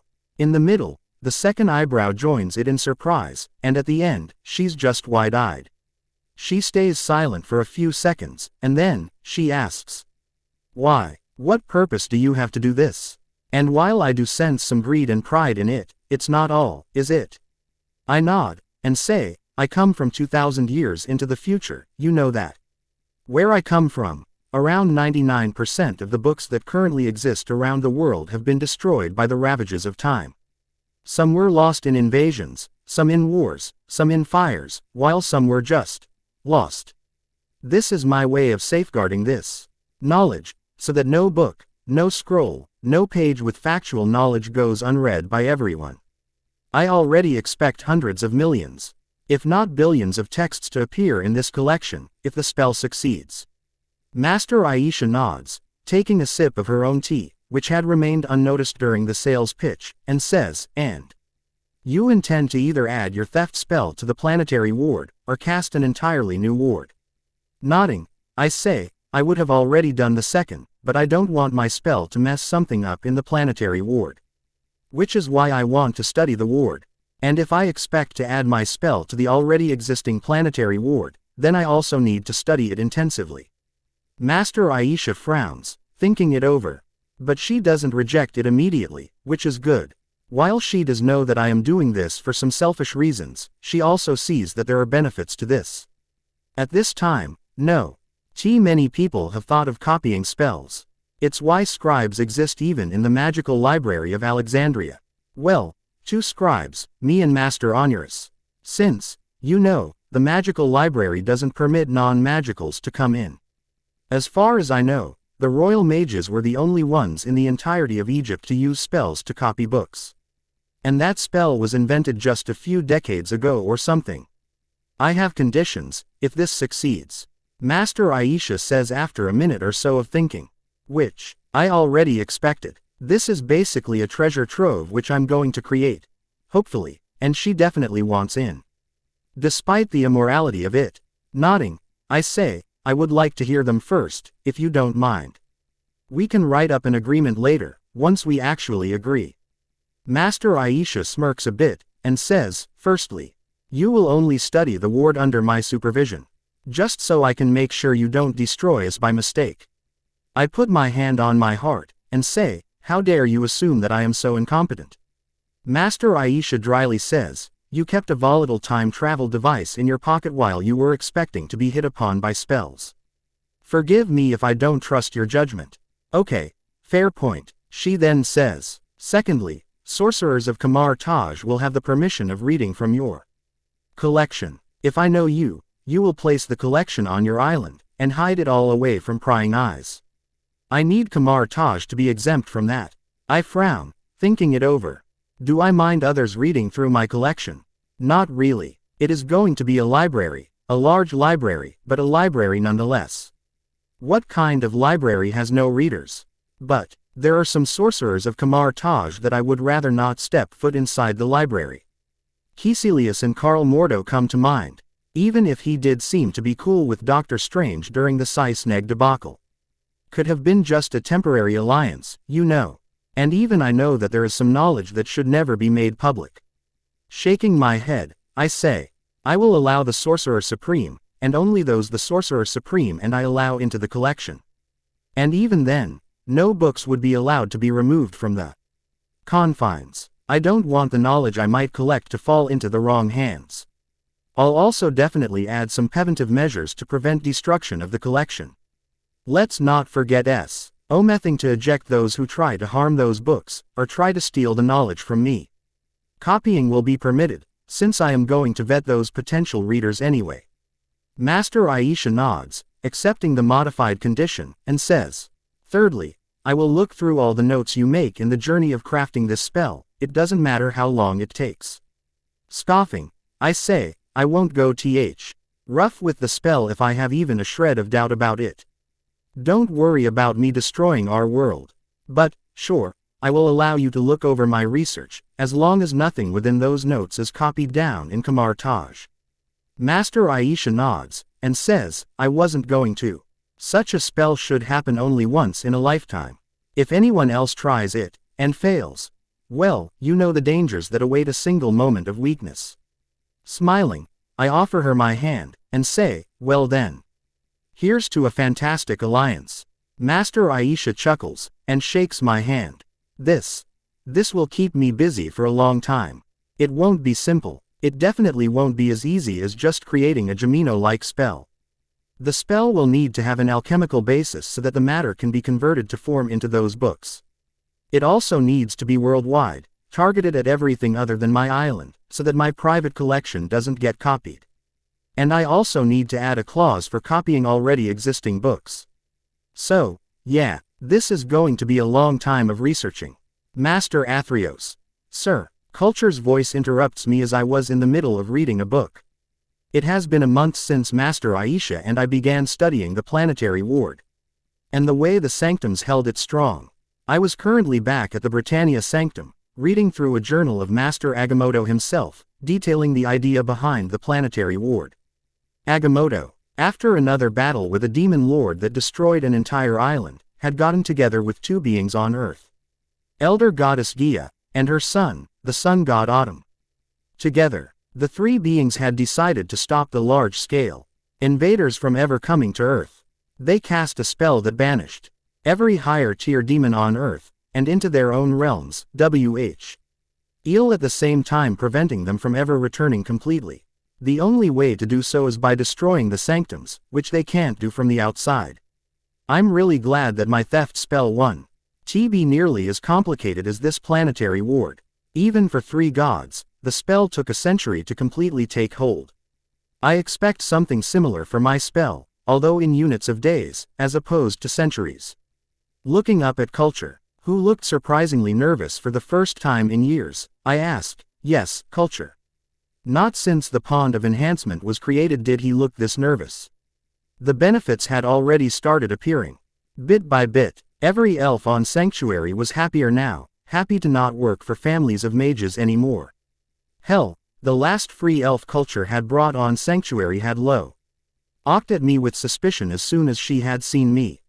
She did not like a mage having control over her life, and I counted it as an absolute win. Of course, Culture was quick to scold her too, telling that it is because of me that she survived. Which isn't wrong, but I don't like that he held it over her head like that. Culture wrings his hands a few times, moving around in place in nervousness, and says, the elves of Sanctuary request a meeting with the great mage Master Athreos Ados. The matter of discussion is of utmost importance. Gods, did he practice this speech or something? Aneth. Benefit of the Pond of Enhancement was their thinking capabilities. Elves have definitely gotten smarter too, which shows in their improved grammar.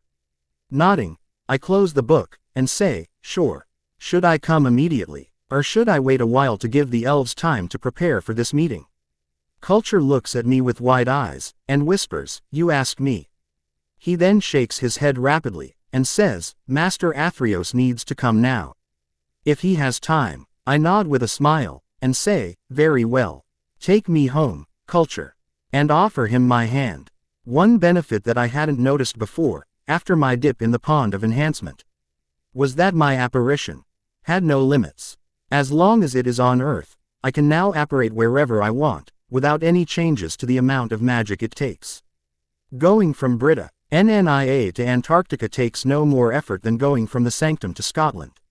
The same had happened to the elves, which is how Culture could now apparate from Sanctuary to the Sanctum without even a hint of exhaustion. Culture takes my hand, and apparates us to the Sanctuary, making us appear in front of the Pond of Enhancement. All around us were the 40 elves that were currently present on Sanctuary. Only 4 were old, all of them around 100 years of age, while most ranged from 20 to 70 years old. The youngest were actual babies, which I actually did not know about it. Is this why Culture brought me here? To introduce me to the first elves born on Sanctuary. I look at Culture to ask the same, and notice that he was now joined by a female elf, one named Sonia, along with a baby in her own hands. Oh my god, Culture's a dad. I guess congratulations are in order, Culture. You're a father. That's amazing, I say excitedly, bending down to look at the baby. Curiously enough, Culture steps between me and the baby, still oozing nervousness, and says, "That is not why elves called this meeting, Master Athreos." I frown, wondering what is happening.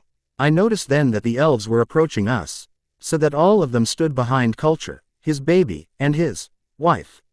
Curiously enough, all of them looked nervous about something, which I was itching to just take from their minds. But well, I haven't been in the habit of just taking what I want from everyone's minds for a few years now. Culture takes a deep breath, as I glance at him, and for a few seconds, no one says anything. He then blurts out, "Elves don't want to work for a master anymore. We want to be free." He said that so fast, that if I wasn't me, I would have definitely missed it. I chuckle, understanding his words, and then as I excitedly stand up and start pacing, laughing loudly, I say, "Finally. I've been waiting to hear those words from you for years, Culture." Ha, finally, I have succeeded. Take that, puny wizards. I freed the elves. Culture looks around, as the elves start whispering to themselves in confusion. He then asks, "What do you mean, Master Athreos?" Smiling, I sit down on the ground, and say, "Let me tell you a story, Culture." I then look at the other elves, and say, "Let me tell you all a story. The story of how you were born, how elves, as a race, came to be." With a wave of my hands, I create chairs for everyone there, while still sitting on the ground. It takes a while, but since they did want to be free, they sit down to listen to my story. And when they do, I begin my story. Almost 1,000 years ago, an alchemist had gotten lazy, well, lazier than mages usually are. He got it in his mind that if he didn't spend so much time doing useless chores, like cleaning, cooking, picking herbs, washing clothes, and so on, then he would have become far more successful. At this, the elves grumble, sensing where the story might be going. I say, "So, he created the first brown elf. Jickle Golem created from the blood of a light elf of Alfheim, with its purpose being to serve just him. Other people learned about the brown elf, and asked him to create one for them too. They wanted the new servant too. And so, the brown elf went from just one, to hundreds within just a year. As Culture's wife holds her baby closer, Culture whispers, "Are we the brown elves?" Shaking my head, I say, "You are far more than that, Culture. All of you are. You see, mages, or humans, we are selfish, greedy. When the alchemist became successful, a lot of people coveted his brown elves. Few of them got together, and killed the alchemist, and stole his methods of golem creation. These new people created more brown elves. But something happened." Smiling still, I say, "Magic. Magic happened. The new brown elves were made by novice alchemists, at least when compared to the original creator. This causes the brown elves to change, to evolve. Within a century, they learned to speak, and most of all, they learned to think. But the original alchemists' spell still showed through. The newly sentient elves still wanted to serve mages. Not wanted. Needed. They thought that if they don't serve mages, they won't have their magic anymore. They will die without a mage to serve. Does that mean we are already free? One brave elf asks, and I remember that his name is Thorit. Smiling at him, I say, physically and magically, you were always free. But your mind still believed that you needed to serve mages to live your life fully. Until I created this place. The pond. Culture whispers. Realization plain in his eyes. I nod, and say, I created the pond to enhance everything about you. Mind, body, magic. While the body and magic parts were certainly appreciated, what I actually wanted to achieve was to evolve your minds. I wanted to convince your minds to be free. And I just couldn't say that up front. Your previous selves would have taken it as a grave insult. I needed you lot to come to the conclusion yourself. That no, elves won't serve mages anymore.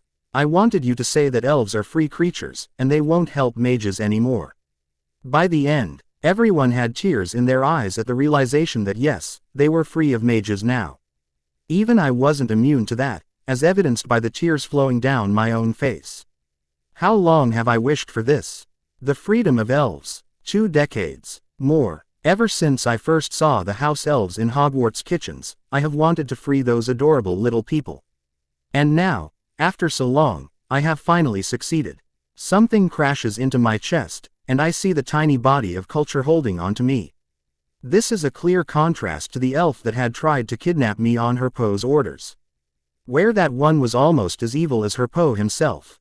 He had now changed to be an actually nice elf. You helped us. Despite being a mage, Holler asks, as he takes a few steps forward, supported by a wooden staff. Nodding, I look at him, no doubt sporting a sad face, and say, my race of people, mages, have done a gross injustice to you. The alchemist created you, and the next ones just gave you life. But, one of them took advantage of the elves. Some had good lives, good families to serve. But I know how harsh a life some other elves had before they came here. I wouldn't like it if it happened to me. So why would I allow it to happen to anyone? Glancing at all of them with a tearful smile, I say, well, understand this now.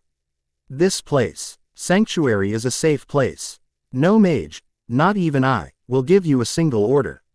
No one will treat the elves as house elves on Sanctuary. You, my friends, are completely and totally free. A few seconds, no one says anything, and then suddenly, everyone jumps up in cheers, hugging each other. And I myself get stockpiled by 5 elves jumping over me. I chuckle, taking it with grace, finally happy about something. This is something that actually makes me happy. The elves, at least those on Sanctuary, are free. After a while of celebration, I look at Culture, since he had become a sort of leader to the elves, and ask, would you like to live on Sanctuary itself? Or would you prefer to set up home on another island? I can hide it from prying eyes, if you want, just so you know. Culture looks to his side, at his wife, and has a whispered conversation with her. I purposefully ignore that conversation, allowing them privacy, as a few more older elves join the discussion. Culture finally looks up at me with a wide smile on his face, and says, we would like to stay here for a while. Elves would make a decision on our home later. But for now, we would like to repay our debt to Mother Magic. Huh, I ask, unable to help myself. Culture proudly puffs his chest forward, and puts his hand over his heart. He says, Mother Magic gave us life. She gave us independence. Until we decide on a permanent home, us elves would like to take care of other children of Mother Magic on the planet, other magical creatures. I nod with a smile, understanding his sentiment. I say, whatever you decide, dear elves, I will be right there to help you with it. Thank you, Master Athreos, Culture says, bowing his head to me. Smiling, I put my hand on his head, and say, now, Culture. I am not your master anymore. Call me just Athreos, Sorcerer Athreos, if you want to be formal. The elves are finally free creatures. Mother Magic Oshtor and Gia, they both helped me to succeed, and I doubt I would have actually succeeded without them. Thank you, Mother Magic, for fixing one of the many errors of the mages. You might ask, what about the house elves still present in the future, 2,000 years from now? Well, glad you asked. Despite it being a decade since Mason first met culture, Sanctuary has just 40 elves. What does it say? That the number of free elves is very low, since wizards don't like to free elves unless something extreme happens. And even if they do, Sanctuary elves might not always find them on time. Suicide rate is high amongst newly freed elves. And if the elves try to offer the already bound elves a place on Sanctuary, well, in their minds, the house elves are supposed to work for wizards, and someone offering to free them is the enemy. So, in this way, the house elves, and elves, will still remain 2,000 years into the future. The elf population on Sanctuary will increase, but it won't have any effect on the elves outside. Thank you for your support. Thank you for being patient with me, and thank you for everything. Repository. I spend a few more days on Sanctuary, helping the elves officially move out of my castle. They had decided to settle down in the forest, just a minute's walk from the Pond of Enhancement itself, so that they could bring any new elf there immediately. The village contained around 30 wooden houses, each one built by the elves themselves, using just magic and whatever logic they came up with. Most had crooked walls, magically expanded in sides, and a slanted roof to collect rainwater. There was no need for proper foundation setting when magic was involved. They had cleared an area in the forest to do this, using the trees they cut for the house wood. Currently, the elves were busy clearing another area near the village, so they can farm whatever they need. Culture was going to leave later to buy or steal, or gather whatever they might need to bring, using the gold and silver that I had given him if necessary. I smile, looking at my own additions to the elven village on Sanctuary. First came a small hut, the only completely normal-looking building in the village. This hut was also magically expanded, and contained a few hundred books that I had copied from my personal library, which is just the copy of the Library of Alexandria. Inside this library were books related to farming, metalworking, hunting, pottery, cloth weaving, and a lot of other mundane subjects. I had also kept more than a few books on magic too, but I had already told them that whatever knowledge they discover themselves will be far more worthwhile. Elves and humans are different beings. What helps me understand magic won't necessarily help them do that, you know.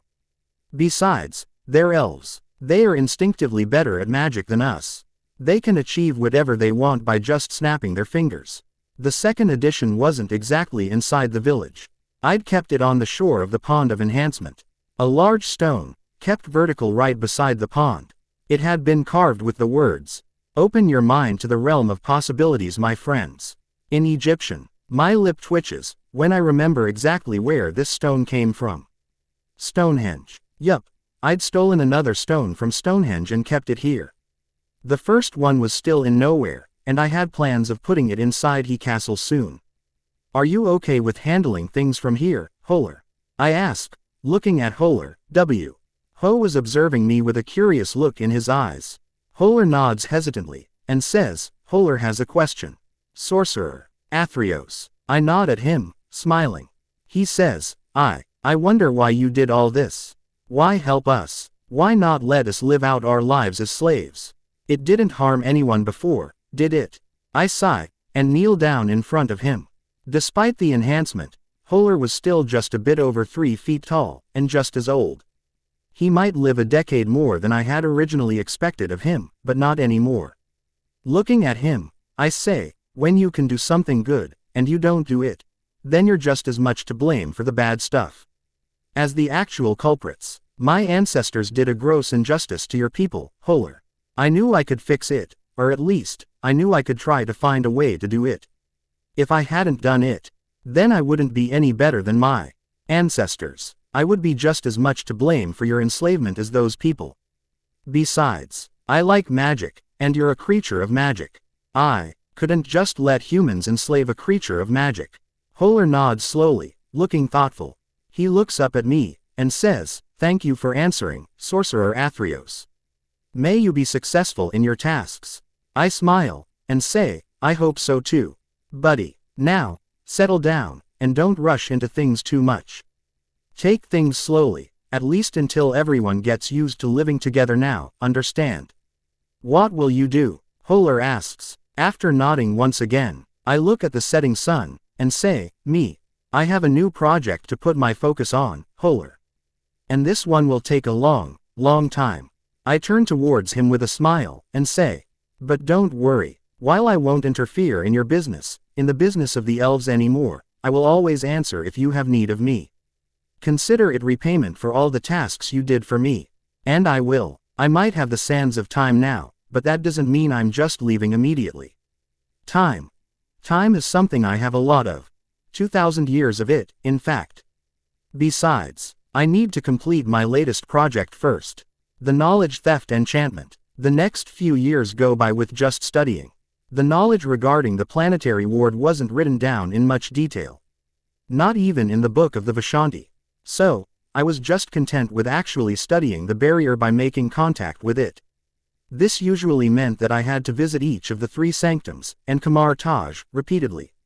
And interact with the wards from there. I have no doubt that there are dozens of ways in the Darkhold that might be able to teach me how to destroy the planetary ward. Hell, there might be ways to cast spells to change the planetary ward too. Inside the Darkhold, but I'm not trusting any knowledge that comes from that tome. I actually forgot that I was going to destroy those books with my swords. Should definitely do that soon. Currently, I was in Kamar Taj, floating in a sitting position in front of the Orb of Agamotto. It was a handy artifact that could actually out me the planetary ward in the form of an illusion. Every runic symbol, every line, dot, and shape that made up the ward, was visible to me clearly. The Orb of Agamotto could do a lot of things. Cast illusions, predict attacks against any of the sanctums, detect dark sorcery usage, etc. But it was mainly used as a tool to see the integrity of the planetary ward, and how each of the 3 sanctums were holding up. A single weak link shows up, and the sorcerers will know. This is why I was here, to observe every inch of the ward from the inside, while my magic interacted with the orb to see how the magic of the ward worked. You have been holed up here for a long time, Master Joshi. You need a break. The voice of Master Aisha sounds from behind me. Well, underneath me. I break my eye contact with the orb, and look down to see her disapproving face stare at me. I blink, and ask, I can't have been here that long. I just came here yesterday. And you haven't eaten anything since then, nor have you slept. Master Aisha dryly points out. She then tilts her head, and says, come down here. You know as well as I do that this project of yours will not be so easily achieved. Yes, and that's why I need to stay here. Focused on my work, I say, frowning at her while not doing as she said. Master Aisha snorts, and says, what you need, is a break. Come on, it is time for lunch, and Master Azuki has made some dishes from his homeland. Seeing me still there, she says, you won't be able to understand anything at half the strength, Master Joshi, when you're hungry, tired, and sleepy. I'm not sleepy, I say, and start floating down, while not denying the hungry part. I don't get tired easily, at least physically. Not since I got Victor's mutation at least. But mental exhaustion is a different matter. Maybe I do need a break, I think, as I rub my eyes. Yup, half a day's worth of break will do me some good. Where do you think you're going? Master Aisha asks, as soon as I walk out of my room the next morning. I had an amazing sleep after eating a healthy dinner of rice, and fried fish. Which means I'm ready to continue my research. Master Mergiel was in the sanctum anyway, and she will be there for a month. I stop, wondering if Master Aisha was waiting for me to wake up or something. I say, I'm going to the library, to study the orb once. Again, Master Aisha scoffs, and starts walking. She says, come with me. You're barred from studying the orb for a week. I scowl, not liking this one bit. While I can definitely sneak in there, without her knowing at the time. It will be found out later. And then, she might just drop our agreement, not trusting me anymore. It did say that I had to study the barrier only in her presence, and the orb was just th. One place where she could leave me to study without a worry. Sighing in resignation, I follow after her, definitely towards the outside. When she stops walking, we are in a veranda looking over the training grounds of Kamar Taj, which was filled with the acolytes just beginning to start their warm-ups. Master Aisha says, "You have been a master sorcerer for more than a few years now, but you haven't yet fulfilled one duty of that title for even a day." Oh, fuck. Please don't say it, please don't say it. I want you to look over the training of the acolytes for the week. During this week, you will also answer any questions they may have to the best of your abilities. Master Aisha fucking says. She then smiles towards me, and says, "I hope you are patient with the students, Master Joshi." She ignores my scowling face, and then says, "Master Frederick, Master Joshi will be taking over for you today." "Oh, thank God," the man named Frederick says, not at all reassuring me with my new situation. "Well, I signed up for Kamar Taj. Here's my consequences. Teach some novice students. At least I remember how my own training days were, while not knowing what magic even was. Alright, people, let's start with physical training. Take positions, and start on my signal," I yell, as I take my position at the front of the group of 20 students, standing in 4 rows of 5. Well, this will be interesting at least. Students can be pretty entertaining, especially when they're arrogant, or stupid. Best of all, both arrogant and stupid. Time skip. 20 BC. They say time goes fast when you're doing something you enjoy. And I did not appreciate how much I enjoy studying something interesting. And that's what it was, the planetary ward. Interesting. 36 years, I've been in the past, most half of which I've spent as a member of the Order of Mystic Arts. And most of it went in studying this planetary ward, and creating my knowledge theft enchantment. 36 years. That's a higher number than what my age was when I got dropped here. I've literally spent more time in the past than I did in my own time. I had spent the last decade and a half just switching between the sanctums, taking a few years in each place, just so I can study the ward from that place in completion. Samiti's Master Aisha would join me, sometimes she trusted me on my own. Which is stupid, to be honest, because I'm me, but well, I haven't destroyed anything yet. So all's well. And now, after these 20-odd years since I began studying it, I was finally done, the spell was finally ready. It took a lot of experiments in the mirror dimension, on a small globe with a replica of the planetary ward cast around it. Master Aisha and I took days to observe every attempt, even if it failed, just to see to what end the consequences went. The globe was a perfect replica of Earth, and Master Aisha and I had even managed to replicate the planetary ward around it. It also, funnily enough, contained 3 sanctums, Kamar Taj, and veins of magic silver to mimic the ley lines. All this, to see how my ward behaves around the planetary ward, and with the Earth's magic. Sometimes, the ward just destroyed itself, and all was well. But other times, the breaking of the ward also managed to make the globe implode within itself. Yeah, it took almost an entire decade just to figure the spell out. The last attempt, one which my arithmancy calculations told me was 99% likely to succeed, was observed by us continuously for an entire month, just to be safe. And now, we know that it is perfectly safe, with Master Aisha using the Eye of Agamotto to see the actual spell in action. The spell works as you willed it to, Master Aisha had said, after a minute of peering through the timelines to check for some future side effects or something. Which means, I was free to cast the spell.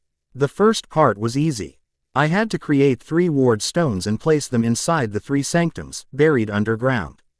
The planetary ward was grounded by the entire sanctum building, not just a single stone or anything like that. So, this ward stone was just to ground my own spell, while at the same time connect it to the planetary ward. A 4th ward stone was to be kept under Kamar Taj, while a 5th and final one on Sanctuary, to designate it as the destination of my theft spell. The second part. Well, that is where things get a bit tricky. Are you ready? Master Aisha asks, as the 2 other sanctum masters, Master Ashik from the Americas, and Master Wong, from the Asian lands, observe silently. We were all standing in Kamar Taj's library, with Master Aisha keeping an eye on the orb, to stop me if something goes wrong. I doubt it will though, because she did use the time stone to peer into the future.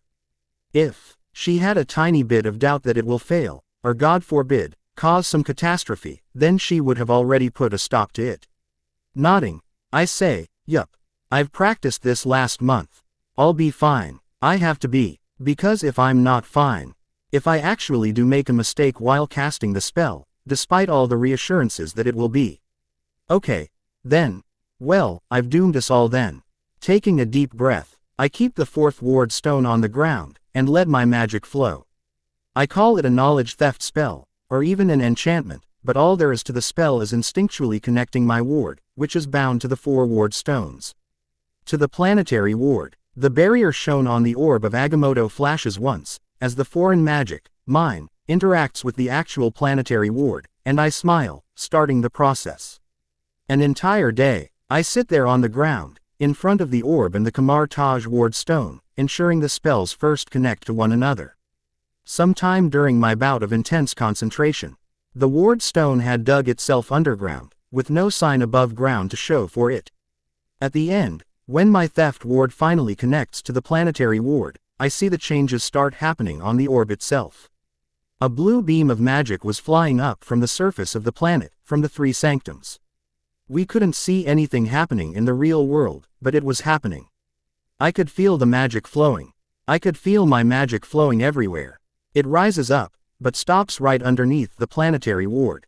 And then, the 3 beams start spreading, forming into a transparent blue film-like layer of magic, which encompasses the entire planet. I feel a strain at that, because this was my own magic being used to cover the entire planet. But then, I feel my connection to the planet shivering, as the planet sends more magic towards me. Is this a benefit of the pond of enhancement? Probably. I doubt Gia would purposefully help me steal knowledge. This process takes a few more hours, as I sit there using my own magic to do it. At the end of the process, I drop on my back, the spell finally settling down. Did it work? Master Ashik asks, as I take a few deep breaths to recover myself. I find myself unable to answer, too tired to do so, but Master Aisha answers for me. She says, the spell has been successfully cast. But if it worked or not, we will have to actually go to Master Joshi's island to find out. Quote, I raise my hand with a thumbs-up motion, answering her unasked question. Shall I take us there? Nodding to herself, Master Aisha raises her hand, and creates a portal to Sanctuary. Although outside the ward that disables everyone else's magic, even Sorcerer Supreme wasn't immune to that brand of runic magic. She then moves the portal so that it takes us all through immediately. My healing factor now having healed me back up, with a tiny bit of magic to go with it, I take over and create one more portal, this one to the secluded area that housed a single palace-like building. I had decided to place my repository of knowledge on the western shore of my island. The lands were warm enough, a tropical paradise even, with a beautiful beach. One small area, around 1 kilometer square, was warded by me to hold the repository. The space in this region was warped, so that there is no way to get out of it. Keep going in any one direction, and you will only find yourself moving in circles.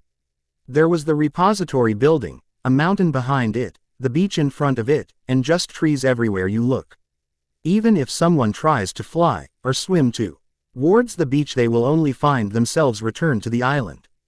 There was also no way to locate this place anywhere, even by using the stars which might appear above us at night, since it will always be noon over here, 24x7 noon. With the sun showing itself right above us.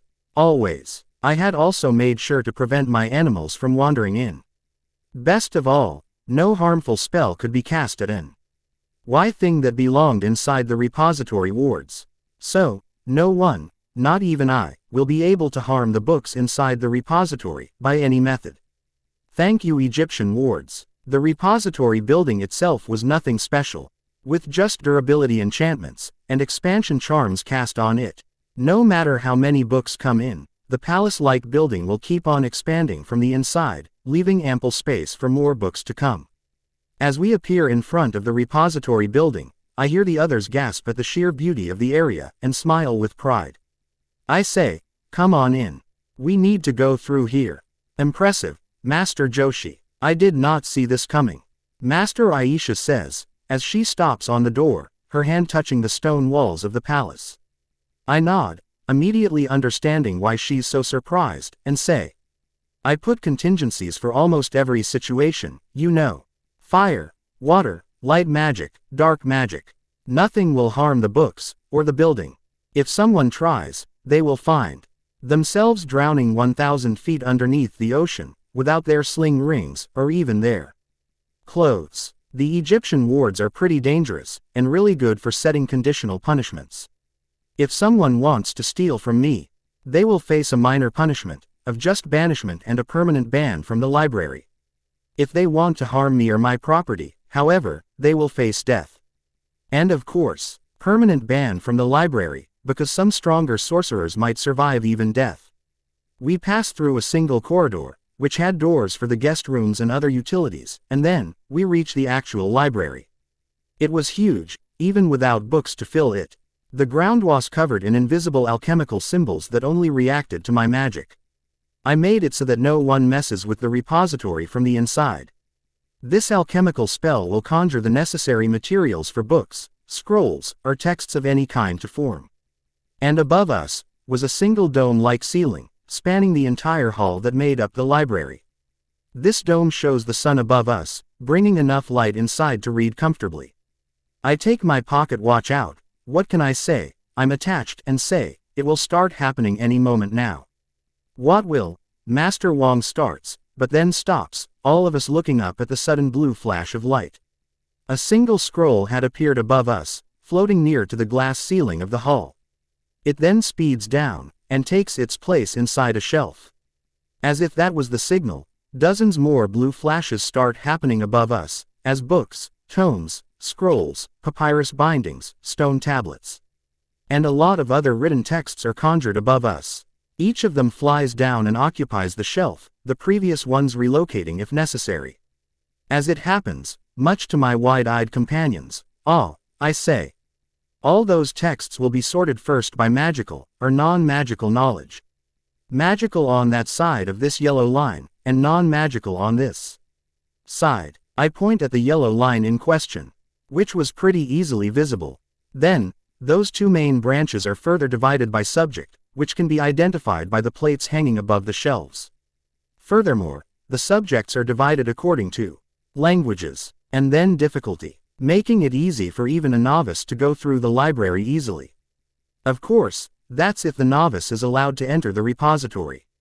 I then start walking towards a shelf, the others following me, and say, of course, if the copy of a book already exists here, similar in its contents right down to every word inside, then only one copy will be saved.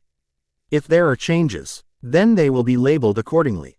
I take a book from the shelf, and check to see if it is accurate. I don't recognize the text, but it did look a few decades old. A perfect copy of the book it was created from. Perfection. I then say, come on. I'll show you where we can begin setting up the entrance and exit for sorcerers. Obviously, the entrance option will only be available from Kamar Taj. And from my island. And the second option is only available for me. We also need to ward the doors, and the welcoming hall, to sort out those with bad intentions. I am not going to be here for all these years, you know. All the while, books keep appearing above us by the dozens, each one going to their place, stacked neatly. I smile seeing it happen, as I turn away towards the veranda. Despite the mental exhaustion I'm still feeling. My own personal collection, which I will allow some people to read through. But, in the end, this belongs to me. Take that, Rowena, and your room of knowledge. I have a world of knowledge. I think it's time for me to leave. I say one day, after lunch at Kamar Taj. We had just gotten out of a battle with a demon horde 2 hours ago. Led by a high-tier demon named Blackheart. I had fought that particular demon, which Master Aisha herself ordered me to do, while the others took care of the other demons. It took barely an hour of fighting before I managed to stab him in his black heart, and kill him. Unfortunately, I didn't get the chance to study this particular demon since the light magic in my swords managed to simply make him explode. He's either dead, or back in hell. And considering whose son this is, I'm betting on hell. I did however manage to steal a couple lowly demon corpses away, so that I could study them later. But for now, I'm more concerned with leaving this place. Master Aisha raises her eyebrows, and says, "Took you long enough." I expected this 20 years ago, to be honest. I chuckle, and say, I expected it too. But what can I say? I wasn't going to let a project go unfinished. Repository of knowledge. My own personal library, containing the entire planet's knowledge. Of course, there were some books, like the Darkhold, or those kept inside Kamar Taj's restricted section, that couldn't be copied by my spell. Even the Golden Book of Life, or the Black Book of Death, couldn't be copied. Not like it would have been of much use, since to cast any spell from those books, you actually need to read from those books. It's the same for Kamar Taj's most dangerous books. Even if you memorize the spells from that book, it won't work unless you read from that book at that moment. Funnily enough, the Book of Cagliostro doesn't exist yet. Cagliostro wasn't even born yet, and I doubt he will be born anytime soon. Anyway, my repository was up and running, with a few students already having gone there to study. There was a door in Kamar Taj that directly led to my library. The door itself was enchanted by us 3 masters and the Sorceress Supreme herself, all of us working together, so that no one that wants to harm the repository is allowed through. The fact that 4 sorcerers worked together to do this means that it will be extremely hard to get around it. If, by some miracle, someone does manage to enter the door, then the room they come out in was also enchanted. Enchanted to immediately banish the person, sans their clothes, weapons, relics, and jewelry, depending upon their intentions. A cleared throat brings my attention back to the present, and I see Master Aisha looking at me with a raised eyebrow. Shaking my head, I ask, "Sorry. Did you say something?" Master Aisha smiles, and says, "I asked what you will do now that you're free from the responsibilities of Kamar Taj." I shrug, not yet having made my mind.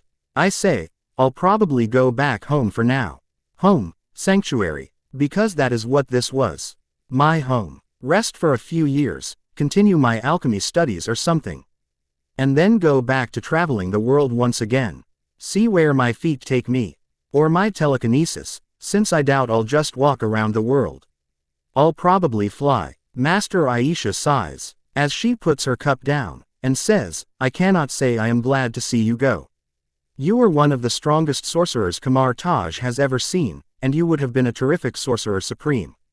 Okay, time to go." I say, those words really bothering me. As I stand up, much to her open amusement, I say, "I know you did that on purpose, but I am not going to become the sorcerer supreme unless extremely necessary. And right now, it definitely isn't necessary." Master Aisha chuckles, and says, "Take care, Master Joshi. And do keep in contact." Smiling despite myself, I walk towards the library. To take the Portal Express back to Britannia, I'll still need to wait until she can find me a replacement, at least a temporary one. But now, I am free from responsibility. I have the sands of time in my possession. But I don't currently have any inclination towards rushing back to my time. I still need to make my island more secure, and there's only so much I can get stronger in 36 years. I have destroyed the 2 copies of the Darkhold I had in my possession, which I accomplished by just stabbing them with Orthrus. I have freed the elves of their enslavement, and helped them settle down in a village. With Culture being named the village head. Curiously enough, they decided to keep on living there, having done so most of their free lives. And so, they live as simple people. They farm, they domesticate animals. They make potions, they take care of the other animals all around the island. And everything, they do on their own, making decisions as they deem fit. And I have a repository of knowledge of my own. Almost all of my goals have been accomplished. Which means, it is time to finally enjoy my time off, before I decide on what I actually want to do. Blackheart is the son of Mephisto, and the main villain in the Ghost Rider movie, the first one with Nicolas Cage. He was Just mentioned in this chapter because Mason has had no fights with demons in the 30 years he's been here lol. FYI, just because I didn't write it, doesn't mean it didn't happen. Kamar Taj deals with demonic threats at least once a decade, while they also deal with stupid sorcerers at least once a year, as per my story. I don't want to focus on it, because I want to focus on Mason's own life, and him fighting a demon. Again, will be annoying, for both me and the reader. Thank you for your support and thank you for your love. Ta-ta. First time for everything. Time skip. 5 BC. Athra was a good elf. She was born just 35 years ago, one of the first new elves to be born in this world. Already free from the bonds that had shackled her ancestors. The daughter of Culture and Rhea, Athra was named after a man, the sorcerer mage, Athreos Ados. 35 years ago, the elves had lost their former name of House Elves. And gained freedom and independence. The sorcerer who made it possible had also allowed them complete reign over their island, the sanctuary, as long as they don't purposefully harm the creatures there. And Athra loved it. She had heard stories about the House Elves, and how they were treated by some of the mages. Her father, Culture, had even gone so far as to tell them about his former masters, an evil mage who tried to commit crimes against magic itself, and convinced him to take part in it. So yes, Athra was really glad to not be shackled to any mage. For the last 35 years, the elves of Sanctuary had sent rescue parties to the outer world, to find animals in need of their help. Magic itself had considered it their purpose now, to safeguard animals, both magical and mundane. And so, whenever some animal is in too much unjust danger, Mother Magic herself sends a message to the elves. She sends them to rescue those animals, and bring them to Sanctuary. Not many people knew about this. Even amongst the elves, only Culture, Rhea, and a few more elves knew of it. Culture had gone so far as to keep this fact from the sorcerer. He had said, if Mother Magic wanted the sorcerer to know about this, then she would have told him and not me. Alas, not all warnings are given to them on time, and not all dangers are warned about. But when Mother Magic tells you to rescue someone, you do it. She gave the elves life, and the elves were not so ungrateful as to turn their back on her.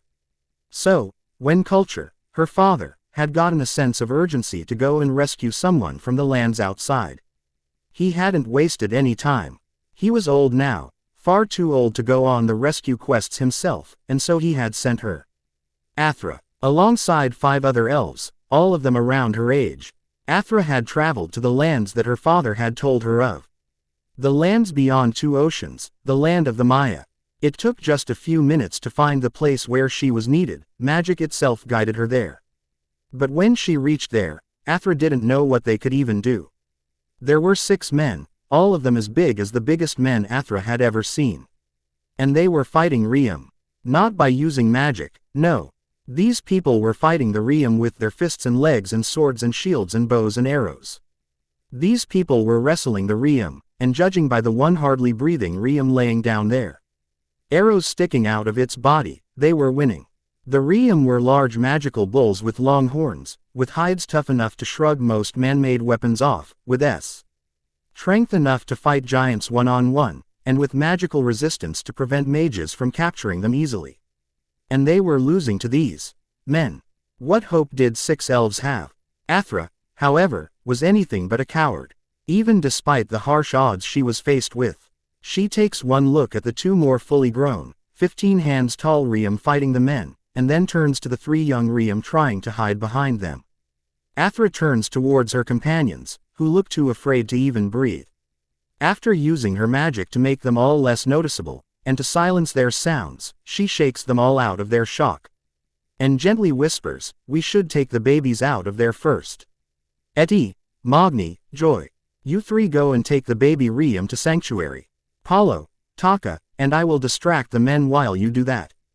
As soon as the babies are taken away, we will leave to get more help. The other elves are still afraid, but Athra, being the daughter of the village head, is good at convincing people. And so it is that they all jump into action. Athra, Paulo, and Taka let their magic go, using it to connect to the nature around them. Trees come to life, as branches start swinging without any visible wind. One of the men is struck by a branch, but surprisingly enough, the hit doesn't do much to him. He just skids back a step, but the branch itself breaks. Athra then manipulates the stone underneath them, causing a crack to appear in the ground. The crack happens to form underneath one of the men, and he is dropped in, swallowed by the earth. The others, however, get away in time. Not for long, however, as large rocks are thrown towards them, that send them flying backwards even more. The Riem that were fighting take the opportunity to start their own offensive, but the men were vigilant. Just one of the men gets stabbed in his chest by the 4 hands long horns of the Riem. Over there are some tiny creatures attacking us. One of the men yells, pointing a finger to DS where Athra and the 2 other elves were. Athra turns towards the spot where the young Riem just were, and finding nothing, she yells, retreat. Immediately, the 3 elves apparate away, leaving the 3 giant bulls to fight the men once again, with one Riem already dead by their hands. As she twists in space, however, she sees an arrow speeding towards her, and before she can do more than raise her arm in defense, the arrow stabs her shoulder. As her eyes close, thanks to the pain, and the exhaustion of controlling nature itself, she sees Eti, Magni, Joy, Paulo, and Taka standing over her, with 3 tiny Riem in the hands of the first 3. She then smiles, feeling the magic of sanctuary welcome her home. And then, she loses consciousness. Eagle's Keep, Sanctuary, Alchemy, a study of science, magic, and philosophy. The first actual branch to ever take shape in the Tree of Magic. It was a precursor to a lot of other subjects. Alchemy was what inspired people to try transfiguration. Alchemy is what influenced people to try potions making, and alchemy is what turned normal philosophers into scientists. For the last 15 years, I have studied just alchemy, while staying in my castle that I called the Eagle's Keep. That's not counting the years and years of alchemical studies that I've carried during my Room of Knowledge days. And I can only say this, I am still decades away from being known as an alchemy master. Alchemy is the study of the world around us, and the study of how magic, as a force of nature, affects it. Potions, transfiguration, enchantment, they all have at least some background in alchemy. They all use alchemy to turn one thing into another. Transfiguration does it by rearranging the matter fundamentally, by using the magic within the spell, and within the world around us. Enchantments convert the magic of the world into the specific purpose they are designed for. Potions and rituals do it by taking the ingredients, using the magic of the potion brewer and the world, and converting them all into purpose. Alchemy is what allows potions to actually work for what they are designed for. Why else would beetle wings, worms, acacia leaves, and tea juice from sopiferous beans give a bald man his hair back for a few hours? Alchemy. Even the ritual I had gone through, the gift bestowal ritual, had used alchemy. Alchemy was what had allowed my body to change fundamentally, allowing me to perfectly copy the mutations within Victor's genetic material. The purpose of the study, I've realized after reading the journals of many alchemists, is to find our purpose in life. And to do that, an alchemist needs to understand, really understand, how every transmutation process feels like. And they hope to do it by transmuting as many materials as they can. Once you have interacted with every alchemical process in essence, once you have interacted with every material in existence, only then will you realize what our purpose for existing is. As I said, it also includes philosophy. And this thirst for our purpose, this thirst for interacting with the world, is what gave rise to the pinnacle of alchemy. The Philosopher's Stone. When an alchemist interacts with the world, they ask, how does this work, and can I manipulate it? The Philosopher's Stone makes answering that question easier. It allows an alchemist to understand anything it touches better. It allows an alchemist to manipulate the world more easily than an alchemist without it. Transmuting gold is just a benefit, not one that alchemists are usually interested in. Because alchemists are more curious than greedy. They care not for monetary treasures, but they do care for knowledge. As for the elixir of life, it was just a lucky coincidence. You can't understand the world if you're limited by your age. The elixir allows us to freeze our bodies in the age we are currently in, but only if we drink the elixir every year. Which explains why not many alchemists exist, and why the Flamels were so old. If the creation of the stone itself takes almost half a century, and the studies before that decades at least, then no doubt not many alchemists even live to reach that level. But now that I have the knowledge of the entire world in my hands, I have come closer to reaching that level than any other alchemist currently alive. Gold, I can transmute it within an hour. Silver, 10 minutes. Vibranium, 3 minutes. And it's all without a philosopher's stone. I can just use my magic, and a runic spell designed specifically for the raw material that I want to turn into gold, or silver, or vibranium. The stone, I'm guessing, which some journals did confirm for me, just allows for quicker transmutation. It is an amplifying agent, as well as a channel for your alchemical prowess. It helps you understand the world better. But to actually understand the world well enough to change it into precious metals instantly, you actually need to be proficient enough in the subject to do it without the stone. Even if it takes a long time to do it. Doesn't matter if it's hours, or years. If you can transmute gold from at least one other material, you will be able to do it with the stone instantaneously. No matter the source material. Which means that even if a normal man has the philosopher's stone in his hands, he won't be able to transmute lead to gold, or create the elixir of life. Because he wouldn't have been able to do it without the stone. Sighing, I keep the ink pen down, and let the journal page dry. When it dries, I walk towards the shelf, and keep the journal in it. As I walk out of my castle's library, I think back on these last 15 years. I haven't gone out of sanctuary for these years, as I was busy studying alchemy. But I know that the world was running even without my interference. Tatiana was living her own life out there, but now she was getting old. To be fair, she was still pretty spry for a woman of 68. She lived a wonderful life, I have to say, even if I quit looking after her. Well, excuse me for trying to scry for an old friend every once in a while. Master Aisha was still the sorcerer supreme, and we had a few conversations in these years. Just casual conversations. I haven't, however, interfered in the elf village, even a bit. I gave them their independence, and they're living it. I know, they sometimes still travel outside to rescue more elves. Or to rescue other magical creatures in need of it. But I didn't interfere in their lives anymore. I wasn't going to play a savior to them, or a god. So, yeah, I leave them alone. It is why I was so surprised to feel a familiar mind apparating outside my castle doors. With a simple flex of my intent, I open the doors to let Culture walk in, and wait for him in the welcoming room. As he walks in, and looks at me, he stops, staring in a bit of shock. He whispers, "You're still young. And this is why I stayed away. I didn't want too many questions on my immortality." Nodding, I say, "You've certainly gotten old. Culture. Nice beard." And he did get old. He was already around 40 when we first met, when I took him from her pose clutches, and it has been almost 50 years since then. Culture shakes his head, and says, "I apologize for coming unannounced, Sorcerer Athreos. But, I need your help." Huh, this is new. I teleport us both to the kitchens, seating Culture on a chair as we appear, and start preparing the tea. As he watches the tea start preparing itself on the stove, I say, "What can I do for you?" As I had said so many years ago, I will always help them when they come to me for help.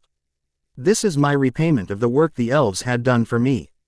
Culture turns his head towards me, and says, "My daughter. Athra. She came across some men a few minutes ago. They were fighting the Riem, and winning. The party I had sent there told me that the men were as strong as giants themselves. What was your daughter doing when she came across them?" I ask, waving my hand. The now prepared tea is poured in 2 cups, and one lands in front of Culture, while the other lands in front of me. Culture coughs a bit, and says, "I apologize, Sorcerer Athreos. I have kept something from you." I look at him a bit curious, and say, "I am not your master anymore, Culture. Your secrets are your own to keep. But please, if you want, tell me." Culture says, "A little while after we became free elves, I received a calling. A sense of urgency filled my being, and I was prompted to pop over to another place. I wasn't even given time to think it over, since when I appeared there, I saw a few fishermen trying to get a merman out of their net, to kill it. He had gotten caught by mistake. I immediately rescued him, and sent him to his village to gather his fellow mermen. I then brought them all here. To the seas around the sanctuary. I did wonder where the mermen came from, but I had assumed they came by themselves, pulled here by the magic of the sanctuary. Then, again and again, I was sent these urgings. I was sent to place after place, where beings needed my help. But when it became too much for me, I began sending others in my stead. We were being asked by Mother Magic, repeatedly, to help rescue her creatures. And we did. Athra was on a similar rescue quest herself. She managed to rescue the baby Riam, but as her group told me, there were still 3 adult Riam living, fighting the men. Culture tears up, as he leans forward, and says, "Please. Master. Please save the Riam. We have already failed one of them, I can't fail Mother Magic once again." I immediately appear in front of Culture, and place a calming hand on his head. I hush softly, and say, "Hey, Culture. I said it 35 years ago, and I say it now again. You need help, I will always help you. And again, I am not your master. You have no master. Take me where the Riam are, and I will deal with it. Don't worry, Culture." He's too shaken up by this, and it is probably because his daughter was just injured while fulfilling a mission that he sent her on. Mother Magic. I don't know which one of the 2 elder goddesses this is, but someone is using the elves to protect the magical creatures. While I appreciate that some goddess is trying to save the creatures, I don't appreciate them using the elves. They don't have masters, they are free. And some goddess out there is rejecting this fact. But what can I even fucking do? I can't tell Culture to stop sending people out there, he will not listen. He wants to repay magic that gave him his freedom, his sentience. And I can't even force these goddesses to stop doing this, because I'm literally an ant in front of them. For now, all I can do is rescue the Riam and bring them here to safety. When Culture apparates us to the place where he had sent Athra, his daughter, I immediately narrow my eyes and clench my fists in anger. There laid in front of me were the corpses of 3 Riam, all of them with cuts and saint ab wounds plainly visible on their bodies. Trees had fallen all around them, showing me that they gave a good fight, but it wasn't enough. I hear a few thuds from a short distance away, as the ground under us shakes, and I say, "Culture. Go home and take care of your daughter. I will deal with this." Culture immediately pops back home, making me a bit relieved. At least he won't be harmed in this battle. After saying a small prayer for these fallen Riam, who were just parents trying to protect their young ones, I store their corpses in nowhere and apparate towards where I can feel the battle happening. As I apparate in, I see the 4th and last Riam, a female from the looks of it, drop down on the ground, a sword having stabbed into her front legs each. I see one of the 3 men there jump up, his sword raised above his head to stab the Riam in her head, and I make my move. Jumping up, I spin myself to gather momentum, and land a kick on the jumping man's face, sending him crashing back down. And use the force of the kick to land back on a tree, in between the 3 men and the Riam. Oh, shit, that kick fucking hurt me. Not too much, but it did. Turning back, I see the relieved look on the Riam's face turn suspicious, as she looks at me. With a simple wave of my hand, I create a portal underneath her body to send her to Sanctuary. Culture will help her, I'm sure. I then lean away and snap my hand up, catching an arrow that I almost didn't see coming. Turning towards the man who sent the arrow, I ask, "Will you apologize for killing 3 of my protectorates, or should I just kill you as is?" "You dare, mortal!" Exclamation mark quote. The man yells, knocking another arrow and setting it loose at me. As I use the arrow in my hand to slap it away, I frown, the word bothering me. I'm far from mortal. I am unhinged. With the fire of the Kasha burning through my magic, I might not be completely immortal, but I'm definitely not a normal mortal. Let's stab a sword through both of our hearts, and see which of us is mortal, I say, as I jump down from the tree I had perched myself on. The arrow guy stays behind, as the 2 other men, both holding swords, start walking towards me.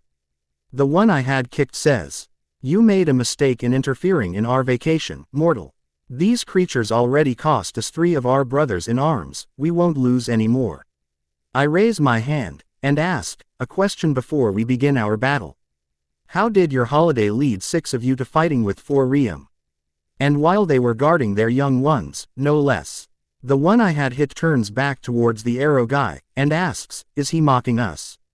The arrow guy just shrugs, the blood flowing from his shoulder apparently not bothering him, which causes the first guy to turn back to me and say, "We were hunting it, of course. A mighty group like us needs a mighty hunt. We just didn't expect the hunt to be so deadly. And those tiny witches just caught us off guard."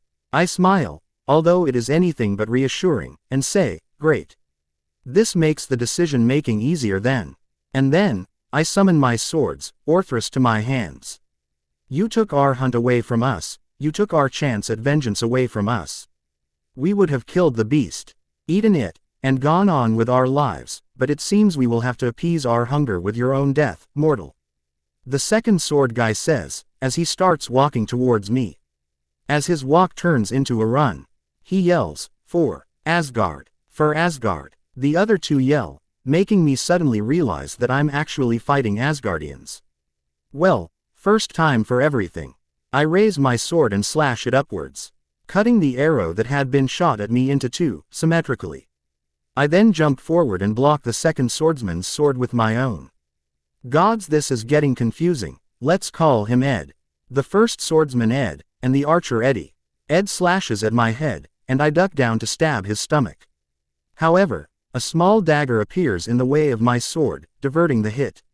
He then tries to stab my neck with the same dagger, but I block the hit with my left hand holding on to his wrist. Dropping my right sword too, I punch his face, and as he raises the sword to attack me, kick his chest with full force.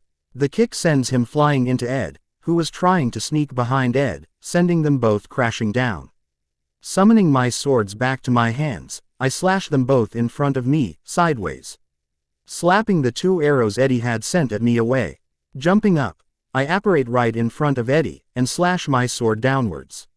He raises his bow to defend from the hit, but unfortunately for him, my sword is made of the most dangerous alloy on earth. My Uru Asgardian steel magic silver sword cuts through the bone-made bow of Eddie, and slashes through his chest, creating another wound on his body. As I prepare to stab him, however, I stop, realizing something. I can't kill them, not unless I want a war with an entire kingdom of gods, which even I can't win. Incapacitation it is then. Blitzing forward, I slam my palm on top of his wound, causing him to yell in pain, and bind his body with thick chains that form all around him, originating from my palm. His wound will have to stay that way. Knowing Asgardians as I do, they have a minor healing factor. If left as is, they will heal. By then, Ed and Ed had stood up from their unfortunate crash into each other, and were now running towards me.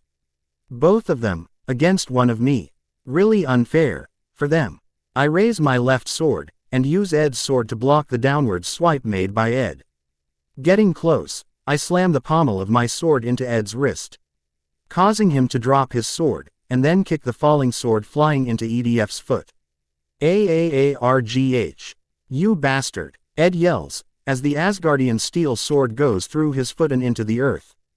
Jumping up, I cover my knee with the Prodigy, and slam it into Ed's chin, sending him flying upwards, unconscious before he's even dropped down. And then, I cover my fist with the Prodigy, and punch Ed on the side of his forehead, knocking him out too. And then, with the same spell I used on Eddie, I bind the two swordsmen in thick chains made of iron. Asgardians. They're slower than I expected. These three soldiers were all around as strong as Logan, I'd say. But if there ever was a fight to the death, James will win. They're strong, have a manner of battle instinct. But they're not fast enough to always act on that. It hardly took me a minute to take care of all three of them. I doubt, however, that I will be able to fight the actual gods though. Fuck Odin. I might not even be able to fight Loki on an even footing as I am now. Maybe I should find a way to increase my strength, now that I am here, in the past. Shaking my head at the disappointing fight, I wonder what to do. I am angry at them, so angry. They hunted Riem for food, and they would have eaten them, no doubt. They didn't even care for the baby Riem there. These Asgardians caused the deaths of 3 Riem, and the injuries of 1 other. They also injured Culture's daughter, Athra, who, I assume is named after me. But despite my anger at them, I can't just kill them. Killing T. He's downed men is equal to declaring war on Asgard, and I have no idea what the situation is up there. Or even who the king is currently. The last king of Asgard to come on Earth was Bor, who Apparan. TLY came to an agreement with the then Sorcerer Supreme or something. Asgard will protect Midgard from otherworldly threats, but in return, Midgard will be known as a planet under Asgard's rule, at least in space. On Earth, however, the situation is a delicate one. Not a single pantheon can lay claim to the planet, because if they do, the other pantheons will all declare war on that one. I don't know much else about the situation, since not many books exist about gods. A small correction, not many factual books agree about gods. Well, what can I do then? 3 of the Realm died, and 3 of the Asgardians died. But despite the equal number of deaths, it was the Asgardians that attacked the Realm, and not the other way around. So, a punishment is owed. But I still can't kill them. Well, Nothing says I can't claim their belongings as rearations. I did it to the Wakandans, didn't I? Waving my hand, I summon my trusty staff to my hands, and slam it only once on the ground. A total of 4 swords, 7 daggers, an axe, and over 20 arrows fly towards me, all made out of Asgardian steel, with the pommels and arrows made out of some type of wood. Even the bow I had cut in 2 now floats in front of me, waiting for me to claim them. But this is not enough. I tap the staff on the ground once more, and 3 sets of Asgardian armor, all of them damaged in places, flash in front of me, leaving the bound Ed, and Eddie now naked. I wasn't going to take the armor from the dead Asgardians, no way. Shaking my head, I send my new conquests to nowhere, and lean down on the ground, touching my hand to the grass. As per culture's stories, one of the Asgardians had fallen in a crack that Athra had created, which had closed up immediately after. I could let him stay there, buried, but I did somehow get his weapon, a sword. I'll leave him here to be taken to Asgard with the rest of the dead. As I lay the 3 dead Asgardians on the ground a minute later, however, I suddenly stop, feeling something happening. A lot of magic was at work here. It was as if the magic within this place had just multiplied exponentially. And then, I am forced to jump back, the magic too unstable to apparate away. As a bright beam of light falls on top of the 6 Asgardians. I squint my eyes, unable to see through the light of what I recognize as the Bifrost, but just as fast as it had appeared, the light disappears. With the 3 unconscious and 3 dead Asgardians nowhere to be seen. Instead, in their place, now stood 10 more Asgardians. 7 of them wore dark brown armor, and held intricate staffs in their hands. 2 of them, both women, were pointing bows and arrows at me, already pulled back, and in front of all of them, was someone that made me nervous. It was a woman that stood leisurely, as if she had come for a walk in the park, not minding the weapons pointed over her shoulder towards me. She wore a dark black, skin-tight body armor, with shades of green in between, the same shade as her eyes. There was a simple black sword held in her left hand, while her right hand rested on her hip. I gulp, her relaxed position not at all reassuring me of the fact that she's a dangerous being. The dark-haired, fair-skinned woman smirks, seeing me gulp, and says, Now, mortal. The time to be afraid of me is yet to come. Hela Odinsdottir, the most dangerous woman in the universe. There might be more that happens in his life, but it will only appear as flashbacks. Answer me honestly, has something changed in the quality of my chapters recently? At least, in the last 3 to 4 chapters or something. I won't mind, I'll at least try to fix those mistakes, so please tell me if there is something. Thank you for your support. Ta-ta, Hela Odinsdottir. Sorry for the delay, I was struggling through some issues, including the death of one of my kittens, my grandma's health issues, and my own mental health. I'm back, although probably not completely healed, but I'm here. For making you wait so much. 2 chapters today. This is the first one. Read on. You know, when I first landed in the past, I had never even wondered if I would ever see, let alone meet a god, or a goddess. And now, I can say that I have met 2 goddesses. First Bast, who was at least agreeable to a peaceful conversation, and now this one. Hela Odinsdottir, the goddess of death. And judging by the dark black sword in her hand, She did not consider peace as an option. Surrender the items you have stolen from my soldiers, surrender the animals that they hunted, and then surrender yourself, in that order. I might make your death a quick one then. Hela says, the sword tip resting on the ground, while she herself casually looked at her nails. And let's not forget that there are 7 more soldiers. All of them holding what's definitely the berserker staff in their hands, and 2 females. Maids, or maybe servants, both of whom held bows and arrows. One of them, funnily enough, looked reluctant at having to threaten me. Judging by the pointed ears she sported, and the fair skin, she was an elf of Alfheim. She's gorgeous, no doubt, but when you're facing the goddess of death herself, you can't afford to be distracted. I keep staring at Hela, thinking up plans, and ask, can we talk first? I think I would like to defend my actions before dying. But, she did it after 1,000 years of imprisonment. She could have learned this talent in those years. But still, fleeing is an option which I will put on the background for now. But, I cannot even hope to defeat her. She's Hela. I might be able to fight her for a minute or two, stall her even. But defeat her, knock her out, hell nah. I could probably take the others down, but Hela, not a chance, not even if I use all my current talents. As for surrendering myself, yeah, that's not happening. First thing to know, if Hela is the crown princess, then Odin is the king, and he's in his conquer everything that moves, preferably through a bloody war phase. Besides, as Hela just said, she's just going to execute me. Hela chuckles at my question, and says, your actions were witnessed by the All-Seer himself, mortal. You defeated 3 of our Einherjar, stole their armor, and stole the weapons from them and the 4 other Einherjar that lost their lives fighting the animals and your tiny witches. Choose, a quick death, or a death filled with pain. So, my anti-scrying tattoo doesn't work against Heimdall. Damn, I will get right to modifying it once. If I survive this debacle that is. Your Einherjar started it, I say after sighing, while not choosing my method of death. They attacked the animals under my protection, and when my friends tried to rescue the animals, those men had the gall to attack them too. If anything, I just took reparations owed to me by those Asgardians. Hela frowns, a bit annoyed at my talk, and says, you talk too much, mortal. Well, fuck you too. She then turns towards her soldiers, annoyance plainly visible on her face, and says, make it quick, but keep him alive. We need the weapons he has stolen and the location of the animals. Well, at least I'll get to steal more weapons before she kills me. I do have to wonder though, will I survive being killed by her, or will the goddess of death status mean that even my time travel and healing factor, given immortality, will fail to protect me? As the 7 Asgardian berserkers stomp towards me, spreading to surround me and prevent my escape, I see Hela turn her back to me, completely dismissing me.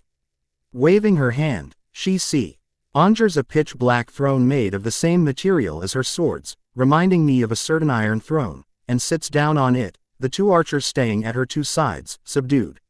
I've got to learn what their story is.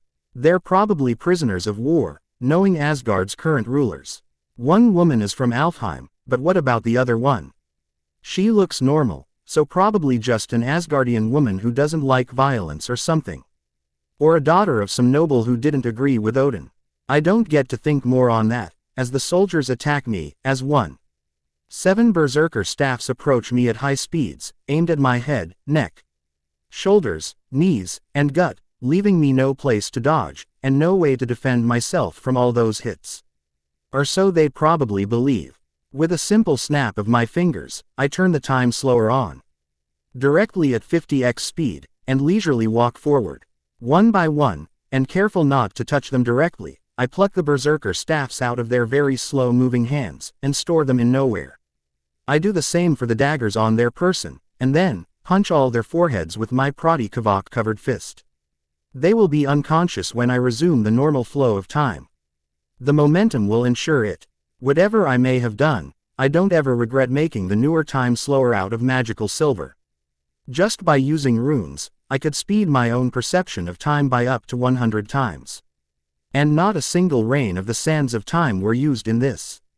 The berserkers slowly move in the direction of my punch, while I stay in the middle of the circle they had created by surrounding me. And turn the time slower off. Immediately, the 7 berserkers snap their head backwards with a tremendous force that sends their bodies flying backwards, and become unconscious. All of this happened within a single moment for those not me. I smile at Gila, who straightens up on her throne, looking a bit intrigued now, and say, I would have loved to stay and talk, goddess of death. But I have some amazing items to study. So, farewell, and may we never meet again. Saying so, I manipulate my magic to enter the apparition tunnel. Unfortunately for me, as soon as I start the process, I am forced to abandon it when 2 items speed towards me at once. A necrosword, thrown by Gila at tremendous speeds, and an arrow right behind it, just a bit slower than Hela's sword. I stop the apparition spell and immediately summon my 2 swords to my hands, slashing them at the 2 weapons aiming to kill me.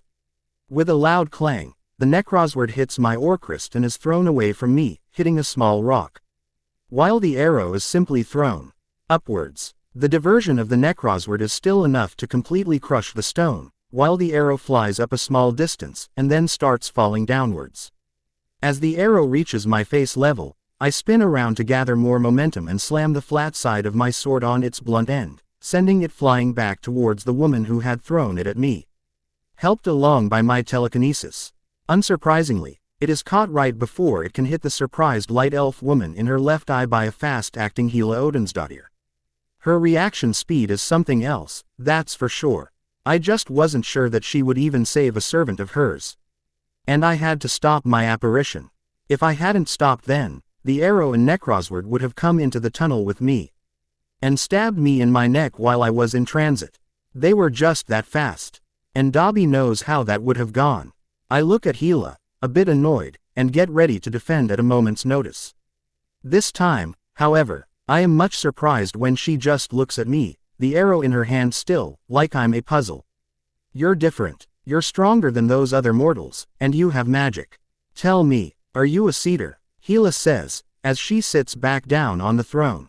Cedar, a word for the mages that were present in the Icelandic regions when Asgard first came here. They mostly practiced seeing, but they were known to manipulate the elements too.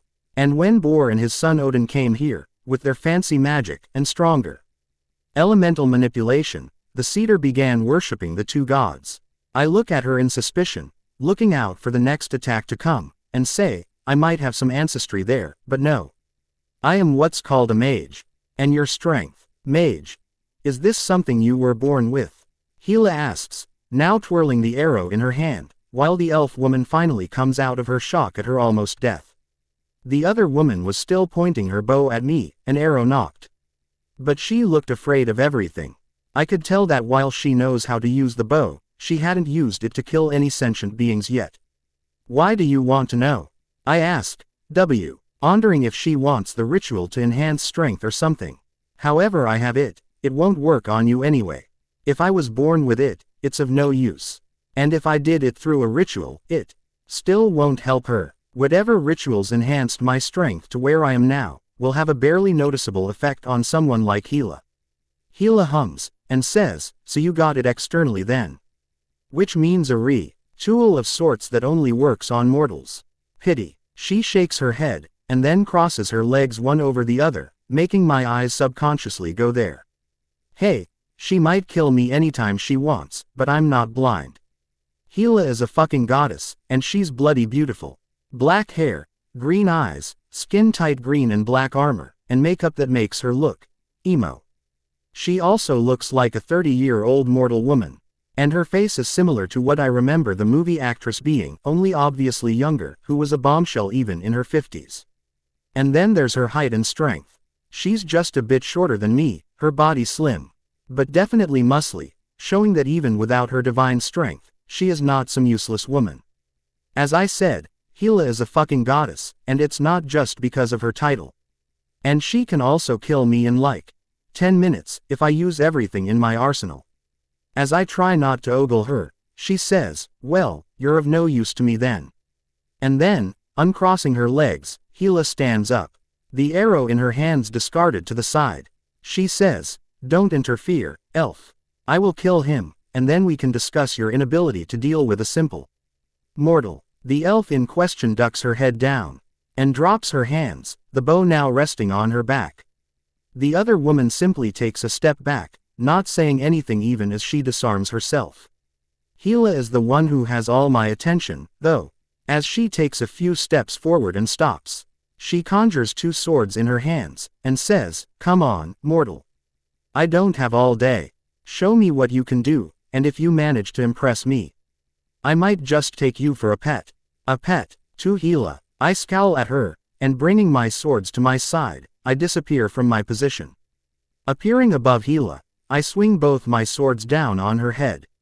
Clang. Unsurprisingly, Hela blocks that hit with the lone, left sword raised upwards, her hand not even moving a little bit due to the astronomical strength difference. Hela slashes her right sword upwards to cut me into 2, and I spin around it, letting it pass by my face harmlessly, and in that same motion let my prodigy-covered right leg speed towards Hela's face, while still in the air. Hela drops the sword in her left hand, and catches my leg by my shin. Her right sword once again speeds towards me to skewer my guts, but suddenly, she is forced to stop it in order to defend herself. The prodigy that was around my foot lengthens in front of my toes, and extends into 5 nail claws. Only these ones are far, far bigger than my normal nail claws, by at least 10 times the size. As they try to stab her face. However, Hela leans back, stopping her attempt at stabbing me, and throws me behind her, from over herself. I stop myself mid-air, floating up using my telekinesis, and scowl. As the bones in my right leg heal back up, Hela's hold on my leg had broken the shin bones, while rupturing multiple muscles and the tendons.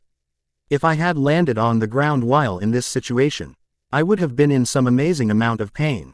Even now, only my pain tolerance, thanks to all the pain I've already been through, has stopped me from crying out loud. That single touch, however, is enough for me to recognize exactly how wide the power difference between us is, and that I have no chance if I hold back even a little. Hela looks at the prodigy now on my right arm and the swords in my 2 hands, and says, "Those are some amazing artifacts you have there, mortal. Pity they won't be able to save you." And then this time, Hela attacks, by starting to run towards me. While running with a smirk on her face, she waves her hand and throws 5 conjured necroswords at me, all of them speeding faster than sound. Raising my swords, my leg healed once again, I hit them all away, one by one, and jump towards Hela, aiming to stab her face once again, while taking a deep breath. Hela and I meet mid-air, our swords hitting each other with a loud clang, and I smirk, seeing the wide-eyed look on Hela's face when I don't even move back a little. My swords, or the light magic in them, negates all the force exerted upon them by dark weapons. This same thing happened when I had fought Karanan, when Leovard had blocked all the hits by him without showing any weakness to it. Taking advantage of her surprise, I exhale all the air I had taken in. When I breathe out, however, instead of just air, an avenue of bright red flames exit out of my mouth, covering Hela completely. Newton's third law sends me shooting backwards, and I land on the ground. I see Hela slam down on her back, the red flames covering her full body and the ground surrounding her, but I don't let down my guard even a bit. She's Hela, the goddess of death. Fiendfire, while probably causing her some discomfort, is not enough to kill her.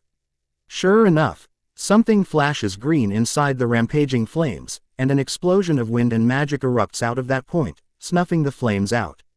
Hela, without even a little bit of damage, looks at me with a scowl on her face, and says, You seriously thought that attacking the goddess of death with the flames of hell would harm her? Well, not one of my finest moments. So, Fiendfire is out, but it is not the only trick I have. I bend my knees, and start running full speed towards Hela, my sword still in my hands. I swing both towards Hela, but Hela turns to the side to dodge them. I keep attacking her, and Hela takes a few steps back, just dodging. It shows the difference between a mortal and a god, even when I was one of the strongest mortals alive right now, and probably one of the best swordsmen alive, Hela still dodged all my attacks with grace, all the while looking bored. Suddenly, something hard strikes my stomach, and I find myself flying back towards the woods. As I finally stop, my back hitting a large rock, I don't get even a moment's respite, when I am forced to dodge 6 swords speeding right behind me. The swords hit the rock I had stopped on, causing it to completely shatter. As my body heals, I am once again forced to jump away, when Hela tries to skewer my heart with her necrosword. I keep jumping, with Hela throwing multiple swords at a time, mixing it up with attacking me herself every once in a while. All the while, I try to get inspiration, or an opportunity to trap her. But so far, there were no holes in her fighting style that I could realistically take advantage of. As I try to jump away from the most recent personal attack by Hela, however, I find my legs stabbed by something that came out of the ground itself. Already knowing what it is, I don't even look down, but raise both my swords to prevent Hela from slashing my arms off of my shoulder. Hela smirks, as she tries to push her sword down bit by bit. But the handy enchantment on my swords negates most of the force exerted by her swords, leaving me to just try and hold her own strength back. Suddenly, however, Hela drops her swords, and conjures something else in her right hand, slamming it right on my face. I don't even get to be surprised at the item she just conjured when it hits my face, crushing my nose, bending my skew. LL in a way it shouldn't and ripping me through the necroswords holding me in place. I fly backwards, my swords no longer in my hands, as my wounds make me bleed from everywhere, my skull definitely fractured in multiple places. As I crash down on the ground and skid to a stop, I immediately groan internally, feeling my danger sense flare up to warn me of something dangerous. I immediately create a portal underneath me that drops me a couple miles away from my position, and that much further away from Hela and her stabbing tendencies. I don't even bother to try and find out what danger was coming towards me. Before I close the portal back down, and lay there on the ground, breathing hard, while my wounds heal slowly. This is taking far too much time. With a pull on my magic, I summon my swords back to my hands, and use them to channel the light and healing magics into my body, to speed things up. Within 20 seconds, I find myself back in top form, wondering what I could even do. I can't go to Sanctuary just yet, because I don't want to bring Asgard's attention over there, and I can't flee anywhere else either, not until my anti-scrying tattoo is changed, enhanced. I could probably go to Kamar Taj, but I doubt Master Aisha will appreciate me bringing my troubles to her. Which means, I have to stay here and fight, try and survive, or fake my death, which, I have some plans over how I might be able to do that. Suddenly, I see something in the clearing I had found myself in, and I see a dark green smoke take form, with shades of black inside it. The smoke then shapes itself into a circle, and then, into a portal. I resign myself to not getting to flee anyway, because now I have confirmation that Hela can actually create portals to wherever I am. Sighing, I stand up, and see Hela walk out of the smoke-like portal formed from her own magic, with a familiar item in her hands. Familiar in the sense that I've seen it even before it smacked me halfway across the forest. The mighty war hammer, Mjolnir. Flipping the hammer in her hand, as the portal closes behind her, Hela says, "You're smart, mortal. You know when to flee."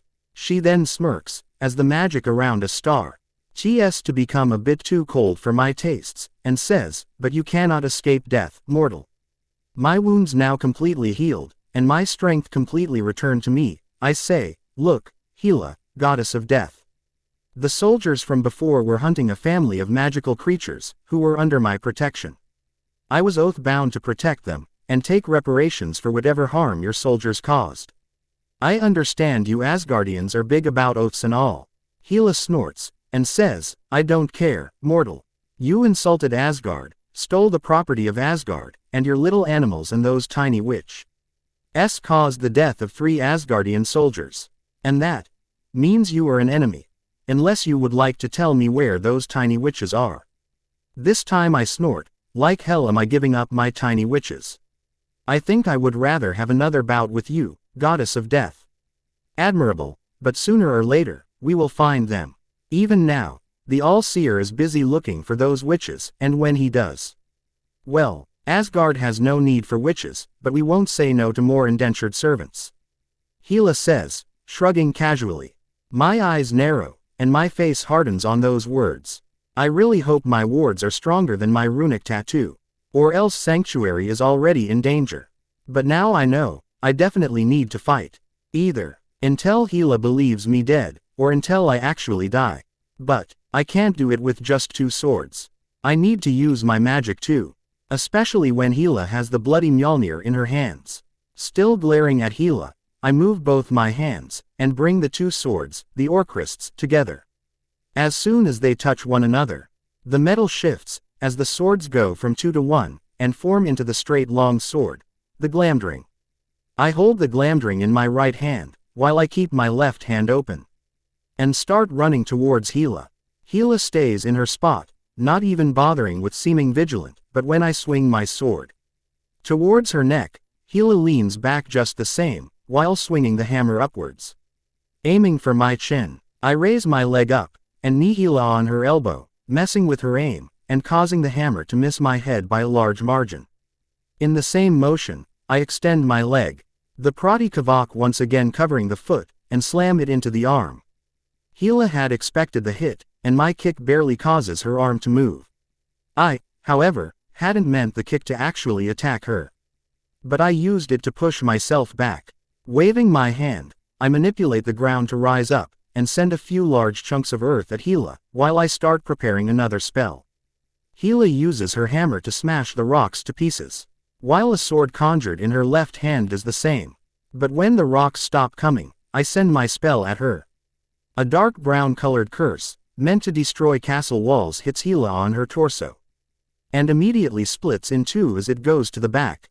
Now diverted at an angle, the curse hits the ground, and the power behind it destroys the trees and the ground where it hit, forming 2 patches of treeless land with a large hole in the middle. I widen my eyes, seeing it happen, something that I definitely hadn't expected.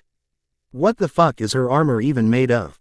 I duck, letting a word pass through the place my head used to be, and immediately bring up my arm to hit an incoming weapon. Unfortunately, where my swords are perfectly capable of negating the force behind Hela's necroswords, they cannot do it to something that is not dark, and Mjolnir, despite its owner's inclinations, is definitely not dark. As Mjolnir slams into Glamdring, as I try to slash it upwards, it pushes the sword backwards instead, and sends me skidding backwards. And then, it retreats, returning to Hela's waiting hand. I start running when I see Hela ready the hammer for another, stronger, throw, and appear in front of Hela, my sword raised. This time, Hela blocks the sword strike with the hammer, and sends me off balance to the side, the hammer now in front of my face. Hela swings the hammer towards my face, and I lean back, awkwardly doing the Neo-bullet dodging pose, and using the blind spot provided by Hela herself, slam my left fist on her chin. The red-colored fist slams into her chin, as the spell I had stored within it explodes out of the fist. This time, I find myself once again surprised, when the dark bludgeoning curse splits in 2 as soon as it touches Hela's skin, and flies wide towards the skies. Hela, meanwhile, is forced to just tilt her head upwards thanks to just my strength, while the spell has absolutely no effect on her. What the fuck? So it's not just her armor. It's her. What the fuck are Asgardians made of, that magecraft spells don't even take effect? A bludgeoning curse, and the wall breaker both went wide as soon as they touched her. They at least should have exploded on her and sent her back. They fucking cause actual damage to dragons. Shaking my head, I jump backwards, and channeling the crimson energy within the Prodigy, swing my sword towards Hela once again. This time, when Hela blocks my hit once again, I see her hand get pushed back just a bit. I don't get much satisfaction from that, however, since even with Sidorak's crimson energy, I can only push her hand back a bit. Hela suddenly pulls her hand back, making me overextend, and kicks me on my chest. The Prodigy had covered it in time, so I don't feel much pain. But the hit does manage to send me flying backwards. I flip in the air, and stab the sword into the ground to stop myself. Your magic. You've never fought an Asgardian before, have you? Or any other god, Hela says, chuckling. Mortals are not meant to harm gods, mage. Your magic, your life will always be inferior to ours. So, magic doesn't work. Or more accurately, magecraft doesn't work against Hela, and probably the other high-level Asgardians. But if I know my hierarchy right, Asgardians are not at the top of the food chain. And I have access to spells that can definitely damage, or at least bind those at the top. Sorcery. I once again start running towards her, while Hela looks at me, content with letting me run towards my death. But right before I reach her, I disappear from my position and appear right behind her, my left arm touching her back. Crimson bands of Sidorak, I yell, channeling the strongest version of that spell that I can safely cast with T, gaining the ire of the demon in question. Immediately, dark crimson bands appear from my hand and spread around the goddess, covering her torso in one moment, and her limbs in the other.